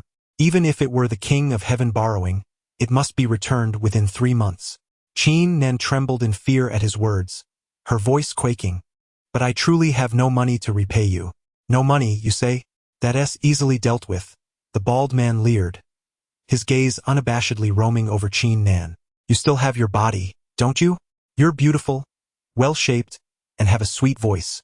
What a shame it would be not to utilize such assets. If you work as a flower girl at Tianci and cater to the guests, wouldn't you earn as much money as you desire? Qin Nan's face drained of color in terror as she shook her head fervently. I don't want to be a flower girl at Tianci. I refuse to sell myself. Humph, you have no choice. Whether you want to or not, you will come. The bald man waved his hand, and the 4 burly men lunged at Qin Nan like hungry wolves. Be gentle. This young lady is delicate and tender. We want her to lie unharmed on Master Qi's bed for a reward. The bald man cackled ominously. His words plunged Qin Nan deeper into despair. She closed her eyes, tears streaming down her cheeks, knowing that any further resistance was futile. Before these thugs, she was merely a lamb waiting for slaughter. At that moment, a cold voice pierced through the gathering chaos. It was unexpected. Lin Qingqian, kind-hearted and once a classmate of Qin Nan, had requested Yi Tianci to assist her friend. In truth, even without her urging, Yi Tianci would not stand idly by.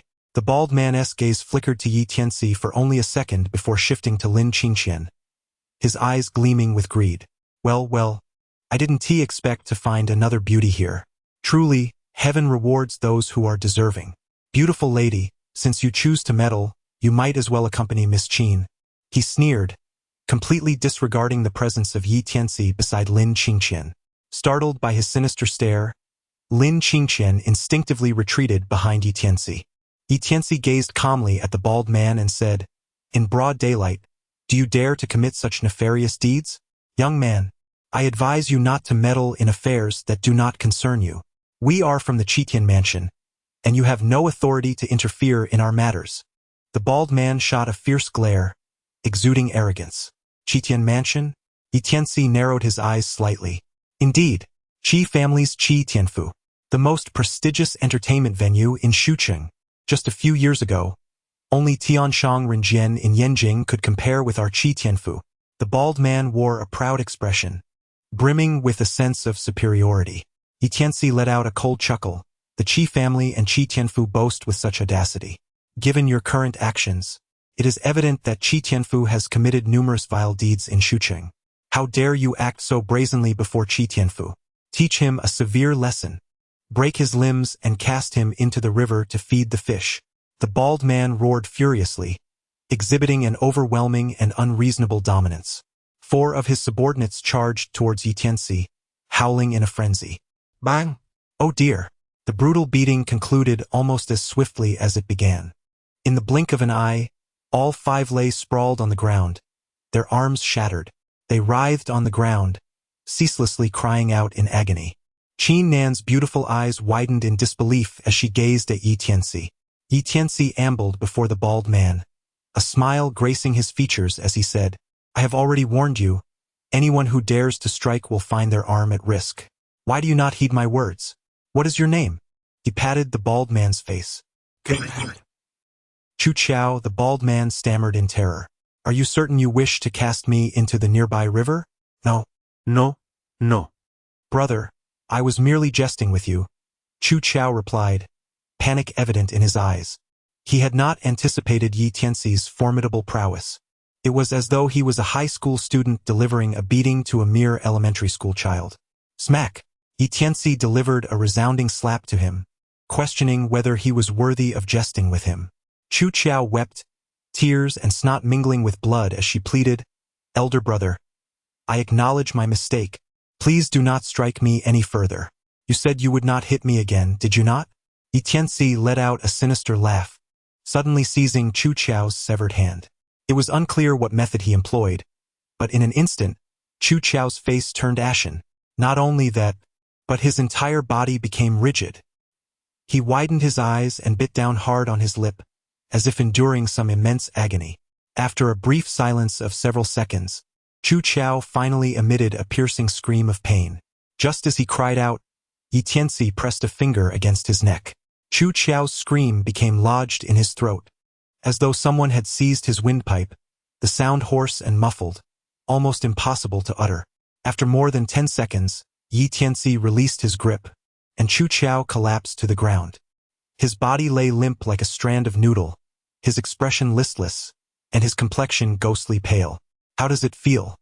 Tianci's gaze was laced with mockery. Chu Chao lay on the ground, trembling and shaking, his teeth chattering as he wept and pleaded, "Brother, I truly realize my mistake. I beg you, spare me. Treat me as a mere triviality, for I am nothing more than a fleeting thought. No, not even that. I am but a pile of refuse." Tianci coldly remarked, "You may be released, but surrender all the money you possess." Yes. Chu Chao nodded vigorously, as if nodding to the rhythm of a pestle. Tianci searched through several individuals before he managed to uncover a little over 1,000 yuan. He then rummaged through their phones, compelling them to scan and transfer funds, astonishingly resulting in a transfer of several 100,000. Tianci coldly waved his hand. Chu Chao and the others nodded submissively, not daring to utter a sound, scurrying away in a flurry. "Qin Nan, are you all right?" Lin Qingqian stepped forward to support Qin Nan. Qin Nan furrowed her delicate brows, her complexion slightly pale. "I twisted my ankle." "Tianci." Lin Qingqian gazed at Tianci. Tianci stepped forward and crouched down to examine Qin Nan's injuries. Instinctively, Qin Nan recoiled and, with a hint of confusion, inquired of Lin Qingqian, "Qingqian, what is this?" Lin Qingqian reassured her, "Do not be afraid, Qin Nan. This is my fiancé, Tianci. He possesses some medical knowledge. Allow him to take a look at you."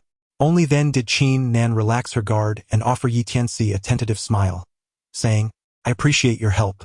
Tianci glanced at her ankle, which was swollen and bruised extensively. He held Qin Nan's ankle in his palm, rotating it gently while infusing a trace of primordial true energy, before rising to his feet. Qin Nan was instantly astonished, exclaiming, "It hurts much less now. It's healed.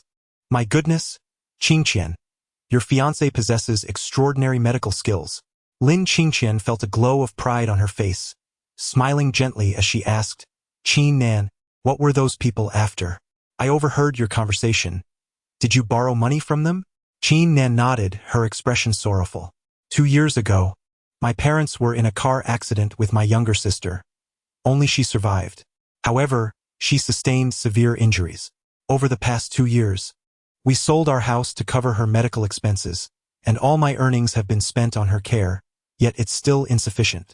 My sister is my only family. Even if it means losing everything, I will ensure her recovery. Friends and relatives refuse to lend me money, leaving me no choice but to resort to loan sharks, unaware that I was borrowing from Tianci. By the time I realized, it was too late. I've heard that Tianci is ruthless, consuming its victims without a trace, and I have been evading them, but they eventually tracked me down. If it weren't for you all, I would have been finished today. As she spoke, tears streamed down Qin Nan's face. Lin Qingqian, filled with indignation, remarked, "The Qi family is despicable. I have heard of their Tianci, which lends at exorbitant rates and coerces numerous girls into selling themselves. Despite several investigations over the years, they have remained unscathed because of their family influence." Qin Nan nodded, unable to contain her tears. At that moment, her phone rang. Upon answering, Qin Nan's emotions spiraled out of control, and she wept profusely. "This is bad. Something has happened." Chapter 88. Farewell to the Witch Fire Mark. Lin Qingqian furrowed her brow and asked, "Please, don't cry. What has occurred?" "The hospital called my sister. She is critically ill." Qin Nan sobbed, "But she was fine just yesterday. How could this happen?" "Whoa." Lin Qingqian quickly supported her, saying, "Stop crying.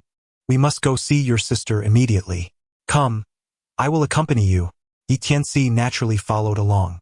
To her surprise, her sister resided at Qingqing Hospital, not far away.